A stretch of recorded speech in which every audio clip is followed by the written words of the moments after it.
3.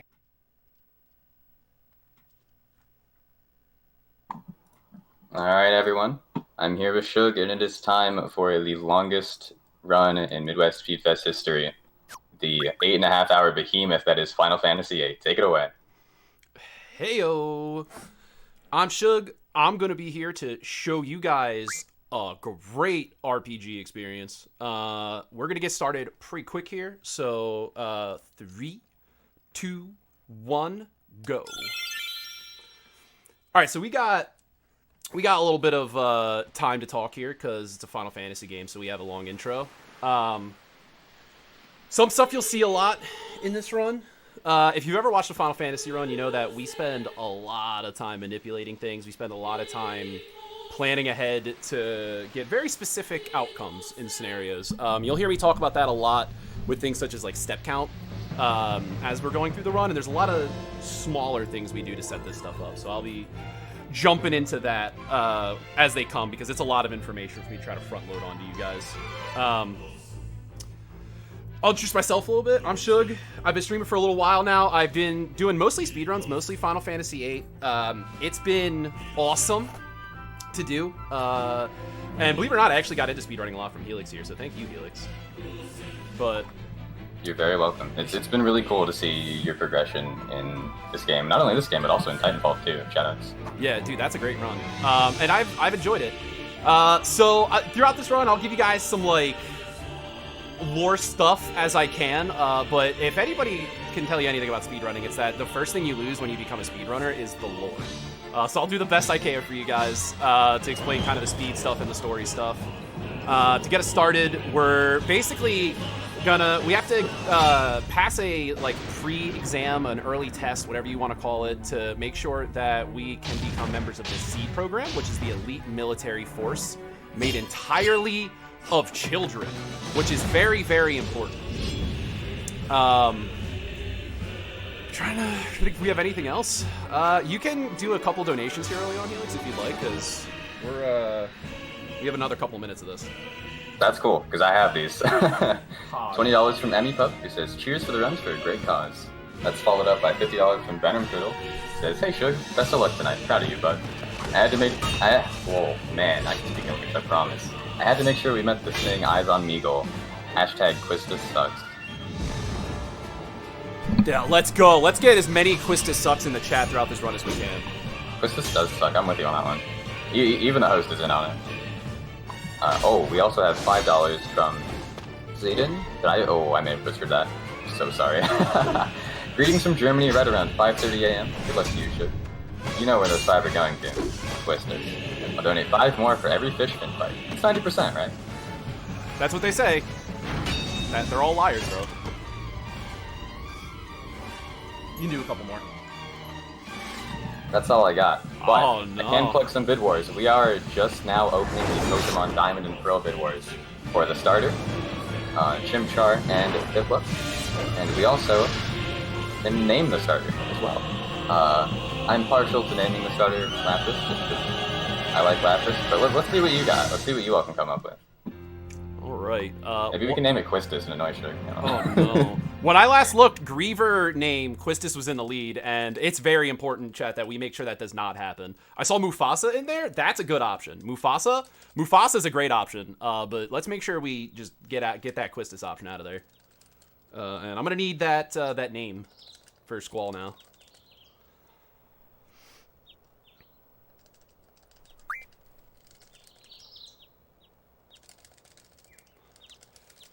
All right, so all that happened in this opening here is we went for a training mission with our friend, and he decided to rip our face open. So now we're in the hospital. What's gonna be that name, Helix?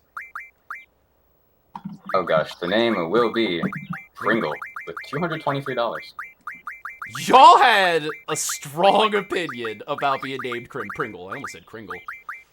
Getting a little Christmassy up in here. All right, Pringle. Oh man, look at that. I gave us the capital too. Pringle. Do I know how to spell Pringle, Helix? Is that correct? Yeah, it looks good to me. Heck yeah. All right, so this is about the legendary time-traveling tale of our hero Pringle. like I said, we got our face cut open by our training partner / friend Cypher. This game is very, very anime, so you can believe that they're going to be our rival for this game. You could say they're the Dorito to our Pringle, I guess. Really, all we have to do here at the start is one of the, if you ask me, the second hardest thing in the entire run. We have to get the Quistis card right away. The reason that we want to do that is, as much as I hate this wretched woman, turns out she's actually pretty awesome when it comes to her card. If you've ever played Final Fantasy VIII, something you probably remember from the game is the junction system, which I'll take some time to explain as much as I can now. It was a really unique system, especially for people coming off of Final Fantasy VII as a game. Junctions are basically like your equipment in this game. Like, if you've played a Final Fantasy game, you've probably, you equip the, the mithril blade, and you have your armor is like, the bronze armor or whatever. This game went a different route. You actually don't have magic or MP or anything like that in this game. You instead draw magic from different sources throughout the world. Sometimes they're draw points, sometimes they're from enemies, and things like that. And then you equip that magic to yourself, and it's what modifies your stat totals. So, that's what we'll be abusing a lot in the game. And as a kid, you probably remember as a kid, like, you would equip, like, a couple of these things on your character, and suddenly your damage would just, like, triple. That's kind of what we're setting up here, is for that to happen. The Quistis card gives us 3 of this thing called a Samantha Soul, which I think in the run it does, like, I don't know. I don't play this game to play it right. I play it to play it fast. I think it's 60% vitality. I'm sure there's a nerd in chat that can confirm that. But I think it's like 60% vitality bonus that it gives you. But if you instead convert it using a card mod ability that we'll be seeing in a little while, you can actually get a very powerful magic called a triple from it. Then we can equip that, and it makes us stupid strong. And that's kind of what you'll see throughout a lot of this game, is us having very, very weak characters that just kind of melt through things. Except for at the start here, it's a little bit more Monk-esque at the start. But yeah, so we'll be using that junction system to manipulate a lot of things, and the Quistis card is one of the most important parts to that. Just doing a little bit of setup here. Alright, second hardest part of the game, actually, right here. We gotta get to Quistis. There you go. That girl on the left, you wouldn't think it, but she is an Olympic level goalkeeper. There's nobody out here who can block shots like her. Widest character model, biggest booty. She is just always trying to block you. So yeah, we're gonna go downstairs, and what's cool is that because we do literally nothing before we go to the Quistis card, it is the same every time, which means we can manipulate it. No, manipulate's not quite the right word. We can know where it's gonna be. Now, I'm going to be a filthy cheater for this, because this is not as easy as you would think it is to get this card.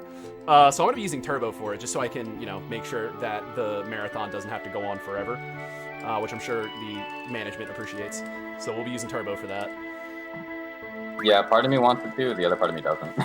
It's like, you either going to get it, or you're going to spend an hour, 2 hours trying to do it. And I feel like if you've ever watched me do runs of this game, you've seen it. It's either 2 hours of me trying to get the Quistis card, or we're on a run immediately. I'm trying to think if I think I explained kind of how we're going to be using the junctions. They're going to be replacing a lot of the gear and the menuing that you would have seen us doing in most Final Fantasy games. And that's what a lot of early game is. A lot of early game is for setup. We're going to be saving here just in case Turbo lets us down. It's rare, but I've seen it before, so we're going to save.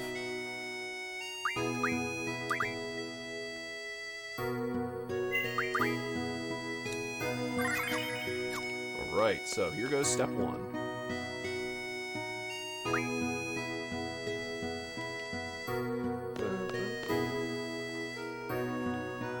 I'm going to do everything I can throughout this run to not sing in your guys' ear, by the way, because this game's absolutely, the biggest legacy left behind by this game is its music. And Triple Triad, the card game you're going to see here. But the music is top-notch. Real quick, I only got through 2 of those Pokemon bid wars because we were still putting them up. There are 2 other ones, the rival name and the player name. So those 2, along with the starter name, you can submit your own options for. So go wild. Obviously nothing inappropriate, but I trust you all to not be silly. I mean, be silly, but don't be. You know what I mean. Alright, so that's a first frame. So that means that we did get it. So here's this one. Now we just double check to make sure I don't do the wrong cards and make this look real awkward. So you're not supposed to be able to win these games this early, but we were able to find out playing this game a lot that her first 3 frames, you can actually totally beat them. And so we do. And you can beat them with these early cards, which again, not supposed to be able to do, but with a very specific pattern we can. And that's important because if we couldn't do that right then and right there, we would have to manipulate how to get this card later on, and that would be very difficult. Which kind of leads me into the next thing we're going to talk about. By far, the hardest thing in this entire run is a manipulation you're going to see me trying to do here called First Try Zell.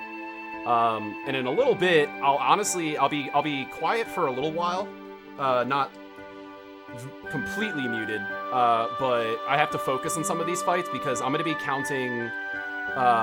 This is a pretty crazy manipulation. I'm going to be counting camera angles, attacks from certain specific attacks from certain characters, specific magic from certain characters, angles that we like exit fights in, things like that. There's a lot of different things we're going to be counting here. And if I count these exactly right, I'll be able to predict where the Zell card is in the RNG, which is about an hour into the run. Which is really cool that we can do something like that. Oh, uh-oh. Alright, everybody say hi to Quetzal. That's who that is now. So, this is Quistis. She's the worst, and she's making us hang out with her for some reason to do this entire part. We're heading over to the Fire Cavern because we learned that we have to like pass this qualifier to make it into the actual seed exam. And the actual seed exam... Sorry, I'm doing my manipulation too. The actual seed exam is what comes next. But we were supposed to go with Cypher, but he was too busy cutting our face open, so now we're going to try to go with her. Nice, no battle. So, you may have noticed that I did some weird stuff with the camera right there. This game has what could be best described as grid-based movement. Kind of like everything around you in the game is like there's square tiles that you're moving on. And if you've ever looked at a square, you've probably at one point been like, I can go from point A to point B on here by going diagonally quickly. Well, on the world map where we can manipulate the camera, we can actually do that. And you'll notice I get, like, every now and then I'll manipulate the camera and you'll see a massive speed boost. It'll be really obvious after we do something a little bit later here. But it's pretty cool to look at. So this is going to be our first encounter possible area. Again, if you've ever watched a Final Fantasy game, speedrun, whatever, there's things called step counts. This game does have one as well. However, it's much more forgiving than most games step count. This game's difficulty comes in other areas like these manipulations as opposed to step count. We got a menu here.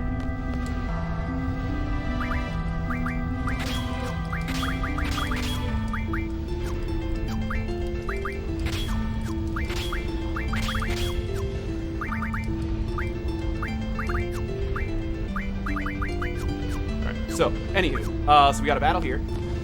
These step counts matter, because I know what enemies I'm going to get, where I'm going to get them, and, what they'll be. So everything... Oh, good start to the run. We're getting back attacked. That sounds like a Shug. Alright, come on, Pringle. Alright, that's one attack from Squall. So again, these are the kinds of things I was talking about earlier when I was talking about us needing to keep track of things.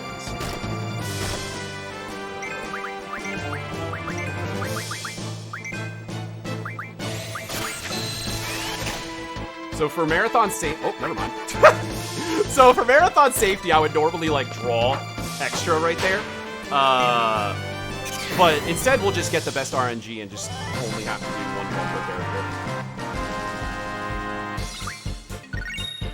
So anyway, kind of talk back to the step count. This game has a really unique thing that no other game has in the series, where whenever there's a fade happening, you can actually move in this game, and that fade, we're gonna try to skip an encounter here really quick. All right, we skipped it. I'll come back to why we did that shortly. During every fade in or fade out, you can actually move, and steps aren't counted for the step count there. So unlike most Final Fantasy games, you can actually salvage that. Really cool. Fix it and keep the game manipulated. I'll be talking about that throughout the entire run, though. For this fight, we have to track a couple different things. Limit attacks from Squall, physical attacks from Squall, and punches from Ifrit. Usually you wouldn't see a punch from Ifrit here, but it does happen. This fight can get a little wacky, so I'm gonna be quiet if you wanna read some donations here, Helix. Can do. There's $10 from Rotomoto. Shug, stop denying it. You said it yourself to me. Quistis is bae. Quistis is your girl. She gives you free passes on seat exams. Quistis is love. Quistis is life. Alright, I liked you, Rhoda, but not now.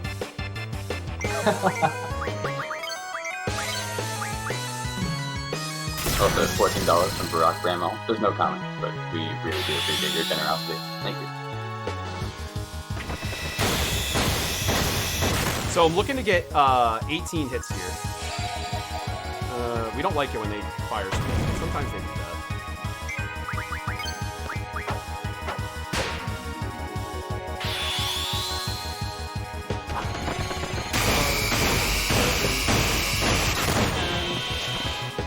So a rough divide counts as 1.5 unless it's literally 3.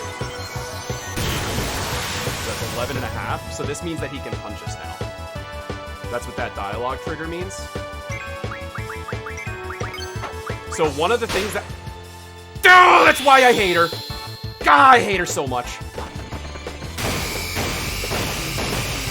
Chat. Everybody, this is why we don't like her. Oh, no. Why would you quit yourself right there, Quistis? That is just the worst.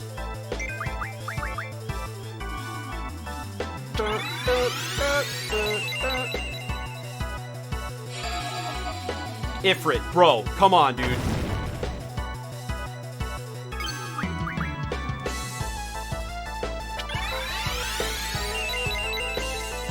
Ifrit. Yo! I need you to target literally, and oh my god, I actually need you not to. Hello? Alright, so this never happens. There you go. First boss fight of the run. Alright, he targeted Quistis. That means we can win the game now. Or we can win the fight. We should win the fight here no matter what, which is good. Shug, welcome to Marathon Luck.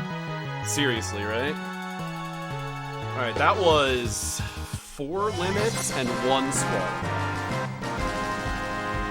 Limits with 1 squall attack. Oh, I went to split. Oh, man. The classic. Alright, so, like I said, normally that's not how that goes down, but obviously because it's a marathon, it has to be tight on our Phoenix Downs and survival route here. That makes it a little bit manga-esque for some stuff later on, because that is not the only thing that's going to be, like, potentially bad for us. So the reason that we wanted to skip that last fight, or that fight before the boss, is because there's normally an intro here, and they have to, like, do a flourish and all this stuff, but by being in critical health before we go into that fight, we can actually skip it. Now, that took forever to escape, so we didn't see the benefit of it, but it's just like a potential 2-3 second time save we can get. But for now, the rest of these fights are all pretty predictable. We don't want this guy to hit us with magic, because that is bad. And does a lot of damage. But usually he plays nice and we can escape pretty fast. So you'll see what I'm doing right now, fairly often in the run. You notice that I went into the items menu and I just stayed there. Another thing that's unique to Final Fantasy VIII is the fact that if you go into item menu, or any sub-menu during a battle, it actually freezes ATB, which is that bar that we do, or that bar that tells us like when we can attack and when our next turn is. That stops moving entirely, but the escape gauge does not stop filling. Like I said, that only is true in Final Fantasy VIII. But it allows us to make fights even safer because, you know, we're not dealing with trying to escape from enemies. So we're gonna be doing another menu here. Also, Helix, if you have any questions about stuff, feel free to hop in, because a lot of these things I see every day, so they might slip my mind. Or if they pop up in chat and I haven't seen them, feel free to ask on behalf of them too. Yeah, that's fair. Will do.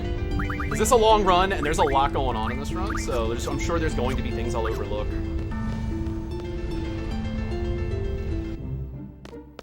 Alright, so we're going to be doing another camera manipulation. You'll be able to tell a lot more clearly what I'm doing this time, though. We have to run down to the beach, and we have to do the part that I have my own notoriety for it in the community. Fish fins! If you're a member of Shug's community, you've seen the toil, the pain, the suffering. Wait. Encounterless beach run? What? Alright, that's pretty pog.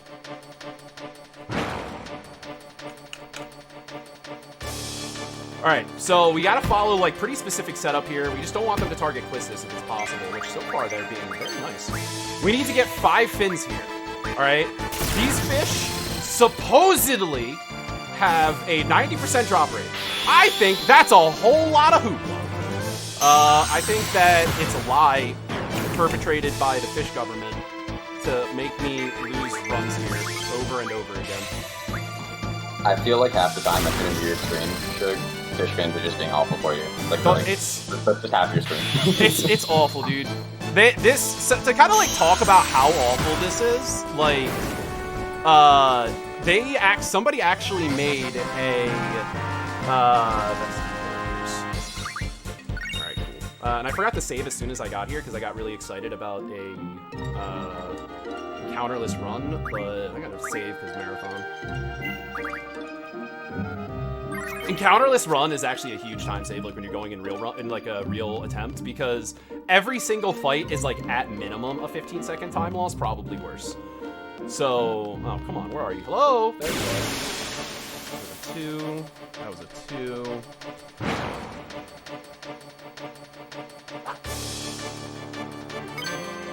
No, leave her alone. Come on, we want them to attack Pringle so that we can be set up for some stuff later on. You also might notice that I hold my inputs there for a second before I let them do their limits. That's because limit supersedes all animations. So or everything in the game, I should say. So like, if I tell her to do a Blazer Eye, even though I input Pringle's attack first, but Pringle hasn't started the animation, she will jump to the front of the queue. Which is a weird little thing. You guys see how many characters are in our camera again? That's a 1. We make a fun little gambling game out of this on my stream, where people try to guess the number of fins that we're gonna get and what cameras we're gonna be. It's a good one. It's a fun little game to play because that can have a lot of variance.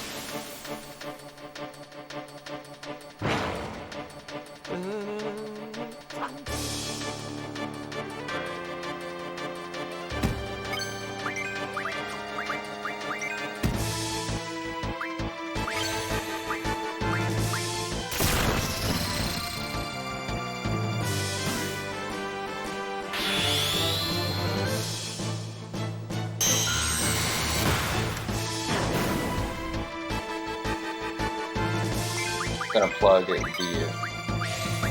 rename bid war real quick. Quistis is now in the lead, a sizable amount with that. $79 from the bounce of 10. There is plenty of time left though.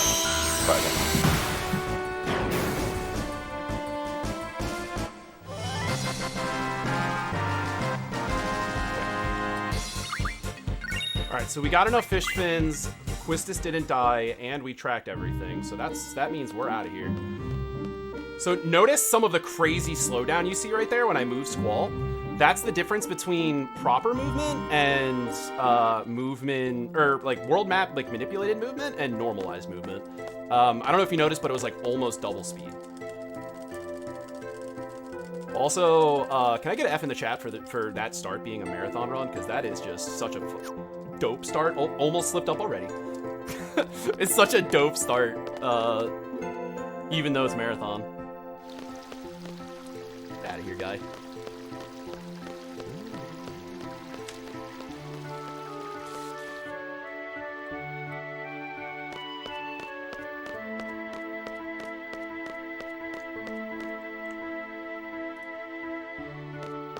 So,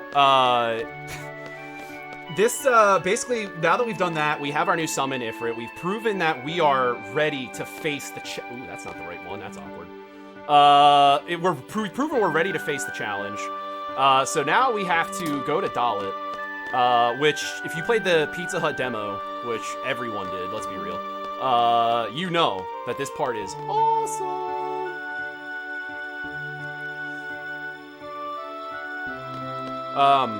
We also have one of the more popular cutscenes in the game. What I would say is the most popular cutscene in the game for me, anyway.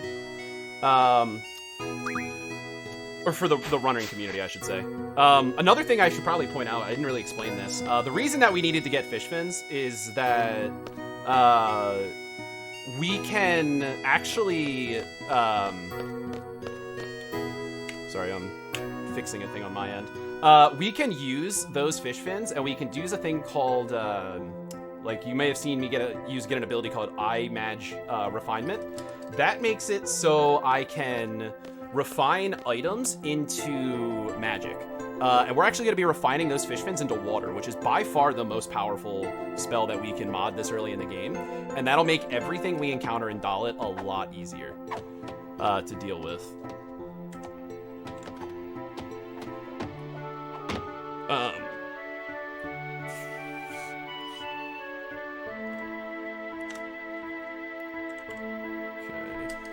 There we go. This is Zell. Real crowd favorite to non-runners. It seems like runners get annoyed at Zell sometimes, but lots of people who play the game casually or watch runners seem to really like this guy. I know what you all are thinking. I can't believe he stole that tattoo from Mike Tyson. Look it up. Mike Tyson stole it from Zell. You heard it here first. Mike Tyson got his tattoo after Zell, which blew my mind because I didn't believe it. So here's us seeing Cypher again. He's gonna get assigned to our team as like the squad leader for when we go over to Dalit. In Dalit, the group that are wearing the clothing that Pringle and Zell are wearing is the cadet uniform. These are like the soldiers who are going there for their tryouts to make it into the Seed program. Seed, so the garden, which is where we live, is that's the name of like this whole building, this school. And they produce a military task force called the Seeds. Get it? Gardens, Seeds? I didn't for 20 years. I figured that out this year, but that's not the point. We have to pass those tests, obviously, though, to make sure that we're qualified. So we have to go to Dalit, which is currently being invaded by the Galbadian army for reasons that we don't know yet. And we have to support Seed in their attempts to push back the Galbadian invasion. So we're given the task to guard a specific like town square area during that time. It's one of my favorite parts just because it's like exactly what you would imagine like a 1990s like cool action like set piece would look like, but in video game format. So it's pretty cool when we see it coming up here. As far as this game goes, you might notice how some of the stuff that I've already had to do is a little like spooky. Like I already had to use, 2 or 3 Phoenix Downs. You've already had to do a couple things. This is a relatively safe run, but the later parts of the run, or the early part of the run, like the first hour and a half, is much more difficult than most of the rest of the game. There's a couple parts that are pretty difficult elsewhere, but this first hour and a half up until, if you remember the Diablos fight from your casual playthroughs, that's gonna be where the game starts to slow down a little bit. It's a game of us trying to get to Irvine. because Irvine has a shotgun, and when you need to solve your problems, all you need to do is shotgun in Final Fantasy VIII. So, sorry, my dog decided she was gonna lay at my feet. So yeah, we're basically after the Diablos fight when we get Irvine, and then we can use him for the rest of the game to basically just cowboy our way past everything. We have, if you want to do a couple more donations, we have a little bit of time here before we get into the next action part. Yes, I've been waiting for this. All right, we have $8 from Spectral Inco. FF8 is one of my all-time favorite games. Able Gamers is one of my favorite organizations, and I accidentally wore the same shirt as the runner. Definitely a sign I needed to donate. Yeah, Samuel Black. Heck yeah. Samuel Blackson donates $25. Griever is the new unsung hero of this game. And Weenus. All right, real quick, let me just jump in here. Just peep the car here. You can keep going. Just peep the car. Peep the car. Peep the car. Zeden is back at $15. Here are the other 15 for the Fishman fights. Obviously going to naming Griever Quistis. By the way, we are... Oh, well, I was going to say the donation total, but then SSK jumped in with $5. Says, "Yer, let's go, Shug." Super excited to see you crush this game for the graveyard shift. You and Helix have both been inspirations to me as I start out speedrunning. Shoutouts to both of you. Dono goes to naming Griever Quistis because LOL. Give my dog a treat. If you've ever been over at the Shug channel, my dog gets treats literally constantly. Yeah, if you got them, can I get some yurs in the chat if you got them? Represent. Got that yur? Can we get a yur back to SSK? If you've ever lived in New York or like the tri-state area, if you hear a yur and you don't echo it, you're not doing it right. If you got them, let them fly. I said I was going to plug the donation total too. We're at $2,227, which has beaten last year's Midwest Speed Fest. That was $2,200. So this is a new record for our summer events in particular, and we are definitely on PB pace just in general, the way this marathon is going. So thank you all so much. Yeah, I saw before I started, I think we passed 2,000 already, and that's awesome. That's so sick. Yeah, I'm gonna say again, this is day one of this marathon, this 4-day marathon. The day one that almost didn't happen, and we're already at 2K. That's so insane. We've been live for about 12 hours. Right? That's so exciting. So, this is Zoo here, like I said, kind of going over what the plan was. She's talking about there's a radio tower that they're trying real hard to seize. And so, like I said, she's explaining that the Seed members are going to be doing an actual assault on the city, but we're going to be like kind of protecting civilians in key areas.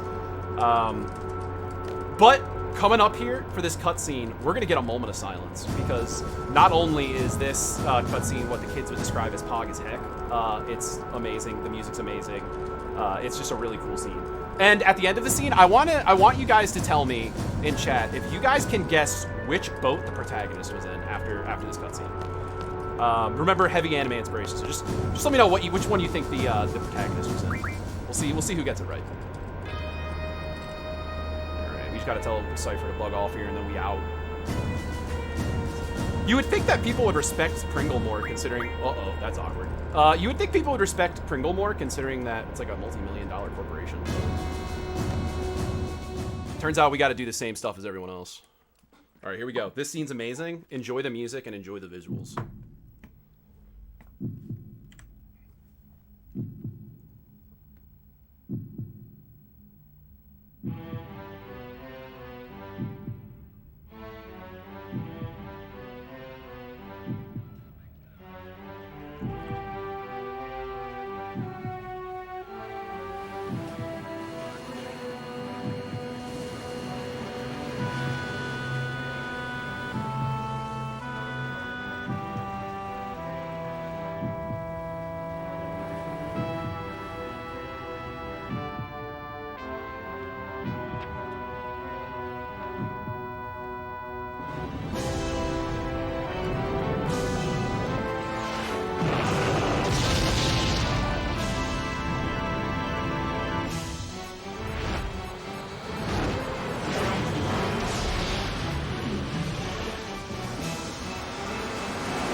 All right, so if it wasn't super obvious, the one that decided to bust straight through the wall instead of going around it was the protagonist one. Because normal people go around walls. Anime protagonists go through walls. What's even better is that if you looked, it was like not even an entire boat size to the right. You could have just gone there and problem solved.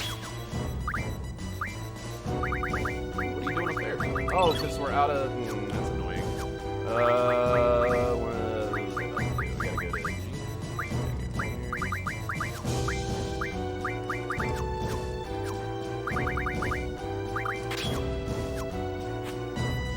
Alright, so with that setup that we just did, now Squall has a much higher attack total. We're going to stop and we're going to make a little purchase while we're here, though, because, like I said, we're way lower on Phoenix Sounds than where we should be and where I want to be for Marathon. But, unfortunately, that is the hand that we were dealt by our friend.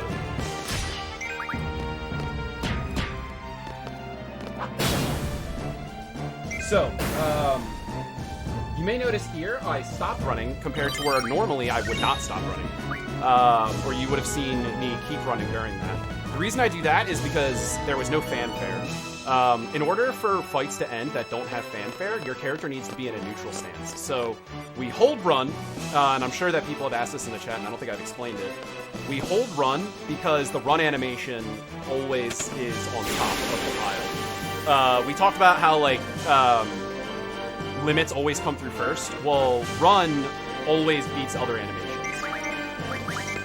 So by having run, I can cancel, like, the ready animations or the startup animations that we would see many of the characters have. So though in fights where I don't need to run, because fanfare actually starts faster if I run. Yeah, the fanfare starts faster if I'm running, but if there's no fanfare, then I just need the fight to end. So right here on the right is the item shop. I'm 90% sure it is. I haven't used this item shop in a little bit. It's either a weapon shop only or both, or an item shop. I think it's item. No, apparently it's not. All right, never mind. We're going this way then. So there's only like one part coming up here that this could be a little spooky for us. But there's a save point right there, so we won't have to worry too much about it. And again, the only reason it's in that area is because of that Ifrit fight deciding it was going to be as big a jerk as possible.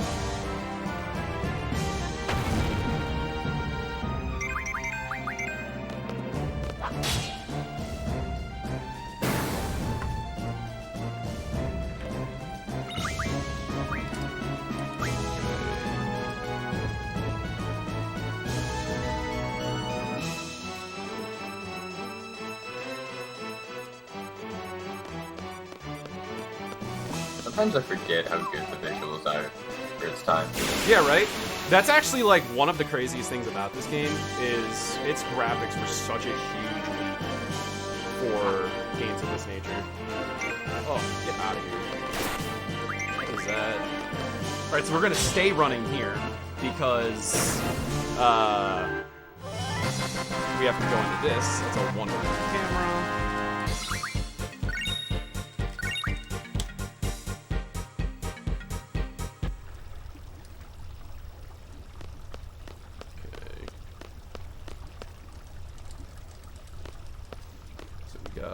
We got a couple. If you have another set of donations you want to read during this little cutscene here, because there's not much for me to explain until the end of this.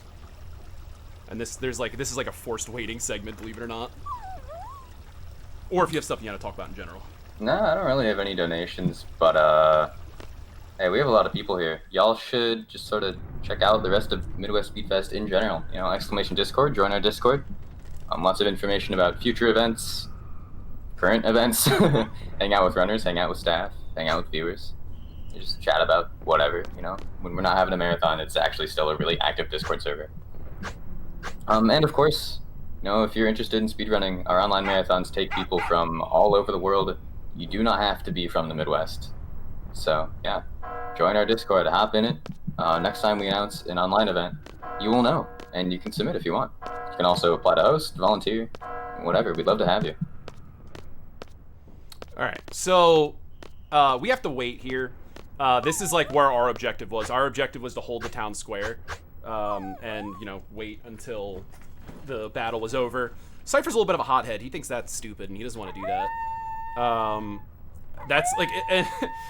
Zell, if you've caught any of the dialogue before we, you know, mash through everything, Zell kind of has this, this chicken wuss mentality as far as Cypher's concerned here. And Zell does not want to leave our little assignment here out of fear of getting in trouble, but Pringle is a man who follows orders, so he decides that we're going to do whatever Captain says.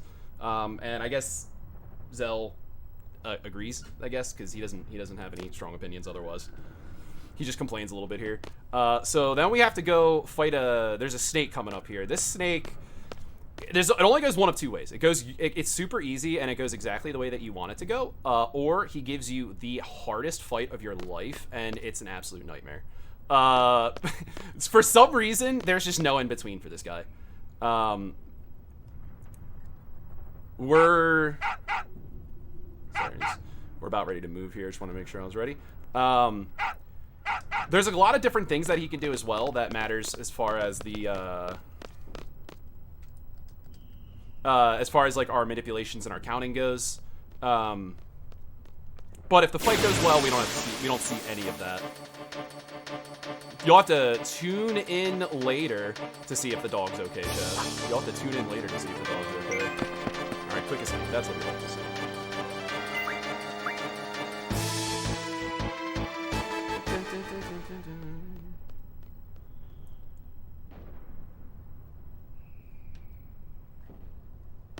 Alright, so Squall's at... I'm using the 180s. Luckily, we get a little bit of time to actually think in this fight, too.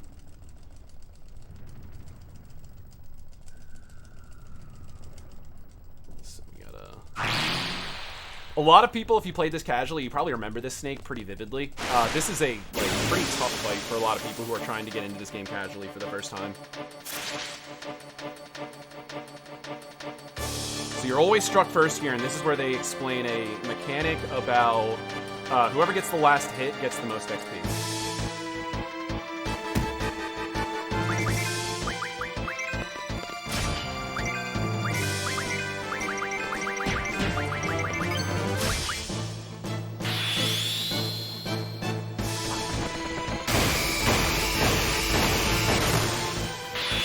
This is a very dead snake.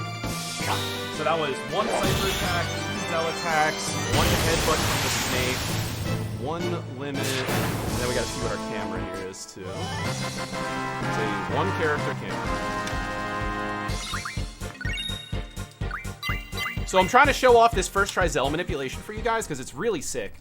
And so this is one of like the last tricks that you'll see a lot of people learning when they want to go for top times. And this trick was also pretty divisive in our community when it was initially discovered. It's one of those things that's like, it's not necessarily hard. It's just complicated to do, you know, while running. It's once you master it, it's pretty consistent, but when you're trying to have good times and trying to get these, it gets pretty tough. So that's another reason why the snake fight is kind of stressful, because there's so many things that can happen in that fight that you have to be aware of. So I just gotta enter my info I have here now. The cool thing is, though, is if I don't get this manipulation, which again is very possible because even our top runners will miss this one sometimes. There's a secondary backup that I can do for it that's actually guaranteed, unless there's something wrong, which is, you know, basically never. So, you know, either way will be okay, but that's just a cool little, you save, it's about a minute difference if we get it on our first try here, and obviously it's way cooler. So we got that. Sorry, I'm going through my notes, making sure I got everything set up the right way here. That's why you guys see me looking down and mumbling to myself. Oh, I guess I should show it. I keep like physical notations for this manipulation on top of a computer I have to my right. I don't know if you guys can see that, but I also have a computer program open on my right. So there's like, it's a pretty deep manipulation to make sure that I have track of all of the things that I need or want. So this is Selfie. She was part of she was part of squad like C or squad A or something like that. And she's come here to tell us that there has been a order issued for a total retreat. And she came here to find us because we weren't in position, obviously. However, Cypher's gung-ho, and he's just kind of run off on his own because he's a big old jerkaroony. So, like responsible people, we're going to also jump off this cliff here. What's funny is you played this game before, you've seen that you get like a seed ranking at the end of this, and it's based on like your performance during the mission. For some reason, you actually lose points for jumping off this cliff, which is very strange. You would think doing it faster would be, and super cool, would be, you know, something we'd be proud of, but it's not, for whatever reason. This is where we're going to be taking a save. Unfortunately, this fight can get out of hand, and it's not. This is one of the last like really heavy fights where something can go really, really wrong. And sorry, I just gotta get over here. Save. Oh, I did the thing. So there's a glitch in this game that if you open the menu on the same frame as you close that box, it actually doesn't give you the option to save, which is something speedrunners are great at doing. All right, so you'll see me doing a little bit of pausing stuff here. This is because of that buffering I was talking about, where I can actually save steps on our step count by doing like a menu buffer.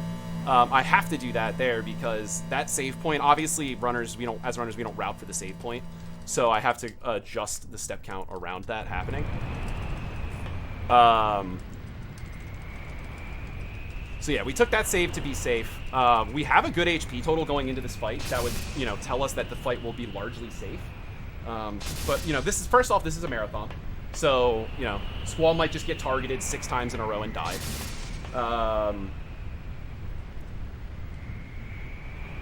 But, sorry, I'm just doing more manipulation stuff.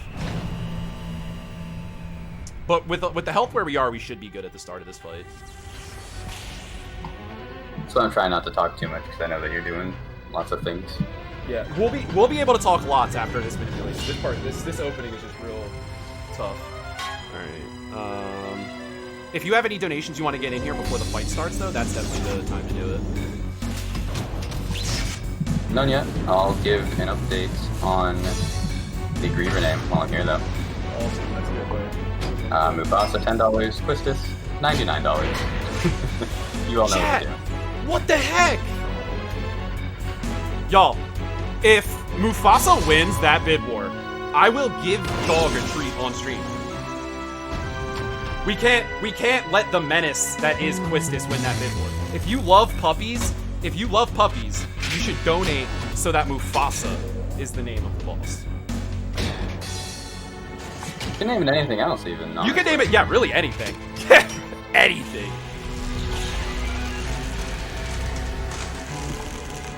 If it's not Quistis, it's a good name.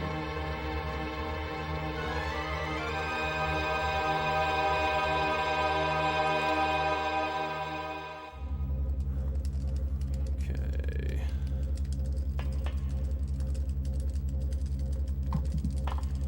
Same goes for a lot of these Pokemon bid wars. We've added the HM Pokemon name as well.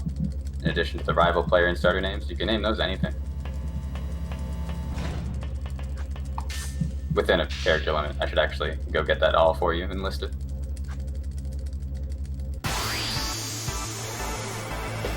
Alright, so in this fight, we have a lot of things we have to count. So I'm not really going to get into it, but for the snake fight and the other fight, they're both a little more complicated.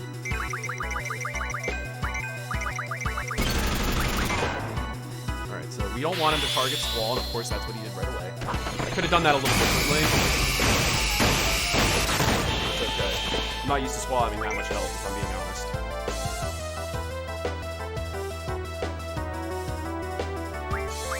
Alright, so we're going to need to have Selfie hit herself here, because there's a chance that they can counterattack, and that slows, and we obviously don't want it.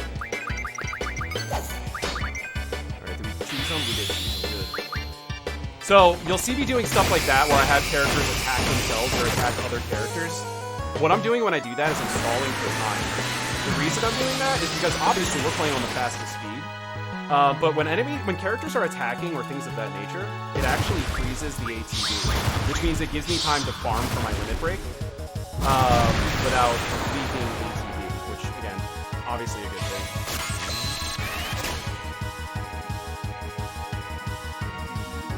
Hold target's wall.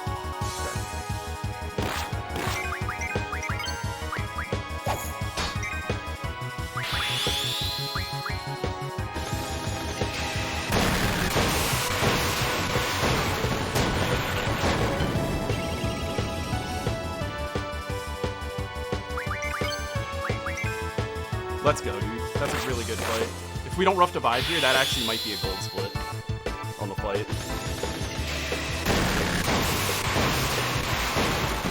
So, rough divide finisher here is never necessary, but it always costs you a ton of time. That was an amazing fight. I think the only thing that we got hit by the entire fight was 2 physicals from Elbrit and 1 machine gun from Biggs, which is a really good fight. That's not an easy fight. A lot of weird stuff can happen in that fight, so that's pretty pog champ. And that is a 1-to-1 camera.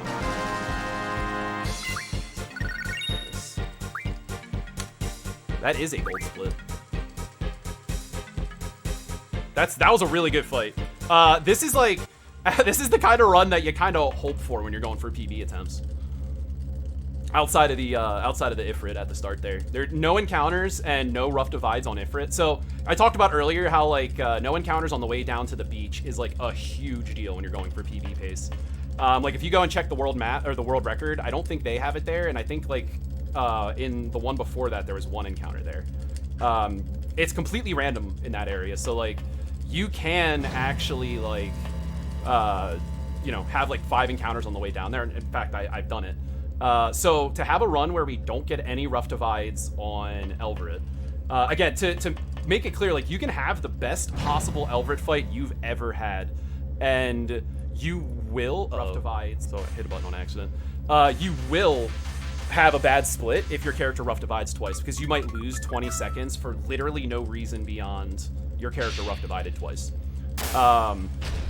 And that's it. There's no control you have over it. It's all a matter of RNG. There's some control, but it's not worth talking about here. And it's really important that you don't. That's not good. Get out of here.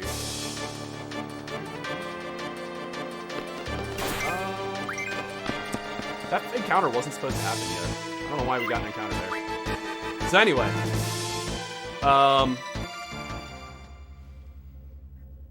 We have to beat up Crab Guy here. Yeah, I think I need to do another pause buffer after the save point. That's the kind of stuff we're talking about when I mention the save point movement that could be a little honky-dory.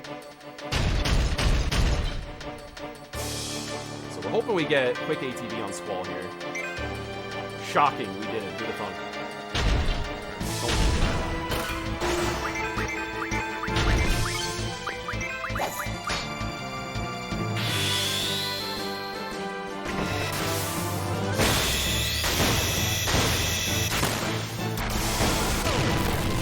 Alright, and he rough divided here. So this is actually one of the only fights where we want to rough divide. So rough dividing here is really good. So us getting that extra fight actually puts a little bit of a crink in the plan for first try Zell. So I'm trying to look up, there's a document we have that helps me keep track of what the RNG values are for every single different type of enemy. So I'm going to try to track that down and add it into our RNG so that we can still go for first try Zell here.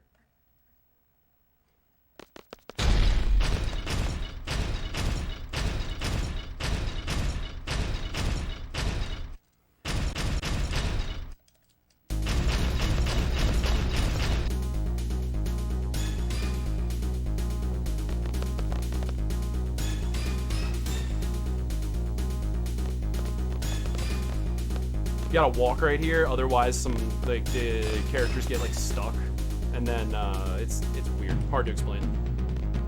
They get stuck, and then the spider like drops on top of you, and you have to fight them. There's another little like trick we'll be doing in here too, to get around the spider quicker. A lot of people think this is like a speedrunners being cheesy thing, but this is actually like a intended strat. That's even in like the strategy guides.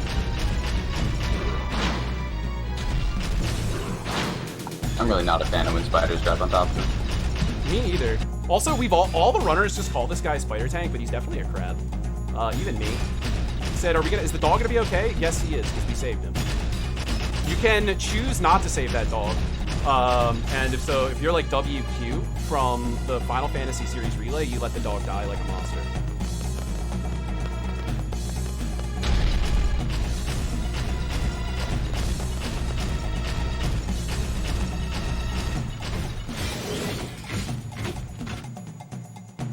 So, got a couple things we gotta do here. Go down here, we're gonna go inside this building here. So you probably remember this entire segment playing out really differently when you played as a kid. It's gonna look way different.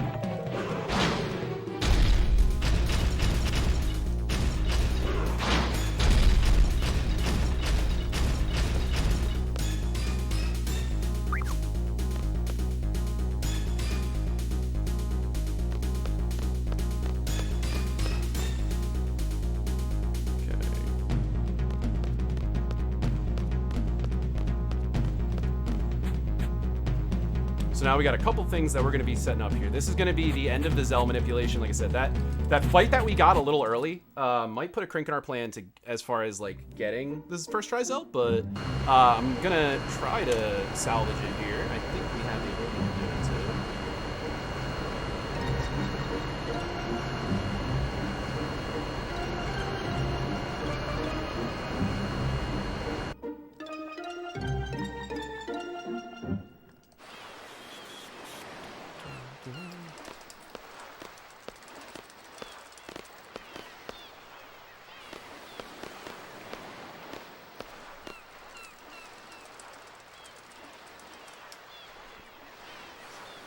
That's not what I wanted. Sorry, if you have anything else you need to plug, now is definitely the time to do it while I get through this the rest of this setup here. Because this is the last bits I need to do for my manipulation here. Sounds good. How about $15 from Sporadic Erratic, who actually will be taking over for me on hosting in like 4 hours. If we're going to donate to name a Weeb Lion, it's got to be the best Weeb Lion. Put this toward naming Griever after Kimba the White Lion. No school like the old school. Let's go. That was all I got. Let's go. Y'all know what to do. Let's go destroy Quistis. Sorry, continue. I'm about that. Yeah, y'all know what to do. Give me more stuff to read. Exclamation donate. Able Gamers is a great cause. So we're going to be taking a save here just in case something wacky happens. This save here, we wouldn't normally go for, but it doesn't affect anything as far as what we're trying to do. So we're just going to come over here. We're going to save.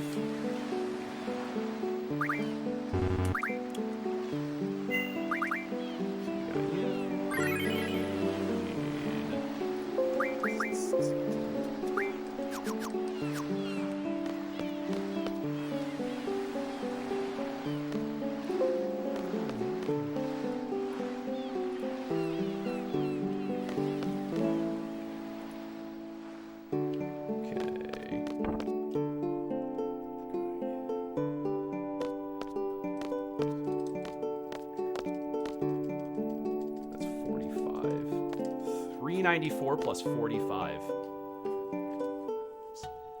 How dare I responsibly not have my cell phone near me? Let's do that really fast, and then we'll be able to see our minute here.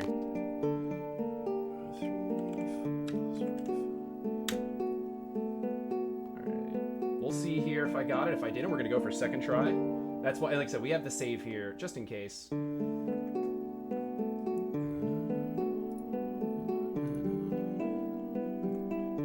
Alright, here we go. Let's see.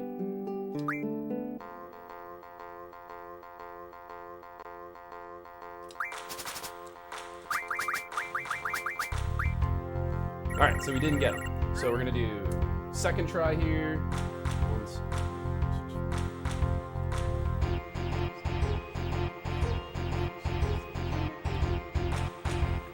Haha! Our number was 420. Nice.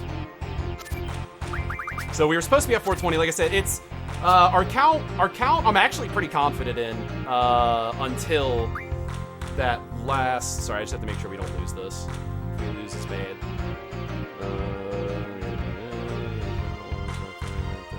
That's fine. If I do you, you can. That's fine. Oh wait, no, it's not. If I do you, yeah, we're okay. Cool. If you lose, that makes everything go all on board.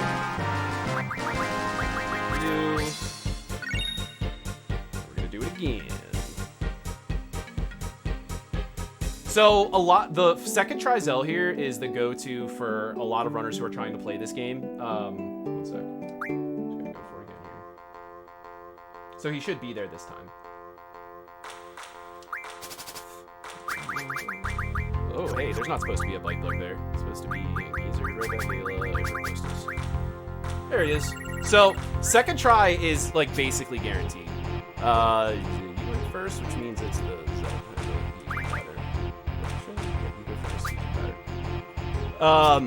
so a lot of runners will spend basically their entire running career doing just this manipulation. Now, top, center left, otherwise right that's all. Okay, that's a rare one. So the reason that you hear me reading that out loud is that's a really rare play for them to have done. Twist us in the last spot, which is all right. So we got them. So now, those are by far the two hardest things done. By far.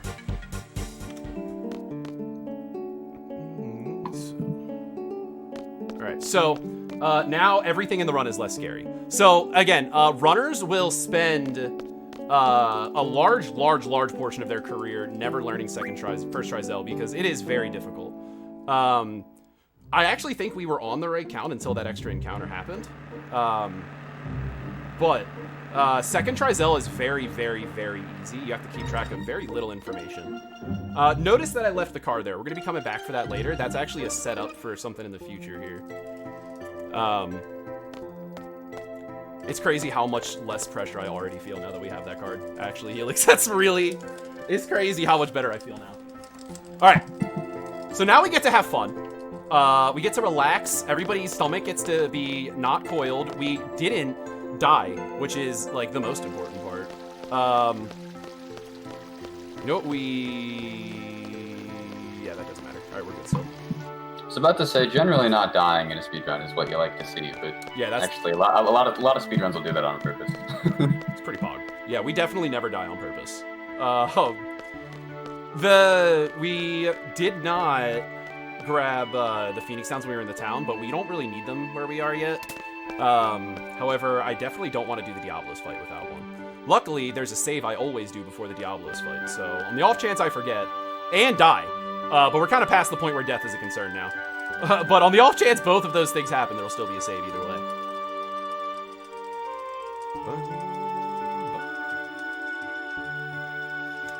For a lot of people, they'll always say that, you know, a lot of runners, it's not a real run until after Diablos. When we get to Diablos, we're going to be playing a fighting game. We're going to be doing Zell's dual limit break. It's going to be pretty neat. But we have a little bit before we get there. Coming up next, we're going to see the results of the seed exam that we just went on. So we're back to the school. Everyone's talking about what's going on. What they just revealed to us in that little center area is... Excuse me. Yeah, we saved the dog, don't worry. Sorry, I saw someone in chat ask if the dog from Dalit was okay, and we did save the dog. Anywho, so, the people of Dalit, they actually signed like a peace treaty or surrender or whatever you want to call it to the Galbadians, because the Galbadians said all they want is access to that radio tower that we were in. So they basically just conceded that radio tower, and Galbadia left outside of the scientists that they left there. What's happening here is they're informing Cypher that because of his decision that he's going to be taken to like the disciplinary room and he's going to be held accountable for, you know, not following orders and potentially endangering his squad. Kind of makes sense. Puppy yawn right next to me. What am I supposed to do about that when I'm trying to stream? You are too cute. So that's the. Now we're gonna go up to the. We're gonna go up to the second floor so that we can get the results of the test to see who passed. We're gonna be doing like kind of a cool thing when we get up here. We're gonna be doing a menu that we do because if you remember, this part's like weird when you played as a kid, where you had to like wait in this hallway for a while. Well, there's actually a couple spots in Final Fantasy VIII like that. And we have to spend 50 seconds here idling, so we decided to use that time to menu and set ourselves up for later, which is, you know, always a good idea. So, and we're gonna wait until Zell's in a certain spot so that we can get our trigger set up right here. So now he's in the right spot. Doing things while waiting an important part of every speedrun. Dude, you gotta be optimal, man. Oh, that's not the right one. You gotta use all your time. That was what I really thinking, Shug. You gotta use all your time as effectively as possible. I don't think I know I do need this one. Oops, that's fine. One of the nice things too about this one is that because this is a menu that's timed the way it is, you can also actually like afford to make a couple mistakes and have it not be the end of the world, which is just really nice. Oops. Yeah, got that. And then we're gonna do. We gotta do battle. This has to go to the 6th page. So that not having a Phoenix down. Ooh, that was a little early. Oh, never mind. It was good. So the position Zell's in right now, the only way this cutscene will start is actually if Zell is in that position where he's like standing right there. So what you'll notice is I waited to open the menu until he was at the bottom of the screen turning around, because even though time doesn't stop, the animations and the characters on screen do. So when I come out of that menu, the objective is to come out when you're at like 48 seconds past, for example, because then when the fade-in happens, Zell will start to move and immediately hit that spot, and there's just no time loss. Everything's honky-dory. You can lose, though, up to 7 seconds there if you like open or close your menu at the wrong time, which is an example of tiny optimizations that people have come up with over the years for this game. This is a very, very optimized game that's pretty consistent when you're playing it. So you see a lot of like little things that save a ton of time over the course of the run, which I'll point out as many as I can. So here we see these are the people who passed. This is Zell and Squall passed because they actually accomplished a lot and saved a lot of lives. Obviously, they were just following orders from from Cypher. So you know they didn't get in trouble. Nita here is, I guess here, so it's not only protagonists that pass, and then Selfie because of her duty or her involvement and feats by helping aid in the evacuation. So we get to watch Zell do the smug victory run. I love this so much. Everybody watch this. The smug victory run. You're gonna see it on this screen too. He puts his hands on his like hips behind, like in the back, and then leans back and runs around while high kneeing. It's very strange. I need to try that in real life. Yeah, it's how you stay fit. Yeah. So now that we have been declared seeds, there is a big ol' celebration. There's a huge ball. Everyone's invited. And we're going to come up to one of the most famous moments from Final Fantasy VIII. We're going to try to figure out who the best looking guy here is. That's coming up very shortly. If you're subbed to Dave Stereo, get your I forget the name of the emote. Get the emote ready. I forget the name of it. For those of you guys who aren't as familiar with it, there is a very popular line from this game, where somebody walks up to Squall and says, "You're the best looking guy here," and his face is literally 2 dots in a line. Because PS1. And it is a very popular meme on Final Fantasy stuff, to the point that Square themselves, the day that the game came out, that's actually how they like tweeted about it. So this is going to be the segment here. First off, notice how baller we look in our new uniform. Where's my outfits option that lets me stay in this? She's bringing us milk because don't drink when you're underage, it's bad. So we just got some clear milk here. Gonna get a little milk mustache going. So one of the big themes of this run is you're gonna learn that Squall is just a big jerk to his friends, Selfie specifically, which hurts me because she's my favorite Darth Vader helmet-haired girl. I know that's a specific category, but it is still a category. So, we just gotta be mean to her. Selfie wants to know if Pringles is down to help her with the Garden Festival Committee. So like we usually do, we'll just hit her with the ellipses. You don't want to deal with your problems, hit him with the ellipses. And she just kind of wanders off. And then here, we're gonna meet Renoa for the first time. Runners are not a fan because of how slow she is, but I just want to point out this woman is 80% leg. Just kind of look at the models here in this cutscene. She's just in all these scenes. She's just all legs, especially in this outfit. It's just legs directly into upper torso. And then here's the line, everybody. Get your memes ready. You're the best looking guy here. 2 dots in a line. That's very good. 2 dots in a line, dude. It's a classic. So this is where she uses her evil voodoo powers to convince us to like her, and then we get like a Rocky style dance montage where we're just like suddenly really good. This is also a very popular song from the original game.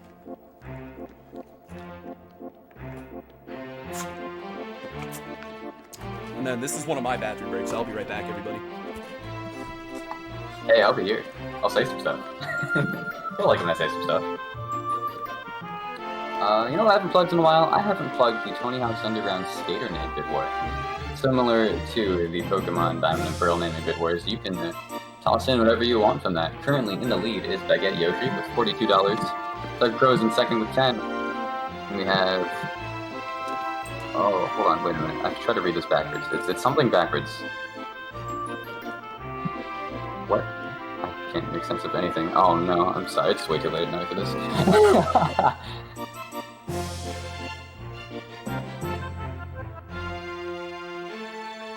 It's also where the...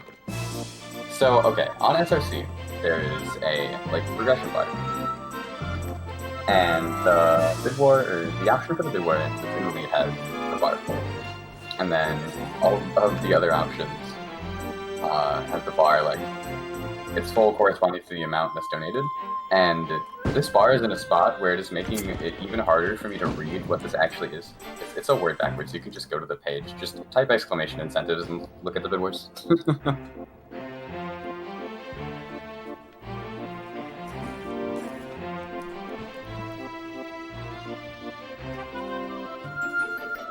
Welcome back.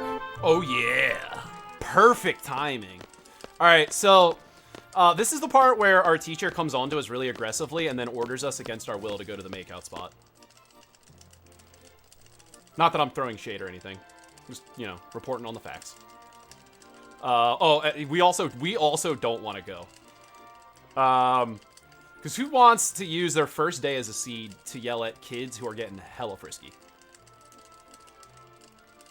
Apparently we do. But it's okay, because we're going to get through it by beating up a giant bee. So, that's how most people get through those things, right? Yeah, that's how I cope. Yeah. Whenever I'm upset about something, I just seek out a giant bee. A bee that I named it Granola as a child because I couldn't figure out how to pronounce its name. It's actually, that's a fun thing to talk about. So, wait, what? If you've ever seen my splits or watched me run this game, I, as a kid, had there's a lot of enemies with weird names in this game. A lot of letters, a lot of numbers, and I didn't have enough time for that. And yeah, I'm a pretty simple guy. So I just named things what I thought they were. So this next boss's name is actually Goronaldo, but not when you're on Shug Splitter. We call him Granola in these parts. Because Baby Shug said, what's a Gura Granola? That's his name. Coming up later, we also have such hits as Toaster Tank, Jim, and Sam.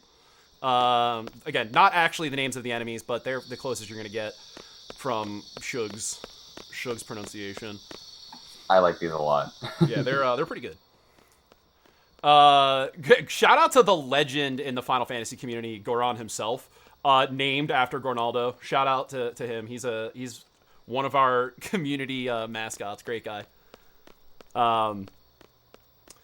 This is a unique boss fight. So we have to use boost, and this is the only time we can do it in the run. A lot of people managed to beat this game the entire time they played it and never knew this was a mechanic. In fact, some of you, this might be your first time seeing this mechanic. You may have beaten this game. You can use a thing to actually... Oh, I just thought of something I didn't check earlier. Okay, we're good. You can use boost to actually increase the power of your summons. But you have to do something to actually even make the option appear, which is an interesting part of it.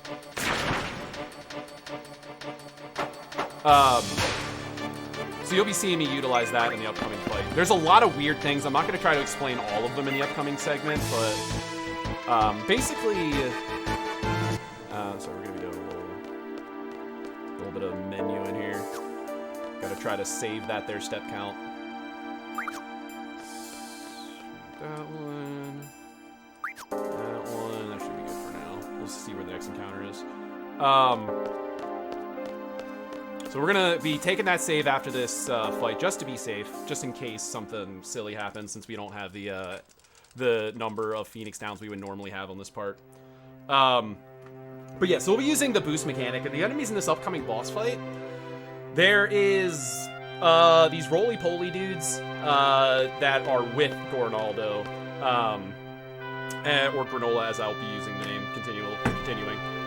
And they are in this, like, armor state, basically. And they attack with the boss. But if you kill the boss, they become, like, a different enemy that attacks extremely fast and loses, like, all of their armor.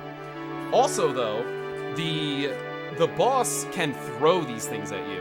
Every single one of these things that the boss throws at me also loses its armor. So it's like if I do the setup right on this fight, emphasis on if I do the setup right, we're hoping that I can kill the boss and all three of his, like, little minion guys in one shot. That's the plan. That's what we're hoping to do.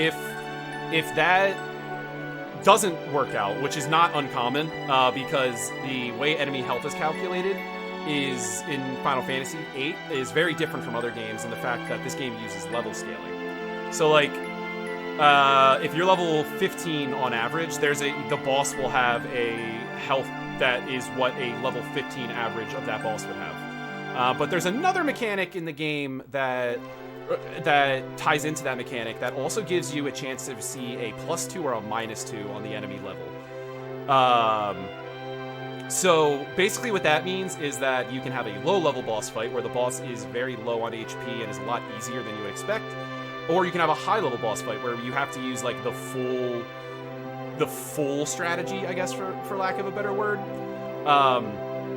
And that comes into play a lot in this fight. Like, the strategy that we have is 100% safe if they're low level, pretty hard if they're not low level, and if they're high level, it's really hard unless you're like a robot. And we have no manipulation or no way around that, so this fight can be a little weird. Luckily, the fight's not hard, it's just often time-consuming.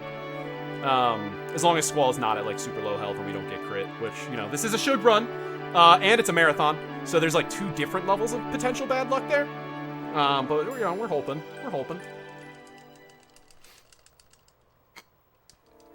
Alright, so we're gonna save here. Oh, we're gonna save here. Hold on. There you go. Save here. Again, we probably won't need this one, but just to make ourselves safe in the upcoming fight here, since we're low on Phoenix Downs right now. And we're gonna take probably 2 more menu buffers here to be safe. So you notice I wait a little while between them. Why did I get that one there? I think if I did the 2 steps, I might get it.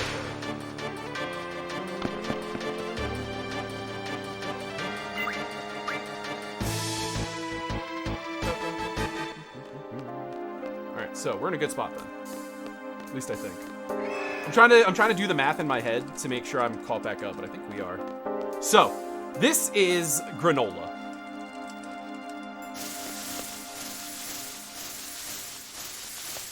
Granola is helping. If you remember the opening cutscene, there was a girl who was like talking at us through her, through like the glass, and that glass, or that girl is the same girl that we were seeing here. Right, so we want to do this, and then we actually want to do. We want to wait till Shiva's about to be summoned, and then we want to hit Grinaldo with, depending on what our limit here is, only 3 triggers. 3. All right, yeah, we only want to leave it at that. We don't want to do more because we don't want to kill it on accident. Now we're going to hope that we can.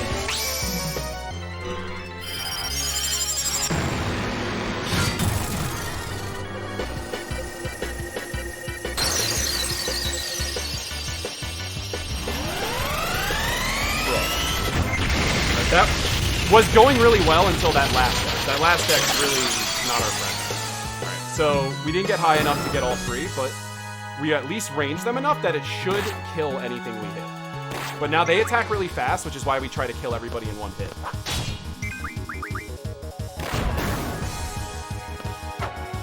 Again, this is very... we kind of expect this to happen, but hope it doesn't in the run. Because that boost is a really fickle kill strat, but as of right now, we just don't have anything safer to set it up.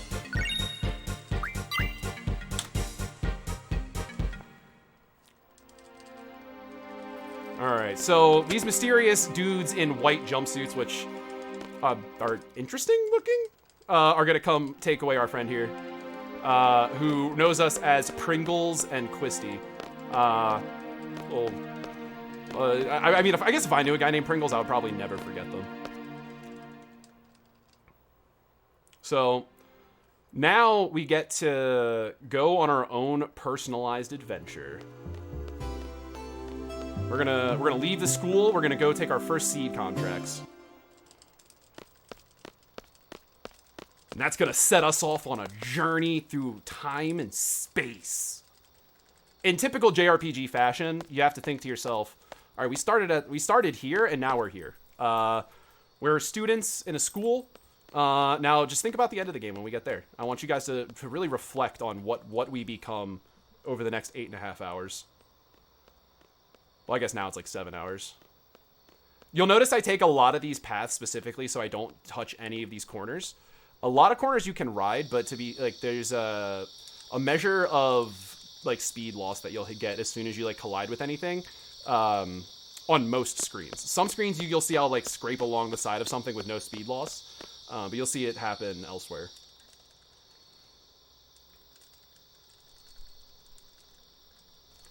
Squall. Oh, also, while Squall was at the dance, a bunch of people he didn't know came in and took all of his stuff out of his room and put it in the room right next to his. And they just told us that in passing. I actually forgot to mention that. I think it's really funny. Pringle, we got to go on our first seed mission. All right, we've been training for this our entire lives, chat. It's time for Pringles to really show what we're made of, and settle the debate on whether or not we are a cracker or a chip. This is what separates the Pringles from the Lays. Is our next mission. So we're gonna be going through a little bit of a briefing here. One thing that's worth pointing out that I haven't actually mentioned yet, I use 2 different controllers when I speedrun this game. 3 if you want to count the guitar. There's the upcoming fight against Diablos is, I cannot do this fight on a Kiwami, which is the type of controller I'm using. It's a special type of controller that's incredible for speedrunning these games. I cannot do this upcoming fight on a Kiwami, so I do it on a DualShock, and I switch during this cutscene. The reason I don't stay on the Kiwami is that in places like the world map, that like I talked about that like interesting world map movement earlier. Believe it or not, I'm at a pretty strong advantage to my peers using Kiwami there, because if you've ever played Smash Brothers, which I know lots of people who who have played anything have. There is a thing with GameCube controllers that you hear people talk about a lot in the Smash Brothers community that's called like an analog gate. That prevents your analog stick from being able to move its maximum range. Final Fantasy VIII, your movement speed is actually determined by like how hard of a press the analog is. So if you're going up, if you're hitting it like 40% up, that's 40% like run speed. If you hit 100% up, that's 100% forward run speed. A lot of people don't know this because it just doesn't come up as much outside of speedrunning, but there is actually a much worse analog gate on a PlayStation 2 controller than there is in GameCube controllers. And the Kiwami was a controller that was a third-party controller designed in Japan that actually has an analog gate switcher, which makes it so that I can... Basically, on my controller, I have a button that decides how much leeway my analog stick has. And this is used in a lot of Final Fantasy speedruns. That's why I don't use the DualShock usually, because I'm actually moving slower. Anytime I need to analog, which you won't see a lot of analog use, I should say a lot of good analog use outside of... So we're gonna be going into town here so that we can save, or not save, I can get Phoenix Downs for safety before we do this upcoming fight here. And then we're gonna save before we start the fight. But you'll see like a lot of people only using the D-pad until they get to a lot higher times. And that's because it makes a pretty big difference to use the analog stick for optimization, but it's a lot harder, which makes things scarier. Probably only need one. Actually, I should get two, because there's a thingy that can happen here that in a marathon is obviously what's gonna happen. Yeah. Yeah, there's like a very slim chance that this goes like in a really not direction or a really bad direction for us, but I doubt we'll even need a Phoenix down, but possibly two. And the thing, like, so this is what's considered the last like hurdle for. I talked about like the beginning of the game's the hard part. This is the last hurdle. I'll need quiet time during this entire segment when I fight this boss, because this is definitely one of the hardest. Actually, this is probably the hardest fight in the game, I would say. I don't know if there's any other 8 runners in chat, but I'd be interested to know what you guys think is the hardest fight in this game. See, what would have happened if you didn't buy them is that you would have needed them, and now that you bought them, you're not going to need them. Absolutely, that's how it went down. We're going to do you. Sorry, I just had a huge brain fart. Do that one. We're going to do that. And since you need quiet time, I actually need to step away for a couple minutes anyway, so it works out. Good luck. Alright, thank you.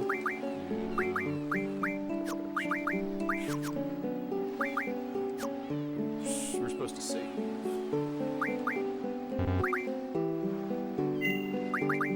Just gonna double check I did that menu right, which I believe we did, but yep, we did. Alright. So yeah, this, just give me a little bit of time here, and if we do this right, it's going to be a very fast fight here.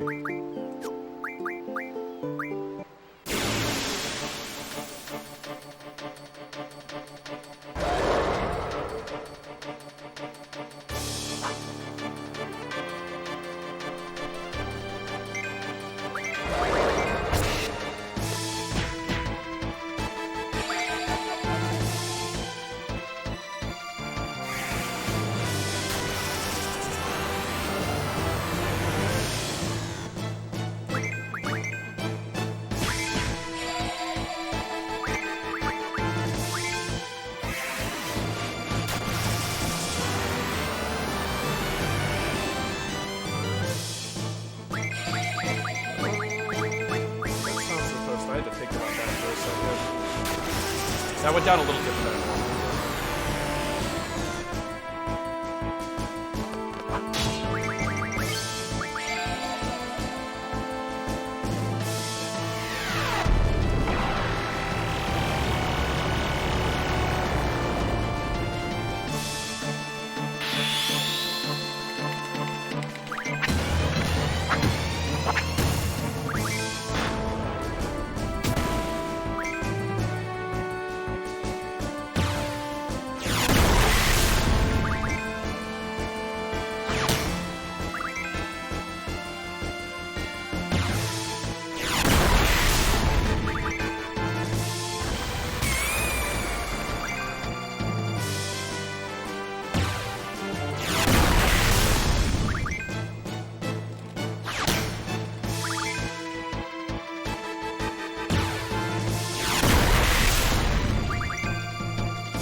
got the one cycle.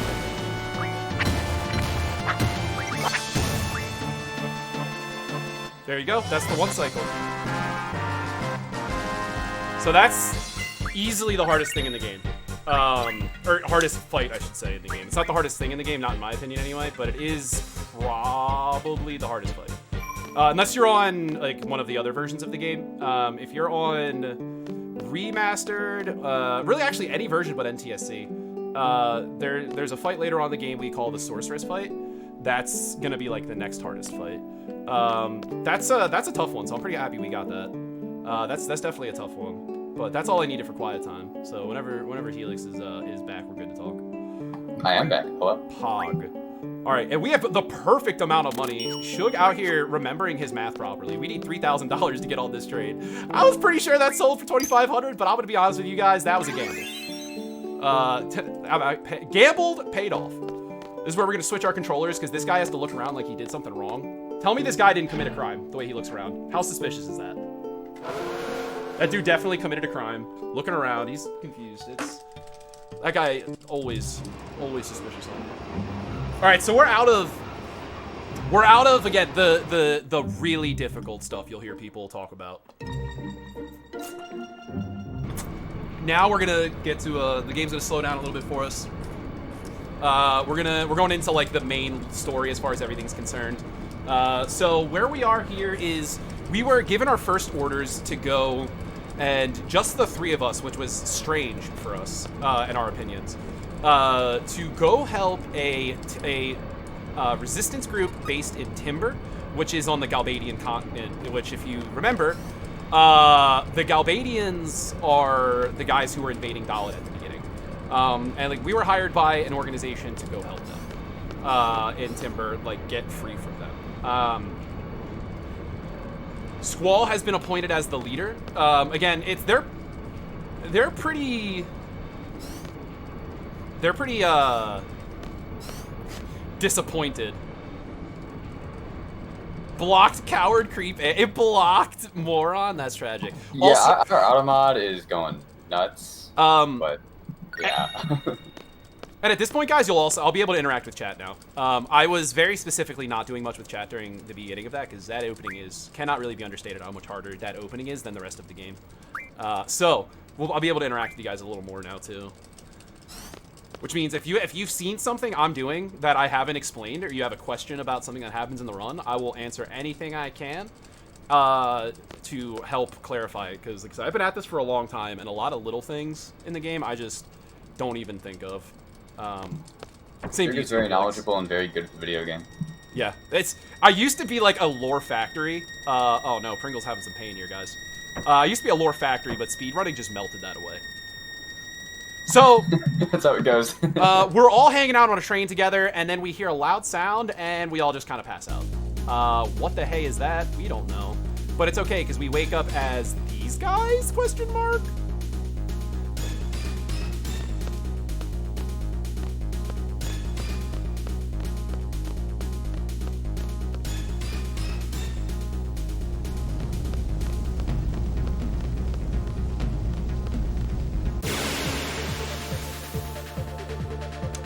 Also, bangers everywhere. The battle theme for this group is actually like kind of legendary.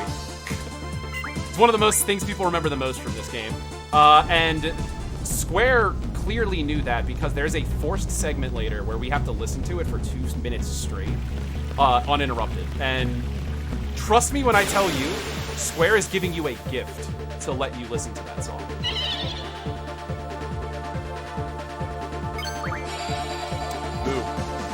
Guy out here with the best ATB. We call that baller ATB. I call you a big dumb umbrella head. That's what I call you. My characters fall asleep. It's just 2 minutes straight of that song. I cannot tell you guys enough how sick that song is in full. Honestly, one of the worst parts of this speed run is we just kind of blaze through all of the incredible music this game has. And every speed run ever talks about how good a game's music is, but if FF8 has a singular claim to fame, it's that. See, you actually get to listen to your music, though. That's true. You get to hear go, and then you go to the next stage, and then you hear go again. Yep. We don't get to listen to... A lot of people say that the best song in the game is... Oh, God. Oh, God. The one against the final boss fight. Oh, man. Chat, somebody save me. I don't remember what it's called, but it's not Premonition. The final boss fight song is amazing, and like right when the beat drops is the moment we end the fight. Like you can hear it's about to like just blow up into a crazy song, and then we just win the game. Little optimization here that we didn't know about for a long time is if you come out to the left of that blue flag, you actually come out on the bottom of the screen, not the top. Not a lot of people. The Extreme, thank you, Kanye. Yes, it's called the Extreme. Those are the types of things that like runners are looking for now to try to take records from each other and just times from each other, because it's outside of like RNG, this game is just getting optimized like crazy. When I first started running this game a year ago, so like it's been, I mean, I've been running a little more than a year, but like first full runs were, you know, right at the beginning of September. The world record at the time was 8:21, and third place was Mutsky having like an 8:27, and third place, or yeah, that's what it was. Third place was like Mutsky getting an 8:30:27, like right before GDQ when he was supposed to run it, and then before that in third was a 5-year-old run by a legend in the speedrunning community, AJ Neb, or Ben, as some people know him. He runs everything now. He runs Ocarina of Time. He runs multiple Final Fantasies, things like that. And then a year later, there are almost 10 people with times close to Mutsky's 8:27, and they're getting closer and closer and closer, and the record now is down to an 8:16.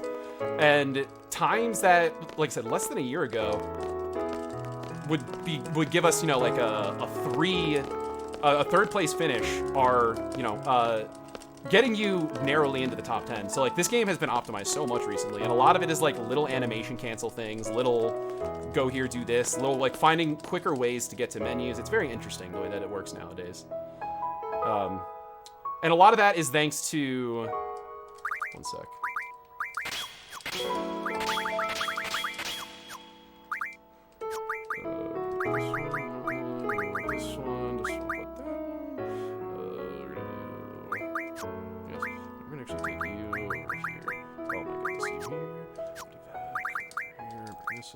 So something like what I just did there, you can go all the way to the left there, right? Or you can go, ooh, that was a bonk. You can go all the way over to the left, to the right there, or you can select the first summon, and you can actually just press L1. And that actually gets you to the last one quicker, which is what we needed to get to. Like, things like that are a lot of what's come to this game recently. And it, like I said, a lot of people, you see something like that and you talk about how it's like a second time save. It's a little bit here, it's a little bit there, and that's the thought process a lot of people have when they're looking at their speedruns is, you know, what's this tiny time save, you know, in an 8-hour game. I've heard a lot of runners, a lot of newer people talk about that, and it's a lot of people have like, it's like weird to think about a speed run for an 8.5-hour game, right? If you think about like, if you pass on a 1-second time save 60 times in a run, and again, that's 1-second time save in an 8-hour run, that comes up a lot. Like that's a minute already. And so like you see some really, really competitive times as soon as you hit like the top 15 of this game, because people are just doing so many really tiny things. Like tiny to the point that one time one of the runners tricked me into believing that they had to press a button every other step to like help with animations, because there's like, we actually do have to do some things, not that specific, but like really silly things that just speed things up, and it adds up. Again, in 8.5 hours, that thing that saves a half a second done 10 times is a huge deal. Over, you know, if you have a 20-minute run and it saves half a second, now obviously that matters when you get to like your top times, because they're often within, you know, seconds of each other or less. Hello, there you go.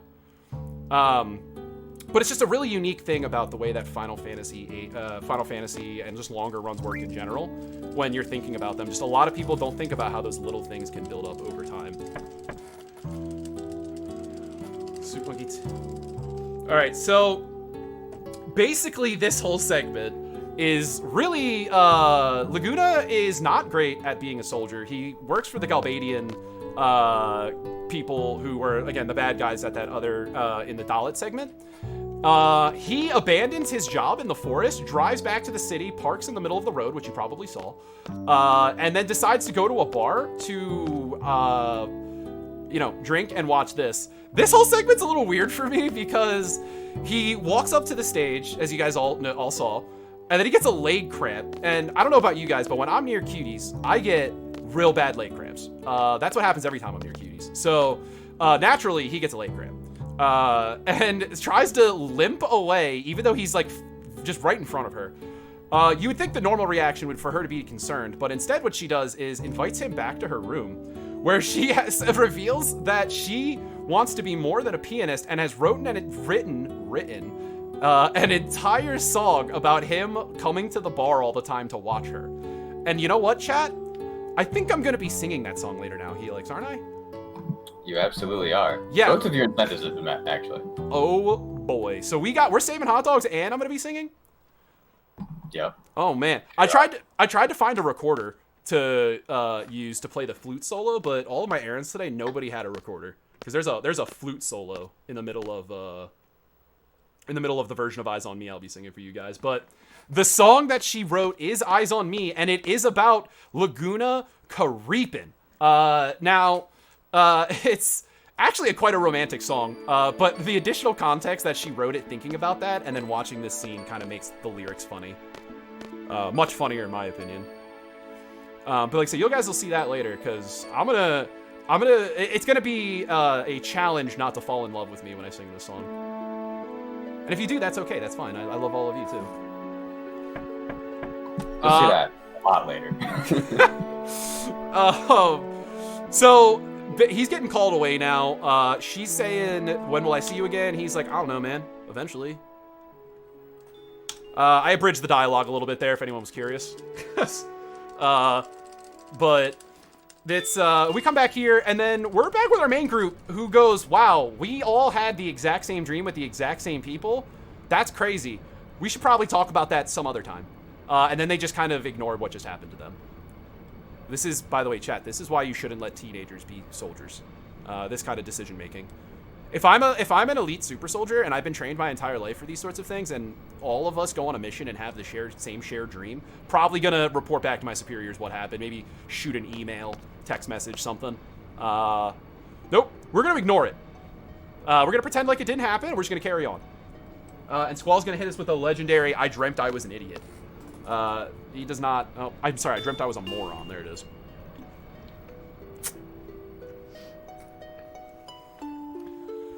So I can't show it to you guys, but because it's a pretty big time loss. But if you ever want to see something real funny, the segment here where we have to they ask you like what the password is to get onto the train.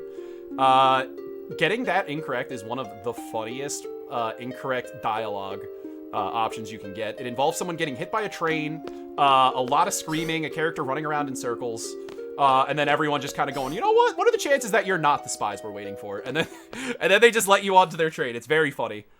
Yeah, they really all did have the same dream, Tempest. They really did all have the same dream. And we have our first of Final Fantasy VIII's mini games that people like to joke about.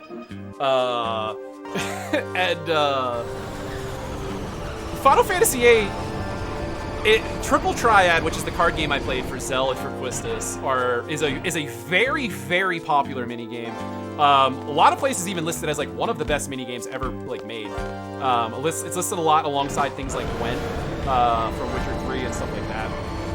It's a really fun mini game. A lot of you guys probably played it and loved it when you did this originally. What's funny is that's the only optional mini game. It is easily the best one, and it's the only optional one. The rest of them are notoriously awful. And we're gonna get a little bit of a view into that shortly. One of them, you'll see later, is one of the most high-octane, high-intensity mini games ever. You're gonna see that's gonna be about 7 hours in. That one is one of my favorites. I will never get over the fact that you could just casually say that something is 7 hours into your speedrun. Wait till you see 7.5 hours. So there's an item I have to get that's a random drop, like 7 hours in. And I always like to say, okay, now we have a run. Every time I get it, it's like less than an hour from the end, too. All right, now we have a run. And people in chat like to go, oh, 7.5 hours in. Actually, speaking of now we have a run, my last practice run before this, we were on a great pace. We got to the end. We were way ahead on my for a marathon PB. And then the final boss hit me with a rare move that instantly kills you regardless of what you do. So that was a good 8.5 hour spent. Also, we're going to walk through a wall here, just in case anyone's curious. You know that, all right, so we have to go up there, talk to Renoa because she's sleeping instead of meeting the super soldiers she hired. We don't know she's Renoa yet, but frankly, that's stupid. So I'm just going to go ahead and I'm going to walk through this wall instead.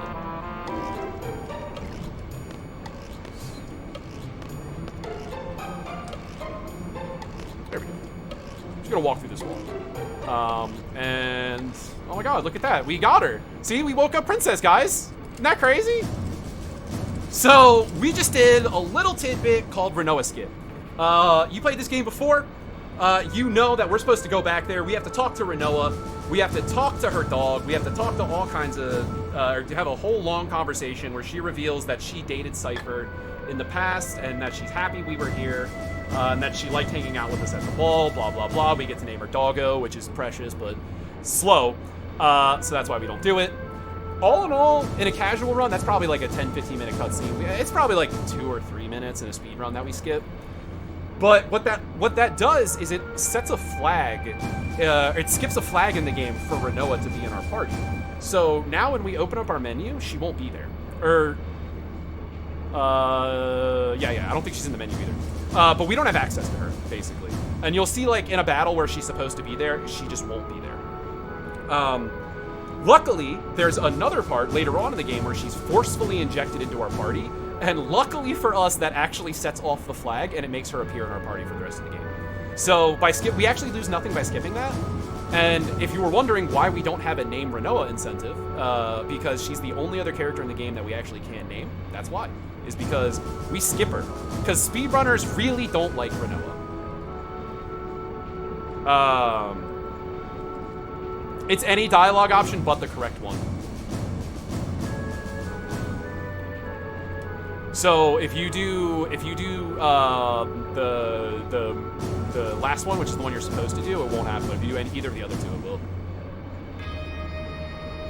Yeah, speedrunners hate Renoa because she has a crossbow, and the crossbow is very slow. And plot twist, you know what speedrunners hate the most? Slow things. So we kind of just skip her forever. There's one fight we're going to use her later. I hope you don't have moral objections to mounting dogs on crossbows, though, because it turns out that our dog is also packed with explosives. So you'll see that later. That's a sentence I just heard. Yeah. Well, another sentence you might end up having to hear eventually is if anyone from my community happens to be here when we get to space, and we have to talk about the efficacy of whether or not a dog should be allowed in space. Because, boy, is that a hot topic! Anytime I get to that segment, there's just an argument erupts about whether or not Renoa should be allowed to bring her dog into space with her.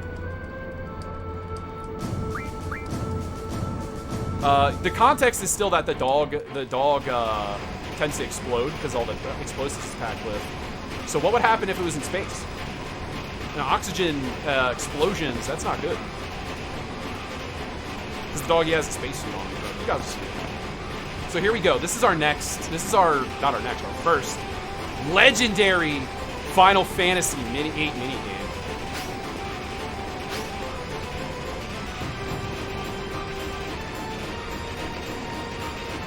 So, the first half of this mini game, we basically have to enter in codes here to detach the trains. This is some, like, Ocean's movie stuff we're doing here. We're going to be putting in codes to disconnect trains. And then we're going to be using a thing that combines the train tracks to actually park our train in the middle of their train.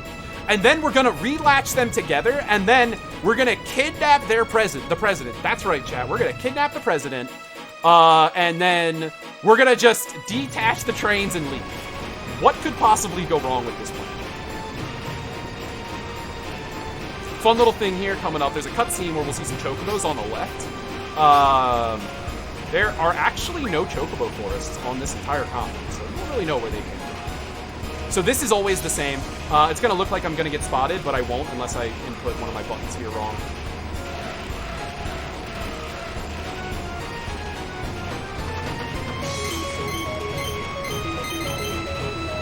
People like to ask if these are random, and yes, they are. They are. They are consistent, like from an RNG perspective. Like we've all seen multiple ones here, but as of right now, we don't have manipulation for this. So as long as we clear that last code before he gets to the window, we're fine. So this one is guaranteed to be safe without mistakes. That's the mini game though. We actually just go down there and I just press buttons, and the game does a bad job at detecting what my buttons are. That's the entire mini game. Thrilling. So you might see your chocobos here on the left. There they go. Again, no chocobo things here. Anyway, there's no forest here, but it's okay because now we parked in the middle of their train, and nobody noticed. And now we have our fake president car attached to their side while we have our car in the middle of the two fake cars.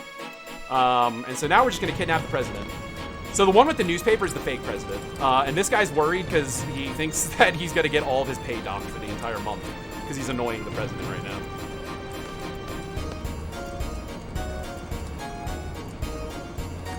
A funny joke that's like continual throughout this segment is that Renoa is really bad and not artistic at all. And they kind of keep that joke going on this part by commenting that the entire inside of this train looks the same, but for some reason is uglier. And it's a long dialogue sequence you can actually keep up with through most of this split. That's mentioned multiple times. So this one's a little bit weird. 98% of the time, this is the same. Sometimes it's just not. The patterns the guards take, I should say. The code is always different, but the patterns the guards take, sometimes it's just different, but it's usually the same.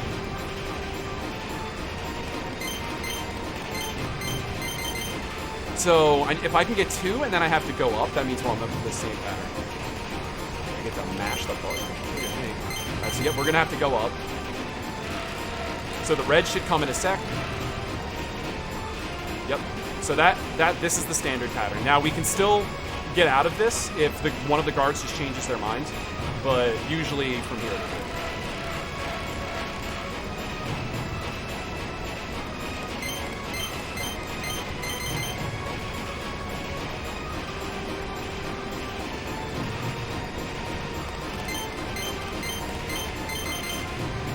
So once this code appears, I'm going to let go of the button, and then we should be good. So you might notice that, like, I didn't enter that code really fast. Final Fantasy VIII really likes to not detect inputs well during its mini-games. So if you enter things too fast there, it'll, like, not read 4 or 5 inputs in a row, and then all of a sudden take 2, and you have to reset the code. Ew, I hate that. Yeah, so, like, the fragment of a second time loss that we get by not mashing is just worth it, because the amount of time you lose if you get spotted or fail is much worse. There's a part coming on, you'll hear later on, where we fight like it's like a dragon fighting minigame. That's also notorious for not working properly. That's another actually weird thing that happened to me in my last run before getting here, was we had a interesting run-in with that guy. We'll see him later. So because we finished in one try, we actually get a free seed level, which is always good. Money is not an issue in this route, but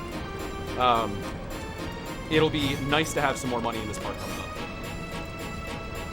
We gotta do one more menu here, and then we're gonna go talk to the president and have some serious negotiations.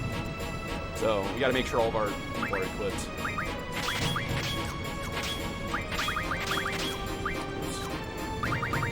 Double oops. It's supposed to go up there, and I went down. Alright. So we're gonna go talk to the president. Renoa is a big shot person in the rebellion, or the resistance, and so she's gonna lay out her demands. Except there's something wrong here. The president's real aggressive, and his butt hurts really bad. Me and Helix at the end of this 8 hours, by the way. Or I guess Helix for 4. Lucky man. He has to sleep! You get to sleep, Helix! So, turns out that the president is a zombie. Plot twist. Alright, so if we do under a certain amount of damage, I can't even talk, damage here, we have to attack with a character. Alright, we didn't though, so now the #1 way to kill zombies is to throw elixirs on them. You might ask yourself, why do we use an elixir here and not a Phoenix Down? Because if you've ever played like a Final Fantasy game, it's pretty common knowledge that zombie enemies are susceptible to healing magic items, things like that. The elixir is programmed to restore the maximum health value, which means it'll restore that boss's health, not just kill the boss. It'll restore his health, and that makes that's important because hey, that was also a gold for marathons. That's neat. So that's a safer play because a Phoenix Down, its function is only for it to bring someone back or not, which means when you use it on a zombie enemy, it can actually miss. Elixirs will never miss, and they will always deal the max health value. So you'll see for the zombie enemies we encounter, it's always an elixir. Now, you know, if I'm in a bad spot, I can always use a Phoenix Down, and the gamble's usually safe. But you know, speedrunners be how speedrunners be, where they don't like to take the risk. They'd rather go the guaranteed route. There's gonna be a little bit of dialogue here, so if you wanna get some donations in, now's a good time. You know, I don't have too much to say, and I think that's a problem. That is a problem. Where's our Griever naming incentive right now? Because that's important to me. It's funny that you asked that because I just accidentally clicked into that tab. It's almost like I knew.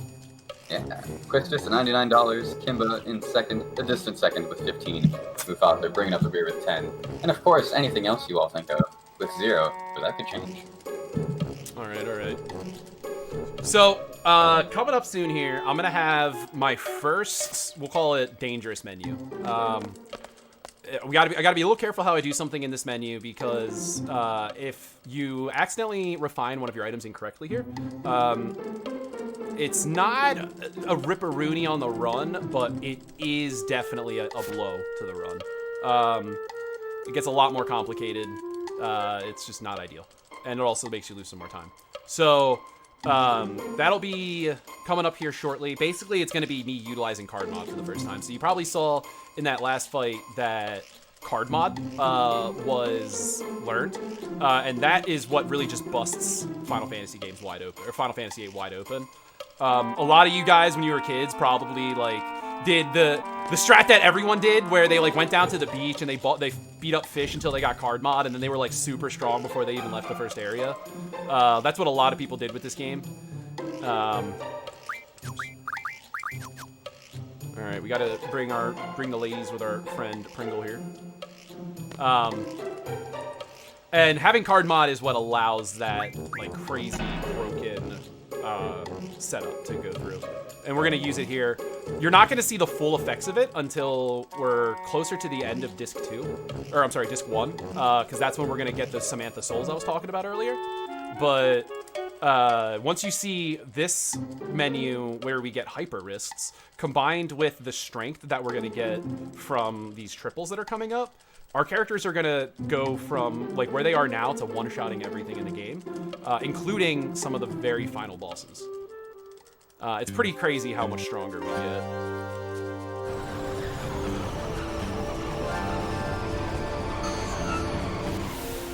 The dog's a nuclear explosion.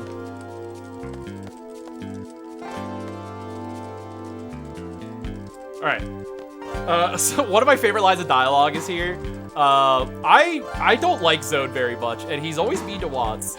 And then he just leaves Watts behind and screams that like the guards are coming. He just leaves. That's so messed up. So we're gonna get our menu here.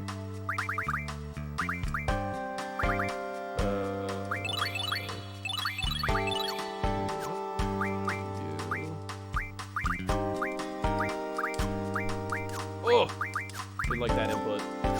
There you go, item. So we got this is where I'm doing it to be doing it extra safe. There you go. So now we don't have to worry about just the run just dying. If you use that on the wrong person, it is not good. or if you redeem it incorrectly there, it's not good. Also, you'll notice that Renoa is not in the party.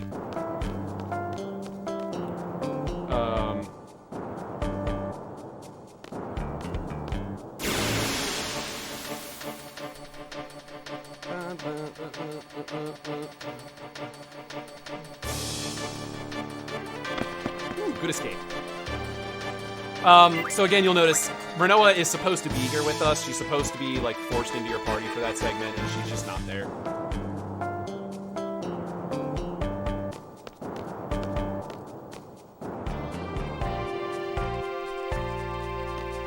So we got a forced encounter here, and then we have another quick menu in this shop where we're going to be setting up for a couple future menus. A lot of what you're going to be seeing me do in menus now is setup that'll have things just fall into line for future fights, so we do massive damage. So we just kind of hold, attack, and get some kills here.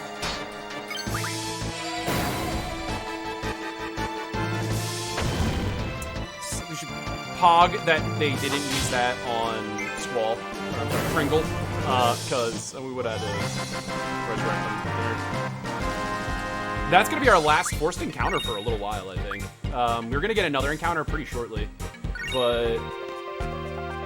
Oh wait, that's right, our step count's different. We're not going to get one shortly. We gotta sell these guys, we gotta come over here, buy 34 of these, buy 11 of these, 21 of those, and then we're going to use that ammo to blow people away later. There you are. That's the encounter I wanted. Our step count's weird. I'm either a little bit ahead or a little bit behind, and it's actually tough for me to put to get a feel on it, because that encounter, the extra encounter that I got in Dalit was very abnormal. Again, the reason that happens is just the step count isn't built to have save points in it, so I just didn't compensate enough when we came out of that save point. So we're normally skipping that fight, but we did not skip that fight this time. And all of our fights are roughly where they're supposed to be, which means that we are on... Okay, sorry, this guy, you gotta do very specific inputs on this guy. There we go. We have to...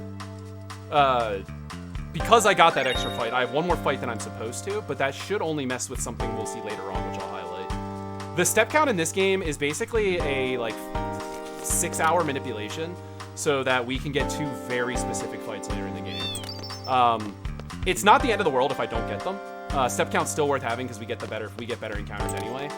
But you can get a very fast optimized menu in the S-Star menu later, which is the menu that most people remember from GDQ and from Limit Break, RPG Limit Break, and ESA. It's the big one. It's the one that a lot of runners try to set up to do blind. Things like that. It's a big deal as far as menuing goes, because we have 5 minutes to kill before we can do anything. And again, we're speedrunners, so we're gonna do everything we can in those 5 minutes. So yeah, it's all set up for that later.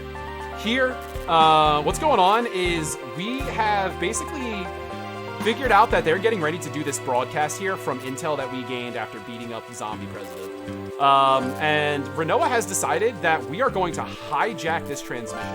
Now, it's a big deal that this transmission's happening, because they haven't had an over-the-air transmission in this world for I don't remember what it's 20 years or something like that. It's a really long time. They've been using these things they call HD tubes that run underground. That's just fiber optics, but it didn't exist yet. So they just came up with something different. So this is about to be the first worldwide transmission in years, because this world's really fractured. So she decides she's gonna hijack the broadcasts to declare Timber's independence from the president. One other thing worth highlighting is that the red words and letters that just vanished, of course. Those, if you look closely, they actually have messages hidden in them from a character that you meet much later in the game. It says things like, I will never be forgotten. This won't hold me. I think one of them's as simple as die too. There's a couple messages hidden in it. My main split name is renamed to I will never be forgotten, or I'll never leave, whatever it is. Because somebody wanted to have that set as the split. It's a really interesting little detail they added into the game. So here we're getting to see our broadcast. This is the real not zombie president, at least as far as I mean, they could be a zombie president. I don't actually know. I haven't asked them, but we're assuming not zombie president, and he's talking about how this is a peace proposal to the world. Well, this guy's actually a dictator. He's not a president. And he says that he's bringing he hired a sorceress named Adea to join the Galbadian nations as a peace ambassador. But what he then immediately says is that this peace ambassador is going to be sent to countries that don't want to be ruled by the Galbadians. So essentially what it is like a hostage sort of a situation, because sorceresses are very powerful in this world. But it's okay, because Cypher and Quistis decide to just take the president hostage anyway. And by Cypher and Quistis, sadly, I actually mean it was only Cypher's fault. Quistis wanted to stop him, which I think is the only good decision she makes in the whole game, so good for her. So it's up to Pringle to bust out of what they're doing right now to go try to save the day and talk down our good friend Cypher, who cut our own face open. So, obviously we have a good chance of getting through to them. Except things go a little south here, because Quistis making one good, that is a poggers. I agree, SSK. So, Zell, if you guys haven't noticed, Zell's kind of a dummy. Everyone's telling him to be quiet here, because they're trying to talk out of the situation. Except Zell can't shut up, and he's stupid enough to say that they're from the garden. You gotta remember, this president is a psychopath. Like, he's actually a dictator, and his plan right now is to kill anyone who will not, just take their side. He's just gonna kill them. And now, this murderous person knows that Cypher is from the gardens, and has said that if we do not release him, they will missile strike all of the gardens. Now, our garden is also not the only one. There's multiple gardens throughout the world, and all of them are full of kids who are training to become seeds or for other things in the world. So, that's a really big deal. There's 3 gardens on one garden on each of the three of the 4 continents. Wow, that was a sentence. So, that's devastating. So he leaves, but now he meets this ominous masked character here who just keeps talking to him and referring to him as a boy and talking to him about, being a knight, fulfilling his destiny and all that stuff. We'll learn more about this character later, but for right now you need to know 2 things. 1, human beings shouldn't be able to function in a dress that tight. 2, that hairdress is baller. So those are the 2 things now that matter. It's irrelevant to the speedrun, I just wanted you guys to know that. I appreciate it, thank you. Mm-hmm. Yeah, also, they don't really tell us what it is, but she did something to Quistis here. She just convinces, Cypher to let the president go, though. And we can't get in there because of this shield thing that's there. So in order to escape, we're gonna just walk into this curtain again. Or not we, I guess they're gonna just walk into this curtain. Which, when I need to, get food or go to the bathroom, I usually walk into the curtain right off screen here. That's how I get there.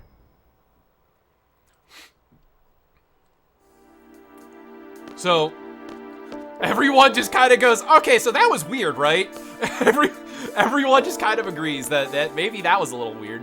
So, Renoa came running back because, as we talked about earlier, her and Cypher actually had a relationship. They did the classic Grease summer of love sort of a deal. I don't know if they sang, but I'm gonna sing, so it's basically the same as the plot of Grease. So she came to try to find him, but the hostage situation already ended. And we decided it's probably in our best interest to hide out now, because this is the 2nd time we've kidnapped the president poorly. And at that point, you just kind of want to take the L, hide out a little bit, because not only are you terrorists, you're bad ones. Thank you for the good luck ward. What's up, man?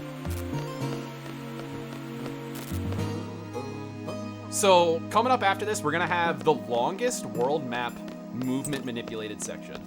To really drive home, I've been talking a bunch about how much of a difference this world map movement manipulation, how much it saves. To really drive home this run, the minimum difference, if you were to do this movement poorly, for example, the minimum difference is about 7 seconds in time, which is huge for like as short of a distance as you're going to see us going. And like I've had some splits where I hit the movement, you know, just flawlessly, and that turns into like 12, 13, 14 seconds of time save. Like it's actually crazy how much faster this movement makes us go. And this is also going to be a segment where you'll be able to see a good representation of what the differences are between hitting the movement and like, or hitting the movement properly versus like a camera adjustment that like kind of helps you through it. As for what we're doing plot now, we're hiding out inside of this house here. We learned that in that last little blurb before we got here that the resistance fractions are actually not united in Timber. So this is the leader of, I don't remember the name of her faction, but they call her Mama or Ma. And she offered to house us because the train that we started on was found and destroyed. They say that they don't know what happens to Zone and Watts, but Renoa says that she knows they're okay because it would take more than that to kill them. So we're just hiding out here until everything blows over because of the whole kidnapping the president twice poorly thing. Turns out when you do that, you get onto a couple lists throughout a nation. You get onto a couple lists for people looking for you. So we're you know, what are we gonna do next? That's kind of where this conversation goes.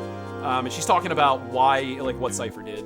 Basically, he was just kind of mad that they sent only 3 people to help liberate an entire. Sorry, getting a little dry mouth there. They send 3 people to help liberate an entire city-state. Which he thinks is kind of messed up, which, I mean, he's kind of right. But, so he just breaks out of the detention center that, another weird quirk, he's in charge of the detention center, so I don't know why they were surprised that he escaped. But him and his 2 friends are in charge of the detention center that they put him in, so I feel like he had a key.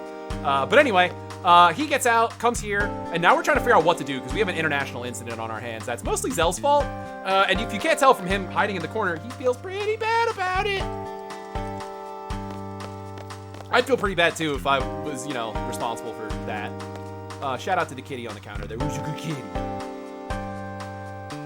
Alright, so we're gonna go here, and Quistis is once again gonna flex the limited amount of usefulness she actually has to help remind us of what the rulebook says about what to do when we're lost like this. You may have noticed that when I got to like the bottom of this screen, instead of just holding down to leave the building, I actually went down into the right. Now, it's pretty obvious why I did that when you saw it, that I went down into the right because Squall auto-positioned himself into this spot here. But a weird, again, tiny optimizations, I keep talking about them. A tiny optimization that people have found in this game is that his forced walk, as in like a cutscene triggered walk, is a lot slower than any movement I can do. Even though he's still doing it, you know, he's still doing the same animation, but it's a lot slower. So you'll see multiple times throughout the run where the game takes control of my character, but instead I will set my character up in a very specific way to limit as much of the walking as possible. Because for the game to walk me 2 steps is I'm not kidding when I say it's like probably a second slower for the game to walk me 2 steps versus me to do it. And again, 1 second in something like that, you think, well, how many times do you have to do that throughout the run? In an 8.5-hour run, that stuff adds up so much. So you'll see me. There's a really, really big one later on in the game that I'll point out that saves. It's probably like 5+ seconds, honestly, but those are really cool little things. So this part here is where Quistis is a monster, and because she's with us now, Zone has to give up the train tickets that he had. But the weird thing here is he gives up his train tickets, and if you do the math, he was gonna leave Watts behind, which is really messed up if you do the math there. He was actually 1 ticket short anyway, and he specifically says that our group, Renoa, and him are gonna escape, which means this guy was gonna leave Watts behind, which is just dick move. So they tell us that we should get on the train. Oh, that's the other messed up part. We take their train tickets, so they can't leave, and then we don't take the train. because, again, we're monsters. And then, you know, we shouldn't take the train, they said, or we shouldn't walk because it's slower. I think they're stupid. So this is that run I was talking about.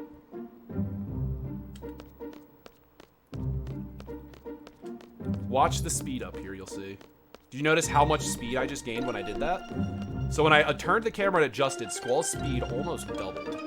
And again, that's happening because you can't really see it on this version because unfortunately this version's made pretty well.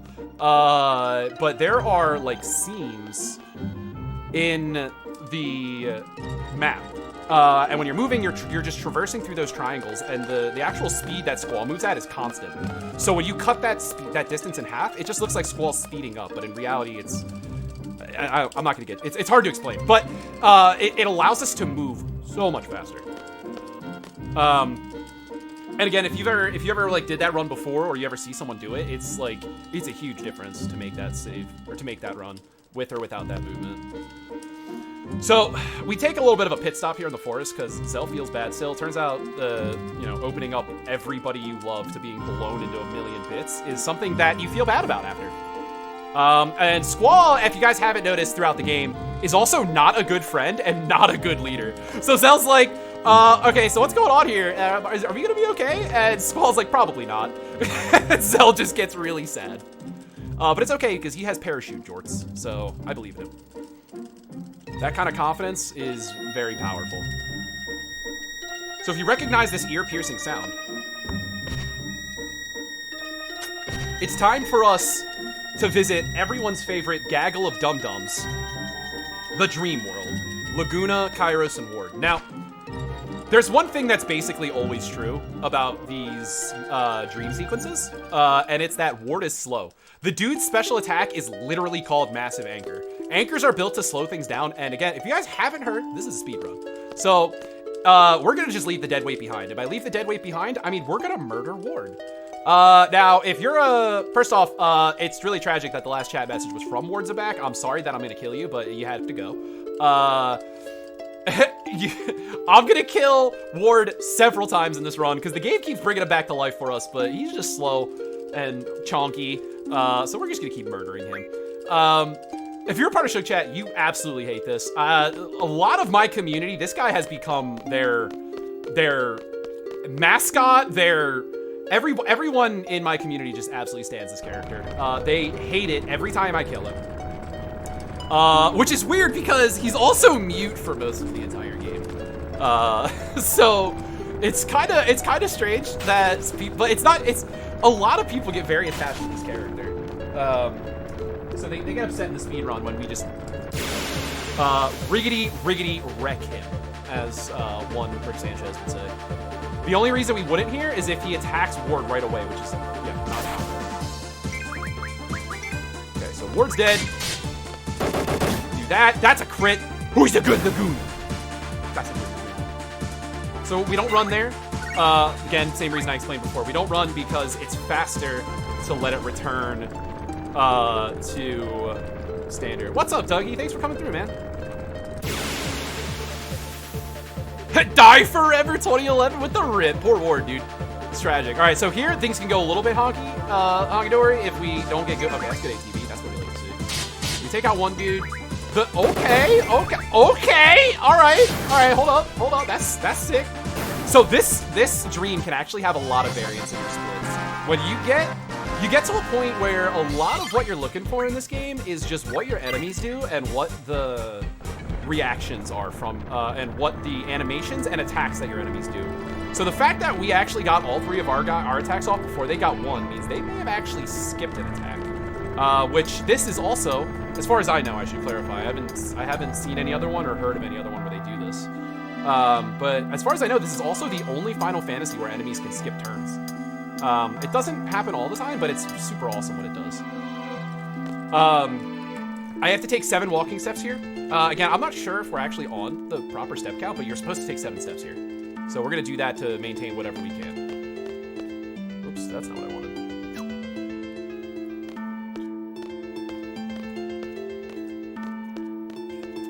To kind of give a breakdown as to why we do things the way we do with our step count,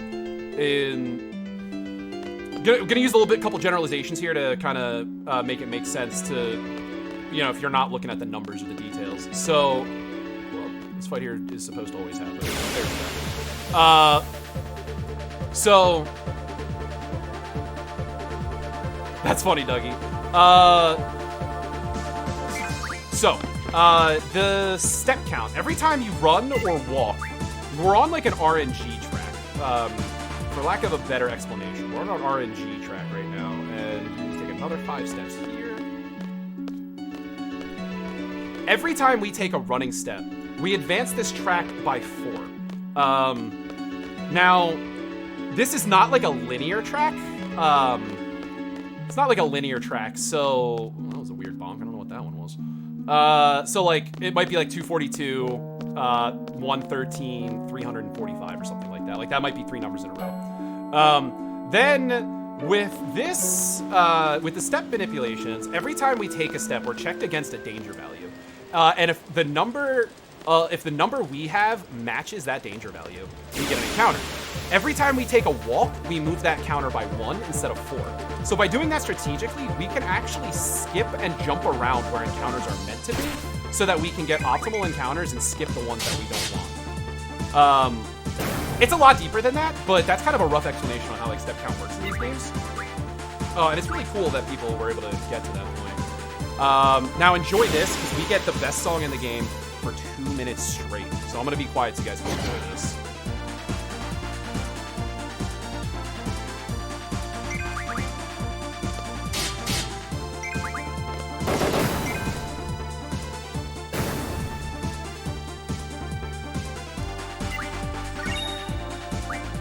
And if you got any banger emotes, if you got Mutt Jam, this is the time for it. You got the Mutski subs out there. If you got the... Or even Mango subs. You got the banger one, too.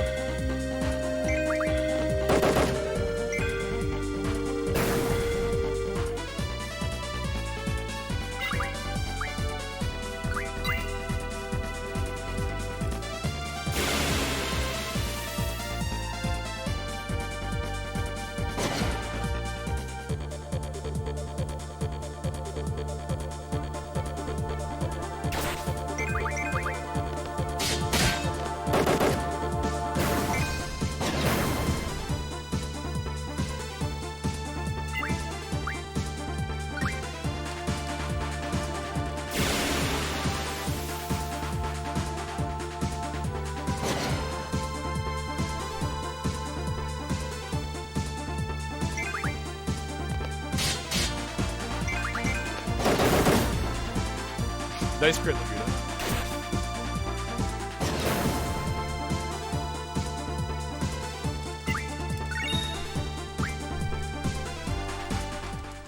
Alright, I hope y'all enjoyed it. That song is called Man with the Machine Gun, and I encourage you to like actually look it up, because it's also one of the only songs in the history of Final Fantasy that every remaster has just been better and better.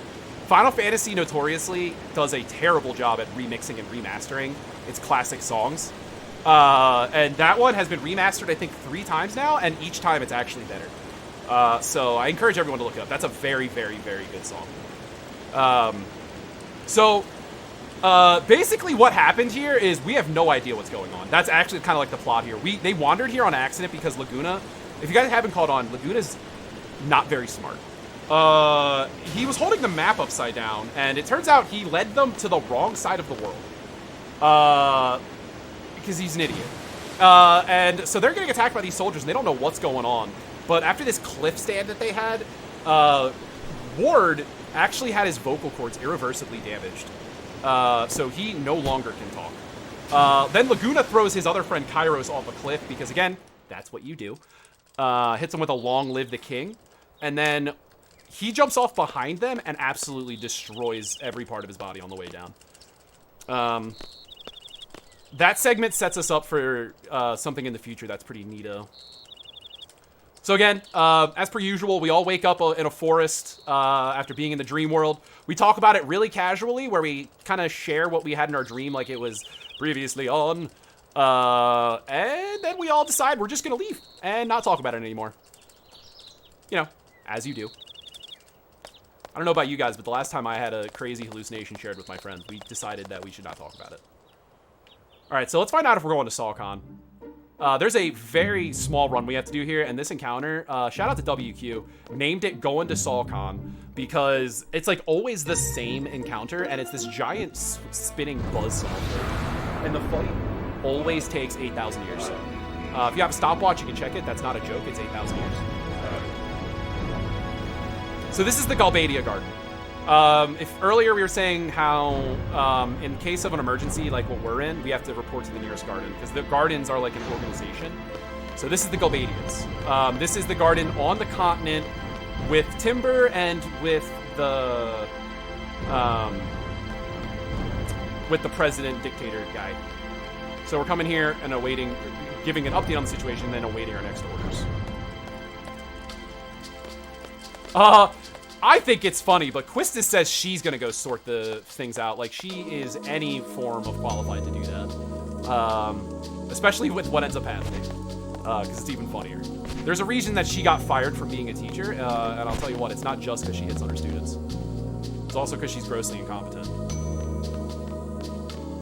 Not that I have any preconceived notions towards her or anything. There's no bias here. No Shug bias. So we have a pretty important like story segment coming up here, where they're gonna meet up, figure out what what's going on, and they're gonna hear about what happened to Cypher.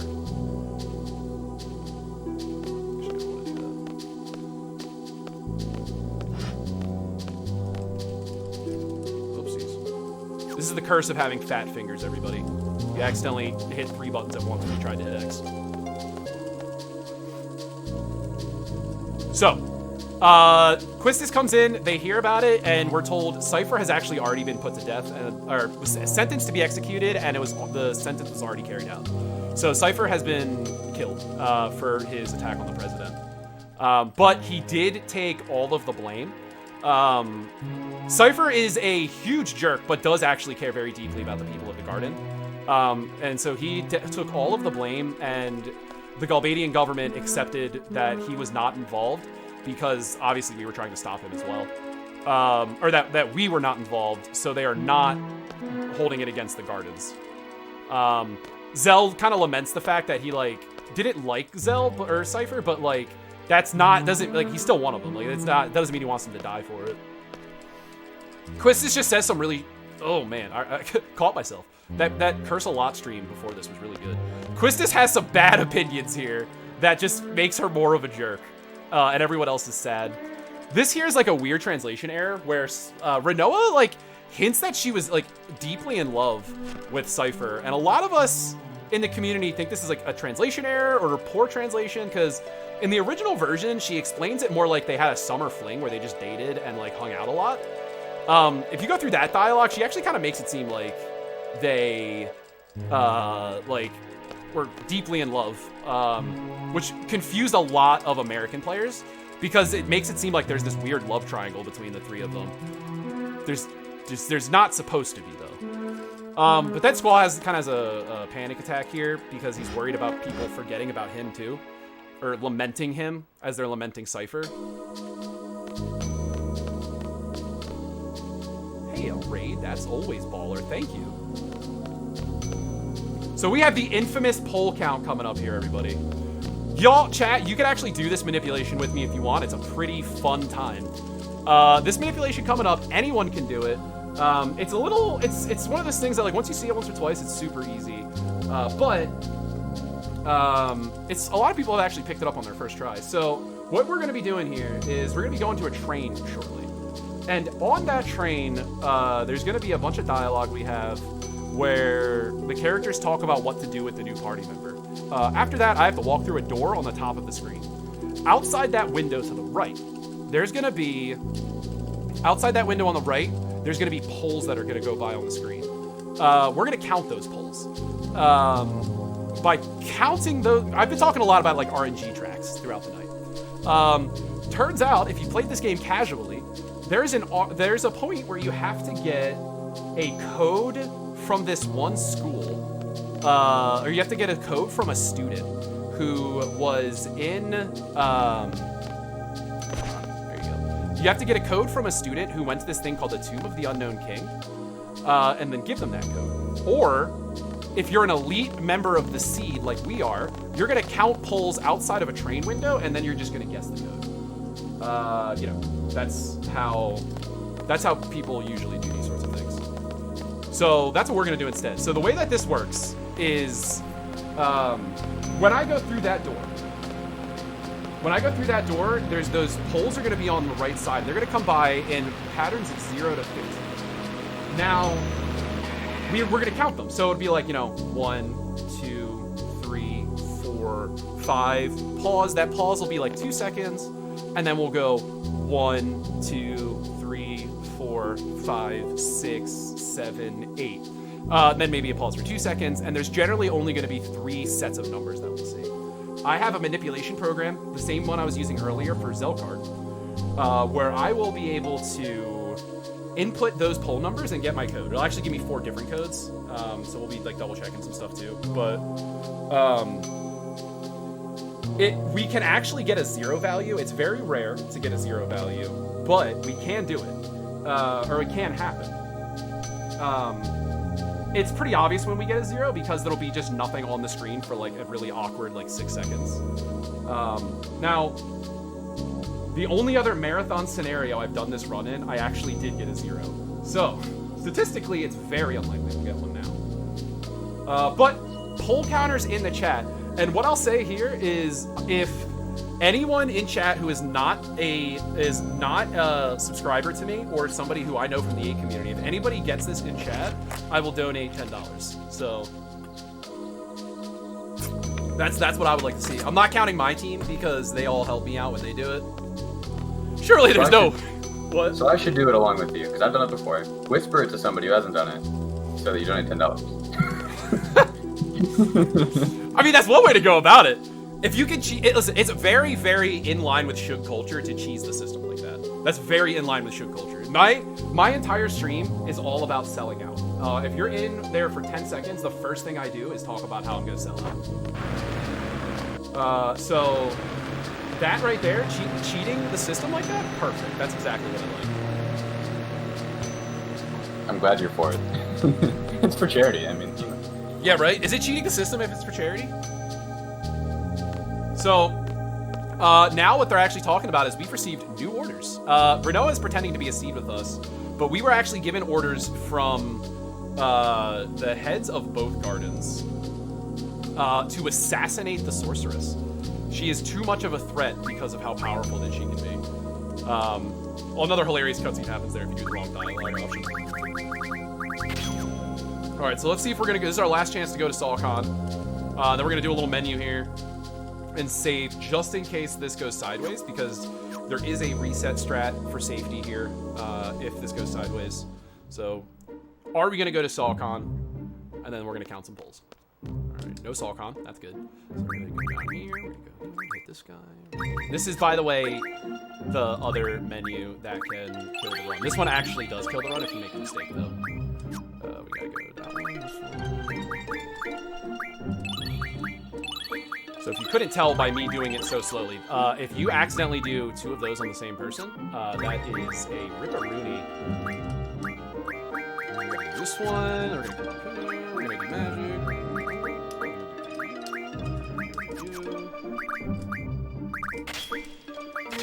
Alright. Oh, I forgot. So I'm used to being, when you're going for PB attempts, you actually would hold, when you're going for PB attempts, you would actually hold the menu button as you enter this place, because that's actually faster than doing it on the menu. But I'm so used to it that I actually just tried to run up and just ran away from the train station instead. So, this is the poll count, everybody. You're going to be paying attention the moment I go through that door on top. That's when we're going to be starting. It starts real quick. Yeah, it's pretty quick. So I'll move my character to like the bottom right, and then I'll be mashing X so I can get out as quick as I can. It's pretty consistent that we'll see 3 sets of numbers. It's, again, in my last marathon run, we saw 4 sets of numbers, including a 0, yeah, I think it was 4. But it's usually only 3 numbers. And it's usually fair. This is a lot easier than a lot of people think. We kind of glossed over it, but Irvine is a gun user, which is why he was put in our party, because their objective is to assassinate the sorceress by means of a sniper. And the sniper is Irvine Kinney's. He never misses. Also, he's suave with the ladies, and it's very important that he continues to be suave for a little while here. Because he's gonna, and by for a little while, I mean 7 hours, because he carries the run. All right, so here we go, everybody. Poll count.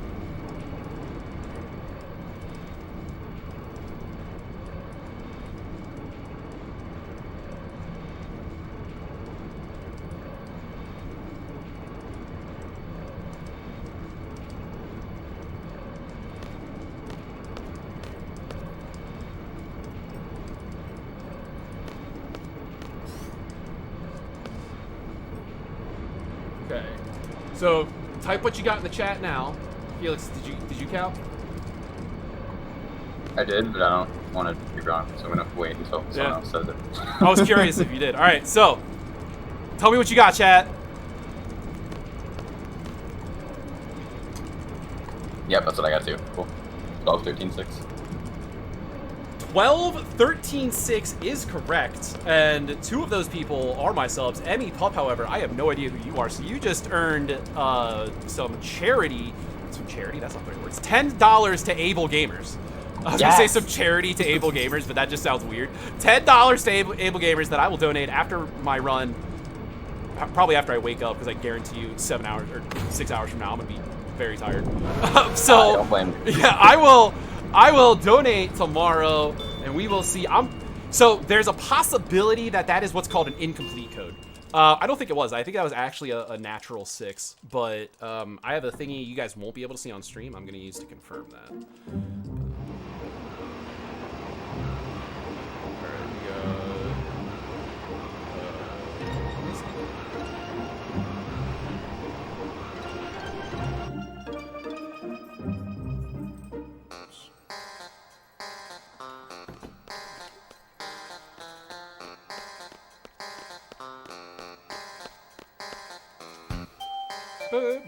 So you might recognize this as the city that you'll recognize in a second because we're not there yet.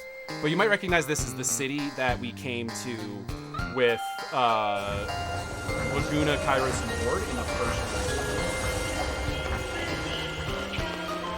one. We're gonna get in front of Irvine here so that we can move out of this cutscene transition. You may have noticed like how that looked. Because of the way that he moves there automatically, he's actually solid and we can't move through him. So by doing what I just did there, it makes it so we can move quicker after the cutscene.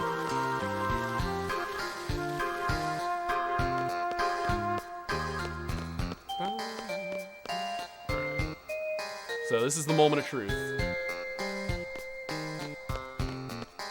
So we're hoping our code is 018.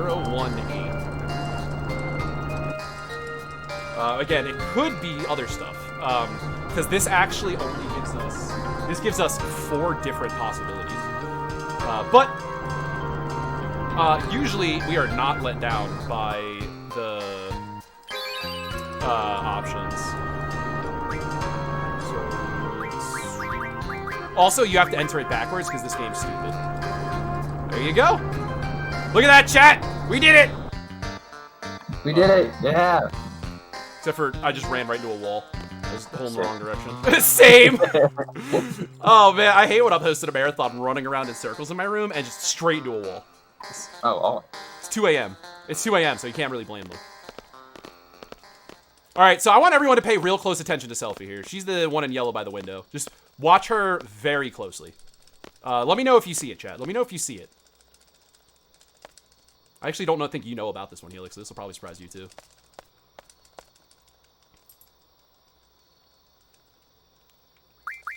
Hi, really good runner at this game. Literally just figured out second option was faster here. All right, here we go. Let me know if you see it, everybody.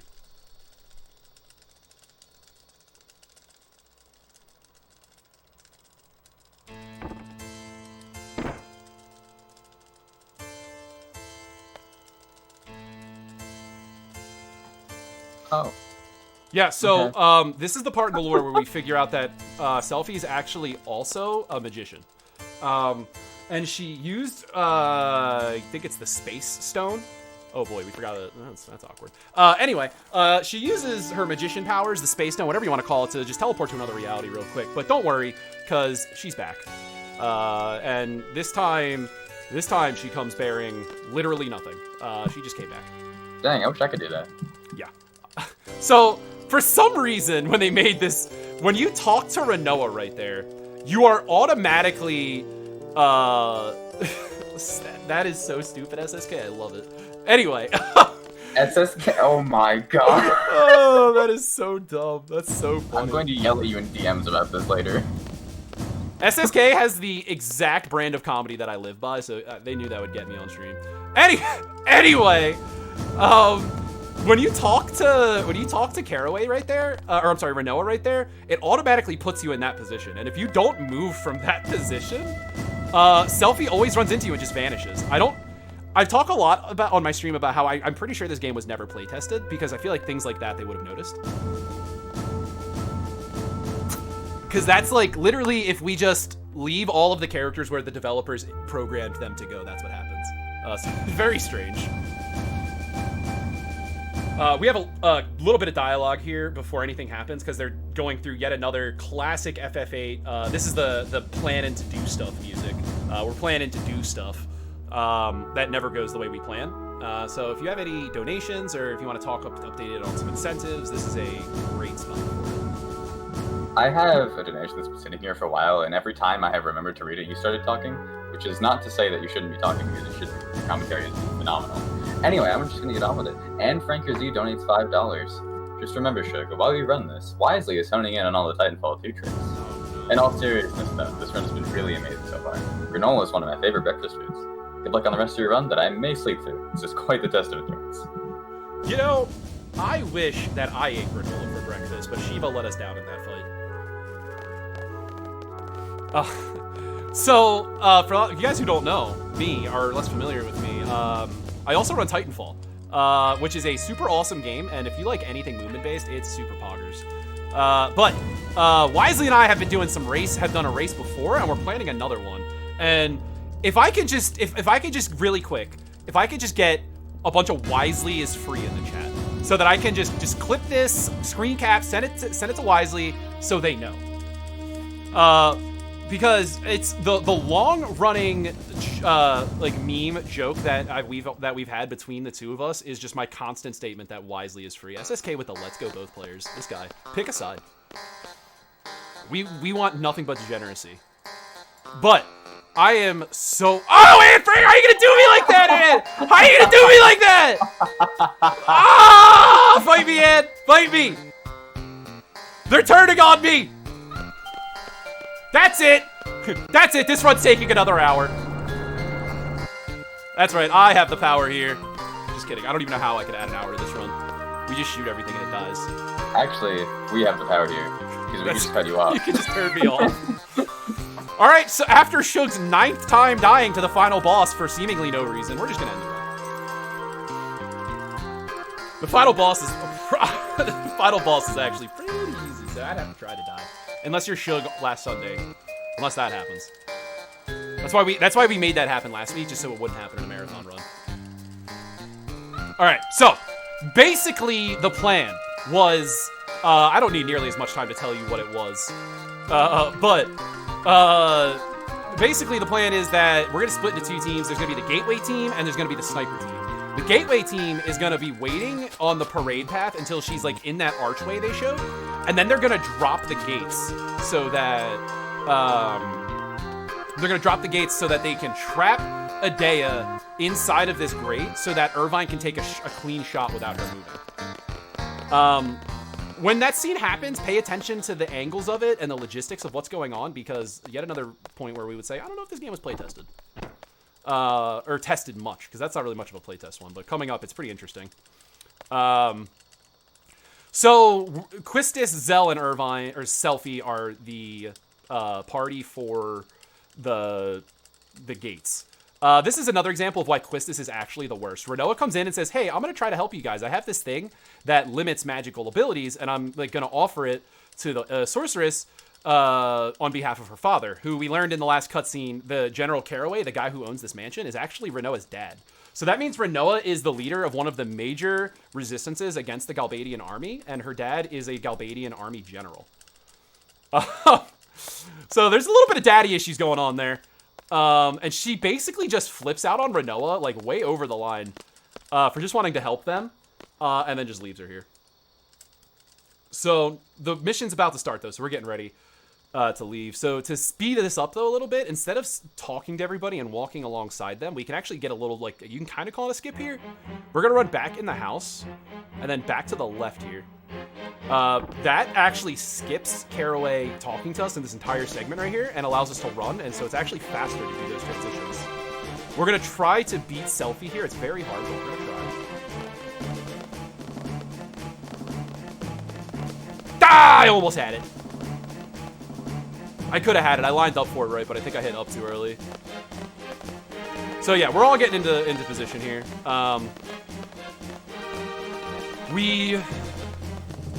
We have to wait until the parade starts specifically because of how far away she is from the actual, like, gateway thing. Team's job is to literally do nothing. Let's see how bad they screw it up. Yep. And remember, it's only one person's fault. I can't emphasize this enough. And no plan ever goes well in this game, but specifically this one is one person's fault. Now, I don't want to seem like I'm piling it on any one person, but it's Quistis' fault. And you'll see why here in a second. This isn't even me being a hater, because I have been known to be a hater for Quistis. Quistis sucks. Quistis does suck. So, in, Caraway makes a good point here. He's like, y'all are about to try to assassinate the sorceress, and I'm a general in the sorceress's army, so I should probably dip here. We're like, cool, dude, bet.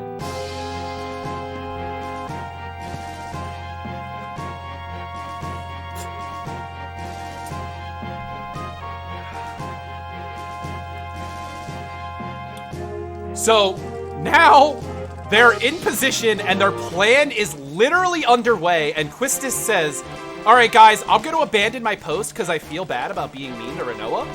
So she abandons her post. The other people in the group say, wait, why are you doing that? Just say sorry later. And she goes, no, I have to do it right now. So she abandons her post to go apologize to Renoa when all she had to do was not scream at her for, like, just no reason. Bonk on the parking meter. That's a flag. That's a flag on the play. That movement on that screen is, like, way harder than it looks for no reason. Getting past that parking meter is super tough. The real ones know. So here we get to see a little bit into, like, our mommy-daddy fight. That meant daddy-daughter fight.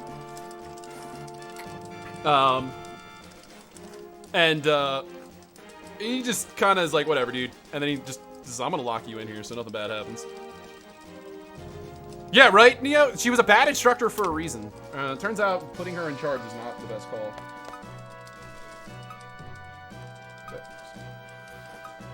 So, and then right after this, we actually have a legendary Final Fantasy VIII minigame. Not quite a minigame, but we like to call it one. All right, so Quistis, in all of her excellent decision-making, came back to the spooky Resident Evil mansion and got herself locked in the room. Good job, Quistis. Really great leadership qualities you're expressing here. It's a good thing that you guys quickly came back to apologize to Renoa, and the plan's gonna go perfectly. Roll poggers. All right, so now we're gonna hop over to Renoa, though. We're gonna go pay a visit here. So everyone's favorite Final Fantasy VIII minigame. Can I get a little bit of hype for Box Climb? I hope you guys enjoy this hot, saucy Final Fantasy VIII speedrun action. This is the stuff of legends. Sorry, it's really intense. I gotta hit all these inputs.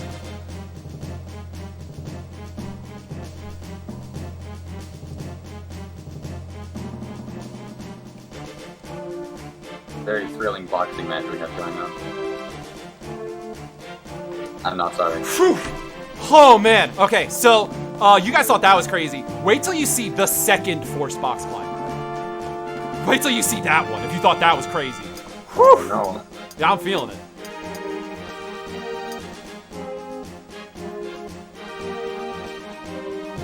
So this is another example of enemies that I couldn't figure out what their names were when I was a kid. They're supposed to be called I couldn't pronounce it when I was a kid, but I'm an adult now. Iguion sounds about right. But they're just called lizard dogs.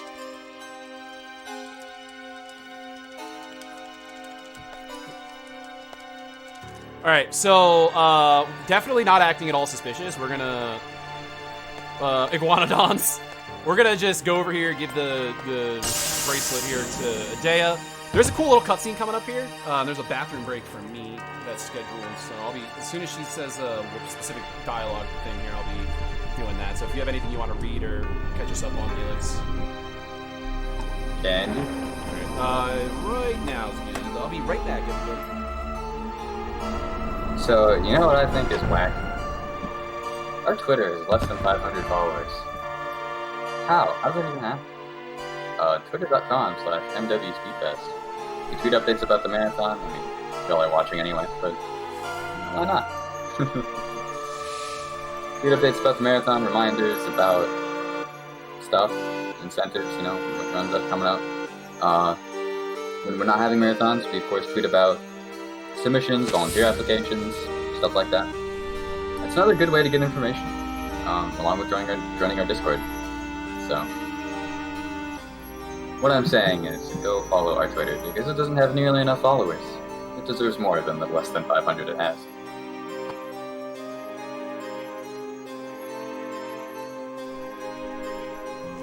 Does this count as arrogance? Because I, have to tweets from that account are from me. Oh well.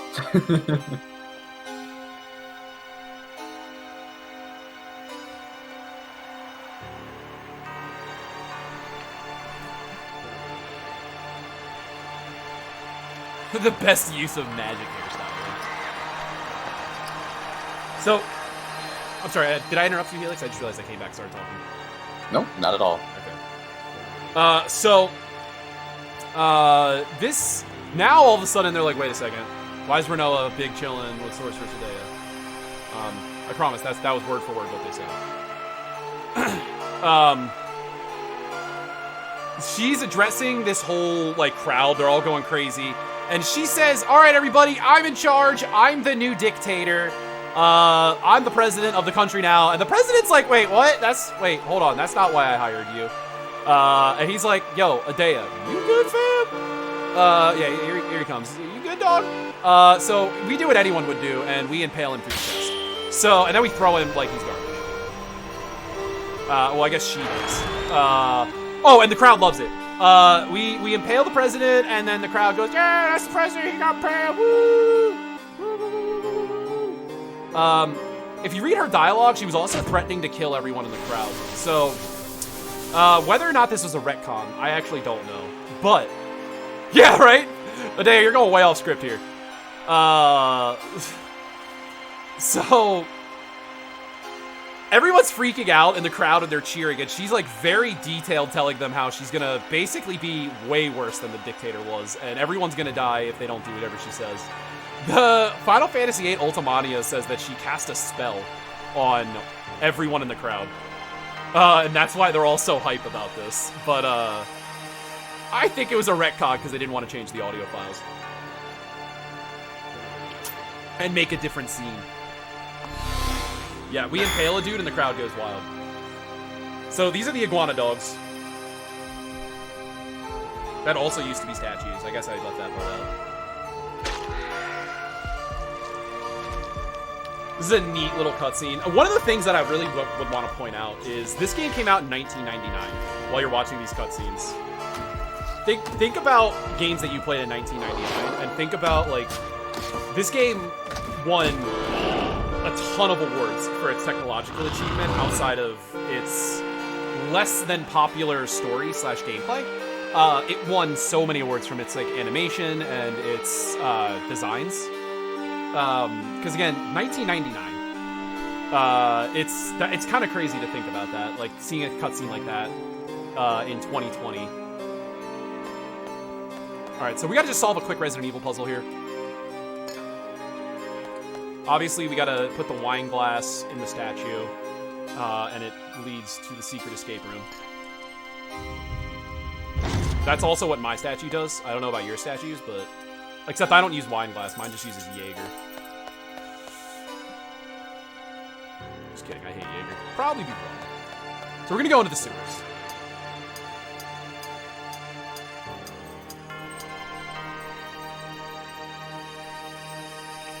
Never thought too hard about it. I always just thought it was funny. Someone gets straight up murdered and the crowd goes wild. A cool little thing coming up in this next cutscene, too, is this is one of the more well-known Final Fantasy Easter eggs, so a lot of you guys probably already know this. But this scene that we're about to watch, where we're doing the parade, all of the dancers are actually doing the dance from Thriller, the music video by Michael Jackson. The music obviously doesn't match, but they are doing the dances from Thriller.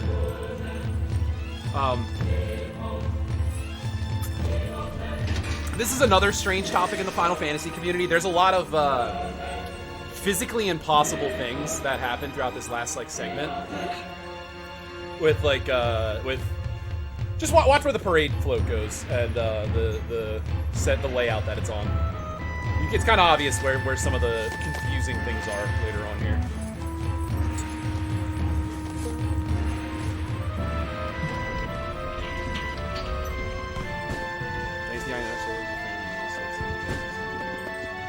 It really did. A lot of people actually hated the CGI, but I think it was more of the fact that they just wanted puppets more than CGI. Behind the wine glass statue? Let's see. That means you belong in a Resident Evil game. Come on. There you go. You kind of have to wait for him to do those movements before I can run to the side with him. So we're approaching the end of the first disc here. Disc 1 and Disc 2 are the longest. It's a pretty good disc what we got here.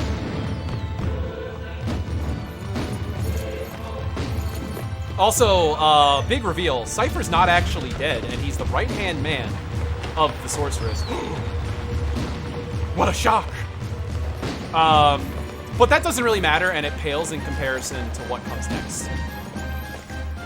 If you were worried, if you were thinking to yourself, I don't know what I'm gonna do if I don't get to see another box climb soon. Not only do I have a box climb, I have a tiny optimization. Ready? We go to this side of the box and we hold A, because it's faster for Irvine to walk to that side than this side. And now, quiet time.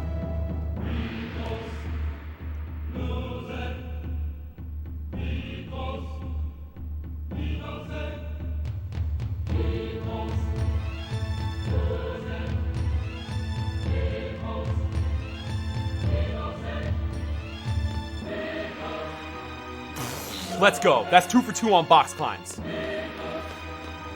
Absolutely incredible. That's some pogs. That's worth a donation. I was gonna say, I feel like I've earned some $5 donos. That's a double perfect box climb. What? That's gotta be worth it. I hope so. You know, it's 1:30 a.m. over here in the Midwest, and most of my fellow staff has gone to bed. I'm thinking, let's give the morning crew a surprise to wake up to with those donos. Heck yeah. We got Make that number large.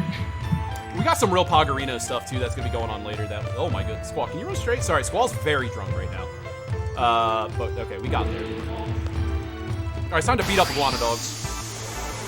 So, one thing that matters in this fight we have to make sure we do is we have to draw Carbuncle, which is the cutest Final Fantasy summon you'll ever see. Too bad we don't use it in the run, but I promise you it's adorable. Look up Final Fantasy's Carbuncle and your heart will literally melt. Also, we're going to see a little bit of Irvine showing off here. Not only is he the carry, but watch how fast this man attacks. We love this guy for everything you could possibly imagine.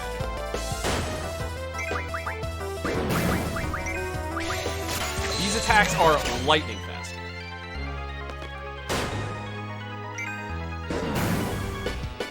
Man with gun is all you need, Jen. It's all you need. You having issues with the space-time continuum? Do I have the recommendation for you? Have you tried Man with Gun? or cowboy, if you want to call it that. So this here, Squall saved Renoa, obviously, because he had to. It's part of Pringle. I'm sorry, Pringle. It's all part of Pringle's contract here. This scene really resonates with Renoa because she realizes that she is like way out of her league trying to do all of this stuff. And that line, "just stay close to me," comes up later on in the game as well. It's a very Renoa, like, and she mentions it as well. Like, she severely overestimated her abilities compared to everyone else here. And that entire segment kind of makes her realize that she needs to big chill on her behavior towards the rest of the group, Squall specifically. And then so here, if you were paying attention to where everybody was, Renoa was not around when they saw Cypher. So Squall has a bit of a talk here with Renoa where he's like, hey, so he's alive. Bad news is that he's next to the sorceress and they look like they're pals, chums, homies, amigos.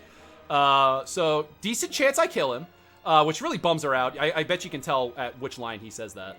So we might have to murderize him here. Then we're gonna go check in on Irvine real quick, because he's just getting ready to take the shot here. He's the sniper. So we're gonna check in on him before we go to the sewers to clean up Quistis's mess. I mean, get out of the sewers. I'm sorry. Except one problem. Turns out Irvine's all talk. Dude, and Squall has the most relatable facepalm of all time right here. I can feel this. That is the most relatable facepalm I've ever seen. I think we've all had one of those at least once in our life. Multiple times a day for me.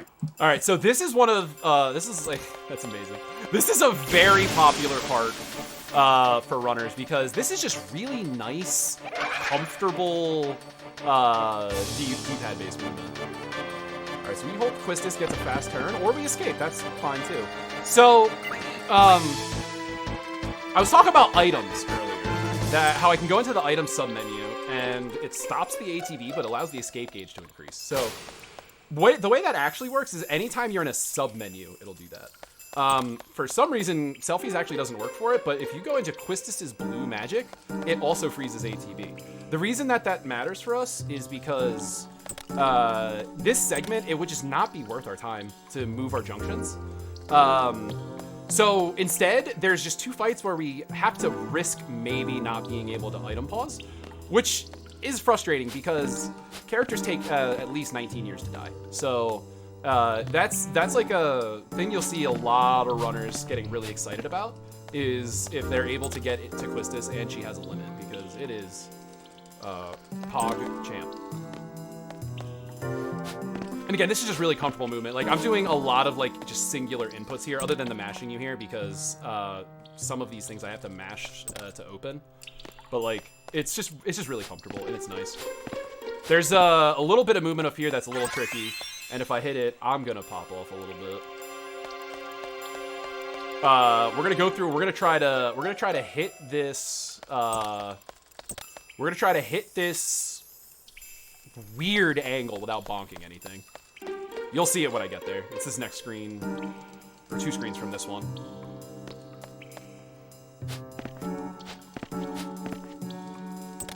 Good night, Emmy Pup, and thank you for earning $10 more. That was where that one's supposed to be, too. We're on something resembling a step count. I just think we're on the wrong enemy rolls, which doesn't really matter for you guys. So someone's gonna die here. Notice how long it takes Selfie to actually die. See that? That sucks. All right, so this is the movement right here. This is a lot harder than it looks. Not when I go through this screen. Fudge. So if you do just the right analog input, you can actually hit that little railing right there and just slide on it. It's pretty awesome, and it looks baller as heck. But, you know, it's really hard. The Kiwami, because of the way it's made and that stuff I was talking about earlier with the analog gate and how the Kiwami has a slider that lets me actually unlock and move the analog gate, That angle is only possible when the Kiwami's analog is actually turned up to maximum. The problem with that, though, is if you have every single potential angle available, the problem you run into with that is you have to be insanely precise to do it. Which is exactly what that is. There's one very specific angle you need to hit for that to work. I don't even think I get it in my PV, frankly.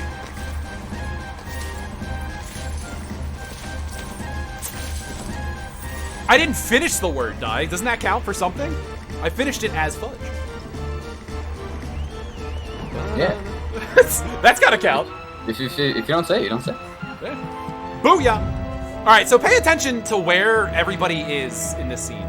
Notice that she was driving, the angle that she's driving in from when we lower this, which, by the way, Quistis gets a get out of jail free card here, and nobody finds out about how trash she is, but whatever. Okay. So she's trapped now. Back to Irvine, who still having a full-on panic here. There's some really awesome story reasons behind what's going on right now that we'll get into a little bit later. My storytelling's been a little bit memey, but I'm trying not to jump too far ahead for you guys who are kind of along for the ride with us. But you know, some of the stuff with like Irvine flirting on with people and the some of the behavior you see in this situation and a couple others has some very interesting explanations that we'll get to in a couple hours.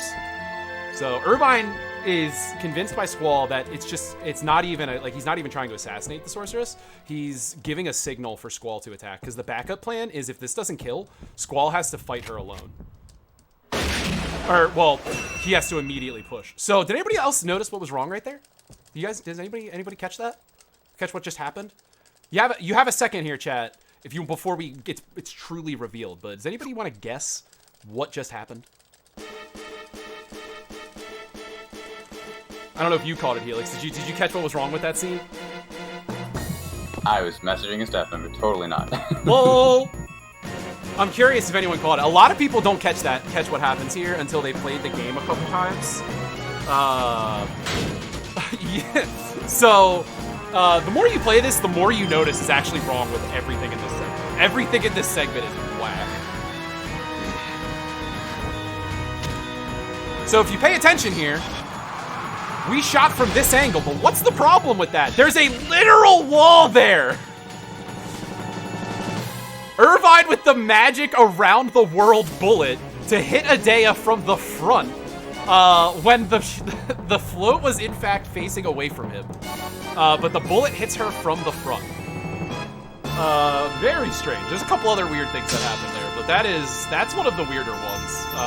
It's the magic bullet that traveled around the world. He's just very, very talented. That's what I'm saying. You should see the part where he kills deities. That's even better. Alright, so this is the last two fights of the disc.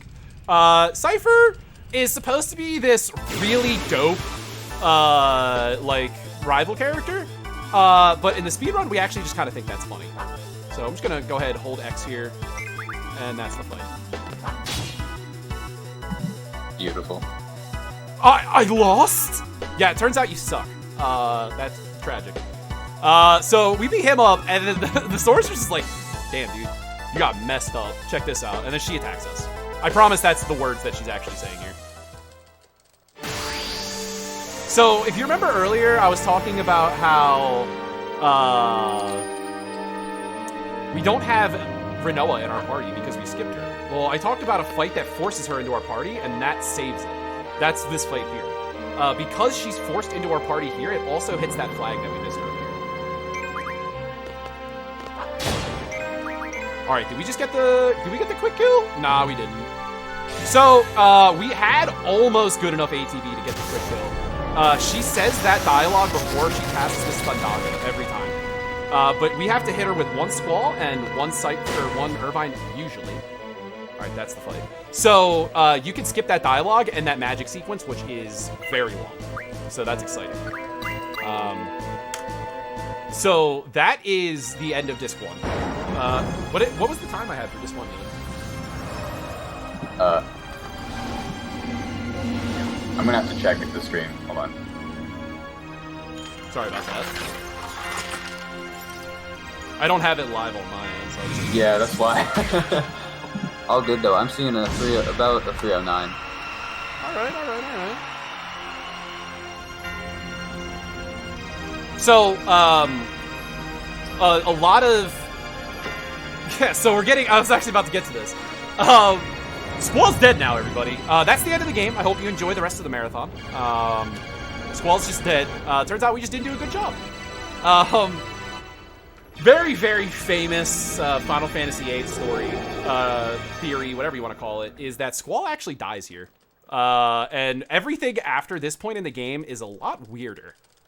Way weirder. And so a lot of people think that Squall actually dies in that segment because Homie did get impaled by a giant spike, and that is usually bad for your health. And so... A lot of people think that he actually died. There's an entire website called squallsdead.com. I would really recommend you check it out. It's very funny. And it's also a really strong theory. It's a really strong theory that people have that actually makes a lot of sense. Unfortunately, the developers have come out and said that it is not true. But the addition to that was, it's not true, but wait, it might be better than what we wrote. That was the official statement by the, I forget his name, but the writers when they were making Remastered, that he actually really liked the Squall is dead theory and kind of wishes they had gone that direction instead. So Squall is not actually dead, but it's a very popular lore, and I really encourage, ooh, that was not the bonk I wanted. I really encourage people to look up the Squall's Dead website because it is quite the read.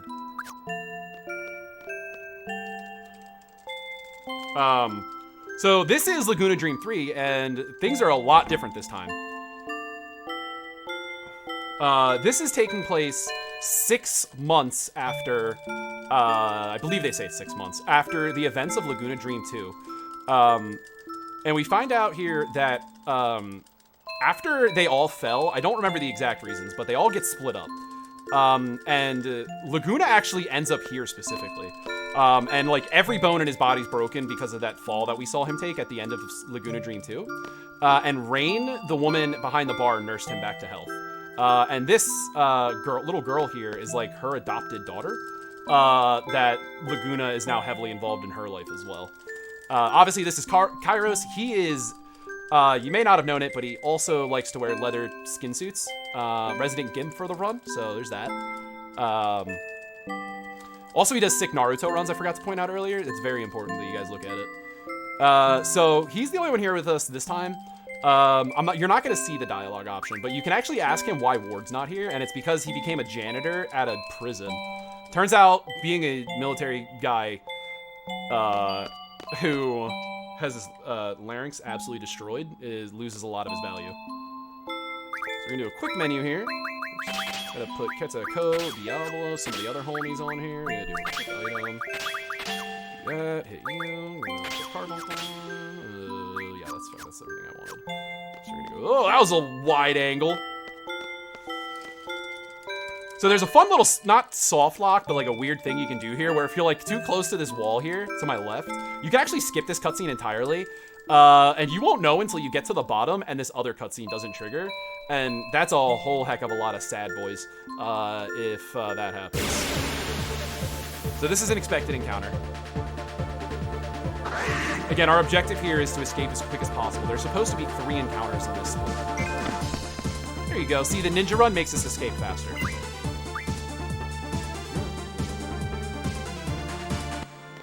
If they remakes, they'll make it canon. The real answer is that he was injured and it's like magically healed. They literally never tell us how. He like, after he wakes up, he like feels his chest. There's no hole in his chest. And he's like, oh, that was cool. And then it never comes up again. No one's ever like, what happened to the gaping hole in your chest? No one ever asks. Very strange, but it's fine. So we're gonna get another encounter by these shadows of these houses up here. And then we're gonna do 10 walking steps after this cutscene. Magic ice spike makes the magic wound going away make sense. I mean, I wish I could argue, but I don't have a leg to stand on. That's a good point.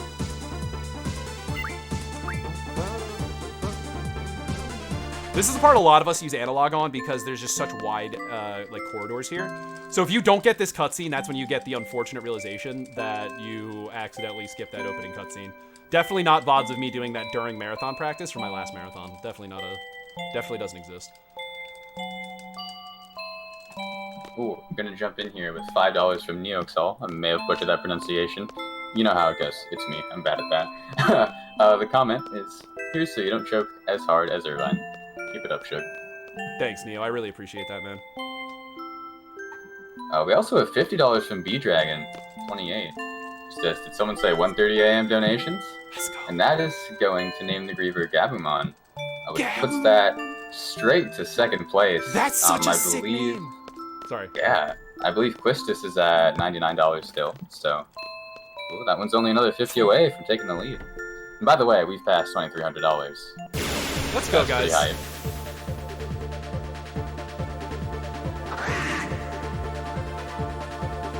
That's so sick. Keep up the good work. That's we're a good amount already for the night shift run, so that's really exciting, guys. Thank you. Hey, speaking of the Griever name, about how much longer do we have on that? I would say Griever's like probably about 2 hours, almost to the dot, actually. Sweet. Yeah, so we got 2 hours for that one. Hey, guys, I'm telling you, if Quistis wins, I'm gonna be very upset.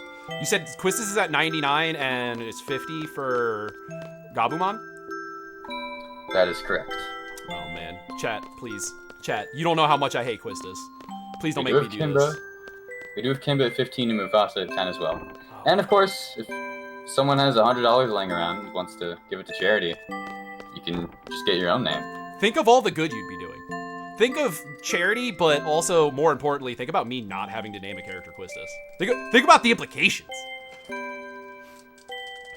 And I guess charity's cool too. That's fine. JK. It is a good cause. It is a great cause. You could double down on good karma. Think about that, chat. Think of all the double down on good karma you could have if not only did you donate $100 to charity, but you also save Shug from the horrible, oppressive Quistis regime that I'm trapped under at all times. That's just, it's from me to you. I'm begging you guys. Save me. So, they're having like a whole conversation privately because they don't know Laguna's here, but Alone here is talking about how she wants to, or how she wishes that Laguna was like a part of their actual family. And Rain says that she also has those feelings for Laguna, that they both care very deeply for each other. This is him reporting back to her for the patrol they did. They go up and down he goes up and down every day to make sure they're safe. I don't know if you saw it, but he calls the caterpillars bunbachus, and he calls the bugs bunbuns. That's my favorite Pokemon. Is there actually Pokemon named those? No, I just Bunbachu sounded a little bit like Pikachu. You know? Yeah. I was like, wait, what? They're very, very close as a family. They talked a little bit too about how Julia, the girl from the first dream, after he left from that dream, or after we left from that dream, Laguna went back to war, and when Laguna got there, everything happened in Laguna Dream 2, which meant he went away for a long time, and Julia met like a famous general who helped her like cope with losing Laguna, and eventually they got married. And he learns that in like that last scene that they got married, or not, just before that last scene that Julia got married. Oh, and she also that song she wrote about Laguna also blew up. I don't think they give us a lot of detail about that though, but it was like a chart topper sort of a dealio. This is probably the first really long cutscene segment for a little while here. So if you wanna go over anything, Helix, this is a wonderful time. Well, we were talking a little bit about how good of a cause this is. Let me explain to you why this is a good cause. Enable Gamers' mission is to create opportunities that enable play in order to combat social isolation, social isolation, I can speak words, foster inclusive communities, and improve the quality of life for people with disabilities. They accomplish this by helping make games more accessible, with assistance from their experts in cutting-edge technology. However, they are only able to do this when generous people like you give donations of any size to enable them to keep giving controllers to people in need. 94% of every dollar donated to able gamers goes directly toward helping support gamers with disabilities. Gamers with disabilities, man, it is late. But anyway, that's actually one of the best ratios in the world according to Charity Navigator. And if you'd like to donate, go to speedrun.com/MWSF2020/donate or type !donate in chat. And by the way, if you live in the if you live in the US, your donation may be tax deductible because they are a registered 501c organization. That sounds like a pog. Tax deductions.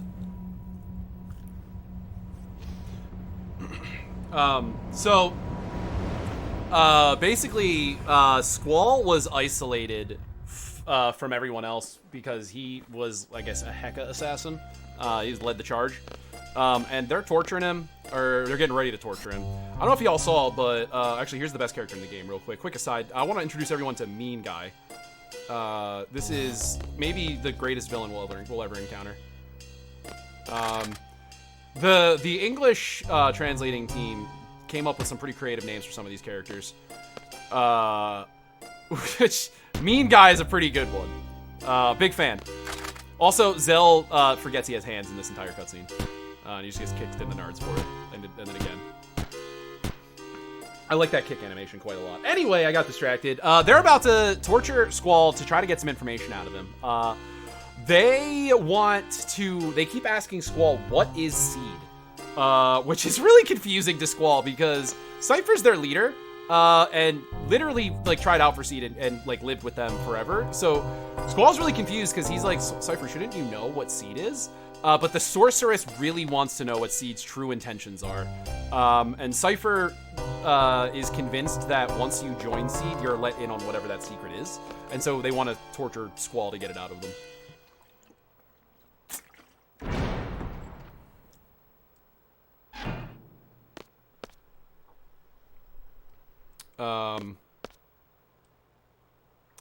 So this is a cool one here. Cypher single-handedly throws an entire human being. One arm and just threw him against the wall like he was nothing, which is crazy. It's hard to get a job as anything but a security guard. When your parents give birth, when you're born and your parents go, all right, you look like a mean guy. There's also Warden up here, and then there's Drunk Guy earlier. There's a couple interesting ones.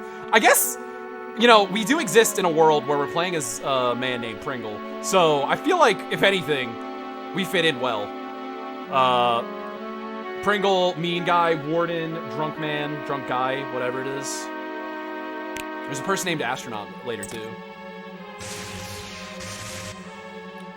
Which is funny, because a lot of characters are just completely unnamed, so that means somebody was like, this one gets a name. But it's still generic. This is notoriously the part that I get the most annoyed at when I'm doing my own personal runs. I feel like this is a forever cutscene. Oh yeah, Man from Garden. We don't see him in the speedrun, but there is also Man from Garden, who's like on the 3rd floor of this prison we're in. So this is actually some of the hardest movement in the game, I think, in this like entire segment. Between the cutscenes, I won't be talking very much, just so I can make sure I don't do a poor job here. So they also came by earlier and they took Renoa from us. In that dialogue, they actually revealed that Renoa, General Caraway specifically got them to release Renoa, not the other people. Which I would assume, and others would assume as well, that it's, you know, because it would show that he was guilty otherwise. Chat, you're gonna hate me for this, but we are not gonna save the Moomba because it makes us go slow. So, unfortunately, you guys, my chat gets mad at me too, but Mean Guy's gonna kick this guy in the face, and we're gonna just go, sorry, nothing we can do. Very sad. It breaks my heart, but it's faster to let the Moomba get beaten up. So we let him get beaten up. They make us watch it, too. It's awful. If you save him, you unlock a thing later. That saves you a little bit of time, but the amount of time you lose for the extra dialogue is so bad. It is Sag, SSK. It is Sag. It's just Laguna in disguise. So this is just Pringle being really confused. Pringle's like, bro, you're literally you were like basically a seed. What is the issue here? And so Squall just, or not Squall, Cypher just insists and insists and insists and insists. So Squall's just getting tortured. I wish I could tell you more, that there was something deeper, but that's actually the themes of this scene, is that Squall has no idea what's going on and just getting tortured for no reason. And the warden's a jerk, so we deal with that. Oh, Astronaut is? That one I knew.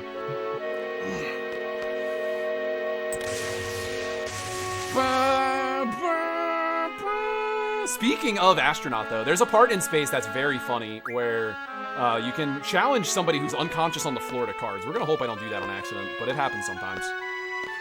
They won't talk to you, but they will absolutely play cards with you while they're unconscious. Save the Moomba incentives. Oh no. Save the Moomba or kill the frames. I would kill the frames every time. Well, I mean, hot dogs are crucial to life. It's very important we save the hot dogs. Don't worry, we're gonna save the junior classmen too.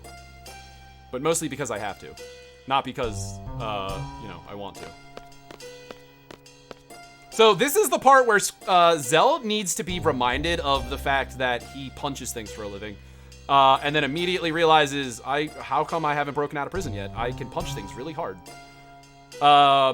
Another thing that he remembers from this segment is, if you remember, I talked about Ward was not with the other two because he was actually... Ward was not with the other two because he actually was a janitor in a prison. Well, let me tell you, in convenient video game plot lines, this happens to be that prison. So Zell also knows his way around most of the prison and how to work a lot of the things in it. Ain't that convenient? We're gonna do a little menu here.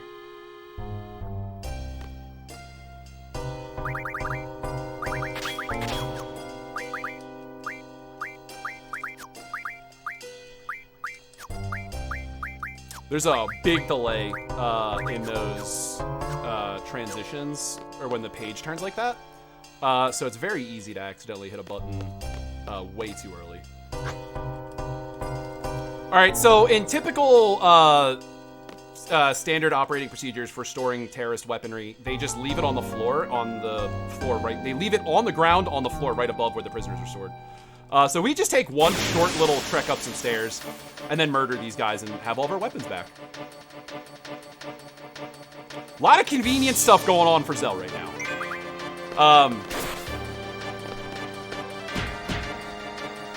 Gotta hold our button here. There's not much we can do. We didn't get hit by anything that's really slow, so that's what we're looking for. And now we have all of our weapons back.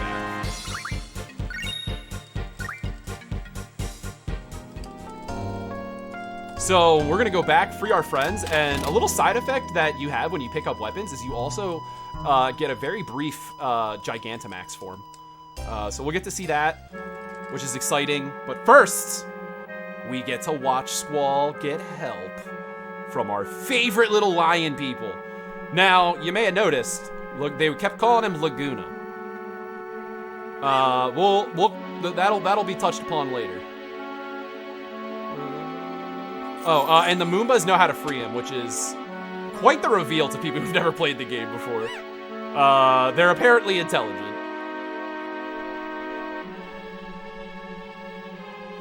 So Squall was able to get freed. We're coming back to this group, who by the way, I didn't call this out, but we definitely tricked that guy with the oldest, we hit him with the oldest trick in the book. Hit him with, oh no, the girls got bit by a snake. I think you should come check on them. And then we knock his ass out. His butt out. We knock his butt out. Yeah, so here's our Gigantamax, and then we're gonna beat up some old friends.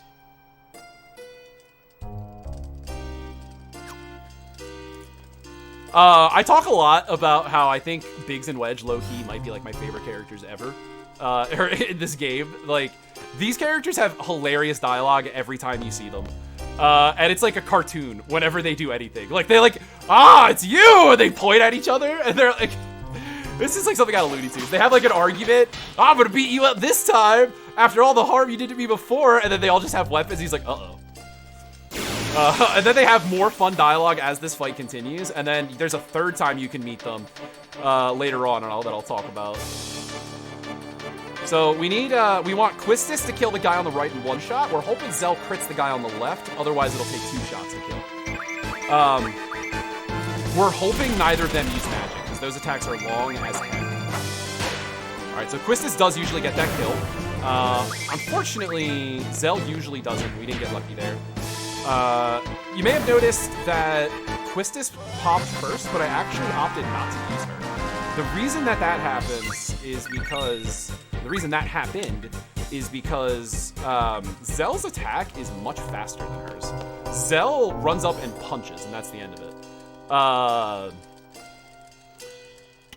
Quistis actually, like, other than the fact that she's stupid, actually swings her, like, whip in the air twice before attacking. So we actually save a little bit more time every time that we have, like, Zell attack instead of Quistis, or something like that. Which actually becomes a big factor towards the end of the game. Because we get a random party later on in the game. Random in quotes. This is a speed run, so obviously we just manipulate it, but... shoot. That's almost wrong.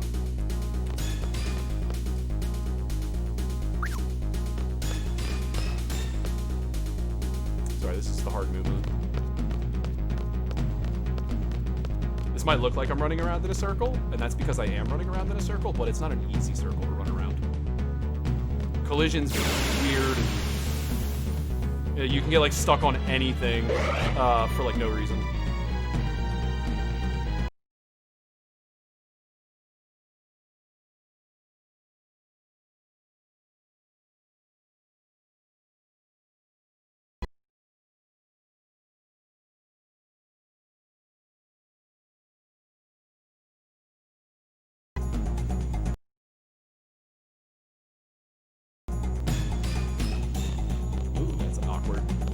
Far enough up yet. So we got that encounter a little bit earlier, which is why I had a little bit of funky movement outside of where I was supposed to be.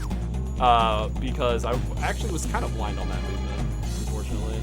I thought we were a little further on in the path, so that up input would have taken us up the stairs. Like when you're going for like PBs or you're going for really good runs, there's a weird quirk in the step count here, where if you get a third battle here that like you're not supposed to get, because you're supposed to have 2 encounters here. If you have a third encounter here, it actually messes up the step count, not in a way of like your encounters are in different spots, but there's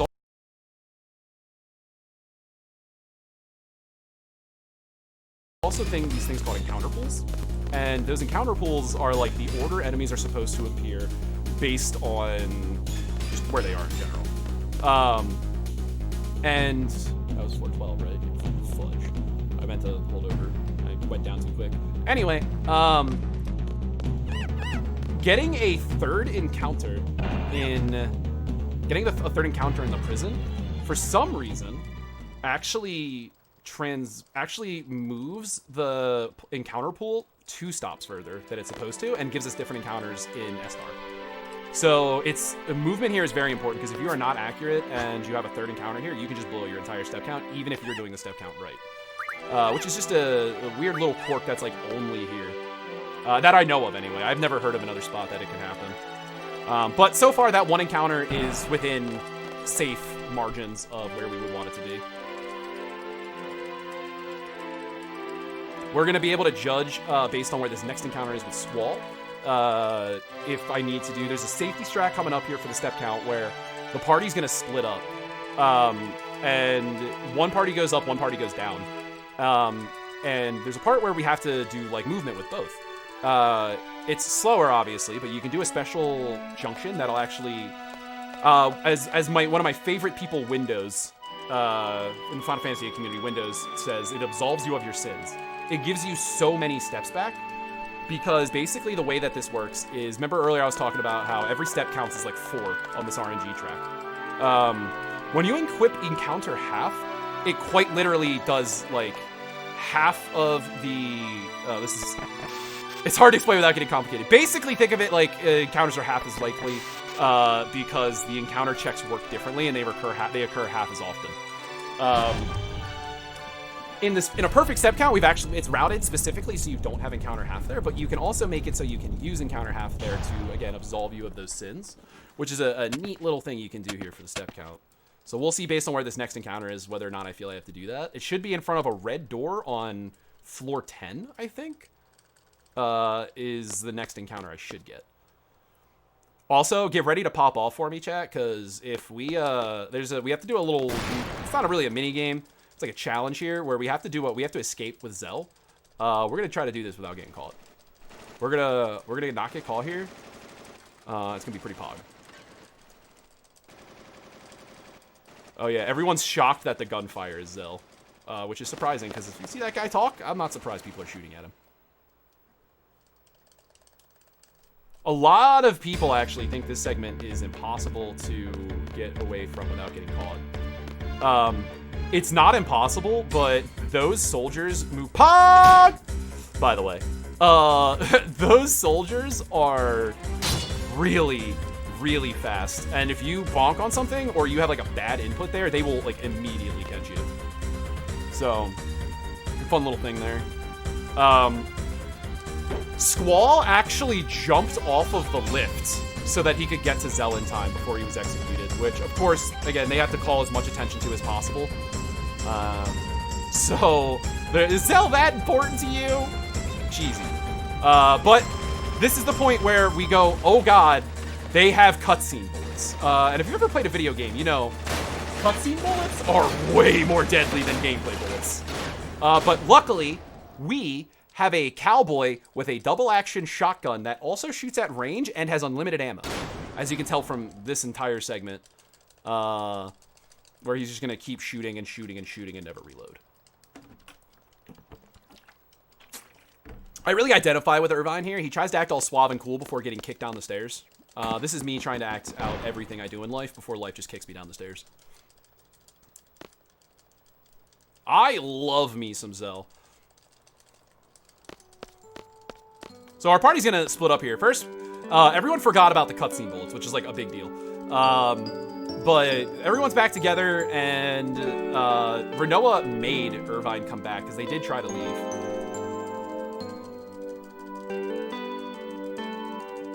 Yeah, frankly, he makes a habit out of it. They referenced, so she was just talking about how she scratched him up trying to get him to come back. They reference those later, and it's pretty funny.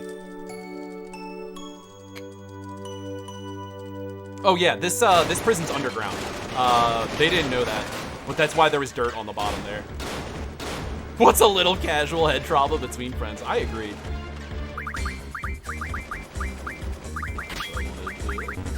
Get out of here.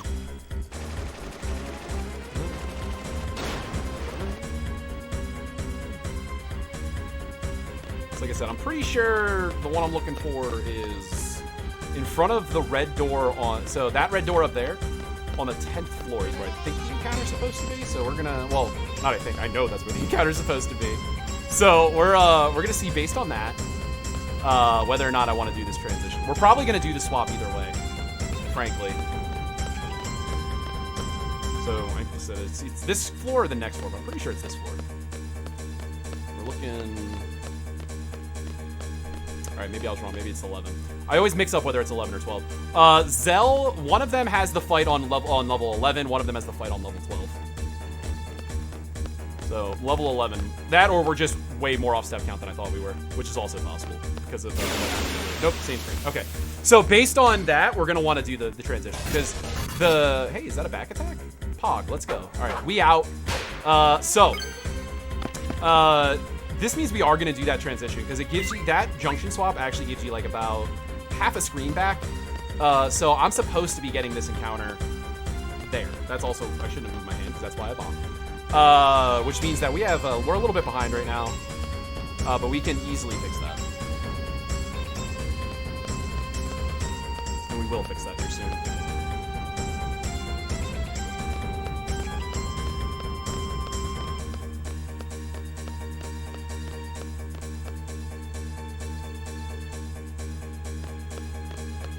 It's like actually silly how hard and precise some of that movement is. All right, so now we're gonna switch back to the other party, who's gonna have a much easier time running because of the shortcuts we opened up earlier. When you save the Moombas at the end of, or at the beginning of that last split, they will immediately help you. They will immediately like help you by unlocking stuff. So we're gonna take advantage of that here. Do a quick menu.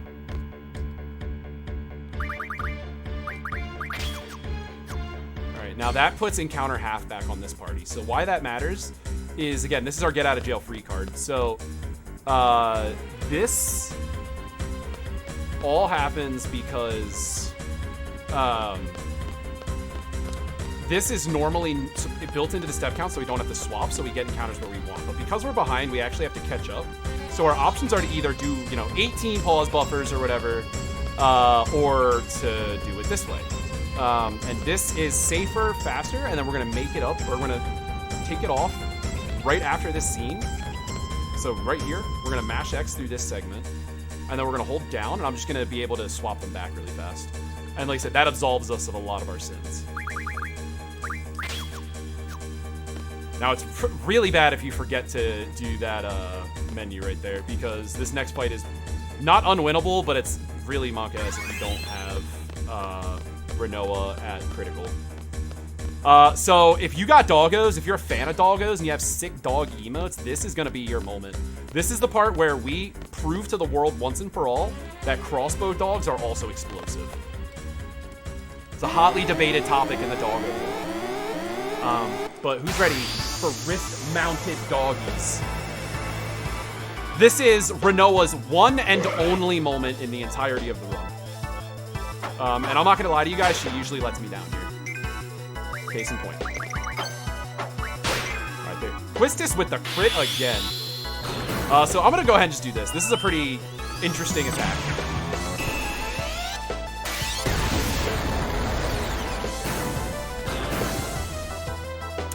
That's right.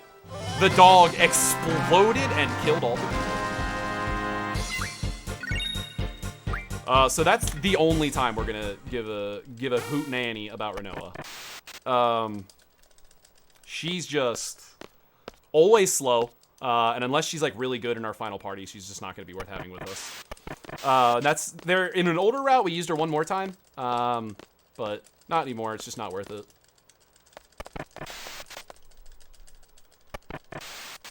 It's an interesting animation, isn't it? Like, she puts the dog on her wrist and just shoots the dog. Like, what? There's another one she has where she mounts the dog on its back and then turns into a comet. That's an interesting one. So here, every runner I've ever talked to tells me that you can survive this part super easily by just not moving, and the game like works still. I disagree. I swear, as a kid, I game over here. We're gonna move. I've never even tried not moving because I'm too afraid of what'll happen if I don't. But every runner in the universe says that you can just stand still here and not game over. Disagree. Disagree. I don't blame you. I swear I remember it as a kid, and it's just not worth it. It's just not worth the risk. And I literally watched at GDQ. I literally watched Mutsky do it, and I still don't believe it.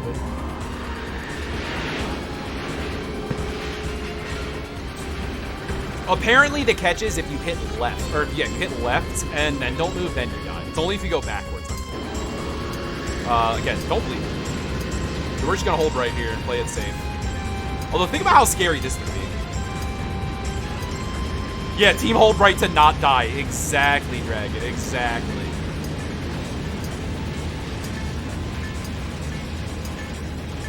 So now we've made it.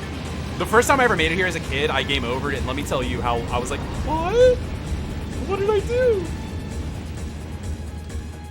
So this is the toaster tank split I was talking about earlier. It has a name, and it's like BGH15-2- something something. But it's just a toaster tank. We're just gonna call it that instead. That fight has some crazy variants that we'll talk about when I get there. You'll see a lot of people with like time save opportunity of upwards of 40 plus seconds there. We'll talk about that when we see it. So we all finally escaped from the prison, and I guess we just killed all the guards, and they just started letting us leave now. Because we got to this side and it was just completely unmanned and nobody tried to stop us. So we escape and we meet up and we decide we're going to talk about what to do next.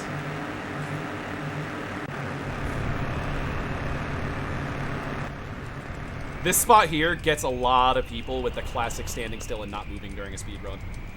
There's a transition here that's very sneaky. Usually the characters do things that show like animations that show that they're about to be controllable. This scene has literally none. And I've seen runners stand still for like a minute here before realizing what was happening. All right, so we're gonna talk to Selfie here. They revealed that in that conversation that they are still gonna be launching missiles at the gardens.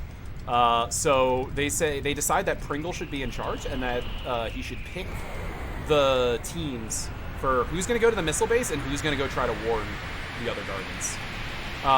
Irvine heard from like the radio chatter that they were targeting Trivia first, which is actually the school that Selfie transferred in from. So they just fired missiles there. We don't know what the fate of that is, unfortunately, but we know at very least that missiles were fired at the Trivia garden. Trivia is the name of one of the continents. Didn't like that X info, huh?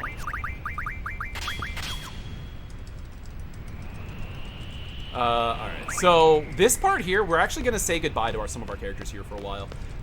And, you know, it's all boys rule, girls drool. What is it? Boys go to Jupiter to get more stupid, and girls go to college to get more knowledge, right? We separated the battle. There's an actual reason we do that, and it's because there's a special cutscene that happens if we bring Renella that's super long and we don't want it. And we want to have Squall and Irvine together anyway. So that's the real reason. But it's like we got a big old split happening here, and we're not going to have access to the party that's not Squall for a little while. So the game's like, hey, you know you're not going to see these characters for a minute, right? So we're going to start off with the Squall group, and we're going to head back to the garden. We're going to hijack a train for that, again, as you do. I want to call out Zell's dialogue here. I can't skip it because it's actually like cutscene. And this is just another example. I think there was like only two types of writers on the scene game on like the English translation. Writers who are hilarious and writers who had no idea what they were doing. And this set of dialogue from Zell, it falls into the latter. The former. People who are hilarious. Because I just really like this dialogue. Okay, first off, this man's running next to a train to keep him up. Rip. Later sport. Can I get an F for blue guy? Can I get an F for blue guy? He almost outran the whole train. Like, that's pretty exciting, and he almost made it. So let's get some Fs for blue guy. So we're gonna drive to the missile base now.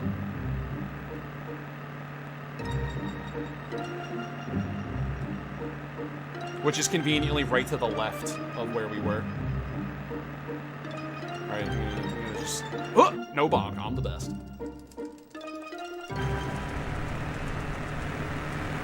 All right, so we got into this truck, and conveniently there was 3 perfectly sized blue soldier outfits in here that also had all the ID cards and credentials necessary to get inside of this top secret military base. So that's cool. So we're just gonna walk on in. And the only negative opinion we have is that the uniforms are itchy and smelly. All right, so Selfie is pretty hype right now because of everything that's going on. And a lot of her dialogue here is just... Selfie's a psychopath, but she's our psychopath, so it's fine.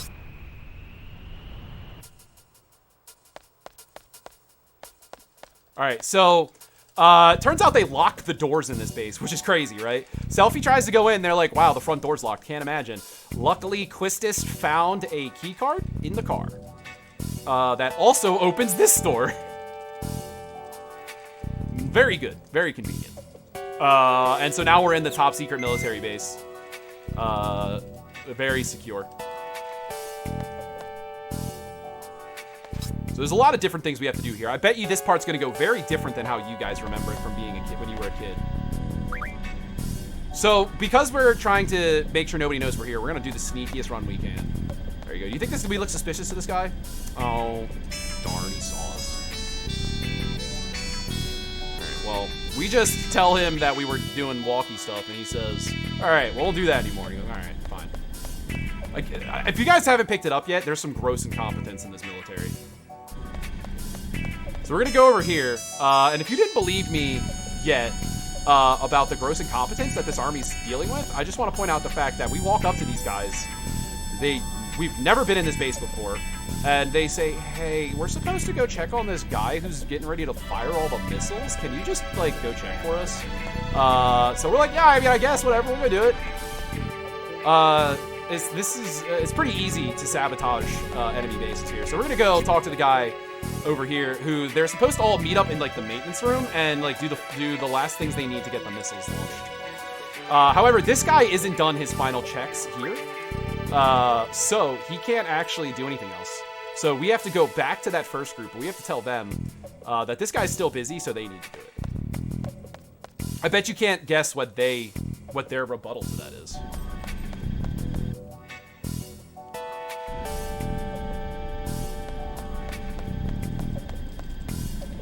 So we come over here. We're like, yeah, dude, we talked to that guy, and he was way too busy checking the other thing. And he lets out, oh, the biggest sigh. And then they just turn and they say, can you do it? I hope whatever this conversation is that they're having over this ledge is, like, the most important thing ever. Because this is something.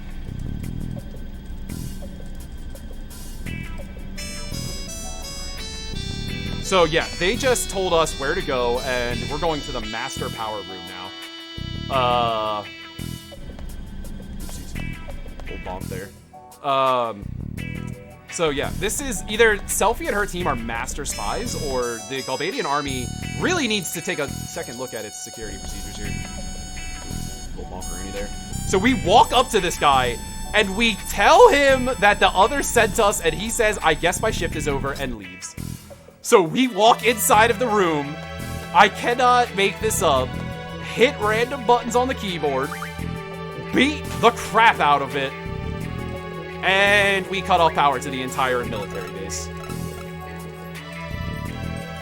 You could basically call me Sam Fisher, James Bond, Solid Snake, all of the above. So now all the power's out, and they're sending an investigation team.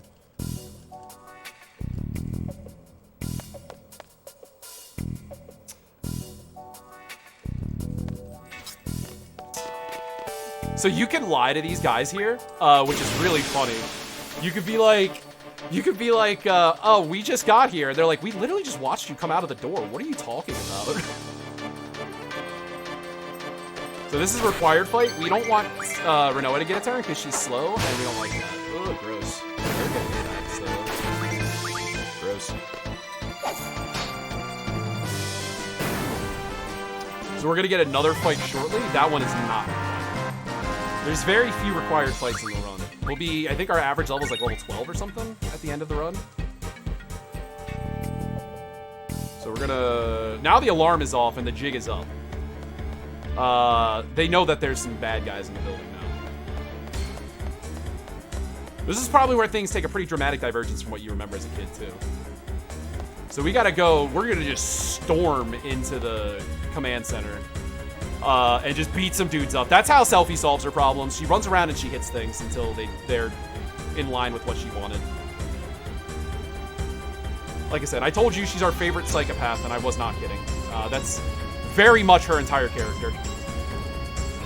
Now, this fight can get a little crazy because there's like a small chance that the red actually gets off a confuse here. It doesn't happen very often, but if he confuses one of your like best characters, that can be very silly. Like I said, it's extremely rare.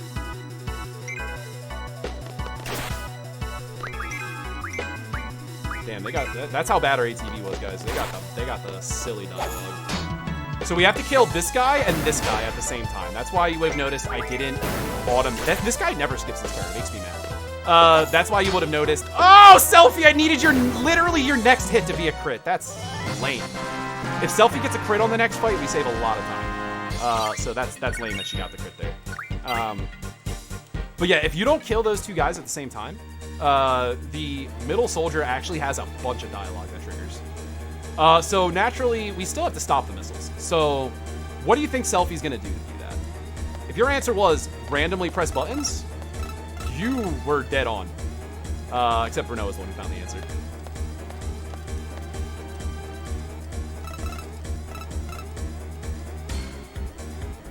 Puppies, random instruments. I'm sorry, I'm trying to catch up with Chad during that cutscene. Alright, so we're feeling like tough guys, so we're gonna set this base to explode in 10 minutes. Setting the base to explode in 10 minutes actually opens up this door behind us. But you may have noticed we didn't do one very specific, memorable part that you remember from your times playing. You probably remember going onto the computer, doing all kinds of stuff. We didn't do that. What a twist. We are still going to do it, but believe it or not, it's still faster to do it this way. We're actually going to do this, take the 10 minutes, then we're going to run back through the entire base. And we're going to still do that entire segment.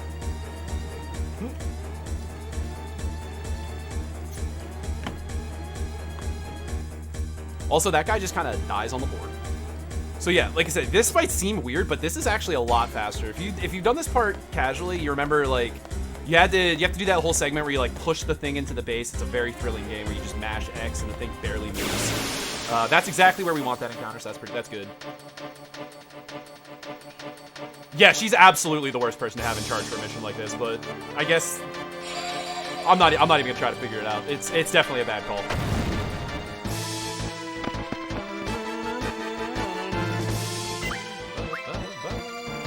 So, now we have to go deactivate, or not deactivate, like do all the missile console stuff.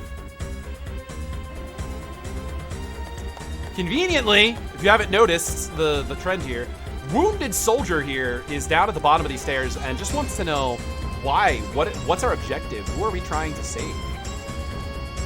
So we're gonna tell him we're doing it for everyone. We're not actually doing it for everyone, that's just faster. But if we want to continue to talk about how bad the security here is, the password to their console that controls all of their missiles is not only 4 letters, but it's the name of the dictator. You can type Idea into these computers and just stop the missiles from coming. What kind of security is that? It just works. All right, so we're gonna use Windows 98 here for a second. This is exactly how the internet worked in the 90s. 90s kids def remember.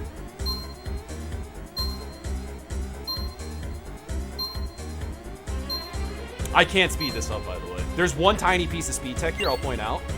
But there's no speeding this up. This is actually just what this part is. You have to like do really slow, careful inputs too. So right here, because I'm a master gamer, we're gonna do this.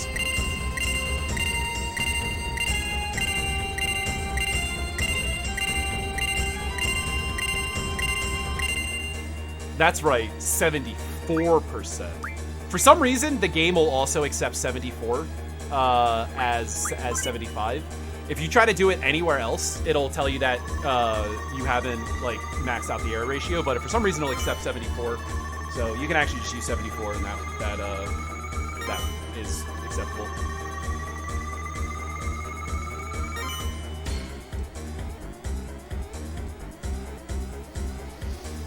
So I'm gonna hit exit here. And again, I'm not slow to these inputs to get the cursor to move and to select it. That's actually the max. Like, I'm mashing buttons here. That's actually the maximum speed I can do it. They really wanted to, like, capture the, like, computer and, like, internet feel of the time.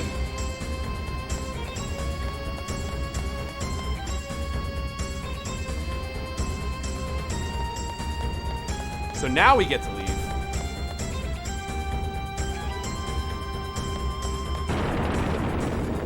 We have a little menu that we're going to do when we get outside here. And then we're going to fight our good friend Toaster Tank.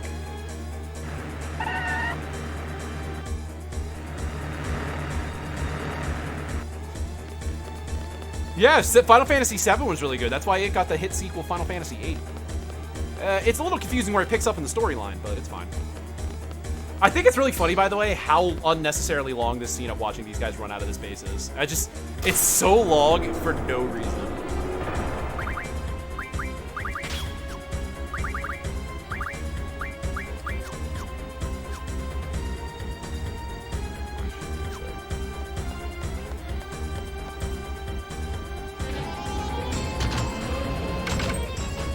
The joke was there was the 98. Oh no. Yeah, where's Windows 98 SE 2? My dog is very confused why we're not in bed right now. I'm getting the biggest baby eyes right now. She's like, I don't get it. It is 3:30 in the morning. I'm usually unconscious or getting a belly rub right now. Dog is confused. So, this fight here, this is not a hard fight, but if you get a crit here with Selfie, you get a massive time save because basically it condenses 2 cutscenes into one, and it just goes right to the last phase of the fight. Which of course Selfie has the worst ATB. Good, keep attacking her now. So if Selfie crits here, pop. All right, no crit.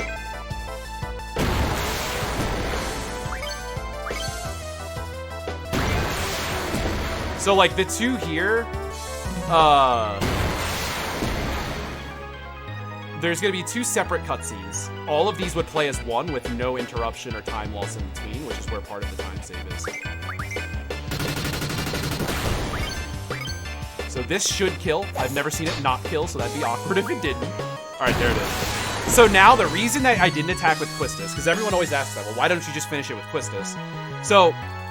this fight's like kind of unique in the fact that after you beat the boss, there's like a secret second boss. And when you were a kid, you probably actually died in the second half of this fight because this isn't actually a very easy fight to do, especially in that time limit up there. But this is like just enough damage to kill everyone here for us to be able to get out quickly. So we just queue up the Ultra Waves, which is we taught ourselves back in Timber, specifically for this fight, so that we can take these guys out quick and then be on our way. So a lot of you guys probably remember dying there. I know I did when I played casually. Just about everyone I know did. But that's the Toaster Tank. His name's actually a bunch of letters and junk. But I don't... Letters are lame. Just gonna pop in here to say that you are really freaking good at commentary. Thank you. You go. I was just gonna say, that was actually like one of my biggest concerns. No, it's really good. You are also making my job very easy. However, my job should not be easy. You all should donate. I actually heard the eyes emoji that Helix was using right there.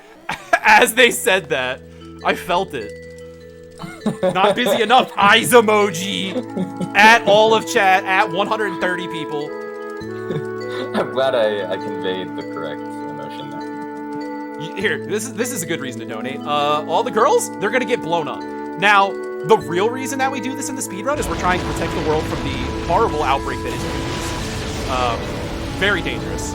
So, by blowing up all the female characters, now everyone else in the world is safe from humans. Well, I didn't want to do it, but it did have to be done. So now we're going to switch back to our other party, who has now made it back to Balam Garden, which was the garden we started in, for those of you guys who are... who remember this area. Our objective is to warn everyone about the missiles that are on their way. There's just one tiny little hink in that plan. Kink in that plan. That was the word I wanted. Kink in that plan. There's a massive civil war happening at the garden. So that's a problem. Lemonhead guys, who, by the way, chat, I learned this within the last couple of years. Not a lemon head. Turns out they're just hats. I just assumed they were giant lemon pancake heads. That sounds weird, but if you've ever met me, that actually totally makes sense that I would think that. So we gotta be like, hey, so I know like everyone's killing each other, but we're also gonna get blown up here soon. It is the faction of the Grandmaster versus the faction of the Headmaster. We have no idea who this other guy is yet. We're like, the Grand who? And you can kind of see the dialogue here. Squall's like, I literally don't know what you're talking about. What? So, the student body has taken the Lemonhead side. otherwise known as I believe it's Garden Master. I can never remember. I believe it's Garden Master. And the Seeds have taken the Headmaster side. Now, one of those characters, we obviously know who they are. It's Sid. We don't know who the other character is yet.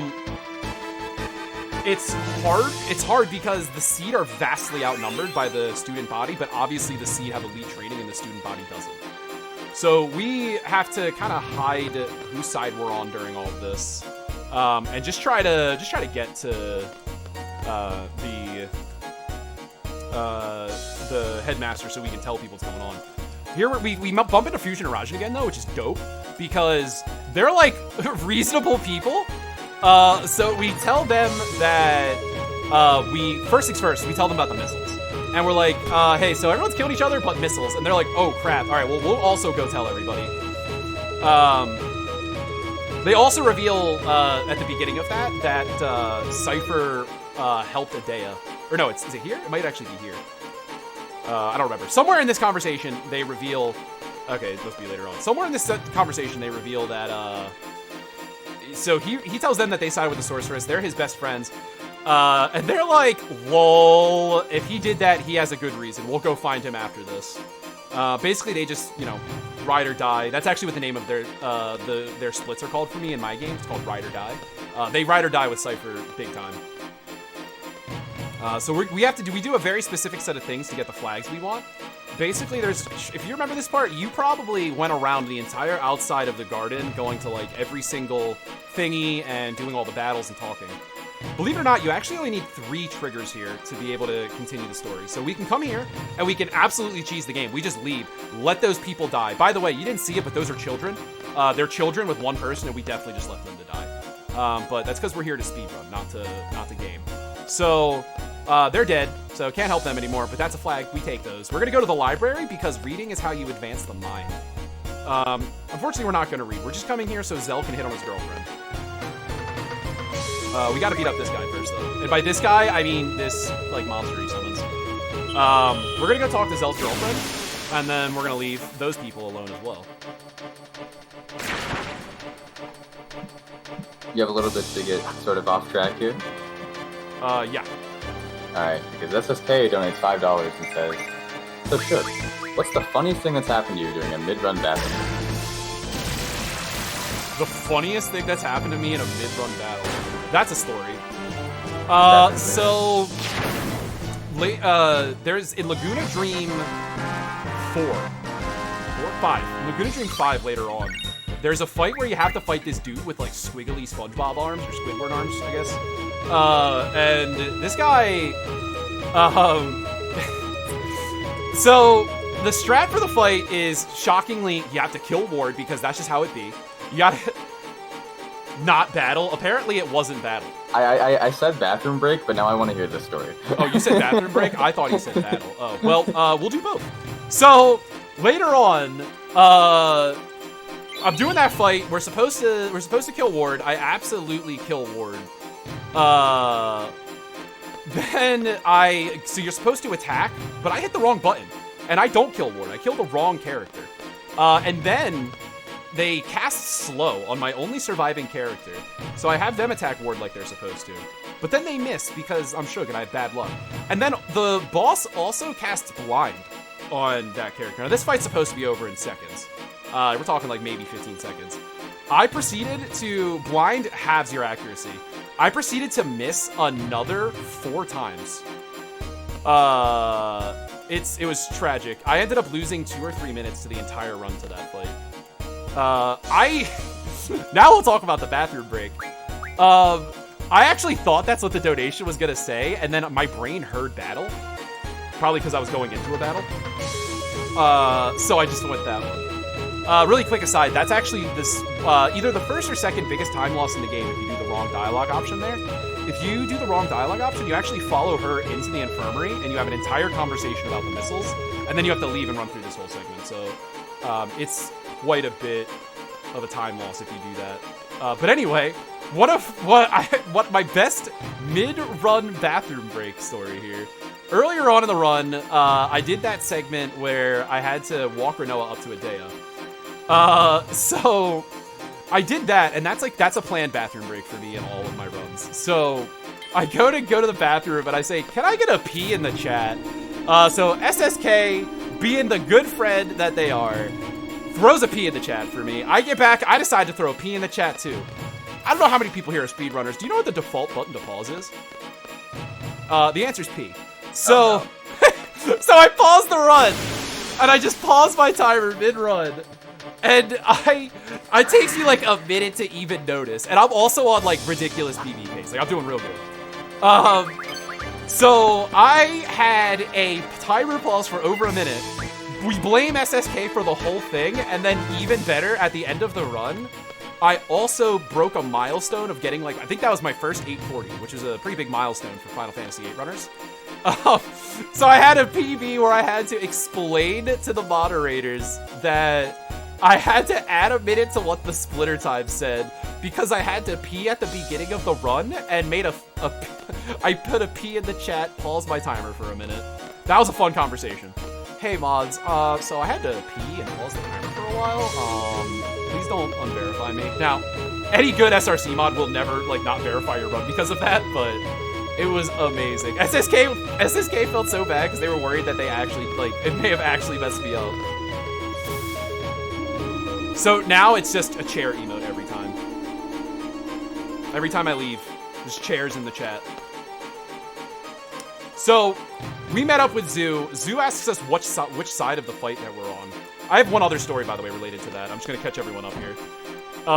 We're like, it doesn't really matter what side we're on. We don't know what's going on, but the missiles are going to blow everyone up regardless. And she goes, oh, okay, well, let me take you to the headmaster. Where he tells us that, surprise, there's a giant, like, in the middle, I guess? They call it the mid-level, so it's like in the middle of the garden complex. And we learned this used to be like some sort of shelter, like bomb shelter or thing like that. And it's just in the middle of this place. And so we're gonna go down there and see if anything can help us get away from these missiles. So to follow up that SSK story, shortly after that, it had to be less than a month after that. I'm doing my Pokemon Nuzlocke run. And SSK comes into the chat and says hello, and the moment they say hello, we get back-to-back insanely bad luck crits that just kill the two, like, crowd favorite Pokemon. Back-to-back. The moment SSK joins. And this entire ordeal is, like, the PB ordeal is fresh in everyone's mind from this. SSK comes in, makes, like, one comment, every eye looks at SSK. And then, from that day forward, SSK, for at least 6 months, anytime something bad happened in any run, on any stream, it was always SSK's fault. Sabotage my speed runs, roots for Wisely, sabotages my Pokemon runs. Oh, by the way, Helix, if you ever do a Pokemon Nuzlocke, watch this guy. Watch this guy. Alright. He's literally a mod in my chat, but I will. Hey, mod at your own risk. That's all I can say. Mod at your own risk.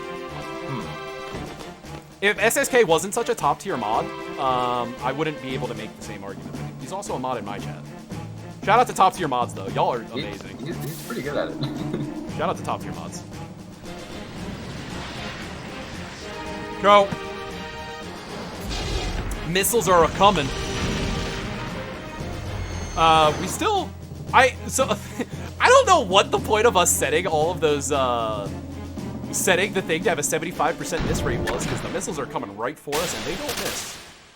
Also, oh, shut up, Irvine. Get out of here. Shut up. Typical video game elevator break. We're gonna just go through the floor panel here, as you do. We're gonna also, like, kind of break the rules of reality here by using the power of anime and witchcraft to not get flattened by this train, or this, elevator here. Good thing we got the missiles drunk first, exactly.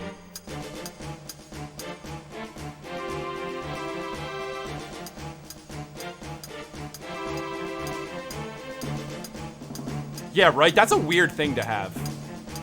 So right here, you're gonna see this elevator starts to fall on us, but then watch how long it takes. Like, watch how fast it starts to fall. Now watch how long it takes for it to go past here. A little bit of magic. You just turn your brain off here. We got time.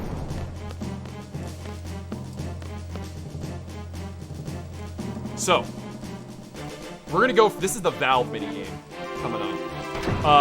Only robots can beat this minigame. I'm gonna try not to cheat. I know of 2 people who can consistently get this minigame first try, and that is a friend of mine named Egdar, and then Luz Baheim are the only 2 people I've ever seen that can actually hit, like get enough inputs in here before failing. You can do it with turbo, but sun's out, guns out. Actually, it's the opposite of sun's out. Moon's out, not cheating's out. All right, that worked. That was perfect. So we're gonna go for it here. Hopefully we don't need Zell's help. All right, Squall, come on. You got this, buddy. We're gonna go for it. Oh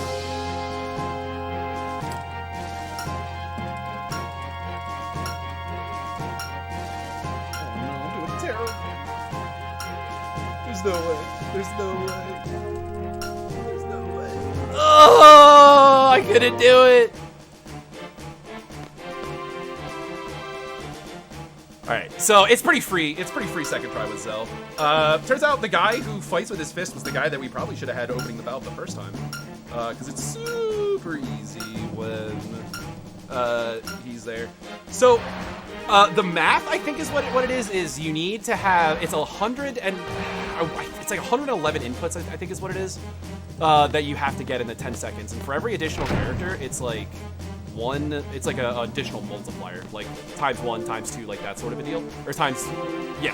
So like one input counts as 1, 2, or 3 based on the number of characters opening. So it's very, very hard to hit that first one. The rest of this segment is, we have a boss fight coming up, which is gonna be one of our only saves in Disc 2. The Oil Boys fight that we have here is actually one of the more dangerous fights in the run. There is a classic death that you can eat here where they both use this like AoE attack that absolutely destroys your health. Now, I've actually only ever seen that attack used one time. But shout out to Egdar, the person I was just talking about. I've seen them have a run die to that, and Egdar just has some of the craziest luck I've ever seen running this game. It is very tragic, but we'll see what happens here. We're gonna save because a lot of weird things can happen in this fight. These bosses also have an ability that can give us something called Curse that makes hello, there you go. That makes it so we can't use our limits unless it's already queued. If Irvine gets hit by that before we can shotgun, that could be bad. Also, these things deal way more damage than like everything else in the game, and everything else for a while. They deal way more damage. So there's a lot of Maka-esque going on around this fight. This is gonna be one of those fights where it's like everything goes fine or everything goes like really crazy. So like it might look like I kind of just body these things, but let me tell you, I am clenched. Hopefully Zell just gets iced. Like best case scenario, the fight opens and Zell just gets iced immediately, and then we get time to limit farm. That's like the best case scenario. Right here's a little example of when I was talking earlier about you don't want to let the game walk for you if it's possible. There's a huge area I can hit to hit this lever at the bottom of the screen, but I want to get as close as I can without missing the box. So I can have 1 or 2 walking steps. So like we get, what's this? So that's 1 walking step. So that's good then. Like, but you can like that whole area. That's got a weird hitbox. I don't know how to explain it if you haven't played this game. That is a really weird hitbox. What? I've seen you just like dance around it before. Yeah, it's so a funny. very strange hitbox. All right, so we're gonna please hello Squall. You can do it, buddy. There you are. All right, so we're gonna hit this lever. That's gonna open up the door, and then we're gonna come over here. We're gonna save.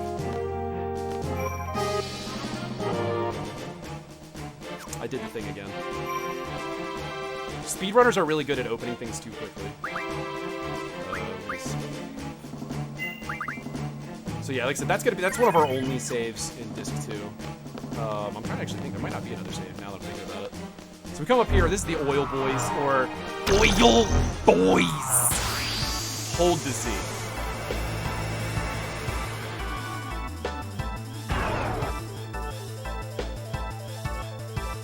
Oh no, Zell's good.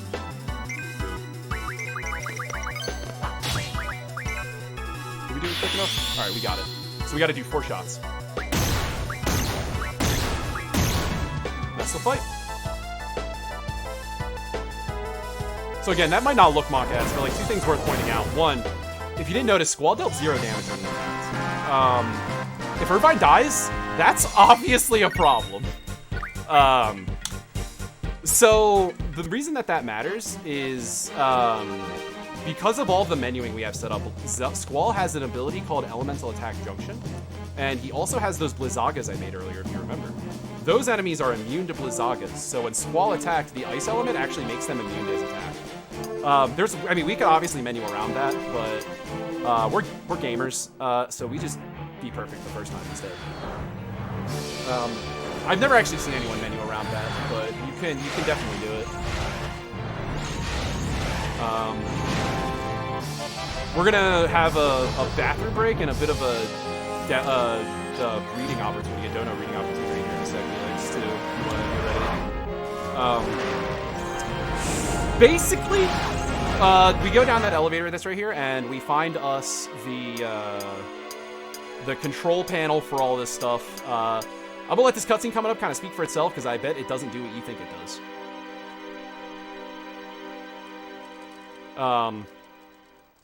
Also, this is a really cool looking generator thing. It's probably not very practical, but it's neat looking. So, we gotta talk to these 2 things here. It's crazy how much faster, by the way, you need to talk to 2 different things here. It's really crazy how much faster it is to do these, like, right, to do, like, the optimal path. You save so much time. So that thing on the right, and then this thing in the middle. The thing in the middle has to be the second one, and doing it from this angle makes you do it so much faster. If you're ever, like, running this game and you accidentally hit the wrong piece there, it's nuts how long the dialogue is.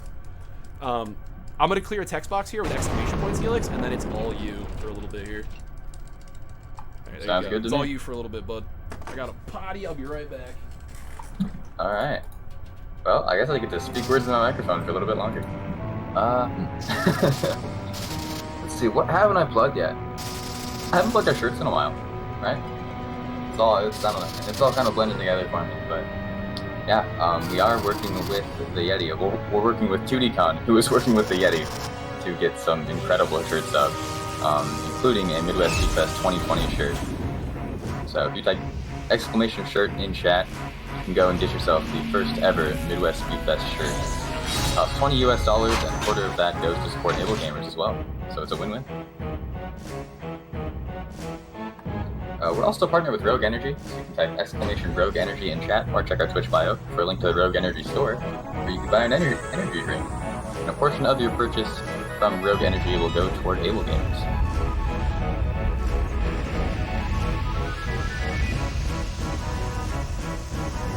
Speaking of partnerships, how about Humble Bundle? We are partnered with Humble Bundle, and you can type exclamation Humble Bundle for code that you can add to the end of any Humble Bundle store link. Go support Able Gamers. Lots of unique ways to support Able Gamers here.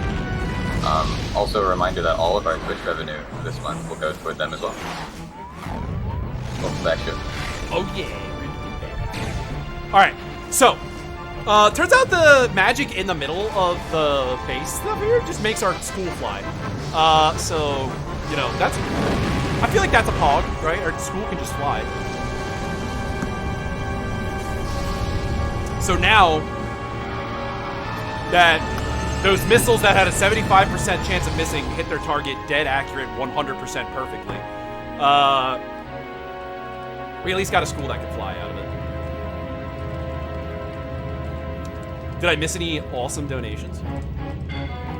Not yet. I wasn't sure what I missed when I stepped away, but boy, does that make you feel better. Yeah, flying school. So this is a little Shug's mad moment here. Pay attention to this elevator that I'm about to run onto. Every single time we interact with this elevator in the run, the trigger to interact with the elevator and use it is in a different spot. And it's infuriating. Sometimes it's in like the bottom right, sometimes it's at the bottom, sometimes it's just on the right side. I guarantee you at least once in this run, I will lose and go to the wrong button or the wrong trigger for that elevator. It's crazy.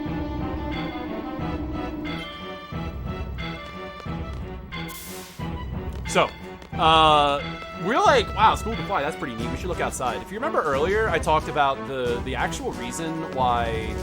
Out of my way, lady. Stupid. The lady threw off my groove. Oh, right. So the reason we don't bring Renoa here is if you played this game casually, you probably did bring her here. There's a much longer cutscene here where it like shows her like looking out over the ledge and looks back at Squall and does like the kind of the lovers look sort of a deal. She pushes her hair out of her eyes and they kind of look at each other. We get this cutscene instead. If we bring Zell, and we also get the little bit quicker dialogue with his girlfriend in the library earlier. So that's the main reason why we send Renoa there and bring Zell here, because we don't ever want to really use Renoa as it is. So we don't really lose anything by having her there, except for just not having to watch the ridiculously long cutscene. So now, some reason we're about to crash into the town of Balam, like the town that we went to at the beginning of the game. We're gonna crash into it, and for some reason it's Squall's problem. I'm sorry, Pringle's problem. Somehow it's up to Pringle to turn the entire ship because I guess no one else can. So naturally we run up and we take the selfie approach. We start slapping buttons. Luckily there's apparently a turn button. I don't know exactly what the turn button's supposed to be, but there's apparently a turn button. And so we just narrowly don't hit the city, and then we just get lost at sea, which, again, if I had a nickel for every time my school lifted up off the ground and then got lost at sea. Yeah, exactly, Dragon. Good news, school flies. Bad news, no steering wheel. Don't worry, we have a great idea for a perfect apparatus to fix this later. Alright, do we have a moment? Yeah, absolutely. This is actually... my time here is unfortunately over. I need to finally get some sleep. But you will be in good hands. We're throwing it off to Sporadic or Radic, taking over from me on hosting. She will do a great job. You've been doing a great job, by the way, Shug. This commentary has been phenomenal. Thank you. You've been kind of carrying a little bit when I've been mildly exhausted, and I appreciate it. Keep up the good work. Awesome sauce. Thank you so much, Helix. It was awesome having a good friend of mine hosting like my first real marathon to start, so that was very comforting. I appreciate you too. Yeah, happy to help. And like I said, I'm sure Sporadic or Radic will do a great job too. But have a good night, everyone. Be back tomorrow. All right, so we got some sad boy hours because we're floating in the middle of the ocean. So, Sporadic, if you want to just talk about or intro yourself a little bit, then I'll catch us up after that. Sure thing. Yeah, hello everybody. I am Sporadic Erratic, and I will be your host for the rest of this amazing Final Fantasy VIII run. You have been killing it. Shug, I have been watching almost all of it. I gotta say, I watched that VOD that you sent me, and I looked up a wiki, and I'm like, what is this game about? And I read the wiki, and I watched the VOD, and I still don't know. Yeah, it's gonna get even weirder when we go to space later. It doesn't get less weird. Anyway, I'm really excited to be here. What is up, Night Owls, people in Europe, Australia, New Zealand, Asia, and basically anywhere not the United States.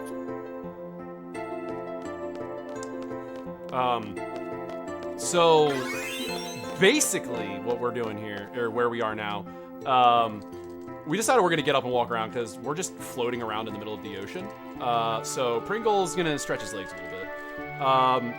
It's almost like everyone forgot they were in the middle of a civil war, which is weird because most of these people are trying to kill each other literally like minutes ago, or hours ago, I guess. But we found that we have actually been called by the master who lives in the basement.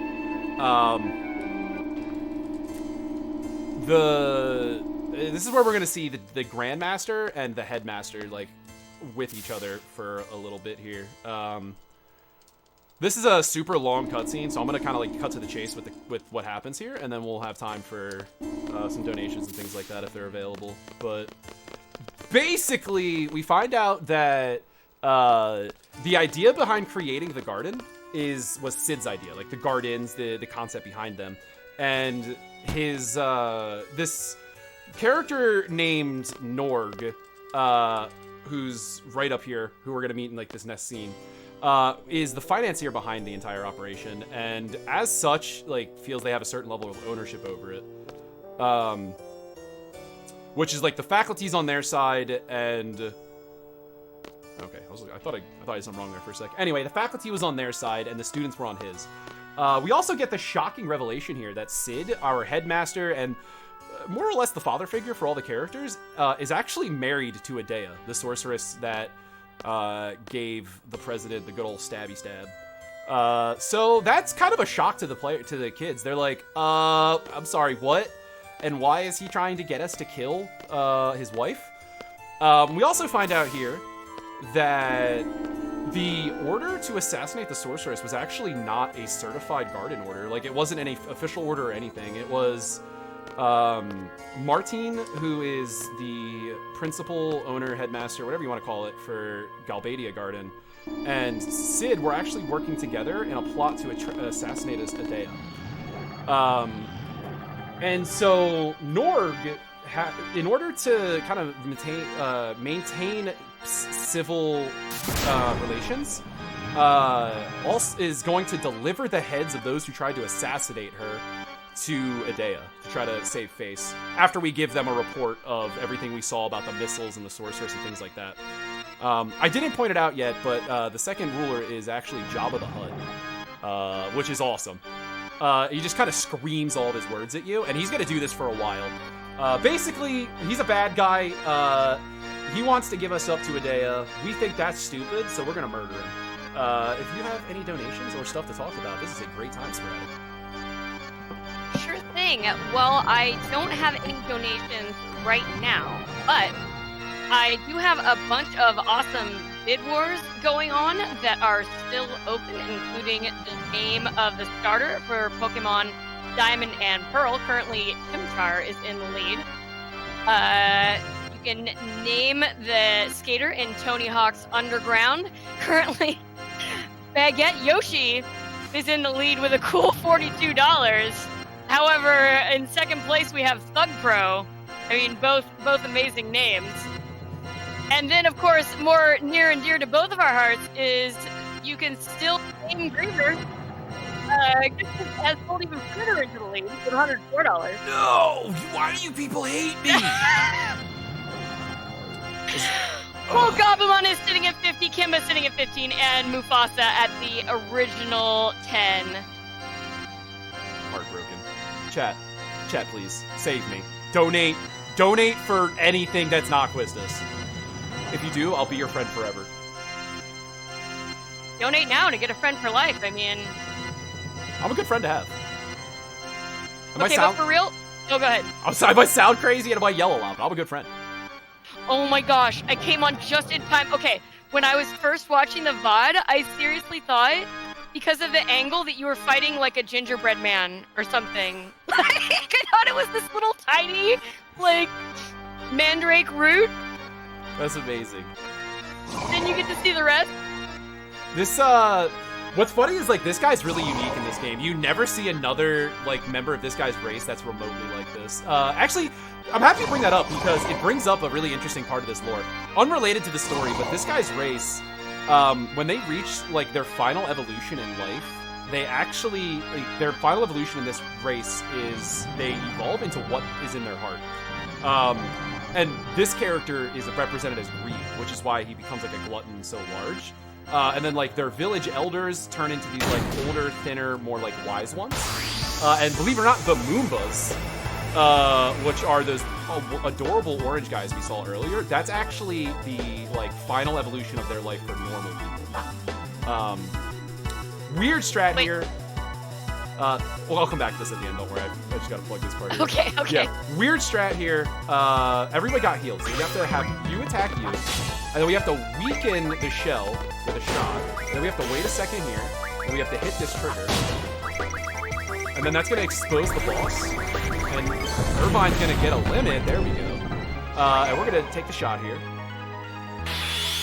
We gotta hit this man 5 times, that's what I meant to say. Now we don't have to hit that many at all because we got a crit, and that's going to be the fight. So that fight's a noob killer because this game's very cyclical. There's a lot of similar things you have to do in fights, and you get very good. This fight throws a curveball at you that you're just kind of not ready for. And so, like, a lot of people will accidentally attack and kill their own party there, and it's kind of sad, champ. So Oh, yeah, and then he goes into this egg thing, and we never hear about it again. Later on in the game, the egg hatches. It doesn't affect anything in the story, and they don't ever tell you what it is. So that's kind of a wasted plot point. But anyway, you had a question, Sporadic. No. I mean, so the race that character was evolves into the Moombas. Yes. At the end of life.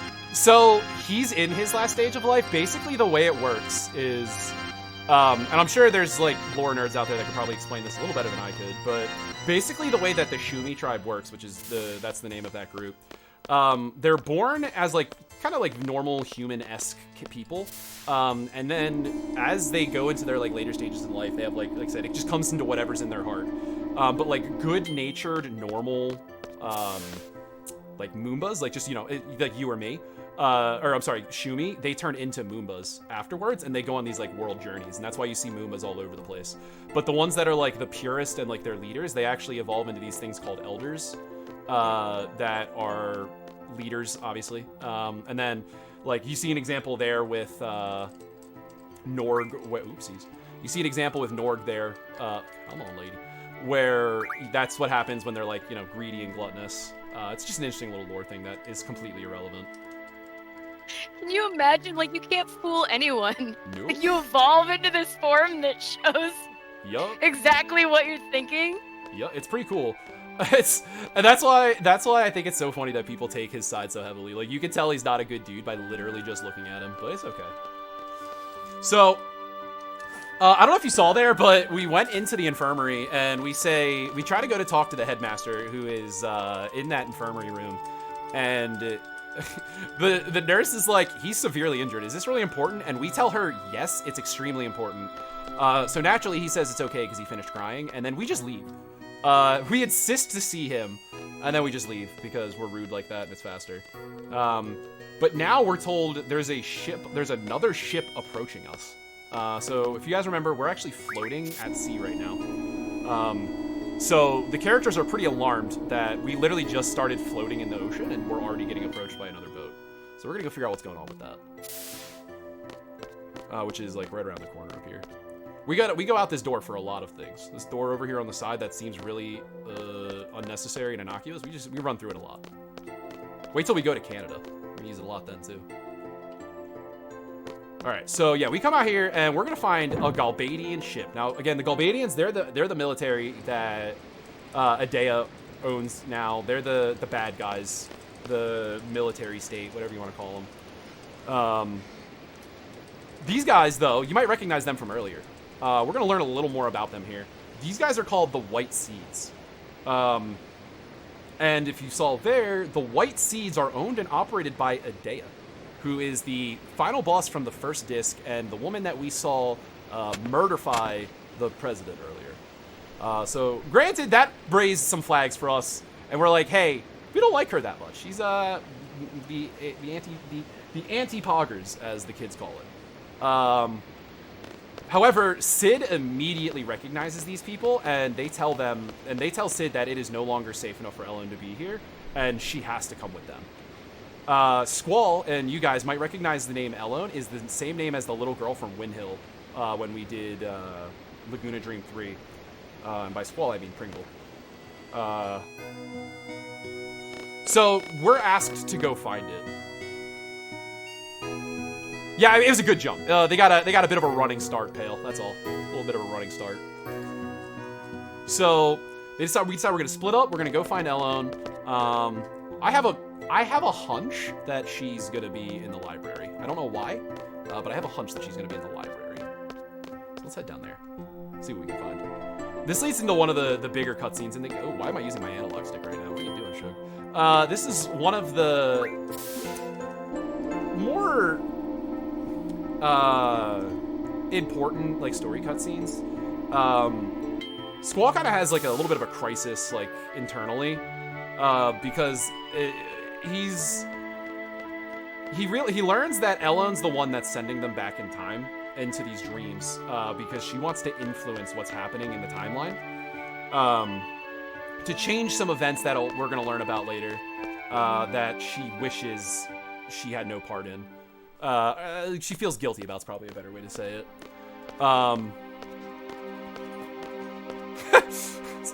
I do think she's in the library, SSK. It looks like I was right, too. I was right. That's exciting. So... Squall's confronting her here about everything that's going on, and she like I said, she explains that she's trying to solve something, trying to fix a mistake that was made. And she thinks by sending them back in time, they can influence the events and figure all that out. But she's also not safe because the Galbadian military is doing everything they can to capture her. So like, even though she wants to be here around Squall and the others for this dream world, or for the supporting them in this dream world scenario, like, it kind of has to leave. I have to pick up some of my story cues from here because this part always fries me. Okay, cool. Yeah, so this is, if you remember earlier, Squall got a little worried when the idea of his peers being concerned about him, this same thing happens here when Elone says that he's the only one who can help her with this. He freaks out immediately because we're going to see a little glimpse into that now, too. Chris, what's up? The Final Fantasy runner there, he's a great guy. Anywhoosies, we're going to get a flashback and see a little bit of why Squall is the way he is. It turns out that Squall grew up in an orphanage, and it was really, really, really hard on him. He became really close to his sister growing up, sister in this orphanage, but one day his sister just disappeared, and he had a lot of like anxiety issues and had a hard time being a kid, and the whole being an orphan thing's obviously not easy either. And it like kind of shattered his ability to trust people. So now he's having a hard time dealing with this part of it. Also, shout out to the massive raid from Shasta. That's pretty fun. This is just a lot of Squall dealing with the emotions of having to be important, having to be dependent on. There's not really much for me to go on here. You can catch a lot of it through like the dialogue that's going through here. I commented to you in our Discord that we might have a couple extended times of quietness. I almost said Shasta. This is one of them. So if we got any donations, now's a good time. Sporadic. All right, well, I would like to take this time to talk to everybody about the reason we are here, the reason this marathon has been organized. What we are fundraising for is for Able Gamers. And Able Gamers' mission is to create opportunities that enable play in order to combat social isolation, foster inclusive communities, and improve the quality of life for people with disabilities.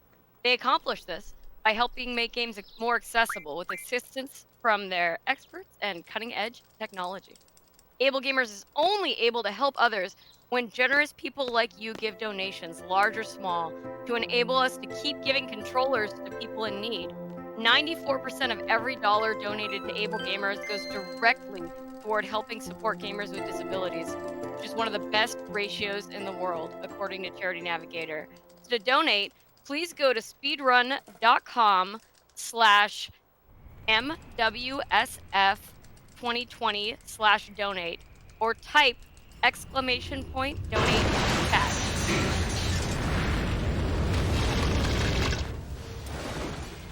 Alright, so this guy's just trying to fish, so we decided we're going to run him over with our school. I can't handle this part. And the worst part is he finally got the big one. Is he going to get it, though, guys? Is he going to get it? Come on, guy. So this character actually has a whole side quest. He's the master fisherman. And there's like a whole side quest about this situation that plays out. It's very funny. We're not going to see it, though, because, you know, video games being played fast. So we just crashed into Canada. Forever ago, Mutsky made a joke about this town basically being Canada, and it really resonated with a lot of our community. It really is. We crashed into this town, and I'm laughing even trying to like explain this. So we crashed into the town. We're like, wow, we're super sorry that we crashed into your city. They quite literally say, nah, it's cool. We like fixing things anyway. We'll fix it for free. You just chill. So that's amazing, first off. And then we're going to do some even crazier stuff here. And these very, very polite Canadian people just do not have anything against anything against us just being idiots on their city and then just fixing everything for free. So we're going to go check it out. We're going to go negotiate. There's actually a cool little Easter egg coming up, too. I'm going to highlight when we get there.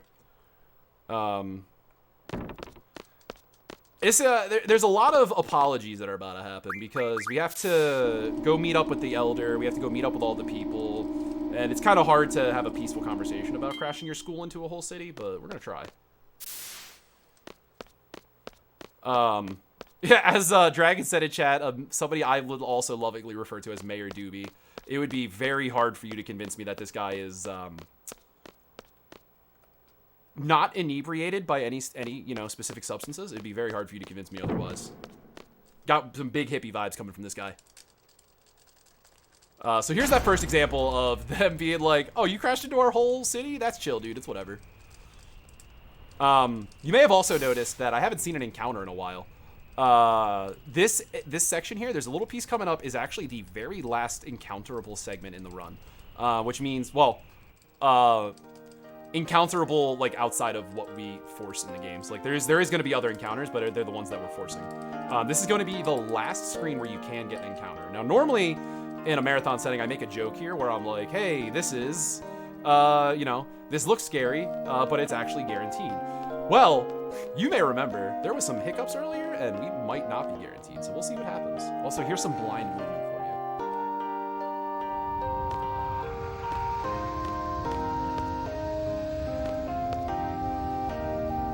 So I should be at the bottom of the screen now. Whoa, what the heck? I was not on the right spot at all. Whoa, what did I do there? So you can actually move during that cutscene, and you can get to the end of the screen. Apparently, I got turned around somehow. Doesn't lose as much time. It's just a cool little thing you can do. Because you actually can't transition that screen until the cutscene's over anyway, so you have to wait the period of the whole period anyway. Well, I'm surprised we missed that one. All right, I definitely missed you saying bye, SSK, but goodbye. Thanks for hanging out, friend. Shout out to all the Shug squad who did come through for this, because it makes it a lot easier to do my first marathon with recognizable faces in the chat and having Helix host. That was super sick. But now you and I get to be best friends, Sporadic. You're really killing it for your first run, I gotta say. You're doing a fabulous job. You should be very, very happy right now. Thank you. I appreciate that. It means a lot. So this segment here, when we go inside this house, if you're a Final Fantasy fan, you might recognize a couple things here. It's going to give us a panning shot of the roof. In that roof, you'll actually recognize the Highwind from Final Fantasy VII, the Lunar Whale from Final Fantasy IV, and then the Tiny Bronco. Actually, no, I think I lied. I think it's Tiny Bronco, the Nautilus from one of the other games. There's some ships from other Final Fantasy games here. Look at the ceiling. You'll see it here. There they are. There's the Lunar Whale, Tiny Bronco. The submarine on the right, I'm blanking on what game that's from. It's an interesting little detail that we actually never see again, and there's no way to look at that. So they put that in there for 5 seconds, just for us to see. We're trying to establish dominance, so Irvine comes over here and Slav squats in front of this guy. Again, we want him to know that we're in charge here. He is going to ask a real dumb question, and Mayor Doobie just asks us to leave so him and his wife can, I don't know, do whatever they do as the mayors of Canada. He basically just asks us to leave because they're all pacifists here, and he thinks that we're going to bring war. Which, I want to disagree with, but he's kind of right. So this now... Oops, that's not what we wanted to be. So this right here is where things are going to pick up a little bit. We're going to hit with a very popular line, Gapaldian soldiers! And Mayor Doobie takes a fat drag and says, I'm gonna go talk to the evil murderous regime. So his wife, who I guess we'll call her Pam, it's Flo. Okay, there you go. So she basically is like, this is your fault, dude. And now he's gonna die. So we have to deal with that. Tiny optimization. I'm actually gonna run down into the right here. It transitions faster than running to the end of the screen. It's pretty obvious. You'll be able to see it. It's just a neat little thing here. Boom, fast transition. So this next screen is the last encounterable screen we'll deal with, and what makes the screen kind of spooky is watch how long the screen is. When you're not like used to the step count and comfortable with where the encounters are guaranteed to be, this is the most terrifying run in the world. You're just running straight seemingly forever. There's one spot in the game that's a lot scarier when we're just trying to hold up on the D-pad, but that one is real spooky when you're a newer runner and trying to learn and don't understand quite how those mechanics work. So this is the part where we decide we're gonna watch these like killers and thugs talk to the mayor, which I can't believe they do instead of going to help them. Here to see if Irvine makes the shot.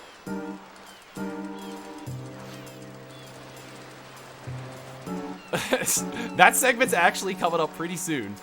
Also, I should probably point out that the last split between Norg and Oil Boys is about the halfway point of the run. So the run is just past halfway over for people who are obviously, I guess most of the chat probably wouldn't be familiar with how long this run is. We're just past halfway. So we got to do 2 fights here. Fight 1, we're gonna beat up red guy and his homies, blue guy and blue guy number 2.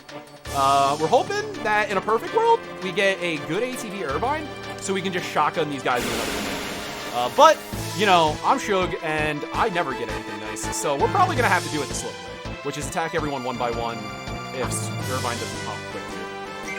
Okay, hold on, never mind. Don't talk trash on the game, because then it'll just give you everything you want. So we're gonna shotgun these guys, and then we're gonna call it a day. We're gonna not run here though, because there is no fanfare, because this is not the actual boss fight. Alright, so you might remember my friend, Toaster Tank. Did you also know that Toaster Tank can jump and apparently has hydraulics that can just launch it across that bridge? I didn't either. But we're gonna open up a can of whoop ass on it anyway. When all else fails, hit it really hard with your weapons. So, I used to joke about this fight being easy, and then I got absolutely wrecked by it once, so now we don't talk trash about this fight. Alright, so I should be fighting. Poggers. Alright, so this time, no more things for it to blow up, so it's just gonna die, roll backwards, and fall in the water. That landing, like, Toaster Tank slides into your DMs. Toaster Tank slides back out of your DMs. Yup. Sticks the landing. 10 out of 10 from the judges. It can apparently jump. If you thought that the drama was over, wait until you see this. I'm not gonna spoil it.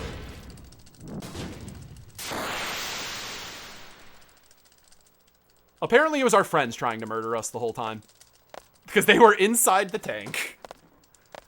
This is never explained. They never talk about it again. I have no idea why. So obviously they climb inside the tank right before the base explodes earlier. That's obviously what they did. I don't know why they attacked us though, and why they tried to kill us. And then why nobody asks questions about it. I'm sure it's explained in the Ultimani or something somewhere, but it's better for my own headcanon if I just never know. Also, Renoa wants to talk to us here about, I don't know, something, but we're just gonna ignore her. I wish I could tell you guys what it was, but frankly, forget her.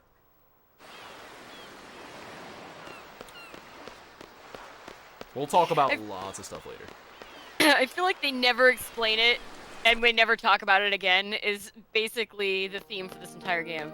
There's a couple pot spots that are definitely like that. One of the things that, this is actually probably a really good time for me to talk about this. So, one of the things that this game got a lot of flack for is like towards the end of the game, it just takes a hard right turn into weird. It's real weird. Which is like kind of what I hinted at when I was joking about we're just gonna suddenly go to space later. That's like one of the things that this game really catches a lot of flack for. This game was like way ahead of its time in a lot of regards. Including graphics and things like that, but one of the things that this game did, and it did this like before almost any other game had done it, the series Dark Souls is known for like, they don't really have a story in Dark Souls. Like you play the game, and then through playing the game, you discover lore about the world that tells you like an implied or intrinsic story to like what's going on in that world. The entire last quarter of this game falls into that category. The game does a really good job at giving you a story. But then the last quarter of the game, when you get access to like ships that can actually go to the whole world map, and all the side quests open up, a lot of what is really going on in the story and a lot of the answers that you're looking for are actually in those segments that are just hidden as part of world-based storytelling. But that, excuse me, sorry, hiccups. That as a concept was like way ahead of its time. So like it was when the idea that people had to do like side quests and things of that nature to like be able to discover the whole story. Like nowadays it's a much more common thing. But it hadn't really been done yet at the time that this game came out, which hurt it a lot. Which is why you also see like some really polarizing takes about this game. Sorry, blind movement again here. There it is. That was bad though. That last one. That's why you see a lot of like really polarizing takes on this game, because like there's a lot of people who liked Final Fantasy VII, so they got this one, played it, beat it, and 7's a lot more direct with its story. Then this one's like, if you haven't, it's hard to explain if you haven't played it, but the ending is very abstract, very strange. I'll try to explain like some pieces, but we're probably not going to be able to see the ending just because of marathon schedule stuff. But it's very weird. And like I said, it's a lot of it's explained. Like there's like major religious stuff going on. Like there's a character named Hein who's essentially God that is literally mentioned one time in the story, but is very important to what's going on in the game, and you only can figure that out if you do like extended side quests and conversations elsewhere in the game. So, obviously, when the ship crashed, everything for Selphie's, you remember that thing she's talking about? What was that thing she wanted? Fair? No? Whatever it was, the thing she wanted got completely destroyed.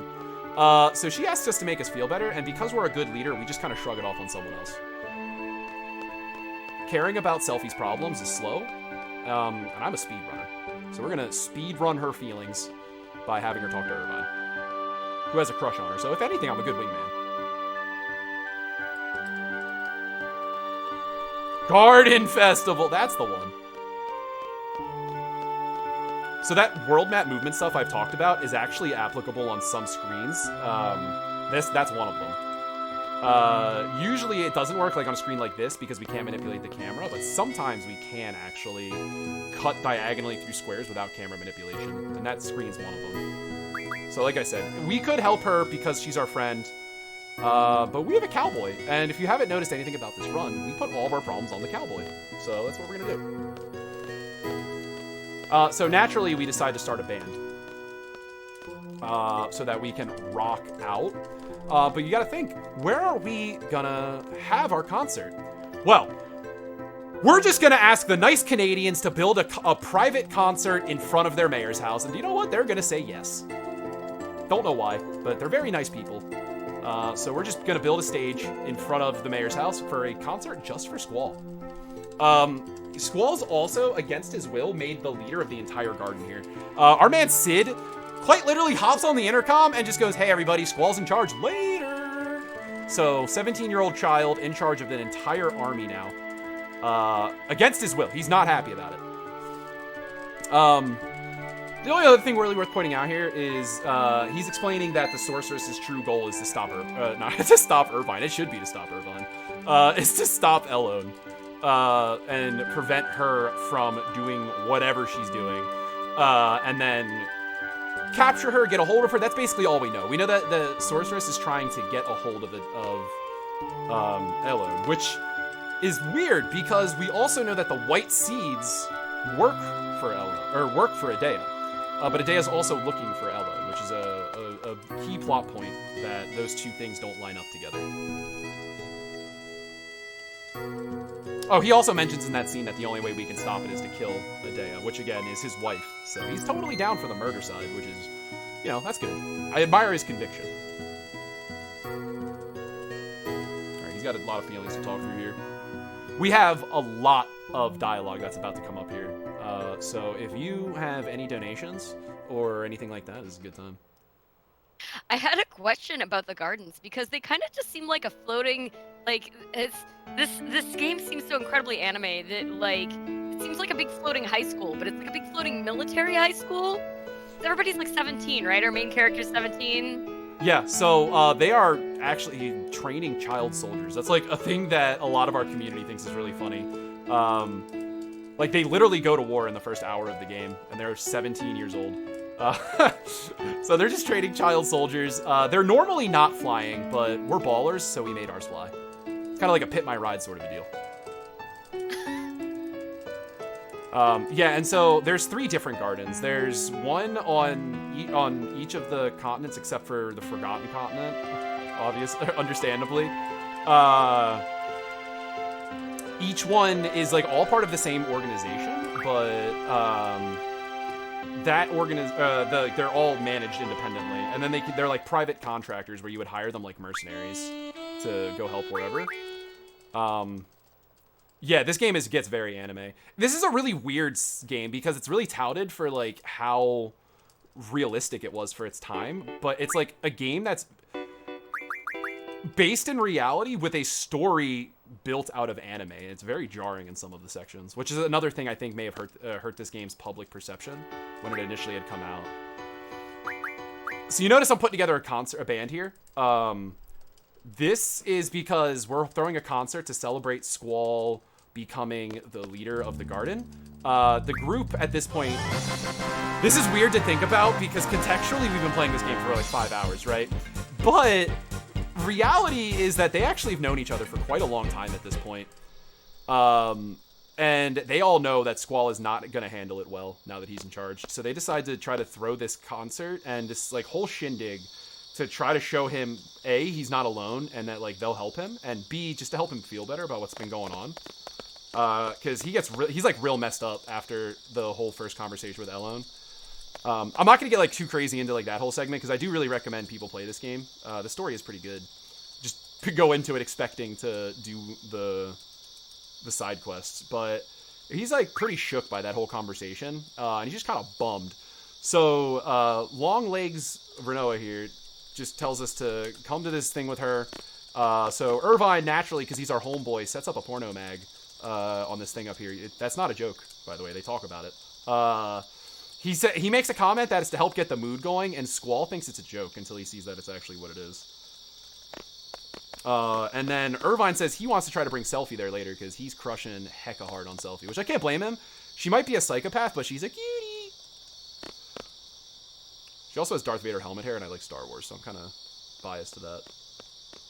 Also, Renoa running in that dress is pretty impressive. So, you may have noticed I picked a very specific set of instruments. That's because we have to actually listen to this entire segment of the song, and this is the fastest song. I actually wanted to make up my own song for this segment for the marathon here. I unfortunately ran out of time before I was able to do so, but that means we get the faster version, which means I'm good at my job. And then Squall and Renoa have their first real heart-to-heart here.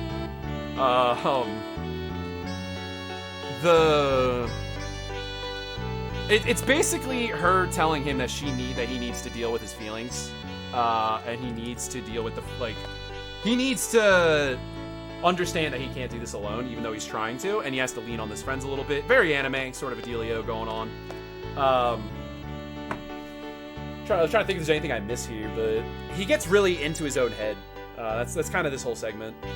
She makes fun of him because he does a lot of inner monologuing, and he does it in the middle of the conversation, and then she makes fun of him. It's the whole intention behind these like 3 or 4 segments in a row is that they're trying to show his character growth that we're just kind of skipping through. Which is why I don't have a lot to say during this segment. So did she just do a backflip, or did he like knock her backwards? He smacks her, and because anime, she just rolls backwards. But she gets revenge by pushing him into the pit. So, also, I like to imagine this would be really hot. They just jumped onto solar panels. I feel like that would be super hot. I really want to know if everybody in this group could play every single one of those instruments on that list, because those are some skills. They actually establish before that sequence that they don't, which is amazing because it means that they all had to learn whatever instrument it was by presumably that evening. I don't know.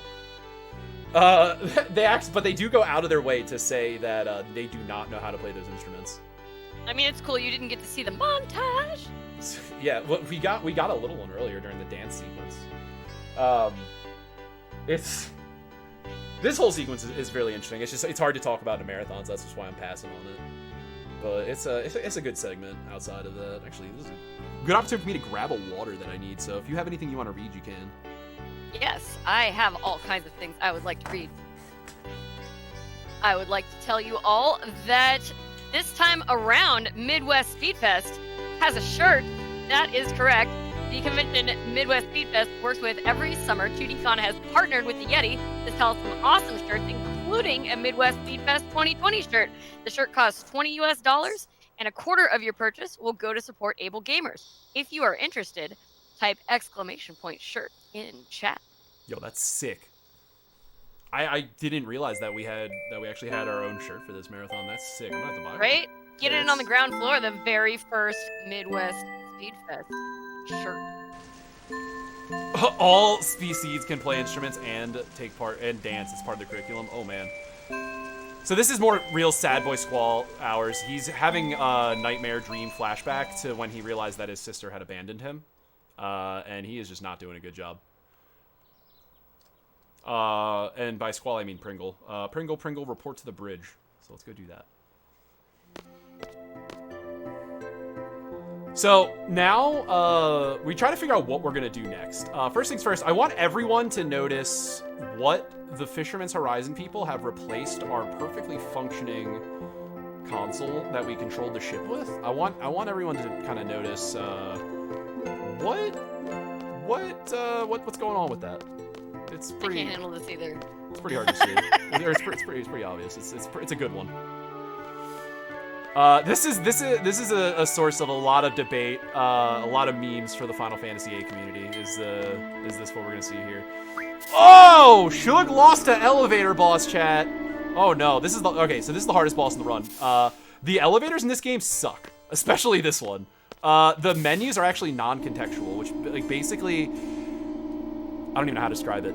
Every single time you touch this elevator in the game, this menu you have to choose from is different.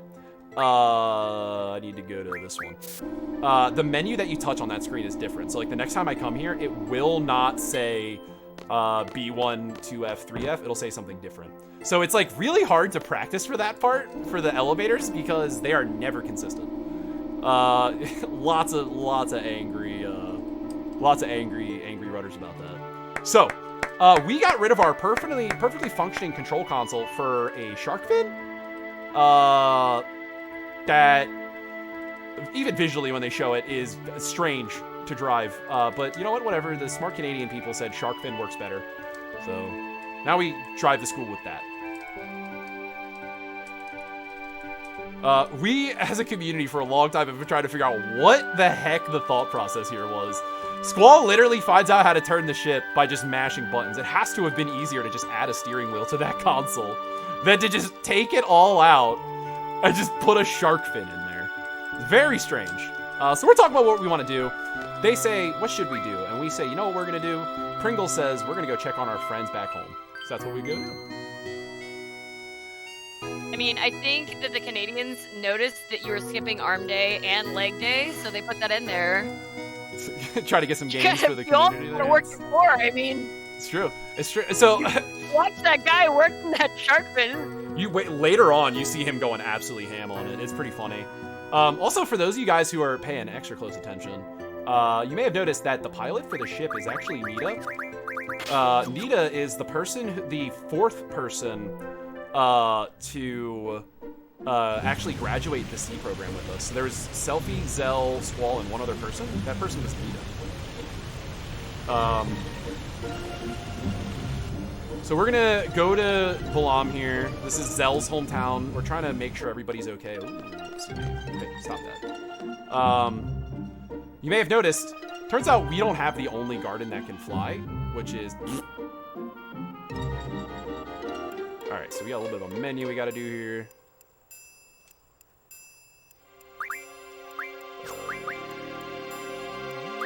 Yeah, that one. I'm not used to menuing in the middle of the night, so I had to really think about that one. Oopsies.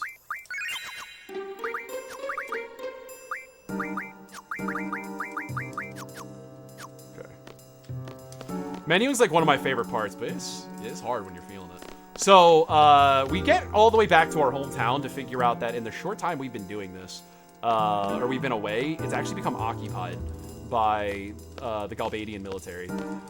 So, if you played this part as a kid, you probably got really frustrated. You probably looked it up on GameFAQs, or you used a guide. You're not alone. Everyone who ever played this game hates this part. This part does not make sense. Even the strategy guide has a very hard time explaining what you're supposed to do here. And there's a developer-intended trick that we're actually going to do here that skips this entire segment. And I can't emphasize enough that this goes to show you that I feel like they realized they had not a great part on their hands, so they added this part in because I think they knew a lot of players would never solve this puzzle. So we're going to go through here 9 times. 1. And this is going to look slow, but it's not. 2.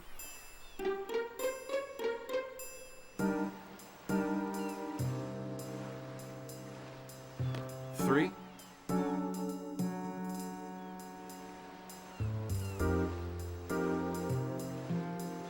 4.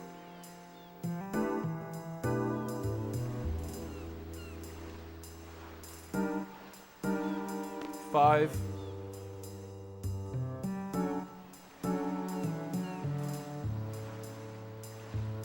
6.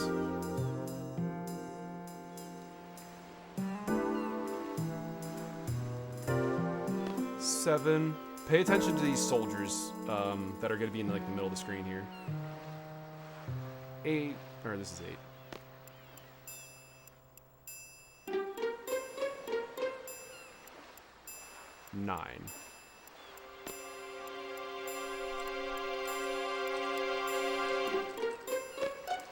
So the developers, like I said, this is a developer-intended trick. This is not us cheesing the game. If you enter or exit this screen a total of 17 times, the entire segment is skipped, and the Rajan just comes out, and we get to fight him immediately. Which, again, if you played this game casually growing up, or like just in general, you remember this part, and it is terrible. This is not a good part. This segment does not make sense. There's like some silly stuff that happens, and there's some like funny dialogue in it, but the like actual intended stuff you're supposed to do, it doesn't make any sense. And I feel like they knew that because they added this trick in for us to be able to do it. So we need to shotgun this guy 4 times. We're hoping he doesn't get a hit off on Irvine, because that could be annoying if he does. Ooh, that's not what I wanted.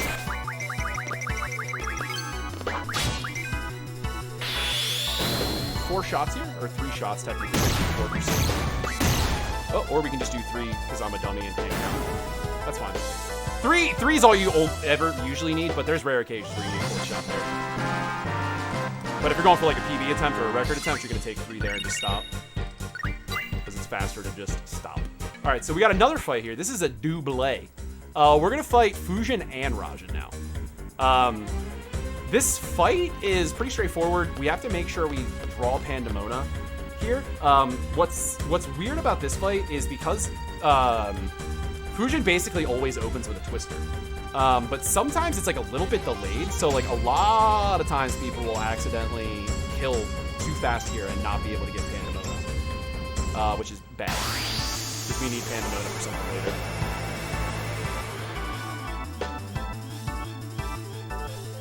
So, let's get ready here. So she's probably going to tornado me right away, but we want to get Pringle to go... Wow, that's poggers. We want Pringle to go first. Oh, that's bad. Hopefully she doesn't tornado us right away now. Okay, that actually worked out wonderfully. Hey! Nice damage to her.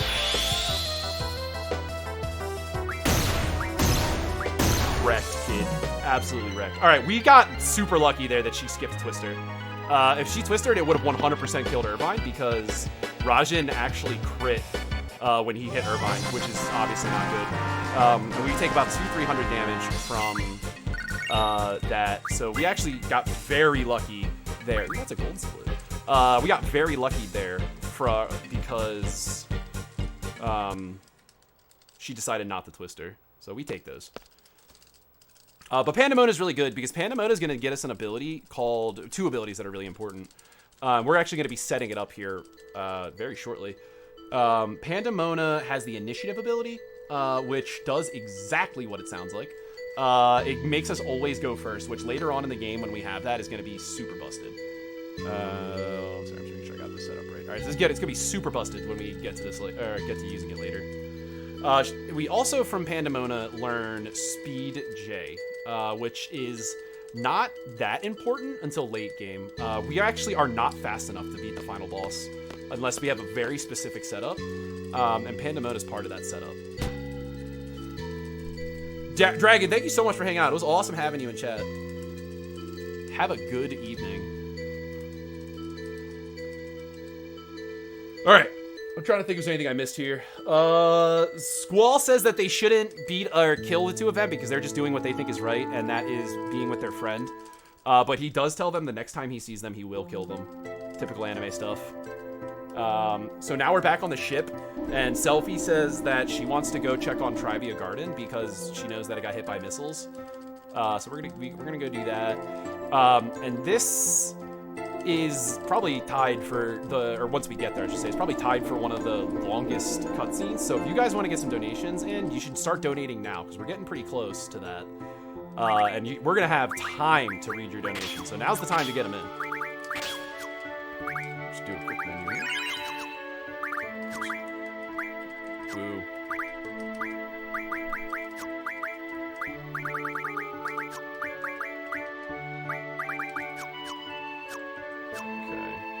That done. Now we're gonna leave. So we have to either drive forwards or backwards here, depending on. Oh, I forgot about you entirely. Almost did the wrong party there. That would have been awkward. So the school takes forever to turn around.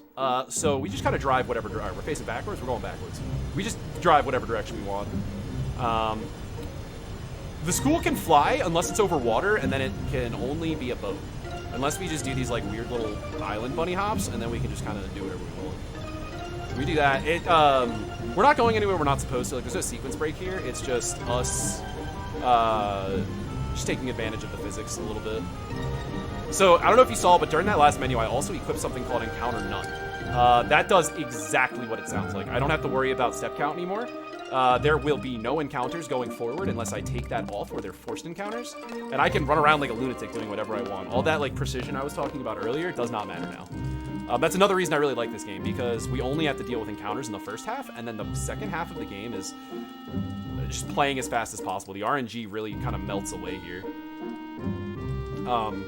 So it was pretty obvious when we rolled up here. I don't know if you guys noticed, but this school was in fact hit by missiles. And Selfie's pretty down about that because this is where she grew up. So she asks if we can go in and take a look, and obviously Pringles isn't gonna say no.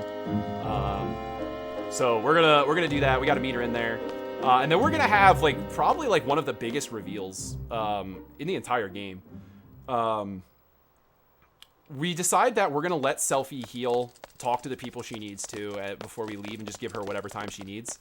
So all the party decides that they're gonna wait for her. And I can't get over them calling this character Pringle. It's too funny.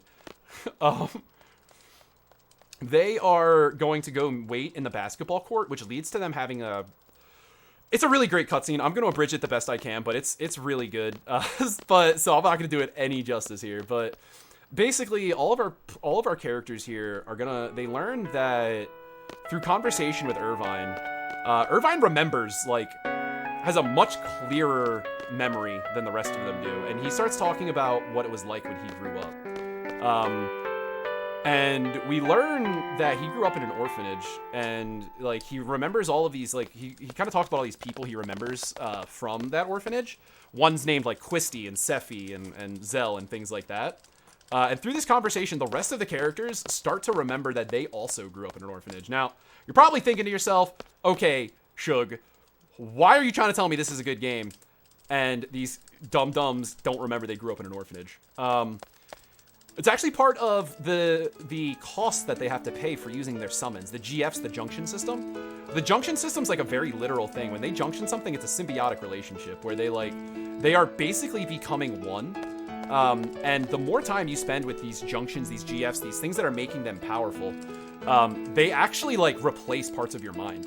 And so all of the people who have been at Balam Garden, so Squall, Zell, Quistis, and Selfie to a much smaller degree, have been exposed to these GFs because the Balam Garden's the only one that uses them constantly. And it actually has, like, almost not erased their memory because they remember a lot, but it has clouded it. But the thing is with Irvine is that he never used a GF until he met us. So, like, early on in the game when he was, like, really forward with a lot of the female characters, the implication early on is that he's flirting with them and hitting on them. But it's actually very much because he knows who they are, and so he's being playful with them because he grew up with them, and they're some of his best friends. And they don't know who he is, so they all think he's just this really weird, flirty pervert guy. And that same thing also ties back to why he couldn't shoot Adea, because he knew Adea was his mother. Not literally, but they call her matron. They, like, grew up together in this orphanage. And so, you know, he does there's nerves because he's afraid of literally shooting his mother. So we have a little joke here in the Shug community. Is Irvine gonna make the shot? I can't really go into details. He does not make the shot. If you're from the Shug community, you already know. But there's a lot on the line to Irvine making that shot. I'm not that I won't get into in stream here. He missed it. I know. Next time. We got it next time. There's a specific in-game stat value that determines whether or not he makes that shot. Spoiler alert: he'll never make it in a speed run. But I like to spice up this segment for my viewers when I'm playing, by sparking some fun conversation here. Yeah, definitely next time. So there's not much else for me to go over here. This is the part I was talking about earlier when Quistis tries to use logic to get past the fact that she's a terrible person for the way that she treated Squall. Selfie kind of talks about how she had a GF like her childhood, and that's why she forgot a lot of this stuff. It's a really interesting segment where we see a lot deeper into why these characters are the way that they are, and Squall becomes a much deeper character after this segment because it kind of gives him like a realization that he wasn't actually alone and that these people have been with him. So he opens up quite a bit to them after this whole segment when they can all remember. But if you got stuff to read, Sporadic, this is the time because we're not even halfway through this yet. Yes, well, I definitely like to talk about the incentives that we have coming up for some games that will be run not too long after this one ends. First of all, we have Kingdom Hearts coming up at 8 a.m. Pacific time. That is 3 hours after this run. And the incentive is for a cutscene glitch showcase. We're trying to get to $120. And we only have 58 of those dollars. So if you want to see an awesome glitch showcase, please do get those donations in. And if I could jump in really quick, I've actually seen that glitch showcase, and it's incredible. I've seen like the cutscene glitch showcases before for Kingdom Hearts. They are so amazing and funny. You guys definitely want to hit that. It's so good. Anyway, continue. You know what? Actually, I've seen, like, now that you mentioned it, I've seen it too, and it's freaking hilarious. Yeah, it's really funny. I was just reading it, and it didn't click for me, and you said it, and I'm like, oh wait, the Kingdom Hearts glitch showcase. Yeah. So we are not far away from that. We are just a little less than halfway. So please get those donations, and then after that, we have an incentive to upgrade the Lion King to difficult mode. We have the entire way to go for that. We don't need a whole lot, but we do need your donations. We have 0 of $100 to upgrade that Lion King run to difficult mode. And then finally, for Next Machina, all of these runs are back-to-back. We have the incentive for the Master World 1 showcase to be unlocked. We only have $5 of the $100 that we're looking for that particular incentive. So all kinds of incentives, and I just cannot speak this morning. I don't know what is going on. And let's see, about how much time do we have? We have about 6 hours, I think, for the Kingdom Hearts one, and less. Maybe less. Let's see how we do it. No. Math. I can do it. I can't. You're stronger than I.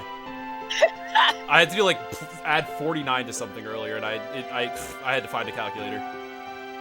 That's right. Okay, so it's about 6 hours until that Kingdom Hearts Final Mix glitch showcase needs to be met. So please do get those donations in.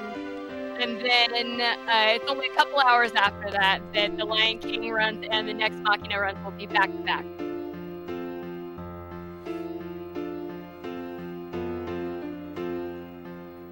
All right. If you got more, you're good to keep going. If not, I can jump in. But we still have plenty of cutscene time left here. No, I'm happy to talk about Midwest Speed Fest partners. Midwest Speed Fest is partnered with Rogue Energy. If you type !Rogue Energy in chat or check our Twitch bio for a link to the Rogue Energy store, you can buy an energy drink, and a portion of your purchase will go towards Able Gamers. So for everybody who's passing the frick out, get your butt over to Rogue Energy and support Able Gamers. It's cool if I do that just mid-run here. You're cool to finish the run, right, Sporadic? You're cool to do that. Just go for it. You can hop in? Yeah, all right. We're past the hard part. Just touch me the controller. I got this. Midwest Speed Fest is also partnered with Humble Bundle, and if you type !Humble Bundle for a code, you can add to the end of any Humble Bundle store link to support Able Gamers.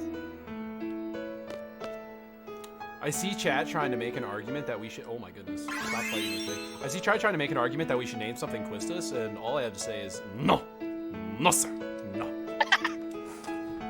When you get a chance, actually, if I can know what that bid war's at right now, whenever you're done with your partners. Yeah, no, I got to the partners, and it is sitting at the same. Quistis is still in the lead. If anybody wants to save Shug from a fate worse than fate. Yeah, it's true. We're like 20 minutes out from that, guys. If you want to snipe this is the time. We're like 20 minutes out from me having to name Griever Quistis. And now, I'm not going to spoil it, but there's a reason that we're naming Griever.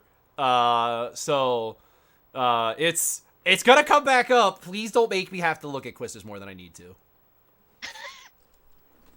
Also, this is our first look at Adea as their mother, or as they call her, matron. I really just do not get how she can function in the dresses she wears. She so much as moves her legs a little bit too much, she just face plants. That is a tight dress. Her other one's even tighter. You can see where where her knees bend and stuff. It's crazy.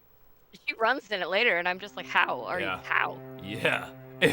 Thanks to the magic of PS1 era graphics, her dress just stretches at the bottom. Thanks to the magic of anime and people who don't understand how fabric works. Yeah. That...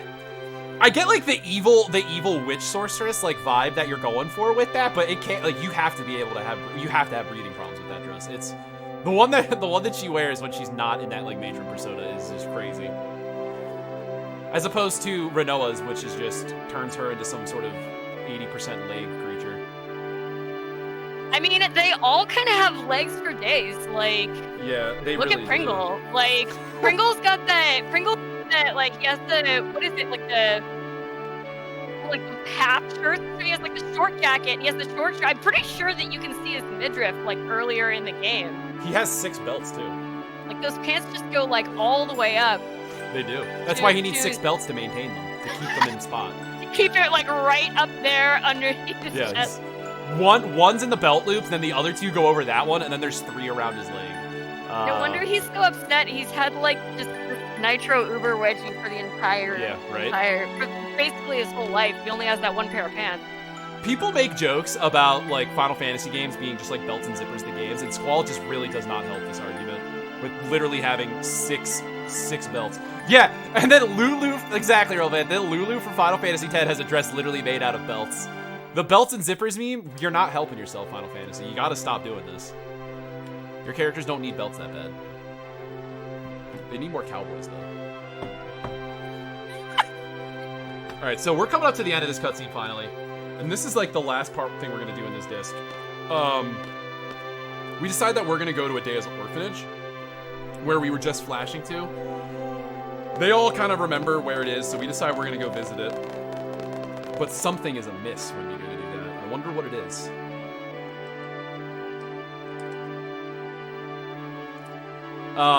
This is like another part of like Renoa and Squall getting closer. Her whole thing is that they're all trained soldiers and she's not. And so like she has such a hard time trying to keep up with everybody because she doesn't want to fight and their natural responses to everything is to fight. That's kind of what the conversation there with Squall is that like she feels like she just holds everyone back. And he's kind of like, you know, it's our job to fight, it's your job to, I don't know, be you. just stay with us. We'll make sure you're okay.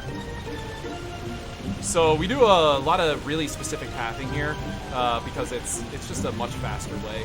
A lot of people just kind of give up time for free in these like world map movement parts when they're like learning the game, playing the game. They, for speed reasons, they tend to lose a lot of time here because they just kind of like drive off the top and then like go up and then left and then up. But you can take like a pretty like linear straight path, believe it or not, directly to where we have to go. I just have to use a little visual cue here, which I have there. Tells me to turn. To line us up to, there's a little gap up here that we're gonna try to shoot. I'm gonna use some camera manipulations to make these turns tighter. But again, this is like entirely a straight line, and the difference between this and what a lot of people are usually doing is pretty substantial. Multiple seconds. So right here, turns out there's another flying school already chilling here. You thought we were the only one? You thought we were the only ones with flying schools? But guess what? You guys donated for it. You guys demanded it. I'm pretty sure it was one of the first incentives met in the marathon. I think we should save some hot dogs. What do you guys think, Chad? Should we save some hot dogs? I'm so excited to see you save these hot dogs. So it's a very popular Final Fantasy VIII thing to save the hot dogs. What we need to do here is we need to prepare for the attack, prepare for the defense, protect the children, and now, thanks to all of you wonderful people, we're also going to save the hot dogs. Let it be known, too, in the Final Fantasy Relay, I was the only one who saved the hot dogs. We're going to do prepare for our defenses, take care of the junior classmen, and now we save the hot dogs. All right, so we get unique dialogue for everything. This is Pringle speaking. Listen carefully. So he's just telling first and second class people to meet in the parking lot so they can get ready for the attack and defense. Cafeteria team, collect all the hot dogs and store everything in the secret shelter. Do not leave anything for the enemy. Those who have student ID number 8, protect the students. That's the finale of it. There's some other stuff if you do the game independently. Remember when I said pay attention to where the trigger is for this elevator because it's never in the same spot? There you go. That segment is wonderful, and there's other dialogue related to it if you do it in a casual run. The reason we don't do it in the speed run is we get that extra dialogue there where he scolds us because I guess he's lame and doesn't like hot dogs. I don't know. But he scolds us. He's a jerk. There's also, I have a great emote over on my channel that is Zell just eating hot dogs because a very big side story throughout this whole game is Zell's trying, like literally constantly, trying to get hot dogs. And if you pay attention to all the cutscenes where they like are on the intercom, there's another one coming up later you'll see too. When they're talking on the intercom, every single time it flashes to Zell, he's standing in line at the cafeteria. And it's a cutscene, it's a whole story arc you can trigger multiple times. And they always run out of hot dogs the moment he gets there. It's a very good story, and in the final cutscene, he finally gets his hot dogs. We're not gonna see it, but my chat makes me stay up an extra 20 minutes every run because they want to see Zell get his hot dogs. And if you look in chat, that's it right there, actually. I mean, maybe he wants to go fast. He does want to go fast. Hot dogs make you fast. We're going first. Okay, but like real talk, I actually looked this up when I saw your hot dog incentive. Like I had to look it up because I was like, really? Like in the Japanese version, is it also hot dogs? So it's Of course it isn't. Yeah, it's not. No, go for it. I believe it's pretzels, right? No, it's bread. So this makes it even more. This is why I was like, oh my god, this game is like floating high schools from space or whatever, because it's bread. It's like pan or whatever. If you watch a decent amount of anime, you'll know that like in the high school cafeteria, that's what everybody's always fighting for, is like to get the bread with the noodles in it, or to get the koroke bread or whatever. And so it's like a super anime trope. That's very in character for this game then. Yeah, I never knew that. Yeah. So in a lot of other translations for this game, they're pretzels. They're hot dogs in like this translation and like one or two others, and then everything else they're pretzels. I believe it's the whole like rice ball donut. Yeah. So, plot stuff for us here. We came here. They told us Zell was asleep at the beginning of this battle, but then we came here because this is where like we're planning for the attack to like start off, or we're planning to be attacked initially. And he's already here and he's taking commands, and he pulls us aside to ask us for our ring, which is very confusing to Squall, but it's okay. So we use our sheer force of will to take off our ring through our glove. And then we give it So to romantic. Zell here. Yeah, it's very sweet. And he's really excited, and he lets it slip that Renoa's going to be really happy about this. And Squall's like, wait, what? But we don't have time to worry about that. So we're just gonna leave because we know that Zell's in charge, and we're happy about that. He didn't, you know, get the other garden blown up by missiles or anything. It's cool. That's fine. Yeah, it's definitely not his fault, except for the parts where it is. Zell's just a tragic character. He tries his hardest, and it's just 90% of the time it's not good enough. This is another good example of it trying his hardest, and it's just not good enough. So, there's a Shug favorite cutscene that's about to start here. When the relay happened, I very specifically asked the commentators to talk about this. These are two floating schools that are about to go to battle, and Cypher's in charge of one. And he has this group of like 14 dudes on giant motorcycle slingshots. And from their moving school, which by the way is way cooler than our moving school, their school, he launches these people off of these motorcycle slingshot things, and they land on the side of our moving school. Think about the logistics that goes into that. They're driving motorcycles on the side of flying targets. Both of us are moving. This shot is, the fact that they make this shot is crazy, but then the fact that they invest so much into these like 14 guys launching over here. This scene's ridiculous. Just watch it. This scene's absolutely ridiculous. I'm laughing to myself. I can't. This is so sick. I mean, it's anime as heck, though.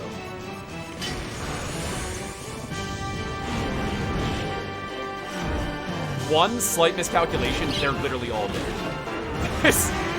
And they don't even accomplish much. There's like 14 of them on motorcycles on the school now. What did you get out of that? I feel like we have enough trained people to not have to deal with that. Also, turns out having a giant shark fin makes having a battle with another school harder. Their mobility is much better than ours. They probably have a steering wheel. They're gonna wheelie you into submission. Yeah, right? So yeah, this motorcycle thing is just, it's one of my favorite, like, weird things in this game that no one talks about. Like, they just land on the side of it. There's just no problems whatsoever. Nobody wipes out. It's just easy. Cyclist launch infrastructure is a must in any school. See, my school was different than that. In my school, we just had a lot of really sad things. No awesome motorcycle launchers. Right in the middle of this invasion, though, Zell decides to give Renoa the ring, who is curious how he got Zell to give it up. And Selfie guys, come on, guys, really? So we're going to continue on with what we're supposed to do, because obviously now's not the time. It'd be a really big shame, though, if we were to, like, get split up for some reason. Oh, no. Oh, no. All right, just hang in there, Renoa. We'll get to you.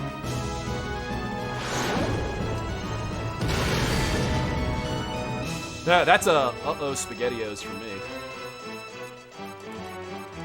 So this is where we're gonna see that Renoa actually low-key has the most upper body strength of any video game character ever. We're not gonna see her for a little while. It's like 20 minutes or something, or like 10 minutes in the speedrun or something like that. Which in reality is mind-boggling to just free hang like that for 10 minutes. But in the actual game, you probably took like 20 or 30 minutes to save her, and she just big chills on the side of that rock for a while. You know, she's gonna like Rock Lee, remove those arm warmers, and they drop, and like, you know, the huge cloud goes up. It's like the weighted clothing. Pulls a Piccolo. I see that. Why was she wearing those like no sleeves but arm warmers for the entire game? For this very moment. Yeah, I often make fun of her attire. The more you look at Renoa's like actual full character model, the more stranger her outfit is. That being said, Zell does also wear parachute jean jorts. So that's she's parachute jorts. The height of like 90s fashion. Wait, when did this game come out? 99. So yeah. it works. One of my subs is just an absolute Zell stan. He wants parachute jorts so badly. He thinks that they are so cool. So we got two little things I want to point out here. Thing one I want to point out here is little optimization that we did was earlier. You may have noticed that I swapped around. Junctions a little early so that I could set up on that run right there specifically. So we would have So we would have Selfie in that party, and we would have Encounter none, so we wouldn't have a random encounter. That's a little setup we did, and then I also moved to the right here so I wouldn't have to auto walk. Now we're actually gonna hold down here, and we're gonna move during this cutscene, but the transition sequence isn't there during the cutscene, so we ran past it. But now when we go back, it flips us, and we can actually transition from the opposite side. So instead of coming from the bottom, we transition from the top, and it actually makes the cutscene or the transition load faster. Again, I've been talking about this for, 6 hours now? This is a game of tiny optimizations. Also, Pete, no B1. This elevator just sucks. So we're gonna go. We have to go to the school that we started at, or the classroom we started out at the beginning of the game. Another cool little detail here to point out that just shows how much effort they put into this game. This is the only battle in this entire room, and they made a unique battle area for it. And these guys actually come through this glass that we're gonna see shortly. And in the very, very brief snippet we get of the behind the characters during the fight, the window's actually broken.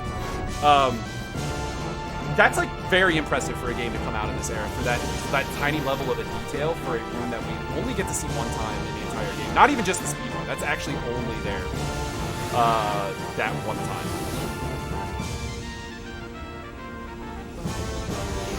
I love this tech as well.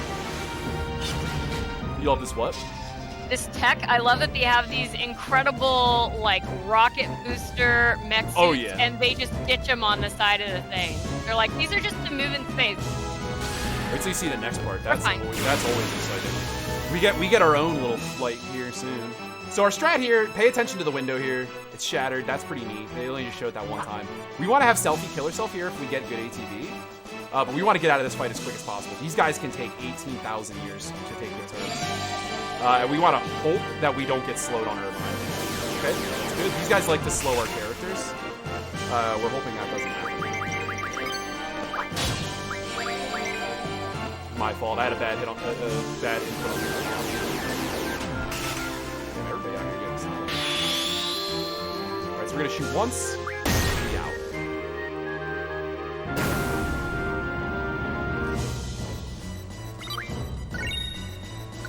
I just want to shout out RyGuy3745 really quick for that raid. Thank you so much.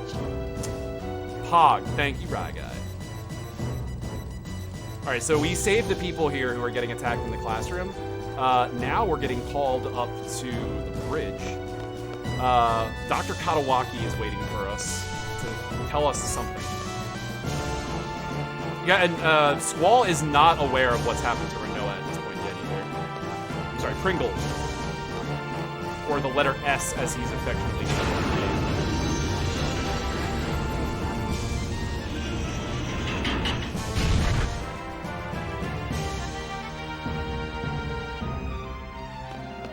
That's not the right button. Alright, so we gotta go to the 3rd floor here. Don't go to the 1st floor. And then this is actually one of the few non-skip or like actual cutscenes in this game. I can do nothing about the dialogue here. It's actually auto-scrolling.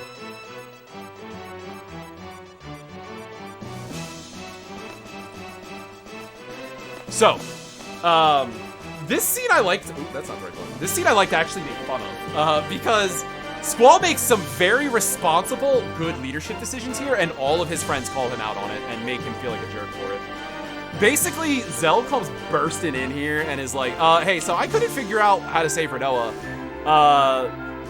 What are we gonna do? And Squall's like, I don't know what we're gonna do. I have an entire school of people that I have to keep alive. I can't worry about her right now. And everyone, like, lays in on him for being more concerned about the lives of all of the students and faculty on this ship than just Renoa. Every single one of these people says, go and save her alone. Don't worry about everything else. Again, that's not an exaggeration. Read these dialogue boxes, play the game. My man here catches so much flack for making a good decision that he decides to make a bad decision instead.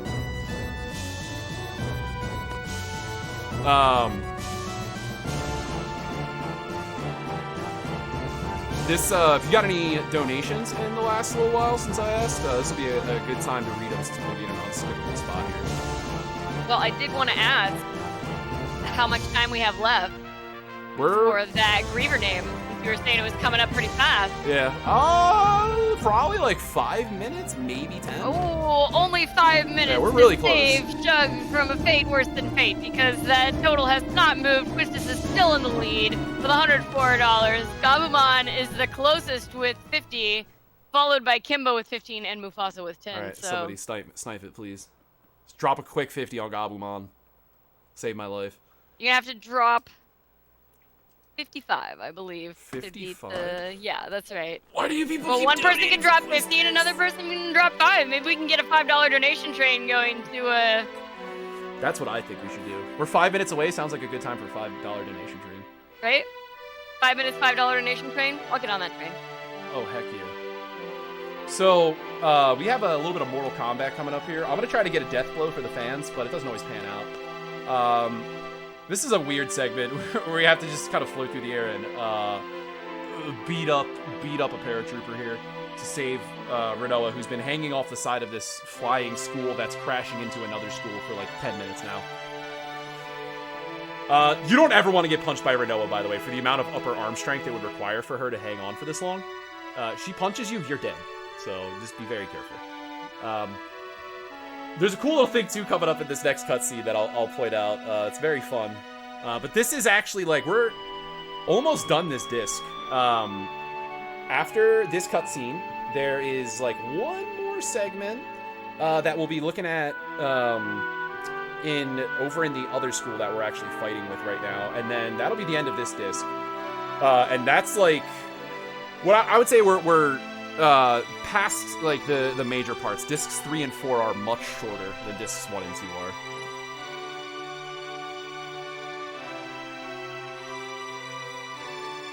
are. Pardon the yawns. My energy drinks are wearing off now. And man was not meant to be alive at these hours. I'm a big believer that you only should wake up when there's 4 digits on the clock. I don't know about you, Sporadic, but I'm a 4 digits on the clock kind of guy. Here we go. We got a few games to play.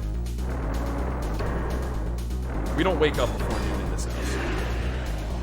My chat actually gives me a bunch of crap for that, but I'll be like, yeah, so, good morning, everybody. And it's like 4 p.m. when I go live. I catch so much crap for that. So, now our friends are leading the charge. We crashed into them as hard as we could so that we could run onto their ship because, again, they have a cooler flying high school than us. We don't have cool, like, I don't know, comically large slingshots to shoot students out of. So we had to crash into them and then just run onto their school. But now we get a very popular part. We get the paratrooper fight. This fight is like really intimidating when you're like starting to learn the run because this guy will just mess you up. This guy will just mess you up, and then eventually you'll find a runner who like happens to be in your chat when this happens, and you can learn that there's secrets, cheat codes to beating this boss or this fight here. They're not actually cheat codes, but you could like kind of call it a manip if you wanted, or like an AI manipulation. It's like an AI manipulation that sometimes just doesn't work.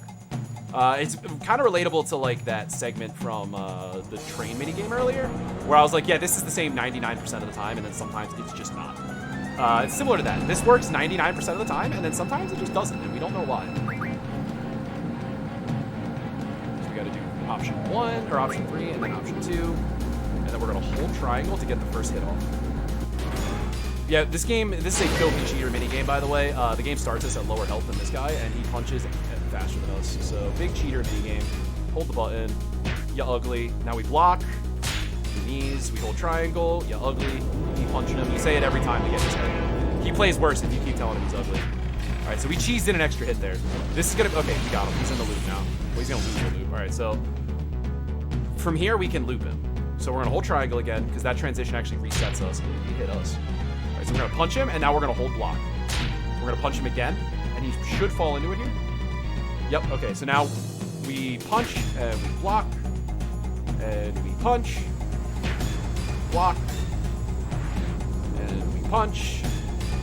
So we're basically taking advantage of the okay, guy. We're basically taking advantage of the fact that we are that he is substantially faster than us. He blocks because he thinks we're gonna punch, But then, because his block ends so much faster than ours, we could just hold punch, and by the time our block ends, the punch is coming before he can even do anything. And then he blocks again because of that loop. So it's once you get him into that loop, it's pretty good. Sadly, y'all didn't get to see the death blow. If you block enough, you get a special command called Death Blow that one-shots him. And Squall does a really funny, Pringle does a really funny, like, wound-up donkey punch and just yeets this dude off the side of the parachute. Also, I don't know why, but I just saved 3 minutes on my marathon. Oh, because in my marathon, things went sideways last time. That's why. And this split. All right, so this is going to be the time to cut off the Griever donation. It's right after this cutscene here. Also, pay attention to the guy on the motorcycle here. That's about to get absolutely bodied. This is a very violent death that this guy suffers here. Wham! That's a way to die. All right. So yeah, what Griever name do we got? Is it gonna be Quistis? Please break my heart. All right, I'm hitting refresh here. All right, tell me. No, it looks like, you know what? I donated some money, but it hasn't popped up yet. So it looks like you're stuck with Quistis at 104. Tragic. Absolutely tragic. All right, so I guess we're gonna name Griever Stupid Quistis, but you guys better believe I'm gonna complain about it for the next 3 hours, and you did it. It was your fault. So I just want you guys to know that. We're typically, because it's in the middle of a war here, we're having a conversation about the ring that she took, and she's like, hold on here, we just got this one. We're gonna do Quistis. All right, let me just, how do you spell this lady's name? Where's the letter Q? I'm sorry, speedrunners don't usually use the alphabet. I don't know how this system works. U. Where's the letter I? T? Q-U-I-S-T. Sorry, does that look right? I think that's right. I'm 99% sure that's right. Q-U-I-S, yeah, that's right. Alright. So, she's like, wow, the lion is just like you. It's like the pride of the lion, and she loves it. She gets really excited, and Squall actually comments that, like, literally everyone is obviously trying to get them to hook up, and her popping off like this makes him think that she also wants to, like, get together. And she's like, what? No, I don't want to get with you. Who would think that? Unless you wanted to, I guess. Whatever. That's basically what just happened there. And like I said, she's holding on to the ring until Zell can make her one, because it makes her feel better having that piece of Squall with her. So now we're actually inside of, you might remember Galbadia Garden from earlier. That's where we were talking about that pole count, or that pole count manipulation. Except now it's controlled by the enemy. And this is actually a really, really cool dungeon that has a really sick movement that I'm not going to talk during, because it is so satisfying to do this movement. It's just a lot of really clean inputs, and because we have no encounters on, it's awesome. They're all lamenting here how hard it's going to be for them to stop Adea, but they have to. And they're like, Squall, you should talk about how it makes you feel. And he finally agrees that he'll talk about it after they fight her. And they can kind of finally deal with the way they've been feeling about a lot of this stuff lately. Alright, so I'm going to be quiet here for a second while I do this movement, because it's super nice. If you have anything you want to talk about, sporadic. I would like to talk about the Baguette restream. Midwest Speedfest is being restreamed in French by our friends over at Baguette Restream. They've been working with us for many marathons in a row, and we always appreciate their support. You can find their French restream at twitch.tv/baguette_restream. Shout out to the French. And baguettes, actually. Shout out to Baguette. Yeah, shout out to baguettes, for sure. My mom and Baguette this week. I haven't been exposed to enough baguettes this week. Well, now I have, at least. At least I've been exposed to one. Exposed. I would like to be in the general vicinity of a baguette. If you were curious, by the way, why their garden's better than our garden, simple answer, they have a hockey team. We don't. They're actually, if you have encounters on here, you actually can fight these, like, hockey enemies, which is really weird. Because it's like, did the hockey players just turn evil, or are they possessed? Why are these murderous hockey players just running around on this rink? That's the only place in the game they are. Very strange. Anyway, we still have time here if you have any other restreams or stuff to talk about. I do have other stuff to talk about. Every August, Midwest Speed Fest partners with Minnesota's largest gaming and esports event, 2DCon. They generously give us space each year to host an in-person event. And while that isn't possible this year, we're still happy to be a part of 2DCon Online and are very grateful for their support. 2DCon 2021, and by extension, Midwest Speed Fest 2021, will take place in Minneapolis next year on August 27th to 29th. For more information, including how to register, go to www.2dcon.net. Yeah, it's actually really awesome that they are willing to support you guys, because I know that like this marathon does online and offline usually every year, which is awesome. Like, I don't live local to that area, so the opportunity to run in this is super amazing. Obviously, COVID's not ideal, but this is it's been a great opportunity to have something like this be online for me. So we're gonna do the legendary Cerberus skip, where you just walk by our boy here. Something just popped into my head that I wanted to double check before we got too far. Okay, I thought I did that. All right. So anyway, I'm going here. This is our last key that we need. Would you rather fight the debate team? I actually agree with whoever in chat just said that the good guys are probably the guys who have a hockey team. We are the only school that has a training center, so there is that. Like, we have dinosaurs in our school, but I also feel like, if anything, that's like some sort of code violation. Like, they have a hockey team, we have dinosaurs. I feel like there's like a, I don't know, some group of, I don't know, like an OSHA-esque group that probably is upset about that. So we're approaching the last fights of the disc right now. We're gonna go up this elevator, and we're gonna fight, that was not what I wanted. We're gonna fight Cypher again. He's a little bit more dangerous this time. Very slight amount more dangerous.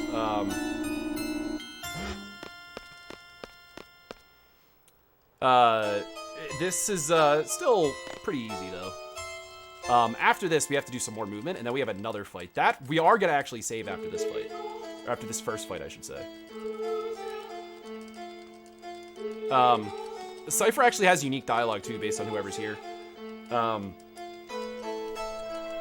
There's also some interesting like parallels that he'll draw here, and you can see some of the other characters draw. He has this like fantasy of being a knight and like a protector of the weak, and that's like a whole thing as like why he takes a lot of the actions he does.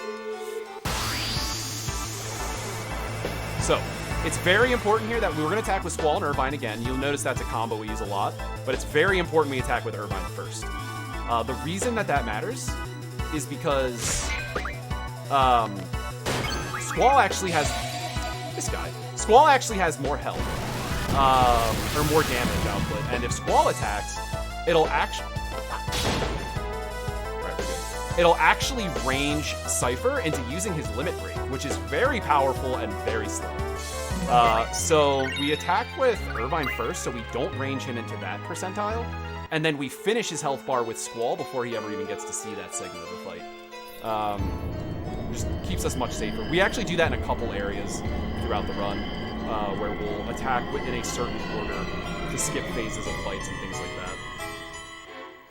So we just have to go down to the auditorium. This is, like I said, the last fight of this disc. We are, however, going to save quick, because this fight is not really ever an issue until it is an issue. If you've ever speedrun, you've probably experienced that sort of a dealio, where it's not a big deal until it's a big deal.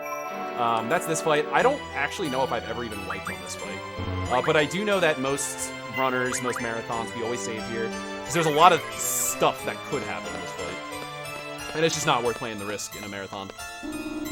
So this next fight here is a two-parter. We're going to be fighting Cypher, like, in a near-death state first, and then we're going to be fighting Adea immediately after.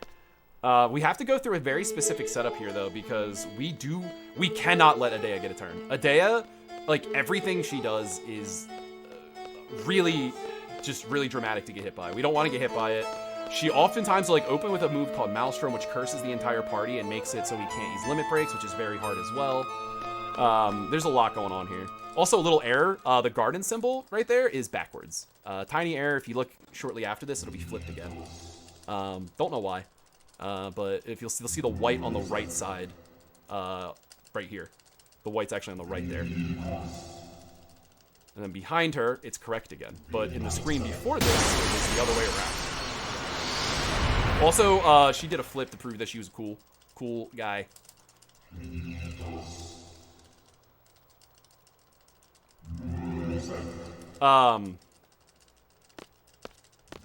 Adea's not super nice to Cypher here. Worthless fool. Hit him with it. Tell him how you feel. Adea, tell him how you feel. Alright, so we got the fight here. Also, this is a very good song that we only hear during special events. We're gonna get a special drop at the end of this fight that's, if we get the 10% drop, we're gonna pop off.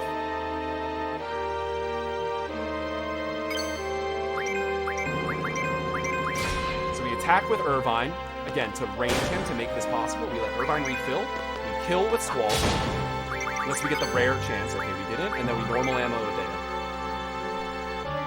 We need to hit her 6 times, I believe? 5 times? Well, one of the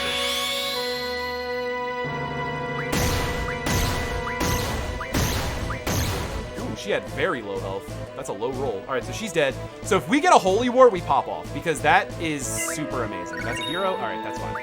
So here's the normal drop. Hero allows us to make one party member invincible. There's a 10% chance, though, that when we fight Cypher next time, he'll drop an item called Holy War, which actually makes our entire party invincible. So obviously that makes the last fight much faster. So we're hoping for the Holy War, but we can win the game with the hero.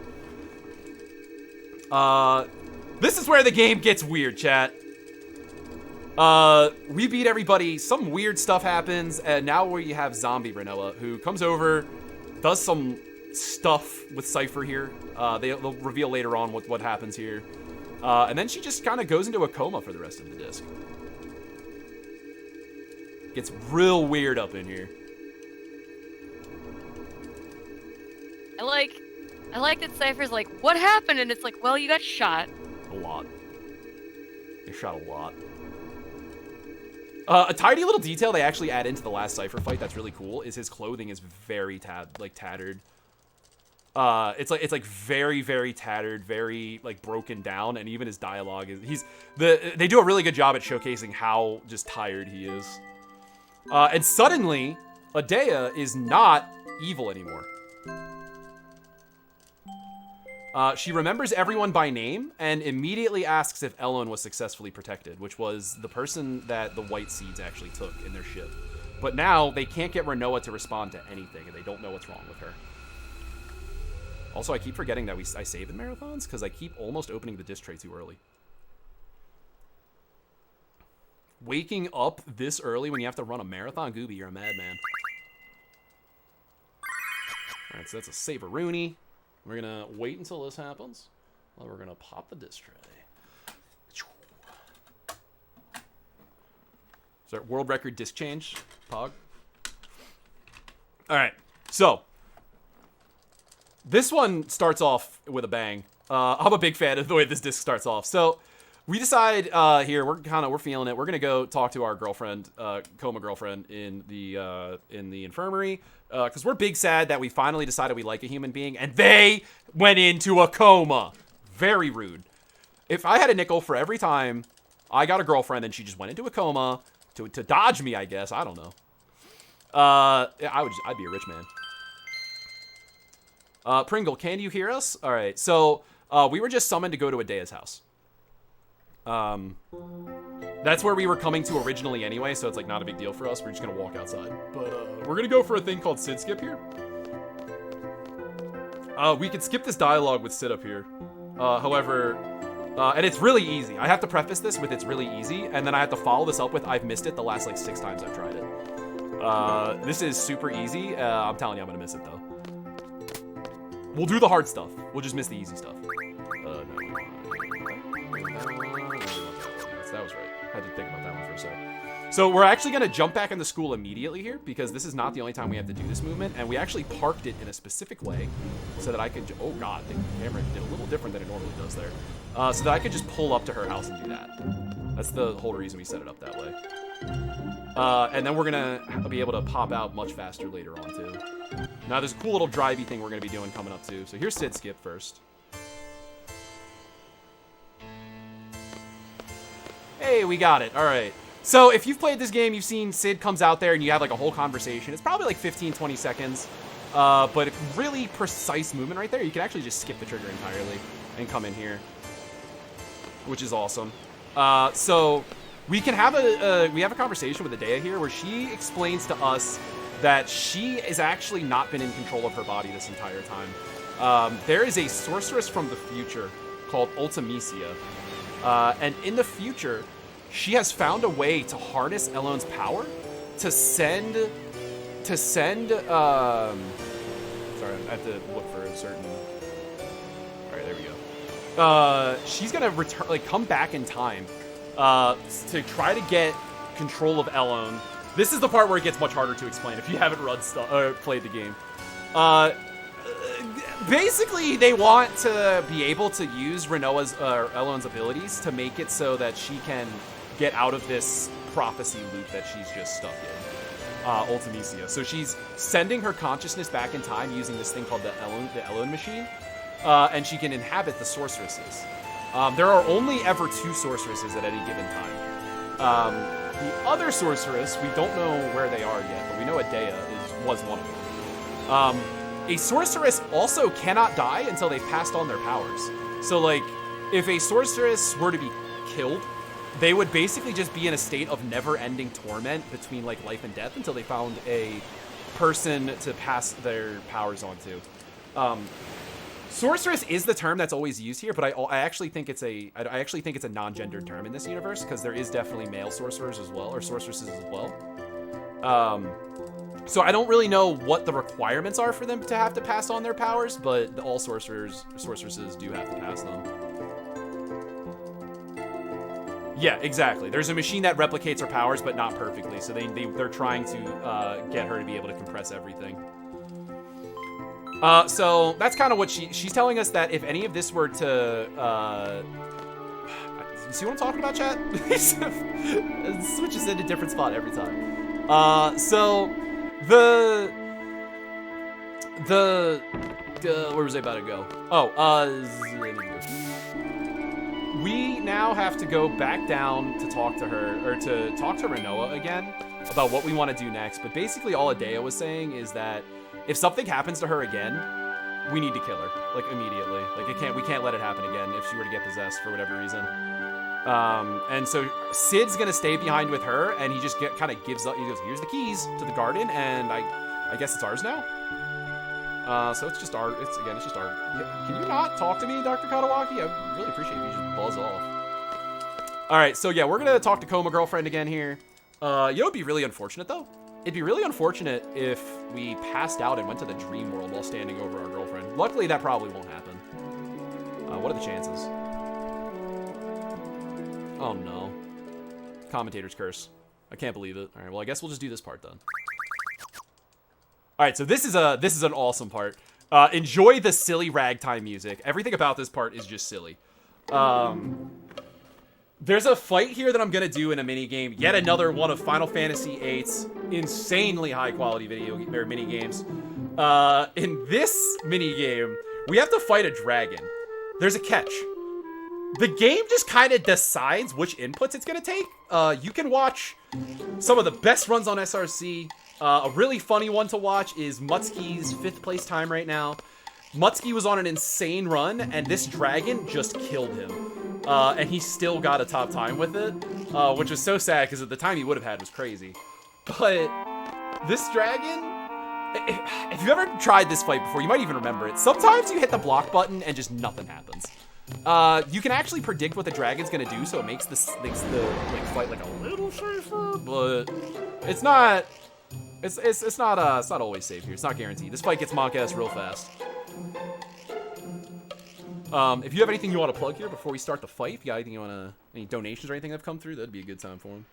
I seriously wanted to talk about that guy's outfit on the left, because I was like, I can't believe there's a JoJo in this game.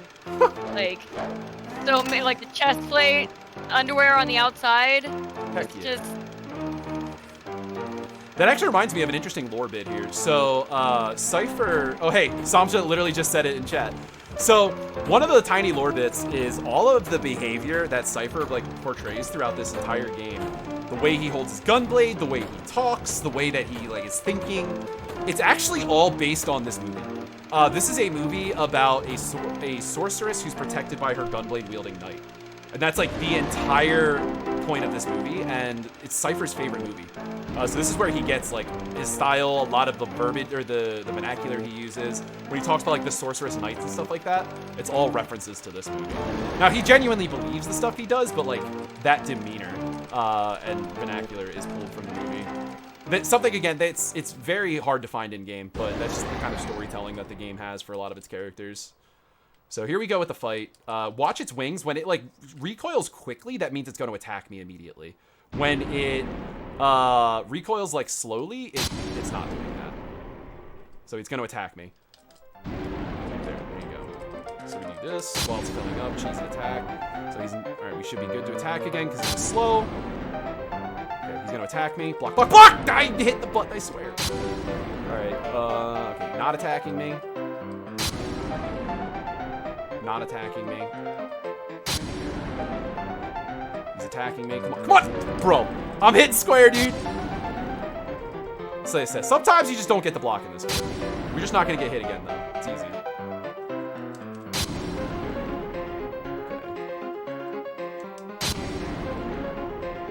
Be cool, Mr. Dragon.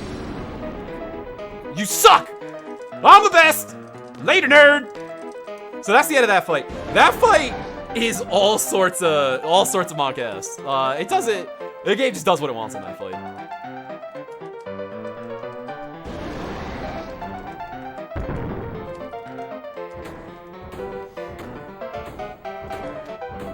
It only does something one point in this run real shady. Earlier on, we keep Shiva on Quistis, specifically so compatibility will be higher, so we can summon Shiva quicker in the upcoming fight.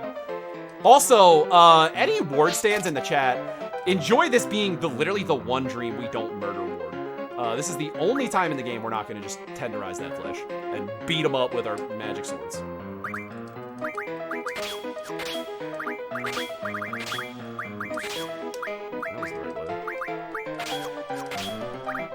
So the reason that we junction people and we set everyone up that way is we want everyone to be in yellow health at the beginning of this fight.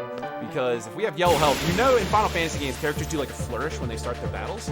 If you're in yellow health in Final Fantasy VIII, though, you skip it, which means we start the fight 2-3 seconds faster.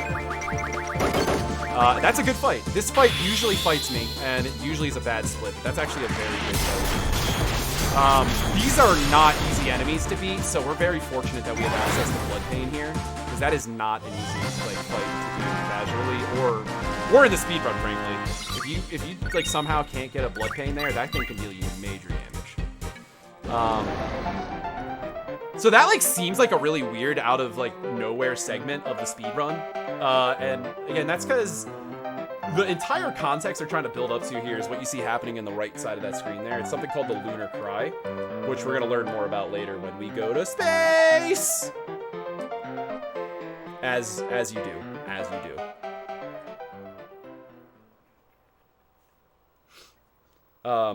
We get a little more backstory into Squall and Elone here, where they have like a communication. They like communicate with each other, and they're shown this, or Elone shows Squall this memory of Laguna actually comes to get her out of this orphanage. She ended up in the orphanage. I'm honestly blanking on how she ends up away from Rain and in the orphanage. But Laguna leaves the town to come find Rain.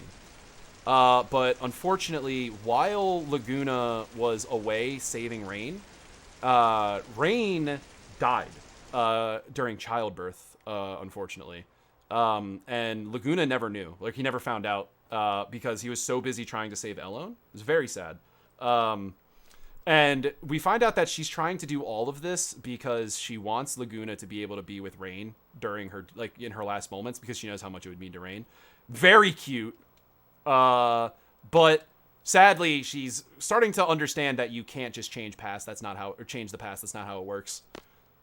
So That's kind of what she's explaining to Squall there. Squall's like, send me back in time so I can stop Renoa from falling into this coma. And that's what, like, the dialogue that they're having there is that she's like, I can't, like, I could send you there if I wanted, but I've learned through you guys that I can't change the past. I have to just come to terms with it. So, now we've decided that that's not good enough, frankly. And we're gonna go find where the white seeds are, because we know... So you're supposed to be over here. So you guy... Oh, that's because I accidentally had turtles, and that explains some things. Anyway, so Squall's decided we're gonna go find the white seed ship, because if... Nice park job, idiot. If we find the white seed ship, we know that Ellen's on that ship, and then she can take us back and save Renoa. It's actually just kind of tragic. Squall just straight up doesn't believe her. And if you were a kid, you probably remember looking for the white seed ship and it taking forever to find because the game does not give you good clues to where it is. Luckily, I have played this game once or twice, so I do know where it is. But boy, the game cuts you no slack. I don't know if you saw that, but the yellow text says, in an inlet somewhere near the southern continent. Now, I'll bring up my map here. I want you guys to look at the southern... Oh, what did I bonk on? You guys look at this southern continent, and I want you guys to see if you can notice that it's like 80% inlet. It also doesn't appear until you've done a very specific set of things, which is pretty funny. Hello, get in the... What? Hello? Squall? You good? There it is. Alright, so we have to turn here a bunch. There we go. So we have to turn so we don't fall into that hole there. Over here. If there's two different paths you can actually take here. If you're facing backwards, there's a different route that's actually faster. I would go so far as to say, I actually think that doing this drive backwards is actually optimal. I haven't timed it, but it feels substantially faster. An interesting tidbit here, too, is that you only can trigger this cutscene if you are using the front of the garden. So, like, if you back into this ship, they just kind of laugh at you, and you can't do anything, so you crash in head first. So we get here to the white sea ship that we found, and we tell them that, hey, Adea's not a bad guy anymore, so you should give us Ellen. They don't believe us, though. So we're like, wait, no, hold on, please come back. But then, don't worry, because we're going to see the characters that I don't like very much. Watts and Zone. Turns out they're okay, and Zone didn't abandon Watts somewhere. But now, Zone's all grumpy, because he said we had to take care of Renoa, and now she's in a coma, like it's our fault or something. So now he's all, mad. We have to go talk to the captain here, and we proved to him that Adea isn't brainwashed anymore. Then we get a cool little cutscene here. But there's also a side quest that comes to a head here if you did some stuff earlier, where you have to get Zone a Playboy magazine and like smuggle it out of timber for him. It's actually pretty funny. And this is where you can see the conclusion of that side quest if you've been doing them. Definitely forgot to split on that last one. That's awkward. Sorry. Somewhere my one mod, Venom Turtle, is screaming whack split. So, they show him the letter from Adea, handwritten, and that is what convinces him that she is no longer possessed by Ultimisia, and so he decides to tell us what happened. They don't actually talk about this really deeply within the game. I actually figured this out from the Ultimania. They reference it a little bit, but like there's not enough context for people to think or really realize what they're trying to show us. She jumps on the ship here, and this ship actually, the White Seeds have made it into an orphanage themselves too. They also pick up people who are lost and kids and things like that, and so Elone kind of becomes a big part of that culture. But then, as things have escalated throughout the game, because again, this might be 6 hours for us, but it's a lot less, or a lot more time for everyone else. Galbadia, after they killed President Daling about 3 hours ago, they started getting into a conflict with the right continent, the far east continent. Yeah, the far east continent of Estar, which is far more technologically advanced than everyone else. But they're also very xenophobic. They don't really let anyone other than Astarians, I guess would be what it is, into their cities, which we'll learn more about why later. But there was a huge open, like, naval battle happening between those two countries and factions, and during it, Elone realizes that one of them is from Estar. the S-Star soldiers are actually not bad guys. You might recognize them, by the way, from some of our dreams earlier. A little bit of a throwback there. They offer to take everyone to safety because that's like they're not bad people. So they're like, hey, we'll take you. They say no for obvious reasons because they have a mission. But then Elo like freaks out and jumps off of their ship onto the S-Star ship while it's leaving. And so Elon's just gone now. All they know is that she's in, supposedly in S-Star. They don't actually know. But she just straight up jumped off the ship onto a different ship. So Squall now has the knowledge that Ellen's an S-Star. And we are going to use our leadership that was gifted to us to help the school to find a way to save our coma girlfriend. Instead of fighting against this secret threat of Ultimecia that we've learned about. We're just gonna focus on saving our girlfriend instead. Seems like kind of an irresponsible use of our resources, but I'm not here to judge, so. Where are we going? So that is, I believe, the last time we fight Elevator Boss in the run. Unfortunately, he won today, but I'll just Midwest Speed Fest 2021, or I'll be back, and he will not beat me that time. It's actually embarrassing how many of my PBs I'd make that mistake in. I know a runner who actually has the inputs that you need for every single part actually saved into his splits, which is very funny. So it doesn't mess him up. We have some monologuing here while Squall just kind of wanders around if we have any donations. Well, I do want to remind everybody that in 5 hours, we have several incentives that have not been met yet, including that Kingdom Hearts Final Mix cutscene glitch showcase, which we were talking about before, that is just absolutely hilarious. Very good. It's very funny. Yeah, we don't have too far to go on that. We have $58 out of the $120 that we need to meet that incentive. So if you would like to see that cutscene glitch showcase, please do get those donations in. We also have an incentive to upgrade the Lion King run to difficult mode. We have 0 out of the $100 that we're looking for to do that. And then finally, right after that, the Next Machina Master World 1 showcase. We also need to meet that incentive. We only have $5 out of the $100 that we're looking for. So if you were thinking about donating anyway to Able Gamers, a very good cause, please do remember that we have some incentives open. I don't know if anybody else in chat has seen it, but another one of these incentives I've actually seen before is Lion King on difficult. It is something else. It is a ride. I mean, for spoiler reasons, I'm obviously not going to talk too much about it, but it's something that you guys should definitely see because the old like Lion King and like Aladdin games are not that easy as it is. So the difficult setting is pretty crazy, and it adds some really interesting stuff to Lion King that is already pretty famous as it is. So it's pretty awesome, and that's another one I can really get behind with the Kingdom Hearts one. It's a cool speedrun in general, but the difficult speedrun is pog as heck. It's real good. So, we're decided that we're gonna walk across the world.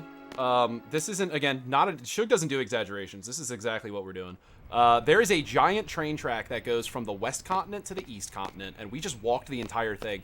And somehow, our friends that we chose to left behind got in front of us. Now, I don't want to be this guy, but it's literally a straight line from east to west. How did they get in front of us without us noticing? And we're, like, genuinely surprised by it. I hate to be that guy, but there's not a lot of ways to sneak around a straight line when the only other thing is the ocean. Parachute jorts, man. Yeah, I mean, the 90s were crazy, huh? I guess I didn't prepare for it. I didn't know.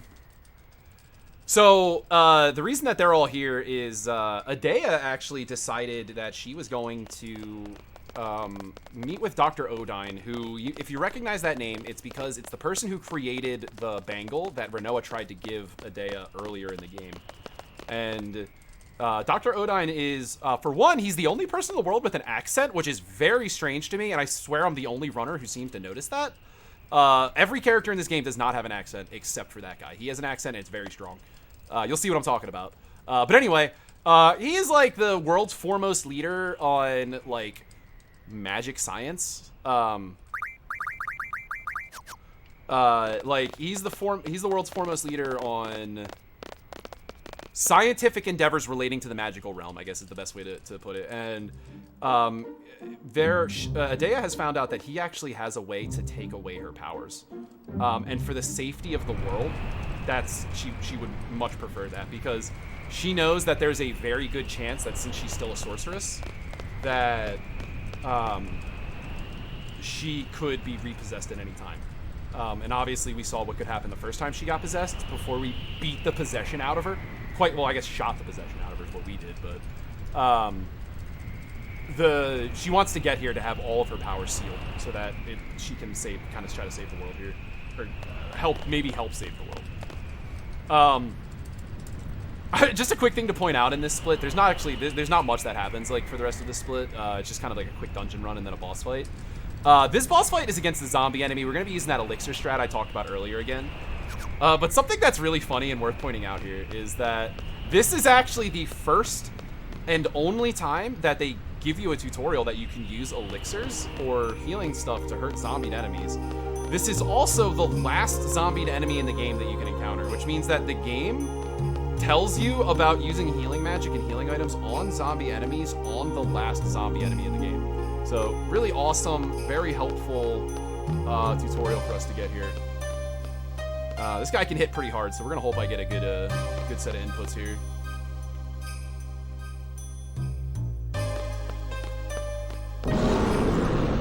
Also, I learned for the first time ever the other day that I don't pronounce this guy's name right. I always thought his name was Abaddon.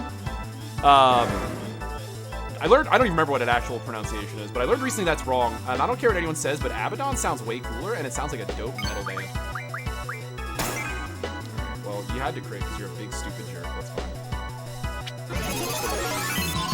Ooh, he had the high health too. Right, so he's dead. That's how we handle our problem. We just throw healing at him. So we're gonna have our last Laguna dream of the game here too. That's gonna show us what Laguna and the gang are up to, and then we're kind of stuck here in this timeline for the rest of the game. A cool little background information for this game.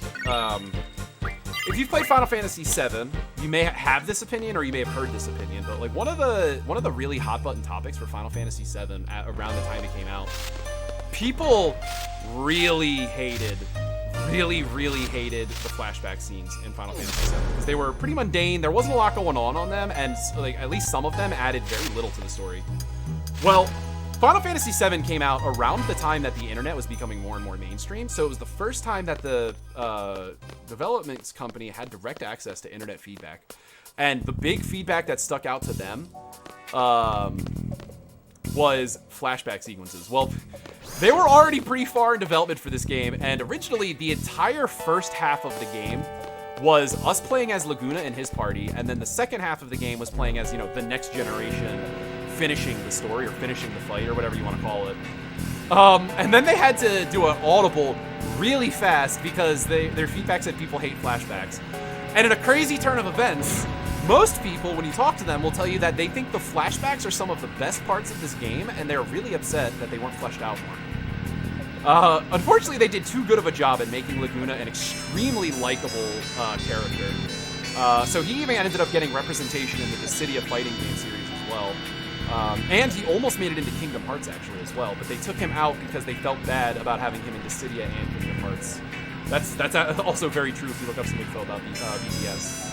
But it's an interesting thing to know about the past year, that they actually tried to give us more flashbacks, but which is what people wanted, but unfortunately it didn't work out. Yeah, so like what Relvan said there, Cyberspace, the reason you see me running all the time is that it's always the most important animation other than like actually doing something. I use it in a couple other areas to like cancel special animations, and then sometimes you'll see me choose not to run because we want to be in a neutral animation or a standstill animation, like one of those two. So like there'll be times where I don't do that. I'm trying to think right now what other incentives we have. I think I did that. Oh yeah, so our last incentive is for singing, and that's going to be like an hour, I think. Y'all met that incentive, by the way, and that is exciting. You're gonna hear sleep deprived, gonna die the moment this runs over Shug, just belting some bangers for you. If you haven't heard Eyes on Me, by the way, it's an absolute banger. Get your lighters ready. We're still a little while away, but just make sure your lighters are ready for that song. Try not to have too many of you guys slide into my DMs after it too, because it's a pretty lovely serenade. Headphone users, there's a little warning here. There's gonna be a loud screech here. It's just in the game and it's very sudden. This one's louder than the others for no reason. So just a little headphone warning.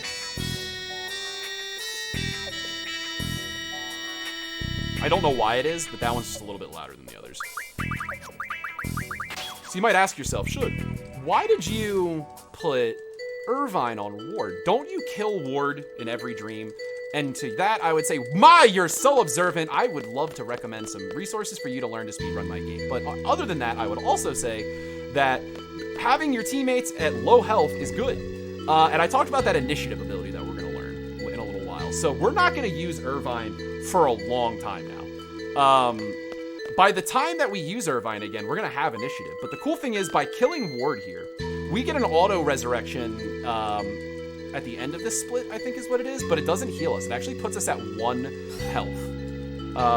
And then during the upcoming S-Star menu, which is one of the craziest things you're going to see in this entire run, when you get to that menu, we actually will potion one time to get Irvine at 200 health, where we'll keep him for basically the entire rest of the game. Because that allows us to sit at what's called at a higher critical level. I'm not going to bother getting into that, but it's what determines our limit breaks, and it's a real jerk sometimes. This is what I was talking about earlier, how you want to stop movement animations. If I were to hit X at the beginning of this bridge, I can start this dialogue, but if I hit it here, I only have to walk like 2 or 3 steps. Now imagine if I had to walk that, but I was all the way over by the guy in the green shirt. Those are like the little optimizations that I was talking about earlier that lead up to just multiple minutes saved over the run. Because again, you think, that was probably the third, more than that, probably the 4th or 5th time I mentioned we stand at a slightly different spot so that we can progress that. Oh, Laguna's a murderer. He killed a Moomba. Bad man, monster. That's like probably the biggest example. You can lose like 10 seconds on that if you're not hitting the button in the right spot. So, as far as lore stuff goes, Laguna and his group made it to S-Star, which is where they were going, but they immediately got captured and imprisoned. They are currently working on a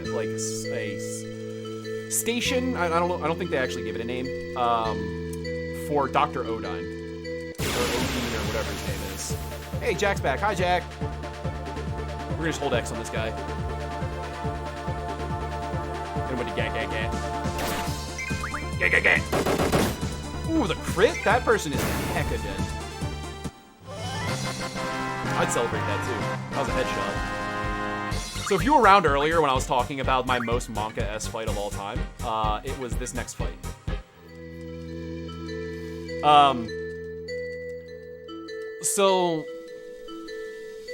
Laguna fights that guy because they thought he was trying to break out and he wasn't. But now it just is a jailbreak because of misunderstandings. Don't ask me why they imprisoned Laguna and let him keep his gun. And bullets. I don't know why, but they also let Ward keep his anchor and Kairos keep his, ninja blades. So we're kind of in a fight here. The two of them started a ruckus, and then Laguna's gonna feign some insanity here that Kairos totally thinks is real. But it's actually just so that they can be ready to fight here. So we're just gonna do another menu quick.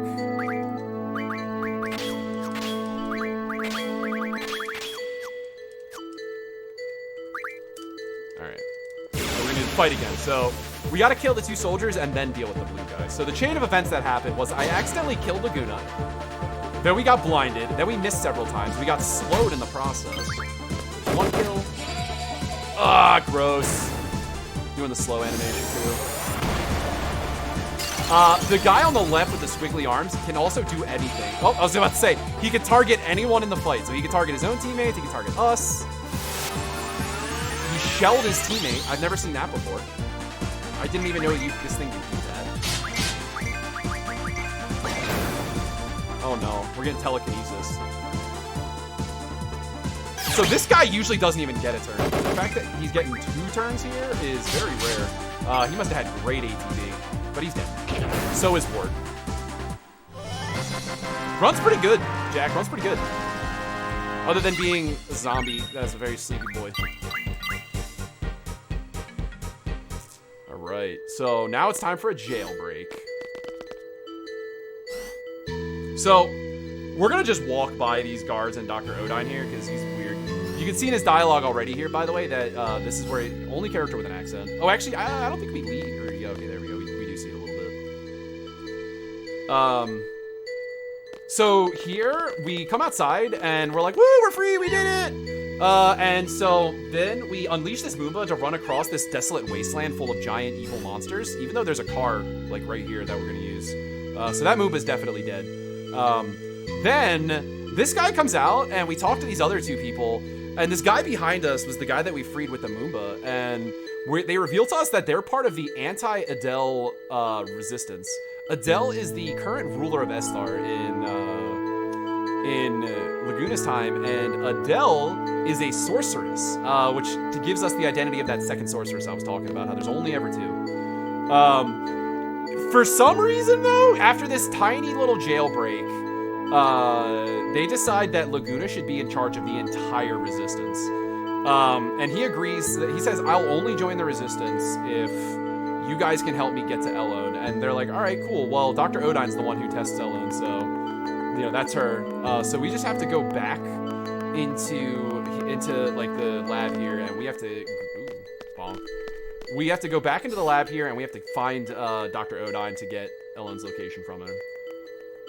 So that we can become leaders of the resistance.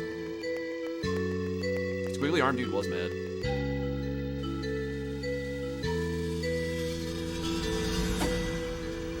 It's pronounced Adele, not Adele. I don't actually know how it's supposed to be pronounced, to be honest.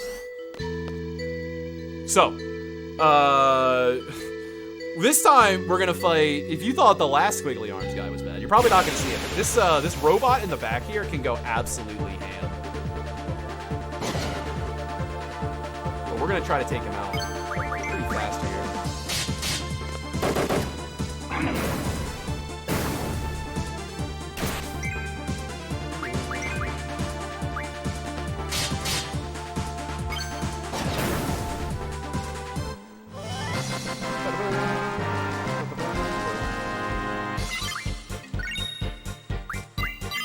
Alright, so that fight we good with.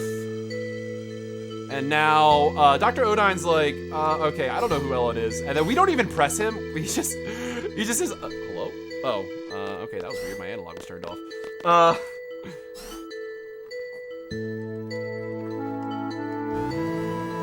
Oh, you mean like Adele versus Adele? I got you. Yeah, I don't actually know which pronunciation is right, and I don't think they've ever had anybody who spoke it, so I don't actually know. It could be either. It wouldn't be an early Final Fantasy game if it wasn't for people disagreeing over the pronunciation of names and areas. Another classic in this one is Dalit versus Dolit, Balam versus Balam. There's a couple different ones in this game. Kairos. Quistis. There's a lot of different ones. So now we know where Elone is. So we're going to Odine's lab, or he's nicknamed it the O Lab, which is such a loser name, but I'm a big fan. So these guys are gonna run out of this tube, and we gotta beat them up, and then we just have to go through we got 2 quick auto scroller fights here, and then we're actually at the end of the dream. So if you have anything that you want to plug, any donations or anything else, this is a good time to do it before we get to the next split here. I would love to read some donations. I have $1 here from Count Gooby, who says, what's that shadowy bit over there? It's the bed, Gooby. You must never go there. Go to bed. One of the donation names that was possible for Squall was Bed Gooby, Goobed. I can't remember which it was, but that was a good one. Anyway, you're welcome to continue if you have more. I do have more. I have just a moment. I'm sorry. I have another $1 from Gooby. Said, "Let's go Penguin," and that was for one of our bid wars. We have a vast number of bid wars open where you can name all kinds of characters in Diamond and Pearl, as well as choose the starter. So that $1 went towards Piplup. Now that's going up against the $5 that we have for Chimchar being the starter. So if you like cute penguins, get those donations in for the Pokemon Diamond Pearl starter bid war.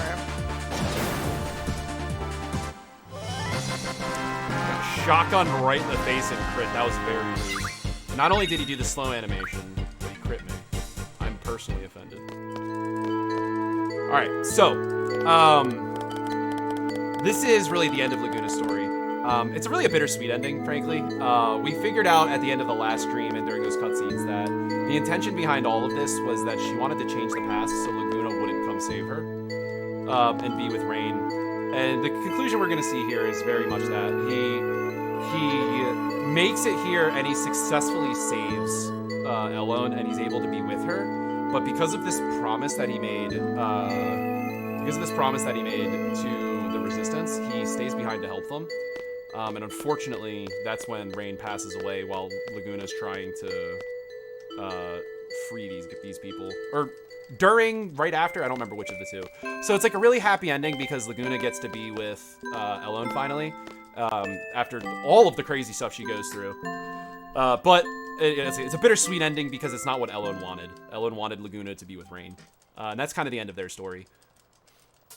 We'll see more of them and hear more about them, though, coming up here soon.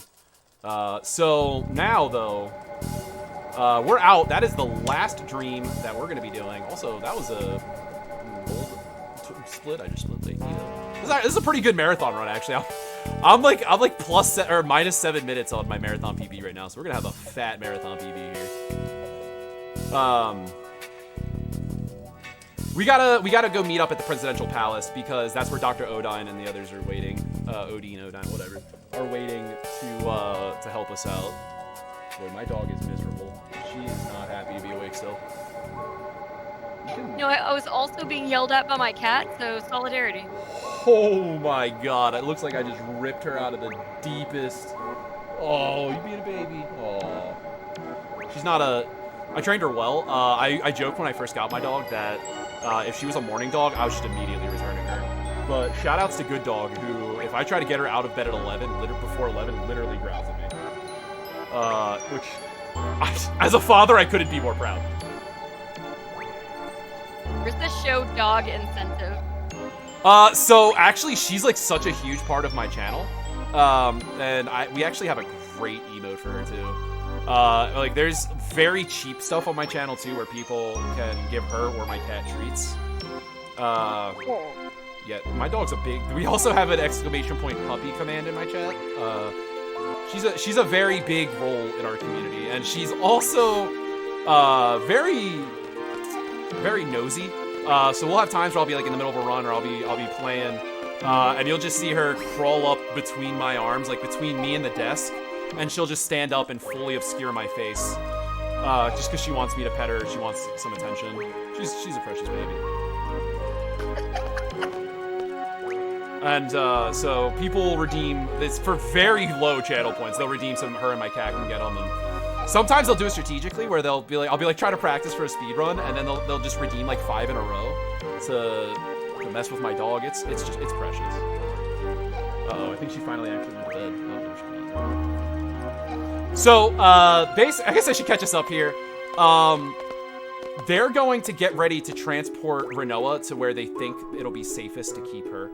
And then Adea is going to... Hey, Jack, thank you for using that emote. That emote that Jatro actually just put into the chat is the adorable emote for my dog.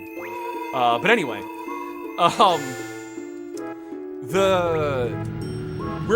we have to go to the Lunar Gate to meet with the people who are in charge of what we're going to be doing next.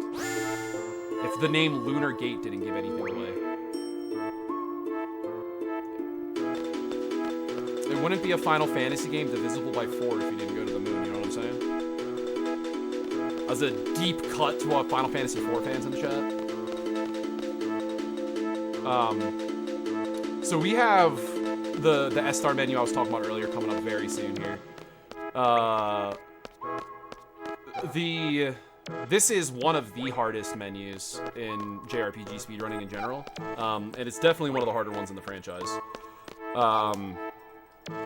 It's basically, if you've played this part, you know that when we're coming up on this part, when we have Zell, Adea, and someone else later on, that we have to get onto the Lunatic Pandora while it's flying over us. However, it doesn't make it to the first contact point, which is like where we can get onto it, until 5 minutes.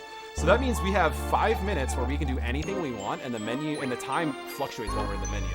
So we're gonna use that 5 minutes to basically do literally all of the menuing for the rest of the run. There is very few menus after this one that's coming up here.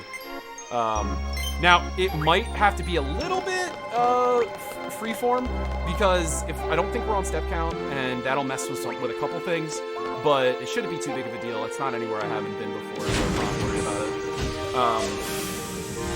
But, I mean, this is a very long, very intense menu, and it's great to watch. And there's some cool stuff online of people actually doing it blindfolded. That's pretty neat to look at. Also some driving optimizations we do here with the camera. So you may notice I unlocked the camera. We do everything we can to keep as much of S-Star off the screen as possible, because the PS1 was not a powerful system, and it lags the game real bad if we can see it. So that's why we drive like that. So yeah, that menu's coming up, and like I said, we're like 10 minutes out from that maybe. You do not want to miss that. It's one of the most exciting things to see in this run. It's very cool. Especially if we get a 15 menu, but if we're not on step count, it's going to be pretty hard to get a 15 menu. And it's a John. I'm going to make it. I'm tired. I don't know if I can press buttons that fast. But it's really, really exciting if we do. So if I get that, get your $15 donations ready. If I get that.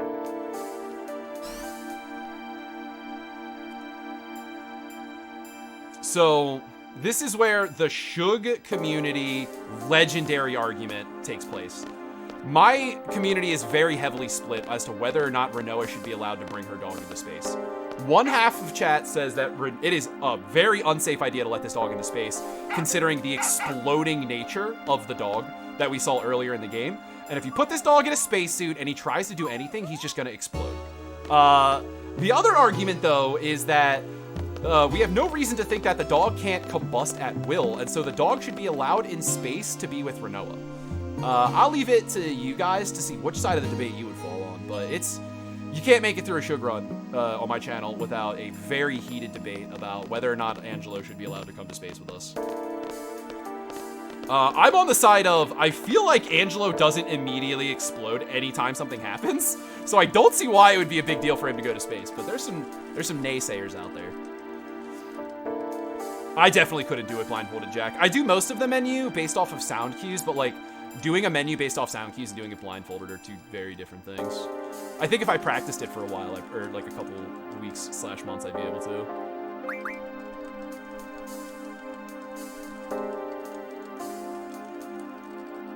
Angelo exploding is a defense mechanism, except for when we put it on Renoa's arm, and just fire Angelo at our enemies. It'd be more fun for the dog to explode in space than on the ground. Let him see the stars.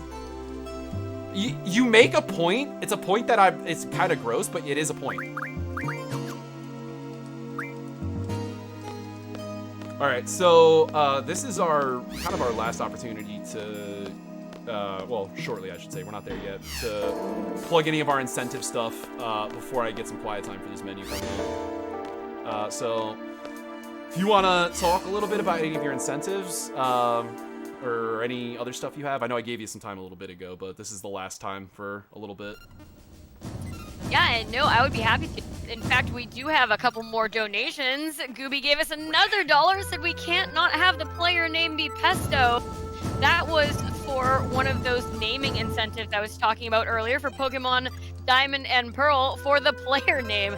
So for only $2, you can change the player's name to something other than Pesto. However, it's right not Quistis, now, so that's a dub. that player is going to be named Festus. You can also choose the starter name, the HM Pokemon name, and the rival name, and nobody has donated for any of those yet. So you can be the first.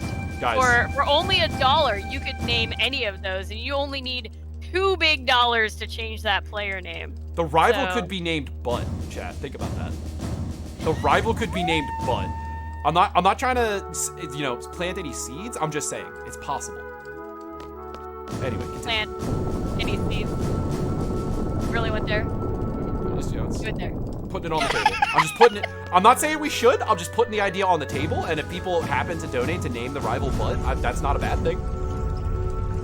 We also had a $5 donation from Anonymous. Thank you so much, Anonymous. Every single donation counts. So we really appreciate it. Thank you very, very much. Well, you see, the arguments that they ahead. have. Oh no, yours is more important. I was just Fatal Otaku. The argument's that he has a little doggy spacesuit. That's all I had to say. You're good to keep going. I mean, who doesn't want to see a little doggy spacesuit? Okay, so I do want to make an announcement, actually. You know that I didn't read a whole lot of donations there for a little while, and it turns out that there was a bug with the tracker. And so those donations, the text didn't go through, but the money definitely went through to charity. So I want to thank anybody who made a donation over the last hour or so, and I want to apologize if it wasn't read. And the truth is you might have been saved, Shug. People might have donated enough to change that name. This is so in character for all the we'll never know. We'll never. I mean, they're trying to recover it right now. We'll never know if chat actually saved you from a fate worse than fate. No. If you find it out, I want to know. If you find it out, I want to know. I want to know. If we do find it, they're looking into it. But yes, please rest assured that any donations that happened during that time absolutely went to charity. So thank you so much for everybody who was so generous during that time. We're really sorry to have not been able to read them at the time they went through. Typical Quistis propaganda, I'm telling you right now. The Quistis delegation out here breaking the donation tracker so that Quistis could be represented in this run. And frankly, I'm disgusted. You know who you are in chat. I know who you are. I'm disgusted. So you can probably get like one or two more if you got them before we get into I explain what's about to happen here. We do have some other bid wars going on, including the skater name in Tony Hawk's Underground, which is a run that will be happening only a couple of hours after your run ends this morning. So still in the lead is Baguette Yoshi at $42. Nice. And in second place is Thug Pro at $10. We have gotten some donations towards some of those incentives I spoke about earlier. Now the Kingdom Hearts Final Mix has $59 out of the $120 that we needed. That is one more dollar than before. Every dollar counts. The Lion King is up to $6 out of 100 to upgrade to difficult mode. And even though it hasn't moved, I will still remind you that we have one more incentive for Next Machina, the Master World 1 showcase. We have only 5 of the $100 we're looking for to showcase Master World 1. So if you are donating, please consider putting those donations towards unlocking those incentives. Let's get even more Midwest Speed Fest. All right, so we're getting our briefing here. They're kind of explaining to us what the idea is. The Lunatic Pandora is just this big floating fortress thing. And this big floating fortress thing is trying to get to this thing called Tears Point, which is, was essentially created to help deter the Lunar Cry, but they're gonna flex on them by actually dropping the Lunar Cry right on top of it. So it's on its way through here, and we're trying to stop it. Inside of the Lunatic Pandora, there's a huge crystal, which if you remember earlier in the game, Laguna Dream 2, we were actually running around inside of a place because Laguna held his map upside down, and this guy's such a dummy. Led his team to the wrong side of the country, and ended up in S-Star instead, or not S-Star, I'm sorry, Centra, which is one of the other continents, where they were actually inside the Lunatic Pandora. And then in Laguna Dream 4, we actually see the lunar cry happening over the continent of Centra. And so we're worried that that's what they're trying. Well, we're not worried. At this point, we know that's what they're trying to do. And we know now also that Cypher is actually in charge of it. So we are going to try to get onto it. And there's only 3 spots we can. And we're going to be trying to get there. Now, I'm going to need some silence here. This is, like I said, a pretty tough menu. And I'm pretty sleepy. So we're going to hope for the best here. Should be good, though. Here we go.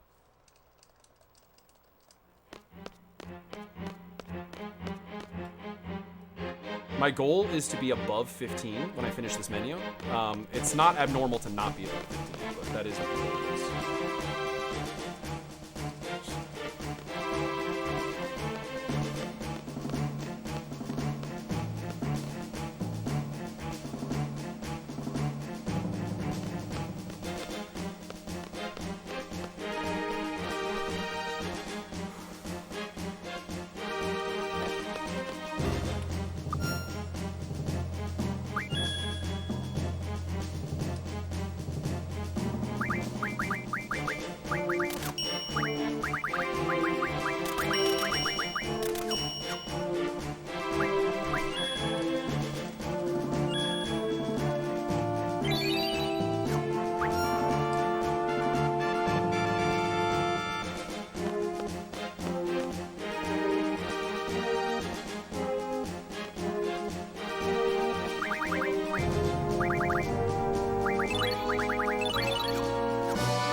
So that's the first part of the menu. So if we're on step count, we're gonna get an encounter near the screen transition at the top. Now, I was a little bit ahead from where I was, so I might have to do a couple circles here.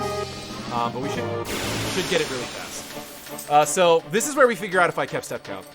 All right, so we were 1 encounter off, unfortunately, because of what happened at the beginning of the game. So we can work with this. It's not ideal, but we can work with this. So first things first, we're gonna kill Selfie. Because we don't like her. So we're going to kill her. I'll talk about why later. We're going to get another encounter very quickly when I turn this quarter here. So again, this is not going to work out exactly the way we want it to, but it's not going to hurt us too much long term. We just got to hope that Sleepy Shug remembers to adjust for it later on. So we're going to get another encounter here.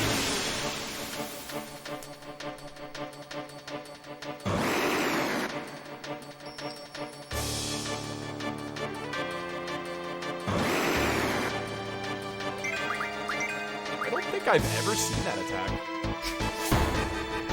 I've played this game a lot. I don't think I've ever seen him use an attack called Storm. You might notice that I don't run into these battles because I can actually escape from these battles, and it's very bad if you do that. So we don't do that.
That is a 15 menu.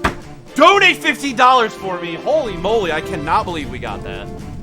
So, the way that we know it was a 15 menu is that it didn't fade directly into this screen. It faded into the other screen first. I practiced a lot to get that because I have not been doing good on that menu lately. So that's one of my proudest things in this marathon for sure. That is a very, very hard menu. And we got it just in time. Now, it wasn't perfect because I had to do just a couple adjustments there for it, but we actually did everything. So, if you got it, chat, I would love to see some $50 donations because that, like I said, that is super hard. Most runs you look at on our leaderboards are usually not in that area, so I'm really excited about that. Now, imagine that there's some of us out there who can do that one blind. Oh, wait, I can't do the thing yet. That's right, I don't have that ability. Alright, so we're going to lower the battle speed here a lot. And then we're going to do this, we're going to swap those two, and then we're going to keep going. It's like... So, we set up a ton of stuff there. So, I'm going to try to go through as much as we can. We set up for a future area so that when one of our summons learns something, they'll snap to learning a different thing. We have to remember later on when I learn initiative. And chat, if I don't remember this because I'm tired, it's on you to remind me. We have to manually teach it now, unfortunately. But, after it learns, it's... Oh, wait, no, we won't. We shouldn't have to. Never mind. I misremembered. So we set that up. We killed Selfie in that menu. The reason we killed Selfie in that menu is we're going to be fighting a boss later. And if you remember, I talked about why we killed Irvine in Laguna Dream 5. So that we could manipulate this thing called the Crisis level, which I said was just not worth explaining. It still isn't. Selfie being dead. Selfie's essentially going to be dead the rest of the game now. Selfie being dead gives us a pretty big buff to our Crisis level. So going into a future boss fight, it could be kind of Maka-esque, and there's a chance that Irvine won't get enough time to shoot how many times he needs to. So by killing Selfie, it just makes it way safer, including another fight in the future. There's actually 2 fights. It's a lot safer because of Selfie being near death. But we got a cutscene here, and we're getting pretty close to Shug Stings for y'all. So I hope y'all are ready for it. I'm excited. I'm so incredibly ready for this. Have you heard the song? Did you, oh, actually, I don't think I include the singing in my PV. So I don't think the video I sang, I don't think you would have seen it. I mean, I haven't heard you singing. I heard the song in the game, obviously. Yeah. I'm so excited. It's a good song, so I'm excited too. So happy everybody donated for it. I've actually never listened to myself sing it, believe it or not. There's like, it's a very popular segment, and there's a lot of clips of me doing it, but I've never seen one. FYI, I also have the marathon on my TV, and my cat is watching it really intently. Like, I just looked over because she got even more excited. Whatever was going on in that cutscene really got her attention. Ooh, so we got another big time save here. This is actually turning out to be a pretty good run, even for a marathon. This is pretty good. All right, so we're gonna have some cutscenes here, and this is actually a planned potty break for me. So you're gonna, in just a second here, have some time to read whatever you gotta read. I'm gonna go take a look. Sure thing. So they're gonna say "Sir" here, and then we're in a little bit of a cutscene. Welcome to space, chat. This is the part where most people look at the FF8 run and they go, "Wait, what?" All right, it's all you.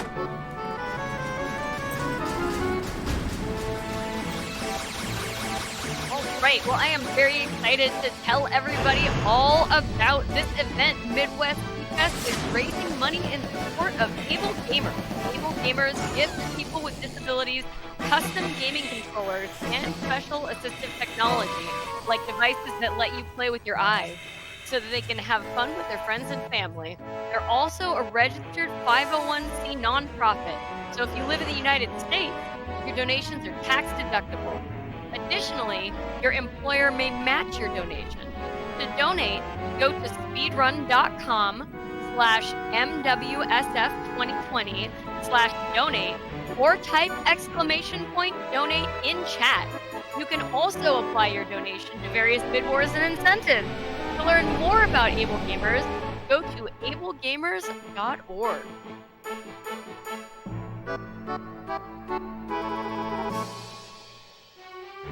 music is so perky.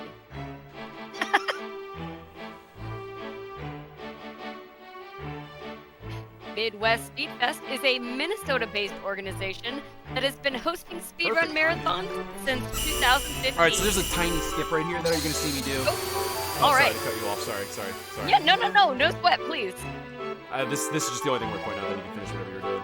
So we got a tiny skip here. We're not supposed to be able to go through this door up here, but we're just gonna use magic space. We're just gonna kind of float through the transition over here instead of actually doing the part here. Just skip this whole segment. All right, that's all I had. You can finish whatever you're saying. Well, I was just talking about Midwest Speed Fest. That's a good time. In the summer and winter, we partner with 2DCon and VGMCon respectively to help raise money for their chosen charities and bring even more entertainment to their conventions. In the spring and fall, we host online events, also in support of charity. So far, we've raised over $20,000 for various charities, and we hope to see that number continue to grow exponentially with your support. We still have more time here? We will in a little bit. So, Okay. Space is a pretty famous part of this run for having absolutely nothing to do. So, I'll go over the story stuff that's going on, and then we'll have some downtime. So, we'll actually probably have downtime twice in this part, if I'm being honest with you. So we came all the way up to space. We finally found Elone. And she's like, all right, I'll do what I can to try to help you to take you back to what happened. But she's just like, I'm certain now we cannot change the past. There's a catch, though. She can only do this with people she's met before. She's actually never met Renoa, so we have to go take her to meet Renoa. But first, we're just going to take a quick pit stop in the cockpit command center area on the way to do that. We're going to get our first look at... okay, I decided I was going to use the analog there. We're going to get our first look at what exactly is going on with the Lunar Cry here. We're going to just get more and more into that. My poor dog. Biggest yawn. Anywho, so we got to go talk to this monitor over here. Sick line that works only on the Kalani, by the way. So... we see these monsters are just gathering in these huge pockets on the surface. And we're like, Rutro Raggy, that's not good, but we'll deal with that some other time. That sounds like future Pringles problems. So we're gonna just leave. We're gonna take Elone to go meet Renoa, except, plot twist. Turns out, Renoa is now comatose zombie Renoa. Ba, ba, ba, ba. Cue the creepy music.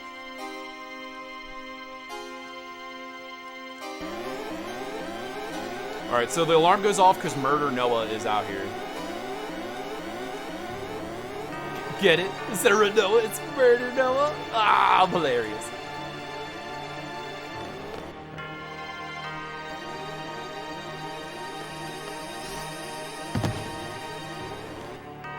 So, by doing very specific screen transitions here, we can actually make Renoa move faster, which you'll kind of see here. You'll notice her teleporting, like, through the room. And I set this up by doing, like, special walks here. And then I let go of the walk during the fade-in, and now she'll be way ahead of me, too. So, casually, you probably actually discovered this one casually. But then when you tried to do it a second time, you probably noticed it didn't work, and you weren't sure why. The reason being, there's actually like a weird timer on that screen for how far you can, or how long the screen has to be open before you can get her to like transition like that. It's an interesting little thing you can do that just skips a huge amount of wait time. Also, notice the two sets of people unconscious on the floor. You can't talk to them, but you can definitely challenge them to card games and play them. And everybody who's ever speedrun this game has played somebody on the floor in this room in cards. In one of my PBs I did, actually. One of my good PBs, too. It wasn't like an early run. It was one of my good PBs. So again, we're going to be taking another closer look here at the moon, because it's getting a little spooky up in here. I don't know about you guys, but something about the moon crying tears of like monster blood really just makes me real spooked out here. We got a neat little set of movement coming up here, where I'll set it up so I can open up this door and then trigger a cutscene with Rinoa, and then also run back in without having to actually bonk anything. Which you'll see here. I have to set it up with a special walk input, and then I'll be able to... Well, it's not really special. It's just a walk input that's very specific. But we're gonna like walk and then do a weird run around a corner where we'll tag a door that'll open that we have to come back to, and then trigger this spec cutscene. Also, if it wasn't hammy enough, the lunar cry, that's a literal eyeball on the moon, and it's literally just gonna cry onto Earth.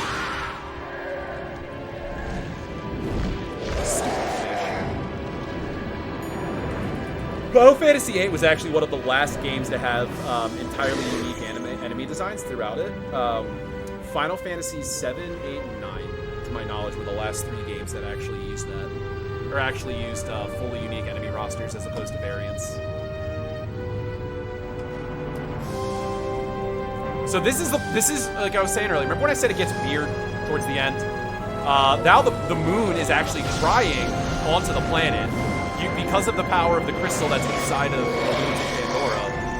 And what's cool is, you guys won't see it because speedruns, but what's really cool is that every area in the world actually gets new encounters after the lunar cry, and they're all substantially harder. And that's kind of their way of saying, like, monsters did not always exist in this world. They come from the moon, and with time, people kind of got used to them and figured out how to deal with them. Not anymore, though. So there's the door. Now we won't have to bonk anything on the way by. I can just go in here and grab this. Now this part we actually have to sit and wait a little bit because that's just the cutscene. We have to wait till a specific dialogue cue to advance. However, I have found so many ways to soft lock on this part. I cannot tell you guys how many times I've soft locked. So you have to like float in this general area, but if you go too far back, you're just behind the transition plane and it just vanishes forever. It's very awful. It's super sad, especially when you're at this point in the run, because when you're at this point in the run, you're close to what I would call the home stretch. So like for your game to just die here because of bad game design is just really tragic. We're waiting for them to say Sorcerer's Odicia here, and then we can transition the screens again. And then we have a super hard piece of movement to get out of this room without bonking, but I'm a sleep-deprived lunatic, so I'm gonna hit it. Who could have set this up? I don't know. Let me float in space for a little while longer here. Figure it out. There it is. And we did not miss the transition. Alright, well, it wasn't optimal, but I didn't bonk, so fine. Alright. So, this astronaut guy here is actually Laguna. Fun little fact there for you. It's actually Laguna. We learned that in a little bit here. It's interesting that they plug the character here too, because they do not. It's like there's no build up to him being there, and they don't re-reference it. So it's an interesting little tidbit that he's there. I'm supposed to talk to you, but my brain said we should talk to Irvine. So now we get to see what Rinoa went out into space for. She's obviously possessed at this point, which also means that Rinoa is actually a sorceress. This here is Sorceress Adele. They do not tell us this in the story, so I'm gonna give you guys all the deets here. This was the person that was in charge of the Estar continent before Laguna led the rebellion and was able to take over. They basically used like the vanity of the sorceress to lure her into this trap where they like put her in this like vacuum sealed magic tank to contain all of her power, and then literally shot her into space. That's how deadly this person is. And unfortunately, there's 2 locks. One is in the control room, which Rinoa already got. The other one is on the physical thing. And the other thing that's worth pointing out is that Adele's tomb gets caught in the lunar cry, which lands her directly into the lunatic Pandora, which is like one of the biggest magic central areas like in the world. So the most powerful sorceress ever to live is also now trapped inside of that area. And if you haven't figured it out, we have the time-traveling evil sorceress from the future. And she is looking for a host. why not the insanely powerful Lunatic Sorceress? There's two soft locks that can happen right here. Soft lock 1, the elevator gets to the bottom and I just can't move. I have never seen it myself, but I've seen it happen to one runner ever. Shout out to Rotomoda. I saw it happen to them once. There's another soft lock here that a lot of you may have actually experienced as a kid, and it's infuriating.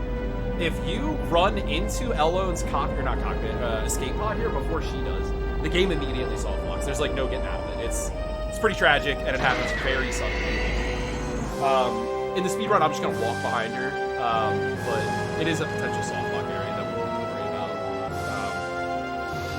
This is Adele's tomb landing inside the Lunatic Pandora crystals that they're showing here. And this was all set up by Cypher and Ultimisia, which we'll see a little more info about here.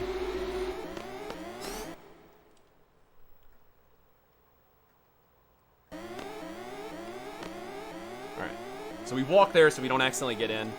Now I'm gonna like one more set of movement here, and then we're gonna have a very, very long time to talk about anything we want. Squall is basically begging her to like take him back, and so he can save Renoa. At this point, Ellen's told him multiple times that's not how it works. He just does not believe her. He thinks he can make it work. So we're gonna be going through a little like some flashbacks here, and we're gonna be seeing a lot of scenes that happened throughout the game, but we weren't present for from Renoa's perspective. And we'll learn more about her feelings towards Squall and just what's going on. We have a lot of time here, though. So if we got any donations for that menu or in general, that would be a great time to read them. Or now would be. It would be nice. Yeah, it's been a little quiet, so I'm just going to talk about Midwest Speed Fest a little bit more. If you're enjoying the marathon, please consider following Midwest Speed Fest. In addition to our seasonal speedrun marathons, we occasionally interview runners in a podcast format as part of our Runner Spotlight series. Consider subscribing to Midwest Speed Fest or cheering bids. All Twitch revenue we receive during this event will go towards Able Gamers. Of course, if you have Twitch Prime, you can subscribe for free. To stay up to date on Midwest Speed Fest events, you can follow our Twitter at twitter.com/MWSpeedfest. You can also join our Discord server to get updates and chat with runners and staff. Type !Discord in chat or check our Twitch bio for a link. If you're a speedrunner yourself and would like to participate in one of our marathons, we would love to have you. Runners from all across the globe are encouraged to submit to our online event. And if you're willing and able to come to Minneapolis, you can take part in our in-person events as well. For more information, join our Discord server by typing !Discord in chat or by checking our Twitch bio. If we have more time, I'd love to talk about Able Gamers. You got like 9 more years. Also, I just want to really quick plug. Check out this camera angle. This is an interesting one. It's a very on the nose, looking through the glass kind of comment here, but I just want to point that out. You're good to keep going. We're not even halfway done. They went the subtlety version. Yeah, right? very subtle, very subtle here. All right, well, Able Gamers' mission is to create opportunities that enable play in order to combat social isolation, foster inclusive communities, and improve the quality of life for people with disabilities. They accomplish this by helping make games more accessible with assistance from their experts and cutting-edge technology. Able Gamers is only able to help others when generous people like you give donations, large or small, to enable us to keep giving controllers to people in need. 94% of every dollar donated to Able Gamers goes directly towards helping support gamers with disabilities, which is one of the best ratios in the world according to Charity Navigator. To donate, go to speedrun.com/MWSF2020/donate or type !Donate in chat.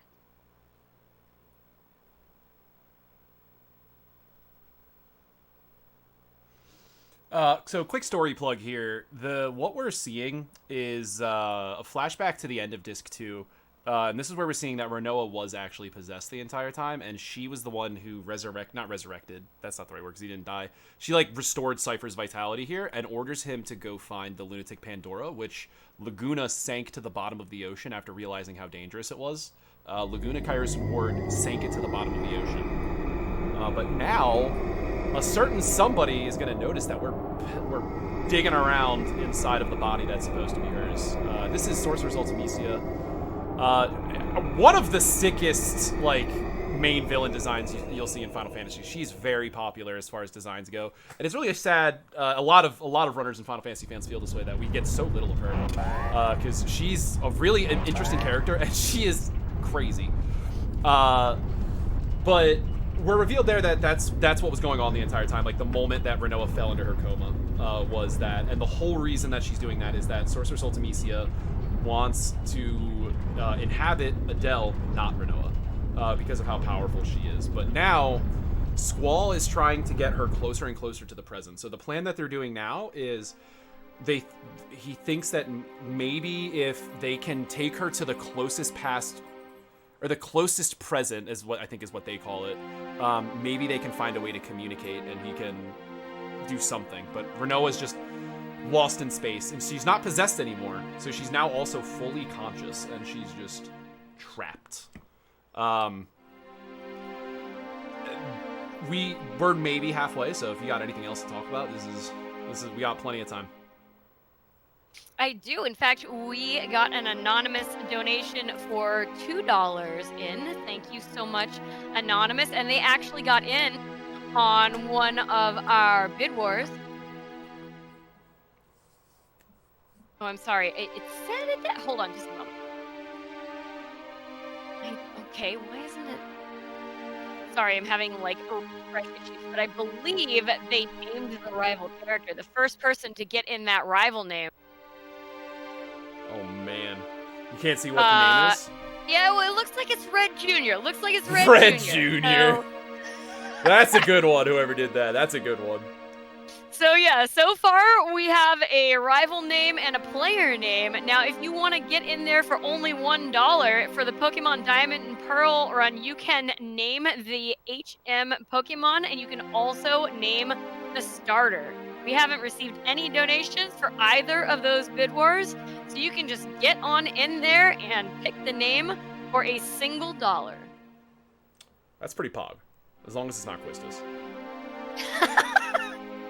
Well, I mean, I don't have the energy to make a deep-winded argument right now. Just is that a challenge? The thing is like, you won't have to deal with it. Somebody else will have to deal with it. Yeah, but then when I turn the marathon, how much do you feel about other people suffering? It won't be your suffering. You make a good point, actually. You know what? It's for charity. Donate. Make all of the runners have to live with Quistis. Donate to make every character's name just for the rest of this marathon for the next 3 days. Quistis. That would be the best way to break my spirit. And the worst part is that I know that there's probably some secret sect of my stream who is just secretly planning that to do it. Before I even like got into the tech and all of that, they actually tried to get both characters to be named Quistis. That's where like all of those initial donations came from.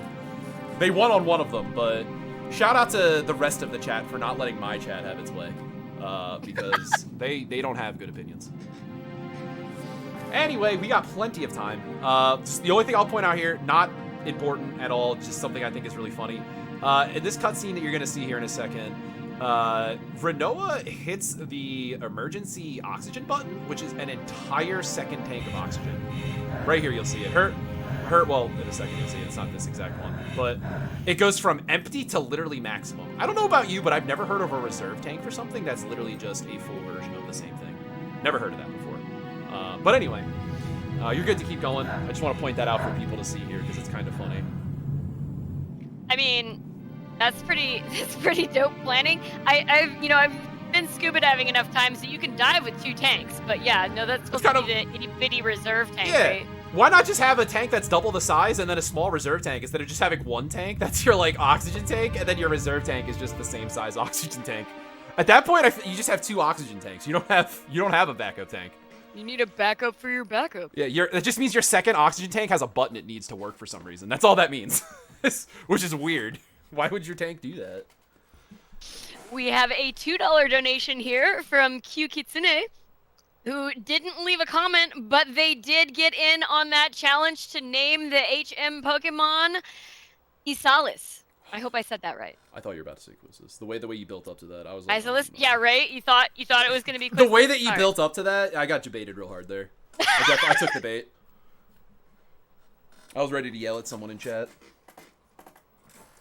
Well, which means that there is still a name that you can snipe for $1. You can still name the starter in Pokemon Diamond and Pearl for the low price of $1. And you can snipe out any of those other names. Well, actually, the rival name, the HM Pokemon name, you'll have to put in $3 now. The player name, you'll only have to put in $2.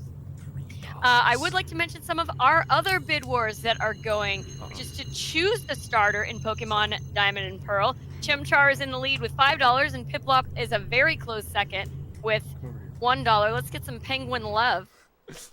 I mean, my poor dog is like so aggressively, I want to go to bed, Dad. She's like right next to me with her head on my leg. I'm sorry. I'm trying to no, it's really funny that you mentioned that because my cat just came over to harass me at the same time. I don't know if our animals are psychically linked or something. Dad, we usually go to bed hours ago. Dad, please. That's what my dog is. She's weird like that. She won't go to bed unless I go with her. We got time still though. Go ahead, keep going. Here's our oxygen tank, by the way. All right. Full oxygen tank.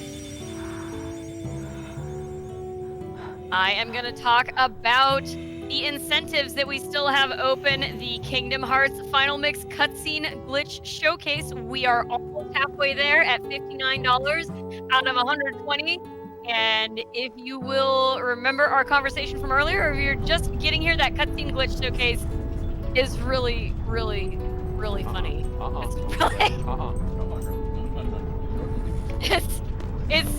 It is definitely worth it. So if you get those donations in, please consider donating towards that incentive. We also have another incentive for the Lion King to upgrade it to difficult mode. We're sitting at $6 out of 100. So we have a ways to go on that one. And finally, the next run after that one is Ex Machina, the Master World 1 Showcase.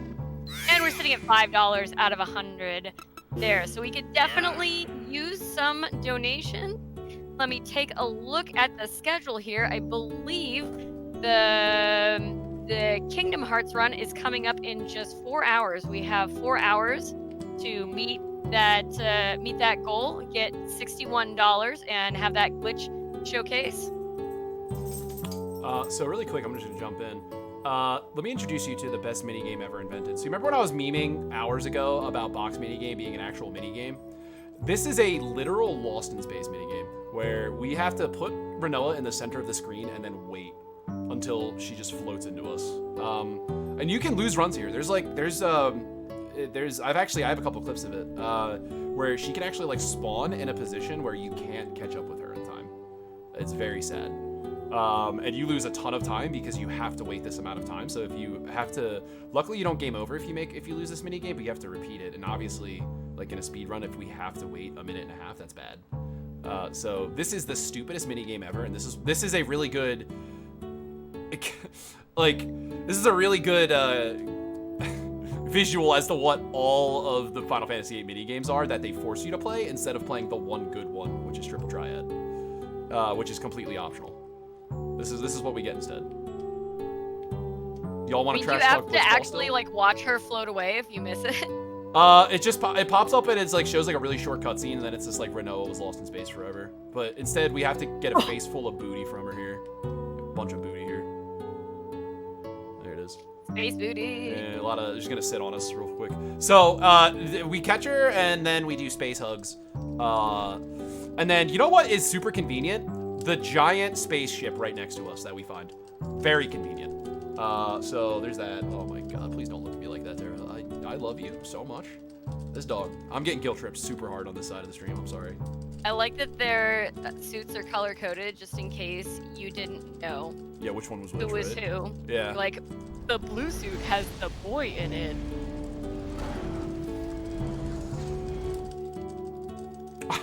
Does it? I actually don't remember. It is Squall. You said the blue suit has the boy in it. I was like, I don't actually know if I've ever paid attention to who's who in the colors. Shout out to you already knowing it better than I do. I mean, it's my job to play this game. The person in the blue suit caught the person in the red suit, so that shows you how little attention I paid. drew my own conclusions. All right, you're smarter than me. You should run this game. You were here earlier when I was talking about it. So this is a very logical thing that people should assume. I've been playing this game since I was a very small child, at least 20 years, and I didn't learn this until a few months ago. It's so embarrassing to even say. We are seeds, and seeds are cultivated in a garden. The name of the school that we're at is a garden. They grow seeds in a garden. That's what it's like a play on words. I never got that until someone made a comment in my chat about it. And it was like opening a chakra. Like have you ever seen like the Avatar where he gets like his back? Epiphany of your life. I was like, are you kidding me? And then everything is different now. I can see another color. And then what's even more embarrassing is like right after that epiphany hit me, a day before one of the boss fights literally makes a comment about a garden full of seeds in a garden plant context, and somehow I made it through 20 years of playing this game like at least once a year, never realizing that's what she was trying to say. I mean, were you impressive. speedrunning it or were you casual playing? Oh, I was already speedrunning for like 8 months before I figured out that part, and I was a casual player for a very long time too. Before I did it again. I'm 3 for 3, chat. I'm 3 for 3 on the frame perfect menu opening. All right, so we're actually gonna save in 2 spots here. We're saving here once because if you remember earlier, I said that we had to do things a little bit differently because of the step count issue that I experienced earlier. We had to do things a little bit differently. So wow, she zipped over to us. I had never seen that before. So we're gonna fight some space alligators, otherwise known as propagators, or as one of my other viewers calls them, propodiles, which I think is way funnier. So we're gonna get some playful flirting from Renoa here. It's actually pretty cute. She's like, hey, you should come give me a hug because the spacesuits made it hard for us to hug. And Squall's like, you know we're in space, right? I'm sorry, Pringle says, you know we're lost in space, right? And she's like, right, we can do that later. Again, a little bit of an ad lib from Shug here, but that's basically what they say. Yeah, I remember watched this and I was like, this is wild. He won't just like give her a hug. Like he stands there for a long time. Yeah. Being like, nah, and it's like just give her a hug. Man. Just give her a hug, dude. Yeah. What is wrong with you? Yeah, but especially if you're playing this casually, at this point in the game, like even like inside stuff, if you bring her with you throughout the story, like the love story in this game is actually probably one of its best parts, and it's really not shown in the run at all. In the run, it looks a lot like Squall doesn't like her, and then like 20 minutes later, he has feelings for her.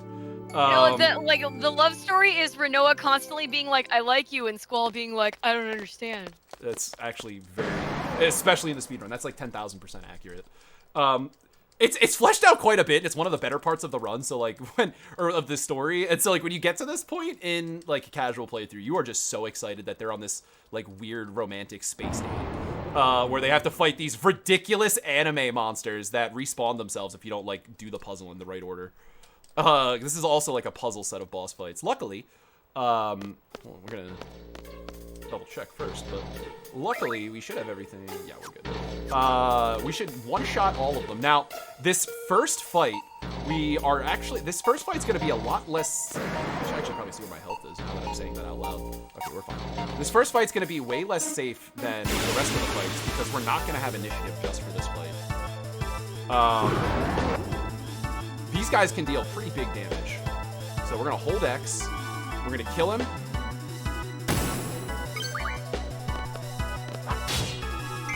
And then that's the end of the fight. So we should get initiative now after this fight, which makes the rest of this split much safer. There you go. So we're gonna equip initiative now. That maybe Squall should hug Twisted instead. Whoever said that in chat, maybe you should hug your face instead. That's right. I think Squall should hug Zell instead. I think all the signs are there. Zayden, get out of here! That's another 8-runner. Get out of here, Zayden. Alright, so now that we have initiative, I just hold X for like the rest of the game and we just win. Boom, end of the fight. So we're looking for an Aura Stone here. You can win the game without an Aura Stone, but for marathon purposes, we are not going to do that. I'm gonna be taking a save in an area up here. The red ones have a 75% chance of dropping an Aura Stone. However, I'm due to not get an Aura Stone. I haven't not gotten an Aura Stone in such a long time, and this is a marathon. So, again, I'm going to save before we actually fight the red ones, just in case that doesn't happen, because the fight is actually pretty scary to do if we don't have an Aura Stone. And it's pretty hard to make it work. So, we're gonna make a save. Ooh, that's not the one we wanted. We're gonna, oh my goodness, watch out, drunk driver. So, we're gonna save after this next fight. Conveniently, there's actually a save point literally in the room. Just in case we don't get an Aura Stone from one of these guys. Any of these guys could actually drop an Aura Stone, but it's like a 5% chance for them to drop it for any of the ones other, the 5% chance to drop all of the ones that aren't their main ones. So in like a perfect world, we would get a shell here, a death, and a aura in a perfect world. Vernoa was in Decipher at the beginning of the game. In the English version, they actually make it seem like they're deeply in love, and they are not. So there's a death stone, that's good to have. So we're gonna save here. Gotta wait for this guy to die as theatrically as possible. Oh, 4 for 4. Gotta stop hitting these menus. I mean, they're all high schoolers, so she could have been deeply in love last year. It's fine. That is true, as a high schooler. It's implied pretty heavily in the Japanese version that it was more like a, I was talking about earlier, it's like more like a Grease thing, where it's like they just had a summer, like, romance. But the English version... If the romance is intense as, like, hers and Squall's romance, then, like, maybe she held Cypher's hand or something. They don't clarify, but they make it seem like the latter. That it, like, wasn't crazy serious. But in the English version, that is not what they do. The English version, like, the first quarter of the game, they definitely make it seem like they were a big item. Alright, there's a Death Stone. So, we got let down by the first red guy. We're gonna try the second red guy. Oops. If he doesn't get it, give it to us. We do a quick reset, and then we can continue from there.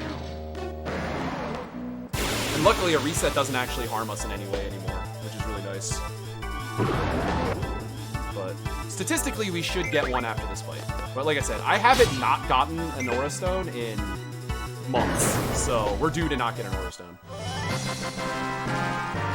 Hopefully, because I said that, it jinxes it and we get one, but we'll see. Hey-oh, we gotta run, chat.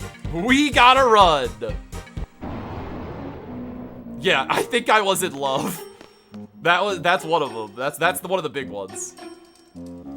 After they establish elsewhere that she like only actually used Squall or Cypher for like a couple months. Alright, so now that we got the Aura Stone, we officially are gamers. This is just a thing that's always really funny to joke about with my chat. We are less than an hour. Actually, we're like exactly an hour away from the end of the run. And so it's always fun to joke that we finally have a run now. So we're on the last set of propagators here that we have to kill, and then you guys get to hear me sing. We are like right. Oh, I'm a dummy, and I tried to go an extra. We are. This is gonna be exciting. I'm excited. So we're gonna get tackled by this dude. It's gonna take us out into the hallway. There's also another soft lock that can happen here, but I've only ever seen it once, where if you get like some frame perfect movement, Vernoa can actually get stuck here. Luckily, it's 7:10 in the morning, and I don't have frame perfect movement right now.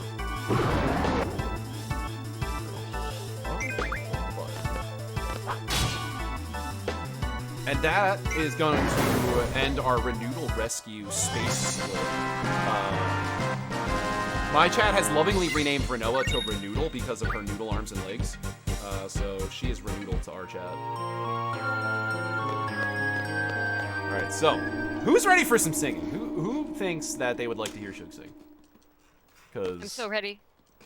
It is, we're basically there. I'm so excited.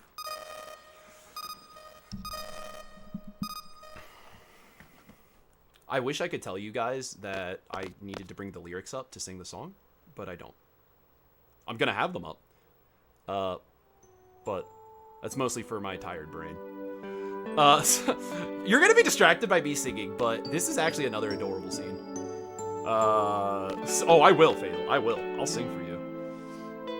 Yeah, that's a good point. So it's a common belief here that if you sing during this segment, because this is a very good song and a very catchy song, if you sing here, it curses the run. So we're gonna curse the run intentionally.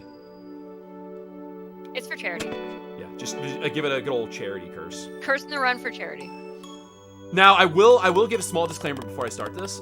My rhythm tempo to the song is gonna be might be a little off because there's actually two versions of the song, and the version that we sing when we PB is the credits version, and the credits version is just a little different. The song's the same, but like the tempo's a little different, so might have to correct myself here. Here we go.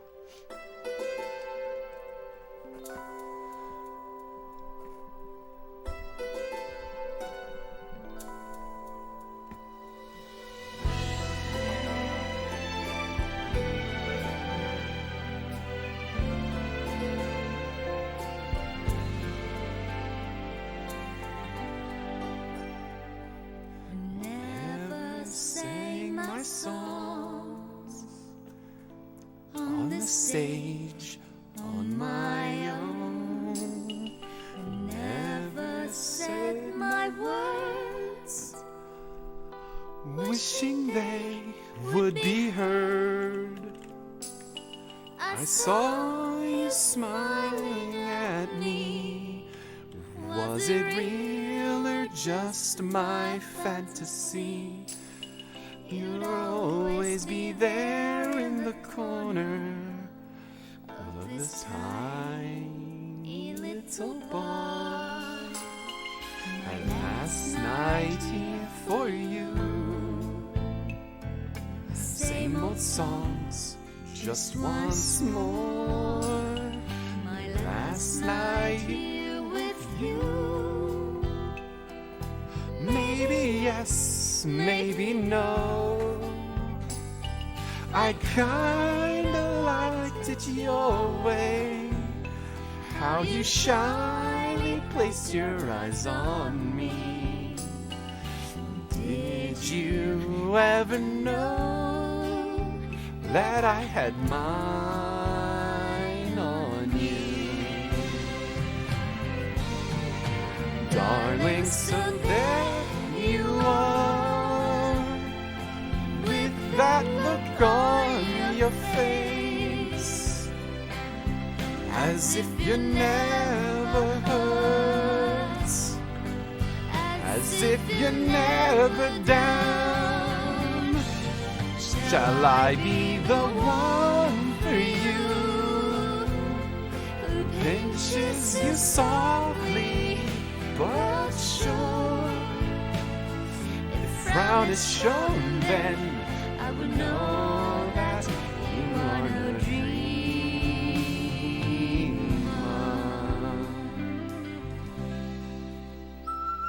This is where I really wanted to have a recorder so I could do this epic flute solo with you guys, but everywhere I tried to go today during my chores did not have a recorder I could buy.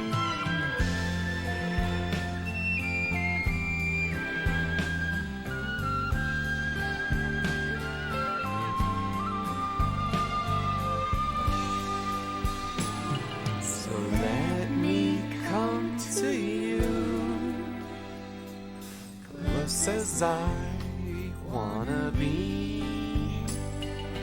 close enough for me to feel your heart beating fast, and stay there as I whisper how I love your peaceful eyes on me. Did you ever know that I had mine on you?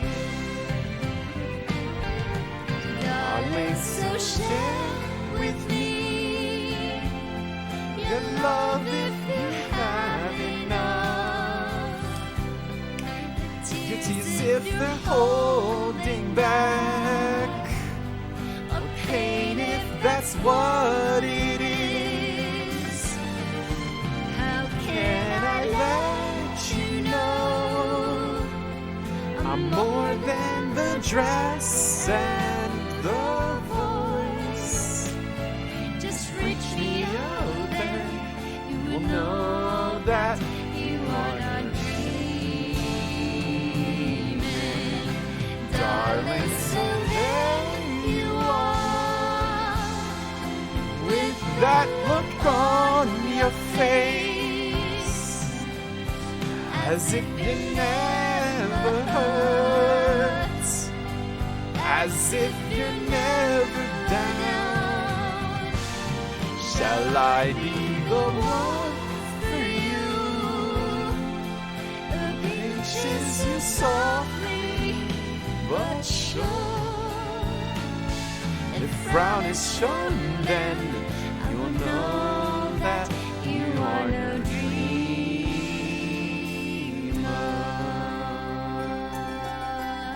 Thank you, thank you, thank you, thank you, thank you. Hope you enjoyed my rendition of Eyes on Me. DM's open for anyone who's in love with me now, and I'll be touring next month. So, buy your tickets now. Or catch my next PB and see this super hot fire song. I'm glad you enjoyed it, Softest Pup, and chat. What did you think? You like my singing? You like that? That was beautiful. I felt like it was. I feel like I really enjoyed nailed it. immensely. Yeah, no, I really enjoyed that. Yeah, nice. So to reiterate, I actually have never listened to myself, so I have no idea how that sounded. But let's talk about what's going on in the lore. Rinoa is a public enemy #1 right now. Even though she's like not technically possessed anymore, she is still a sorceress.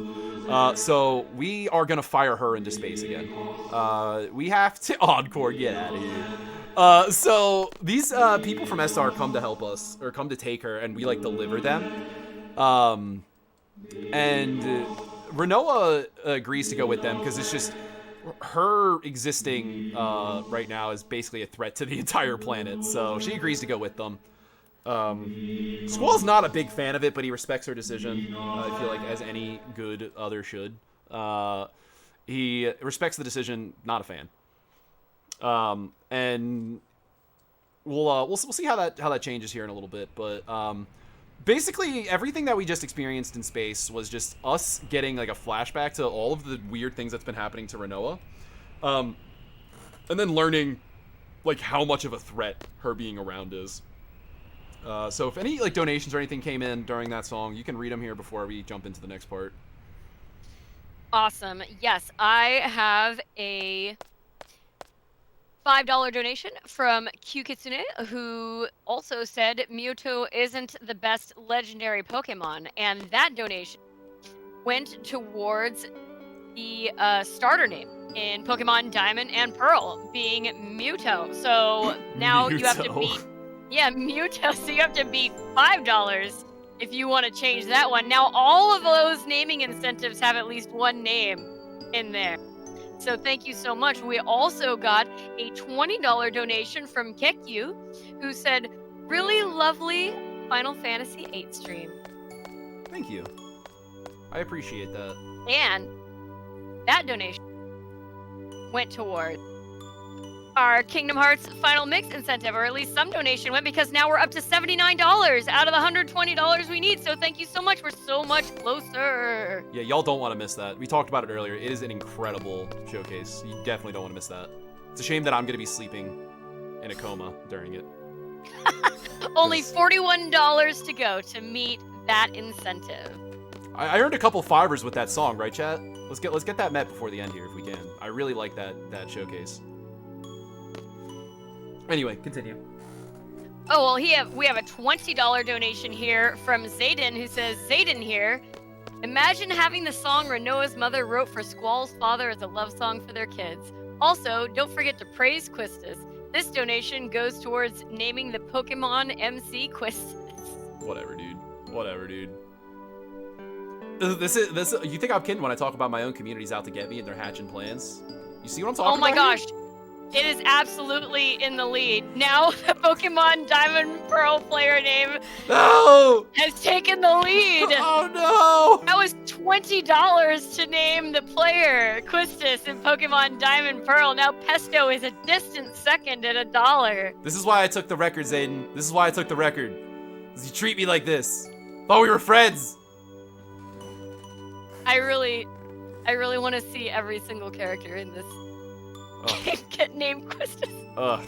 It's the worst. You can also name the skater in Tony Hawk's Underground. That's another bid war that we have open. However, you are going to have to beat the winner, Baguette Yoshi, the current leader, I should say, at $42. But you do have, let's see, you do have, how much time do you have here? A little over three and a half hours to meet that. So, sorry, that's the bonus run. No, wait. Okay, you have under 3 hours. Under 3 hours if you want to name the skater in Tony Hawk's Underground Quistis as well. Oh god. Imagine Quistis doing a kickflip. I'd rather die. Now I really want to see Quistis do a kickflip. Doing a kickflip over a gap or something. Oh my god. I hate her already. I hate her. I hate her so much. Why are you guys doing this to me? I'm here to entertain you guys, to have a good time for like 8 hours, and instead I'm out here getting trolled, naming Pokemon characters Quistis. I sang for you all. I sang for you all. This is how you repay me. Treachery of the highest order. I mean, you'll be sleeping through every run of the characters named Quistis, unless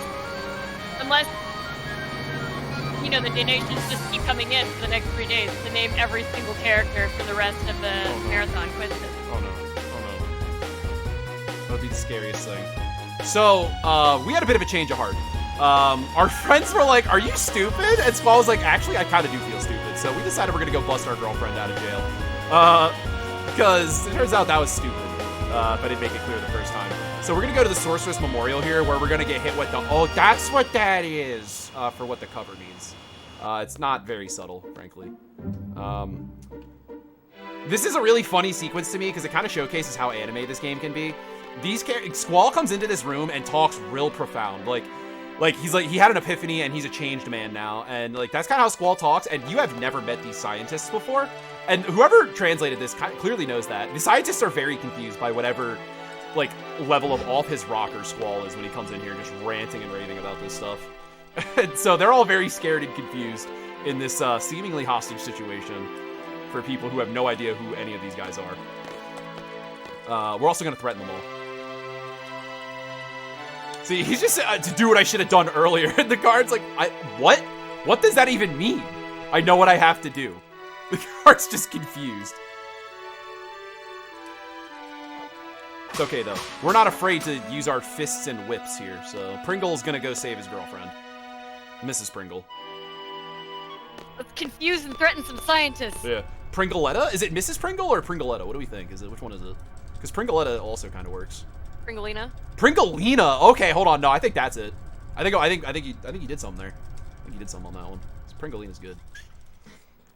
All right, so let's get a neat little cutscene transition. We get to see that's what that is if you look at the cover of the game. Also, I would say we're officially on the home stretch, everybody. This is usually where I would say after space is what I would call the home stretch. We have 2 more cutscenes here that are like kind of extended cutscenes, and then we are just in nothing but high-octane gamer energy for the rest of the run. So in a little bit here, I'll go over some lore stuff, and then we'll have our probably last opportunity to read donations. You know, it's a gender-neutral name. They're both named Pringle. Everyone's Pringle. I like it. So glad that Pringle saved Pringle. Pringle did save Pringle, and they are... You know, I will say that one time, I had a friend who convinced me to try a barbecue and a ranch Pringle combined. Like, you just like put them on top of each other and eat them. Great Pringle combination. So I can actually speak to the double Pringle lore. It is compatible. So... Which one is barbecue and which one is ranch in this situation? I would say that, like, Squall's probably ranch because he's plain as hell.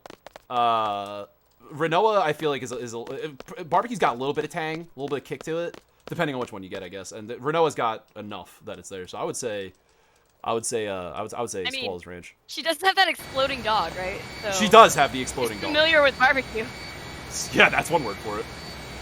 So, all right, so we freed Renoa, and she kind of was like, I don't want to be near people right now because everyone up near tries to kill me.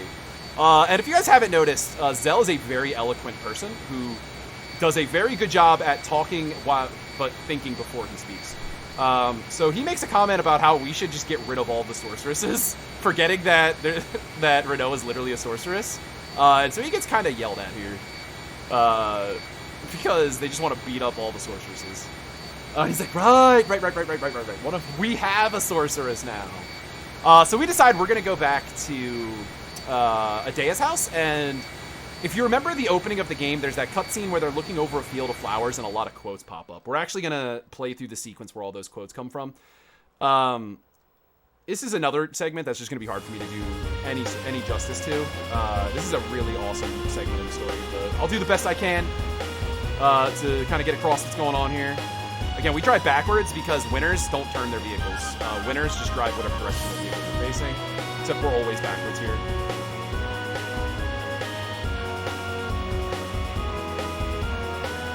We're going to Adea, so we gotta go this way. This is, in my opinion, the hardest menu ever. I don't have any factual reason for thinking that. It's just really hard for me for, like, no reason. So we're gonna do it here, and I'm gonna not botch it. Oh, wait, that's not what I wanted. Oh, silly Squall, what are you doing up there? Okay, we got, oh, not you. We're gonna go ability, we're gonna go, oh, I'm not in the right menu. Alright, there we go. Okay.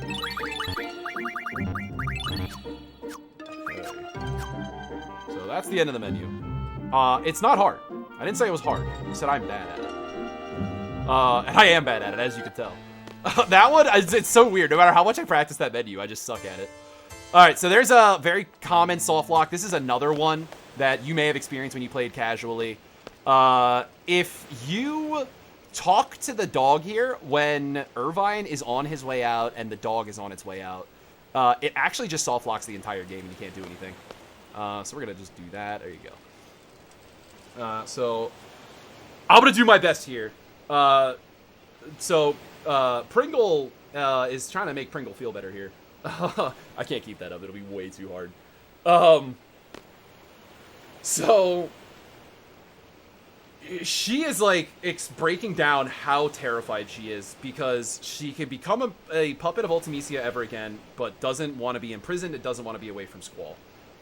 Squall is like trying to be optimistic to make her feel better, and he's telling her that they're gonna find a way to like figure it out no matter what.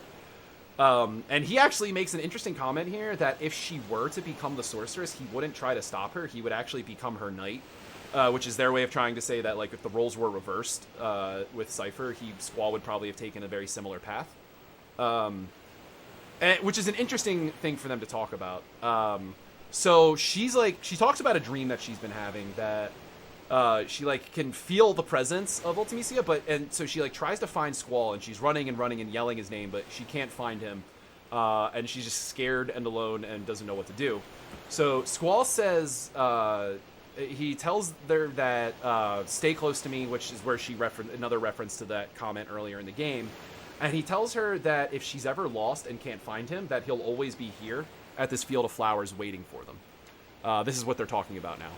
And he says, you know, this is where I'll always be, like, you know, ever separated, lost, you can find me here. And if you remember the opening cutscene, these are all the lines of dialogue that are shown to us during the flower sequence at the start. And that's actually another cute one there. He says, the only reason you couldn't find me in your dreams is because we haven't made the promise yet, which is just so adorable. But, I'm a sucker for a good love story, and this game really gets one. Really has one. That's kind of the end of it, though. We find out that we're getting a phone call from a guy named Kairos at the Presidential Palace. So, the nerds in the chat, y'all might remember Kairos from the... Oh, God, I'm over here. Might remember Kairos from the Laguna Dream segments. After this here, we have to go meet with Kairos and them, and they're gonna talk to us about... what the plan is to beat Ultimecia once and for all.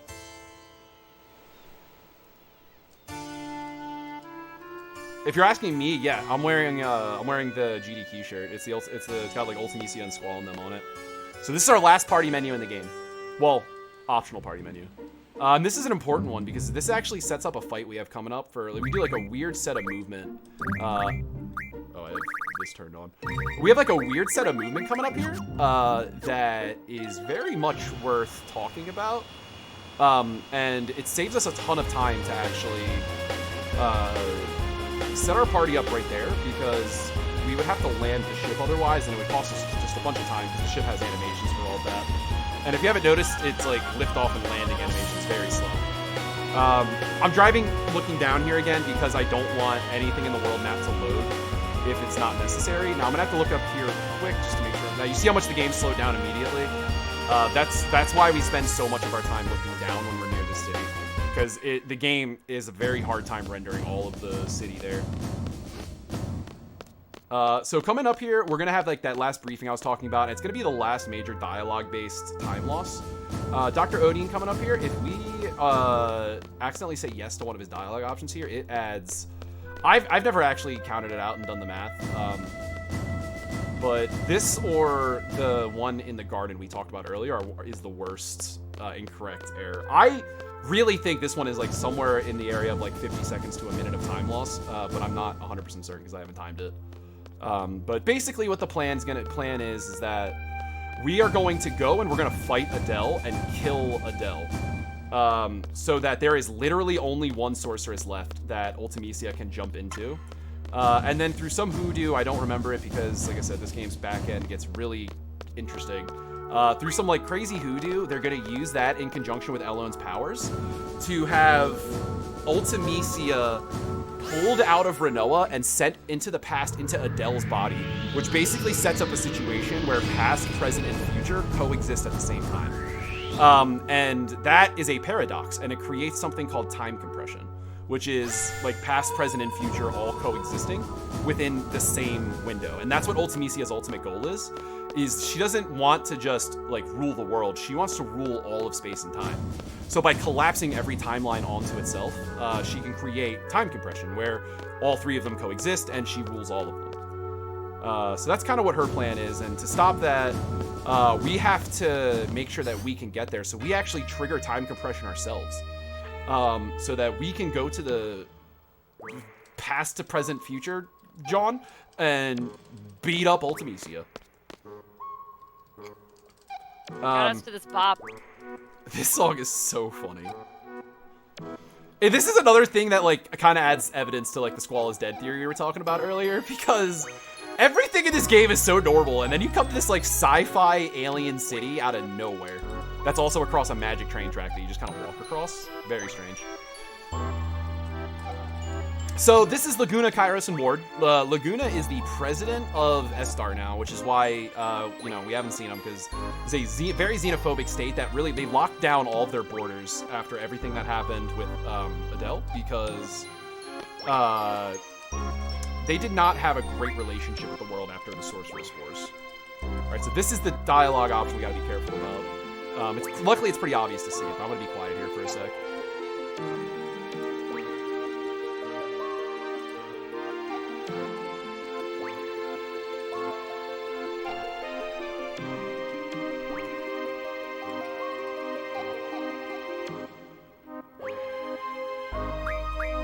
Alright, so that's it. So, we're lucky enough that he has a huge pause, like, right before that.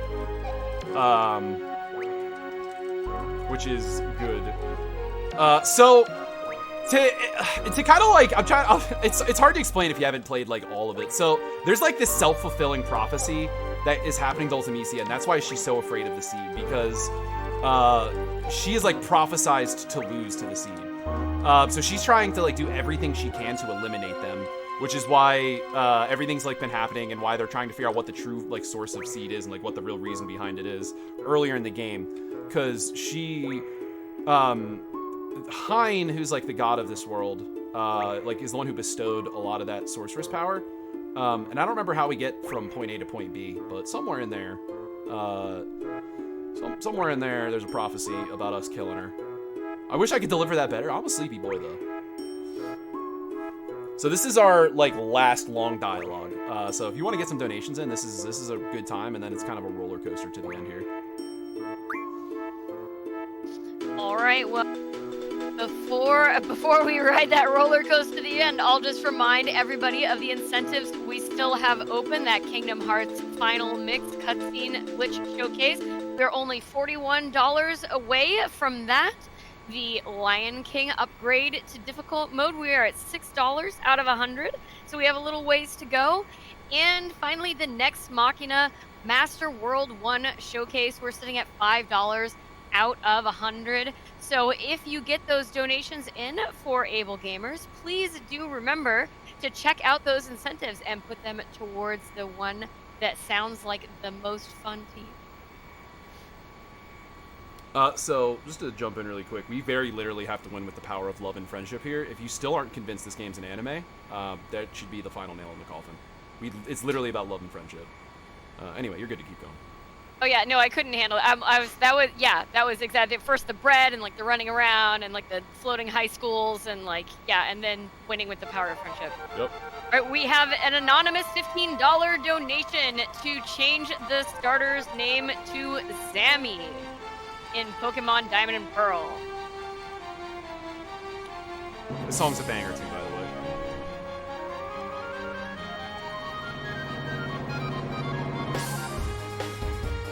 Do a little backwards movement here. So there's a cool little setup here that you'll be seeing me do to line up with the Lunatic Pandora here. Get there as fast as we can. Do it backwards because that's how we fly.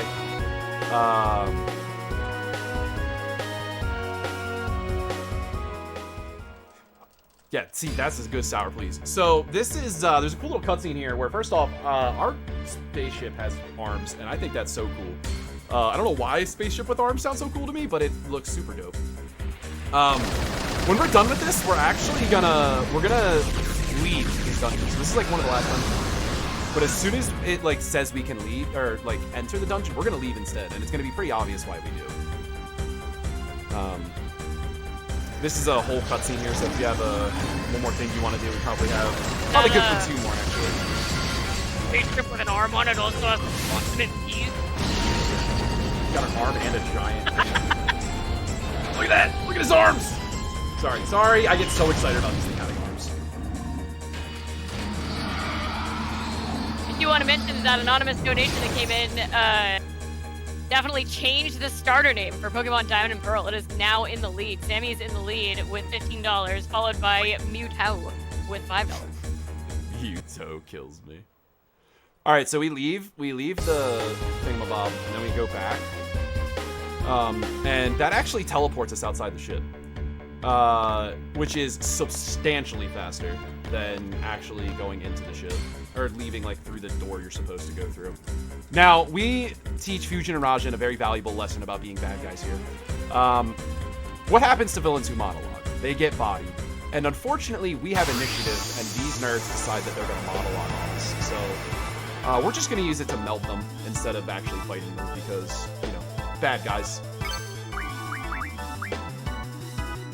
That's kind of the power of initiative you're seeing right there, by the way. Starting with a limit break like that. 1. And then that's the fight. So that's our last fight with Fusion and Rajan that we're going to have in the game. And if you remember earlier, I was talking about how 2 of my favorite characters are Biggs and Wedge, otherwise known as Blue and Red.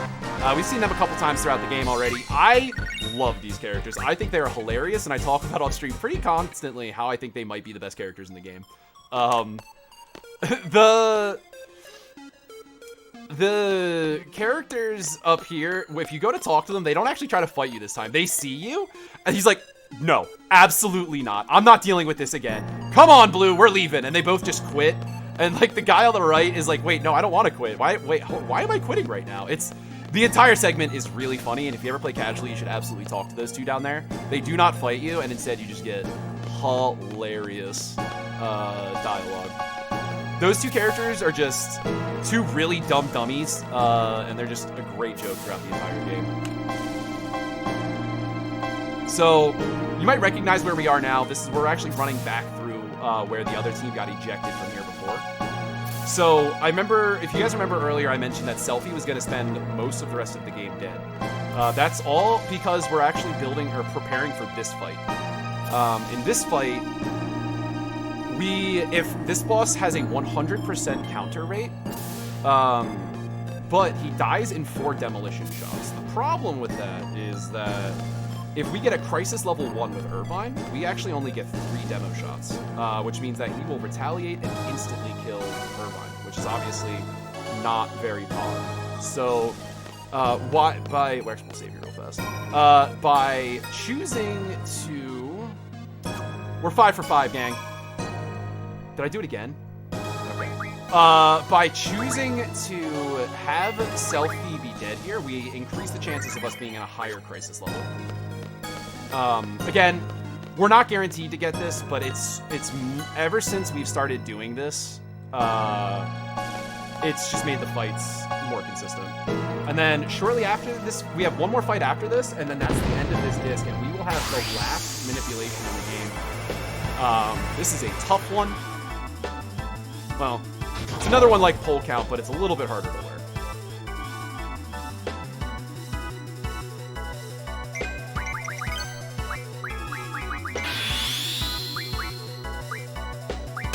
Alright, so we got one. So this is actually Crisis level 4, and that's enough to get us the kill. So that's kind of the way you want it to go. Now in this next fight, Squall gets a full heal for like no reason. And then Selfie's brought back at 1 health. The next fight after that is also very free for us.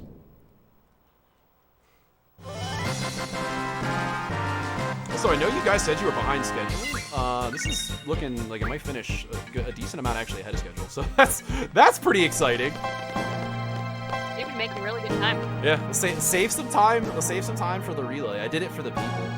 So we got another cutscene here. They have Elone.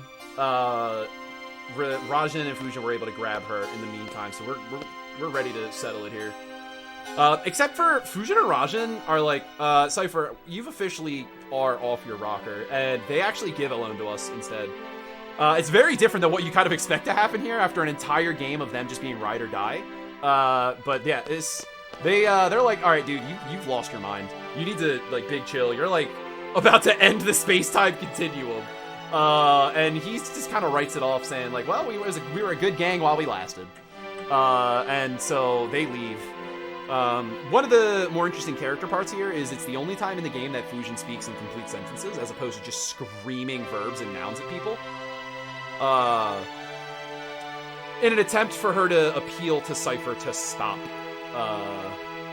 doing what he's doing. Obviously, he's going to say no, but this is our last fight with Cypher. You can see I was talking earlier about how tattered he starts to be here. And again, his dialogue is... He's not, like, speaking poorly, but you can tell that he's not all there anymore. He's kind of at a point where he doesn't really know what's going on, but he's crossed too many lines, if that makes sense. And so Ultimisia is basically his only ally left. So now we gotta fight him. And now, instead of fighting Adea, this is actually just the end of the disc. Now, I know you're thinking... I know what you're thinking. You're thinking, Shug, I thought you said that Cypher was always a pushover. And to that I say, he is always a pushover. This fight's a joke. But we might get a Holy War here. And if we get a Holy War, that means that we get to finish 30 seconds faster, and I get to go to sleep 30 seconds earlier. So, we're gonna get a Holy War here. If you have the Odin summon here, you're also treated to a really amazing intro cutscene here.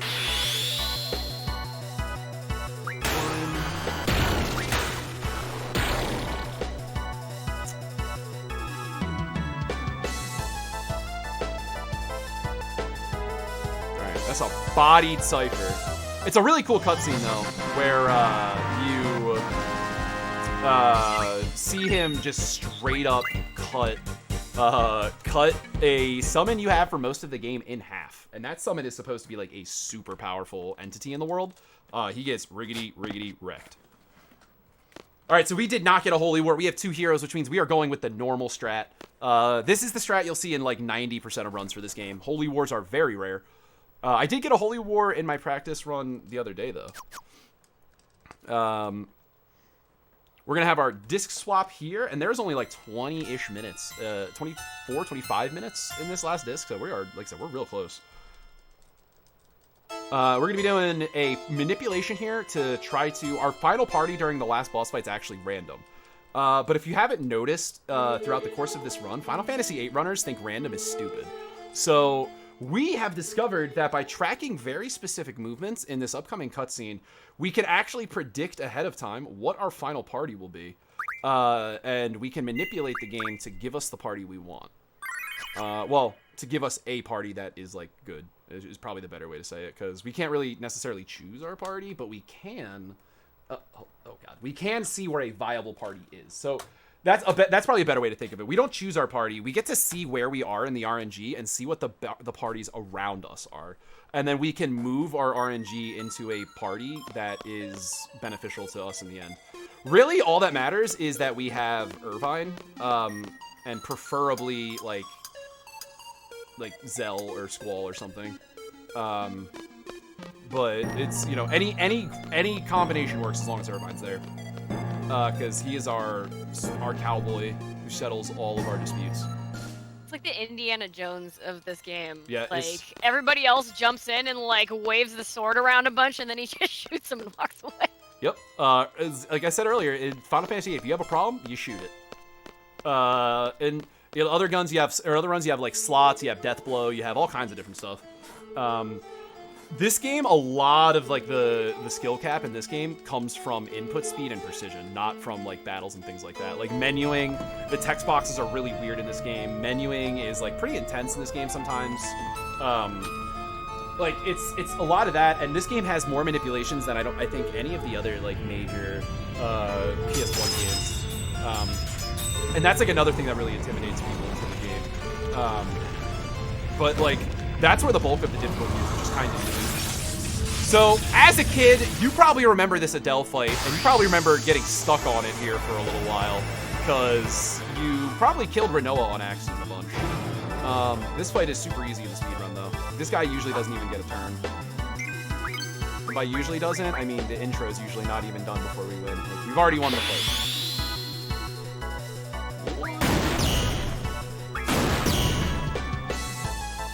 Alright, so this is going to be the party manipulation. Anyone in chat, if you know this manipulation, don't hesitate to let me know too. I'm pretty comfortable with it, but I'm half asleep. Basically, we're going to be keeping track of the directions that Squall moves during this upcoming cutscene.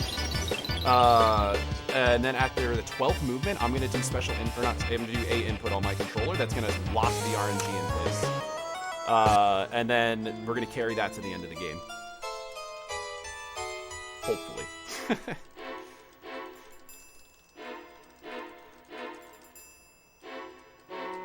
So this is the beginning of the time compression. There's only one left, so Ultimisia is inside Renoa.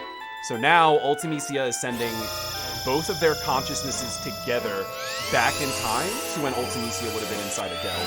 Or could be inside Adele, I should say. Which means that now all of the timelines are going to collapse into each other because only Renoa is here. And that's not possible. So all of them just collapse into each other, and now we get the party manipulation set up here. This is an incredible cutscene, and everything that's about to happen is trippy as heck, but it's a ride to watch. It's really cool.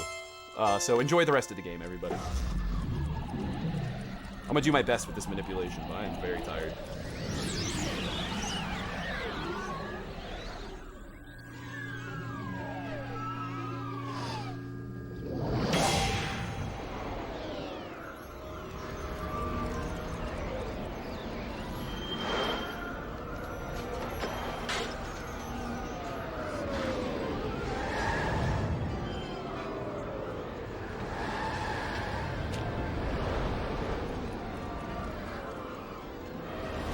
Looks like I got it, and that is a very good party.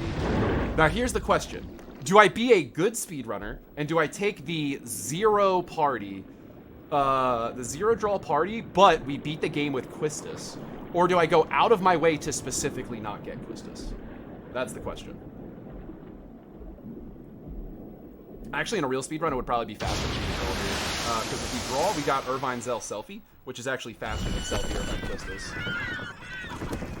The proper input, if you were tracking it, was 842-846-8868. I'm sorry, 882628. 842-846-8826. Yep, that looks right. So basically, like I said, all we're doing there is we're tracking the RNG, and it's actually showing us where we are because of those like movements and those leans and things like that.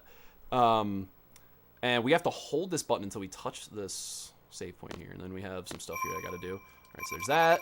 Then we got to do a quick menu. Did I do the thing right? Okay. Tiny panic attack. We're good though. Do that, and then we're gonna go half. Make sure we're good here. Yep, now we just gotta save. This is an incredible fight. The music's amazing, and the visuals behind it, I don't even really have to explain. It's pretty obvious what's going on. But we basically are gonna fight through time, facing all the sorceresses throughout history. While the timeline is like melting and dissolving around us, it is really, really interesting, this entire segment. So it's hard to explain how that manipulation works. It's not a hard one, but on a number pad, you have like 2, 8, 4, 6, and Squall can lean in any one of those directions. And basically, we need to keep track of which directions he leans during that segment. Sorry, I'm gonna focus up on this fight here real quick. So in all versions but the PSX version that we're playing, this is probably the hardest fight in the game. For some reason, on every other version, including Japan, the sorceresses are actually hard locked at level 40, which means this fight is very scary. Also, we got really terrible ATB. That might be fun. There's, especially when we get to the next set of sorcerers, the red and yellow sorceresses, we have to be really careful around the third and fourth one.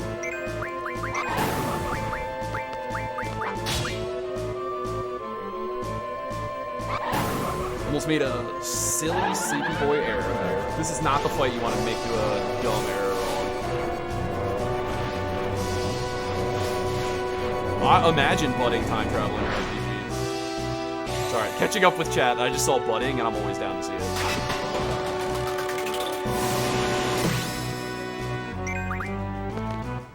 Alright, so in the setup is like pretty interesting for this fight in other versions. We have to like haste and berserk Irvine, and then we have to get ready to kill him so we don't have him attack on the last round. There's a lot of really interesting setup that goes into this fight in the other versions of the game. But here we're gonna shoot a bunch, and then hopefully we can do this final phase quickly.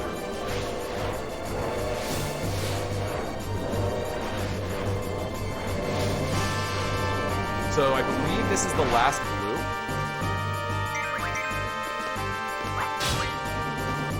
And then we're gonna get the red and yellow ones here. I think that was the last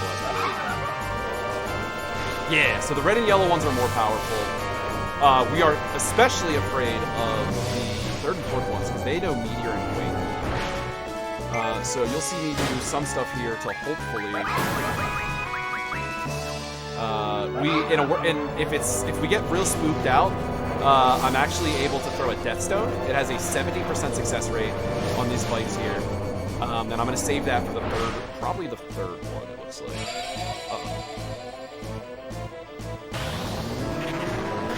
I don't think that'll kill.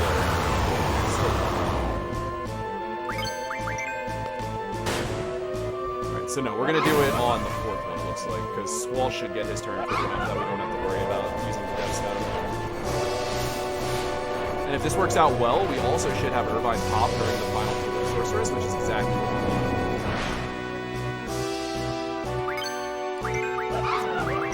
That was...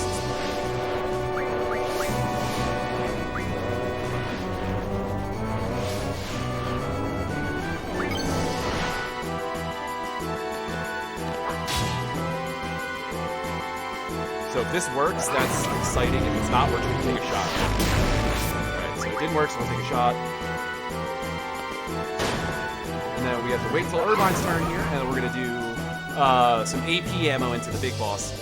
We have to finish this fight very quickly or this boss does something that'll wipe us. But we also can't attack outside of Irvine's limit because her counter takes forever and it will guarantee kill anybody in the party. So we need to take her out in one shot here. Well, 2 shots, I guess, is the right word. In other versions, you have to shoot her 4 times because of the additional power stuff I was talking about. So that's the end of that fight. That's a really awesome segment.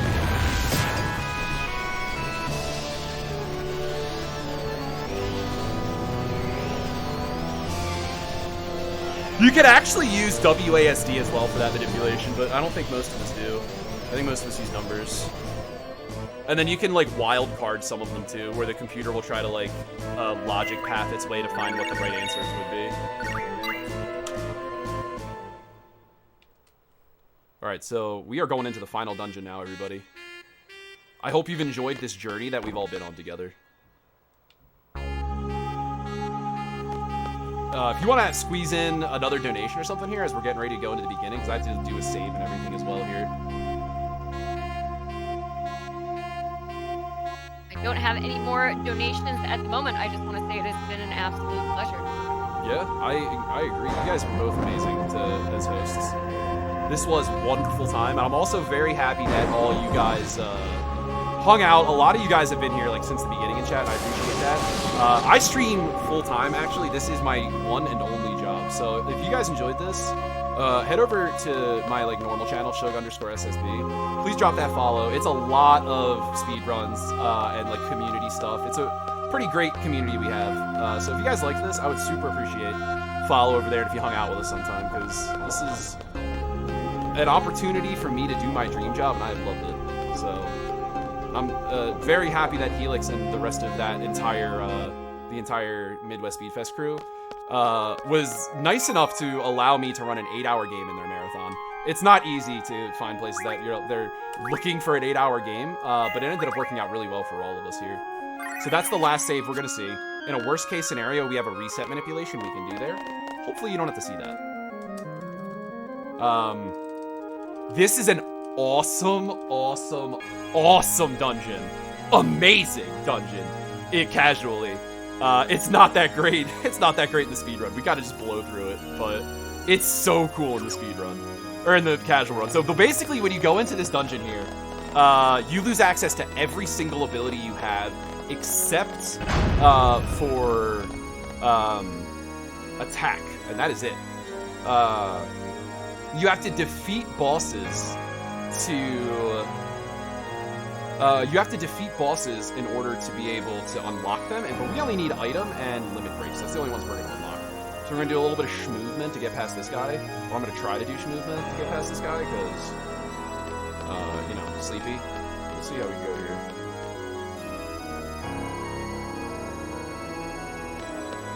There we go.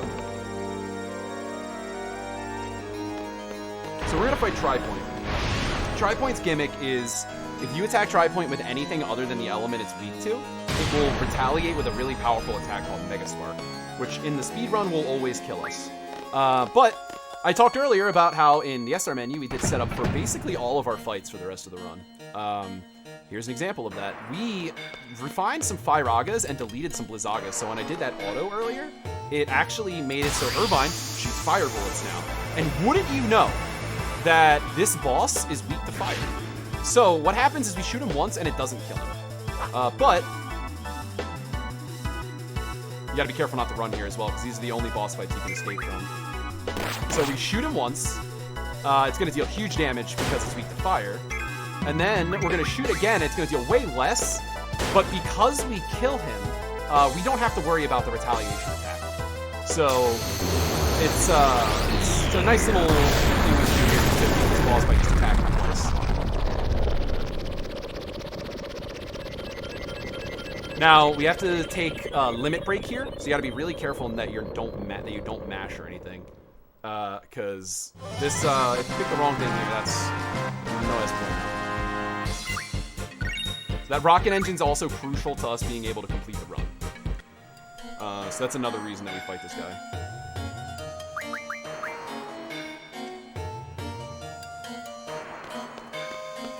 So there's this segment coming up here. We have to go and fight Tiamat now, which if you're a Final Fantasy fan, I'm sure you've heard that name before. Very common late game boss. We have to do... we have to fight Tiamat. Tiamat doesn't actually fight back. You just have 5 turns to beat Tiamat, or else they use Dark Flare, I think is what it is, and it kills you. If you want a good laugh, I was on a world record pace run about a month ago. Maybe a little more than that, maybe like a month and a half ago.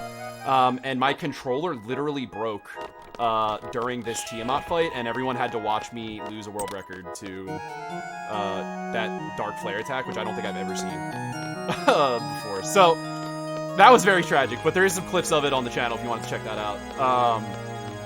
This is like a surprisingly hard movement segment. If you bonk one time on the part on the next screen, you miss the 1 cycle on this pendulum coming up. Real gamers always get 1 cycle pendulum. So this is the real test to see if I'm a gamer or not.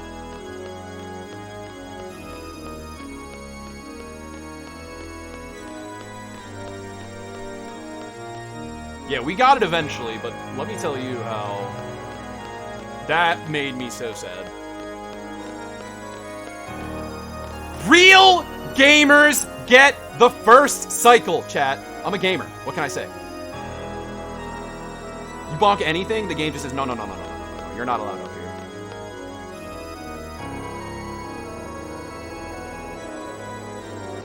I do now. I usually also do for PlayStation, but I don't usually run the remastered version. So I just wasn't prepared for it. So we need 4 shots here. This is another situation where we sometimes don't get 4 shots. But we want 4 here. Alright, we're gonna get 1. That's perfect.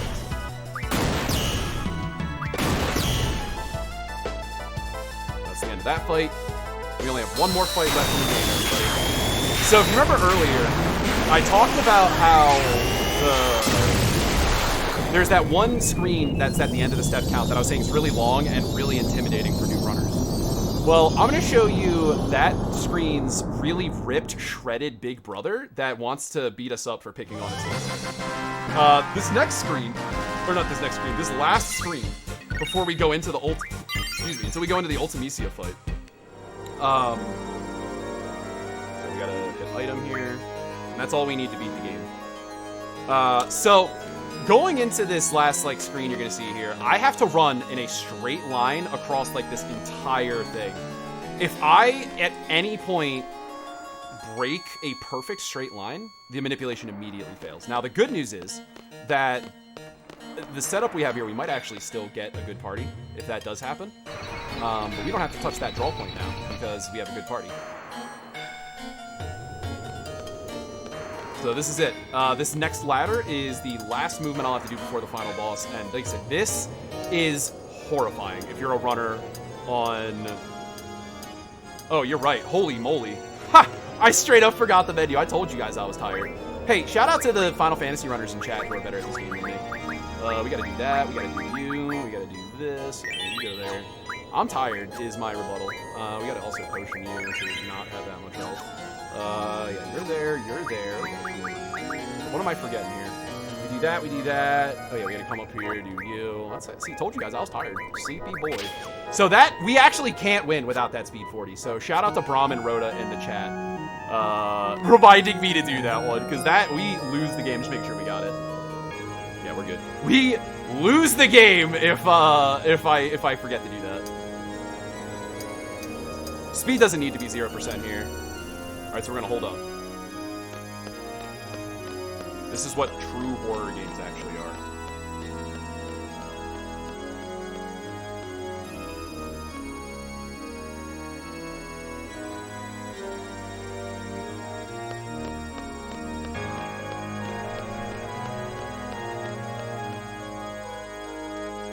Alright, that felt good. That felt good.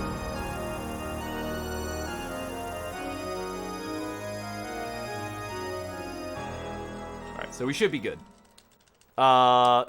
Big shout outs to you guys helping me out to not accidentally kill my run here.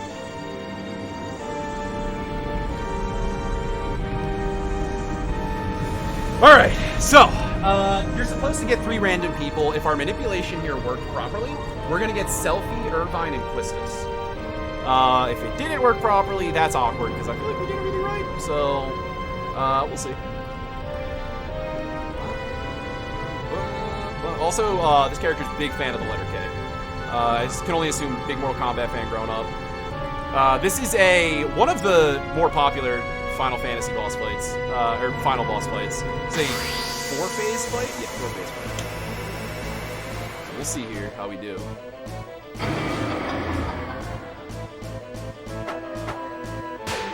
Also, Hoggers. That is a proper party manipulation, everybody. Ooh, that's a crit. I didn't need that last shot.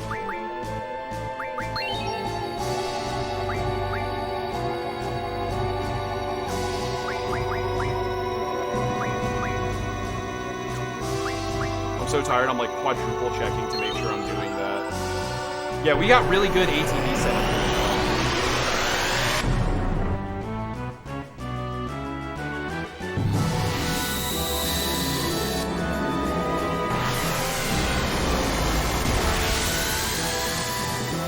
And if now, everybody, I would like to introduce you to the final boss, Quistis. Name and Griever, you get to choose the name of the final boss, and y'all chose the name Quistis to be your final boss. And we only can save 2 people here, chat, and I'll tell you who we're not gonna save. The answer, Quistis.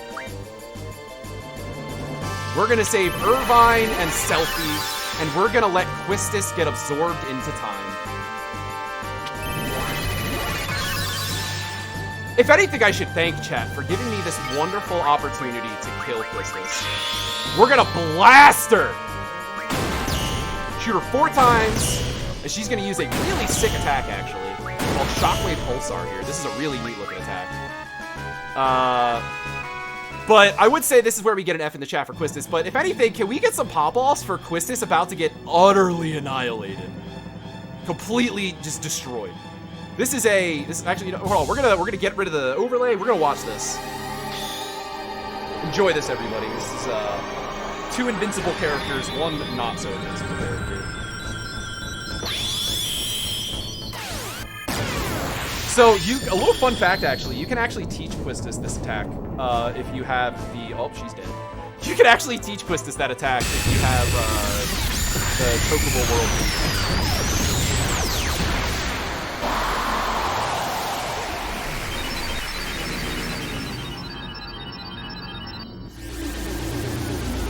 So we have 2 more phases now. We're gonna shoot this one with a bunch of demo ammo.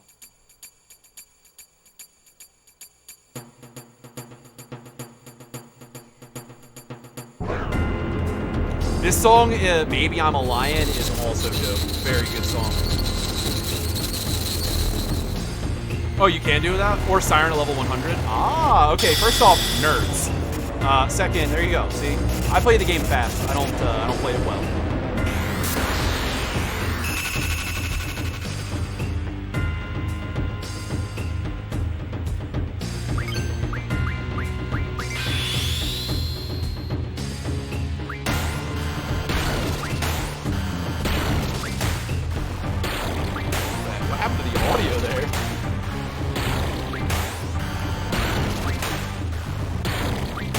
Well, fire the extra shot.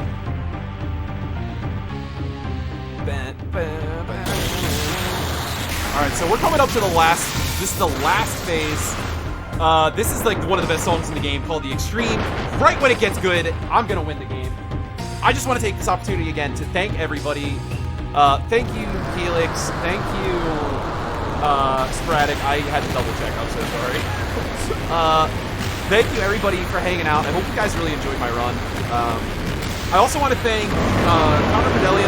I learned a lot studying his VODs, and I would not be here if it wasn't for him. So I want to shout Connor Cordelia out. I want to shout out Windows for very similar reasons. I never would have ever gotten decent at this game if it wasn't for Windows and the entire Final Fantasy being very helpful and open and welcoming. And then Egdar for being one of the main reasons I decided to actually get good at this game, because I just, some reason, could not let Egdar be better than me. So that was a big thing that pushed me to this. I'm Shug. I hope you guys liked it. Head over to Shug_SSB if you guys want to give me a follow. I do a ton of Final Fantasy related speedruns. At the end of September, I have a race in Titanfall 2, and then I'll actually be coming back to this game on a full-time basis again, where I'll be doing a push for 3rd place and potentially even world record. Right now, we're down to me and Connor are probably the last 2 active high-level runners for 8 right now. PSX, I should say. There's a lot of runners that are coming around for the other versions, but between the 2 of us, we can definitely build a pretty competitive field, and soon I'll be pushing pretty hard for that. So if you like really competitive speed stuff and you like seeing that world record grind, there's a lot of grinding that happens on my stream, and I got a pretty strong work ethic for it. So it's a good stream space for speed games, and we have an incredible community. So if you guys also just think I was fun to hang out with, my entire community is like that, and I would love to have you guys in there too. So we need to shoot Ultimisia here 8 times with AP ammo, and then we need to hit her 5 times with 200 damage or more in order to win this fight.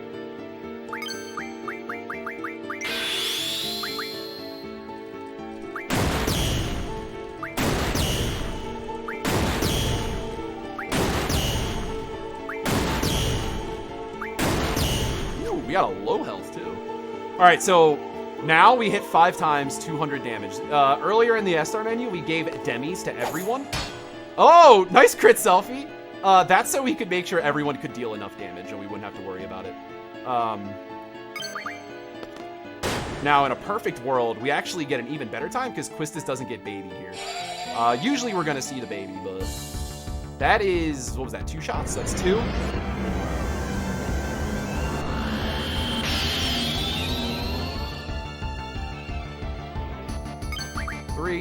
It's the hit after and, so we're getting babied. Is it Zell here, or is it might be Zell? I can't remember who's next.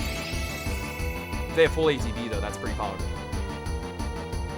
Yeah, it's Zell. So the characters come in order of whoever's the lowest level. Zell with the trash ATB. Looks like Irvine's gonna get the last hit. That was number 3. Here's 4. This should be, time is gonna be on final hit here.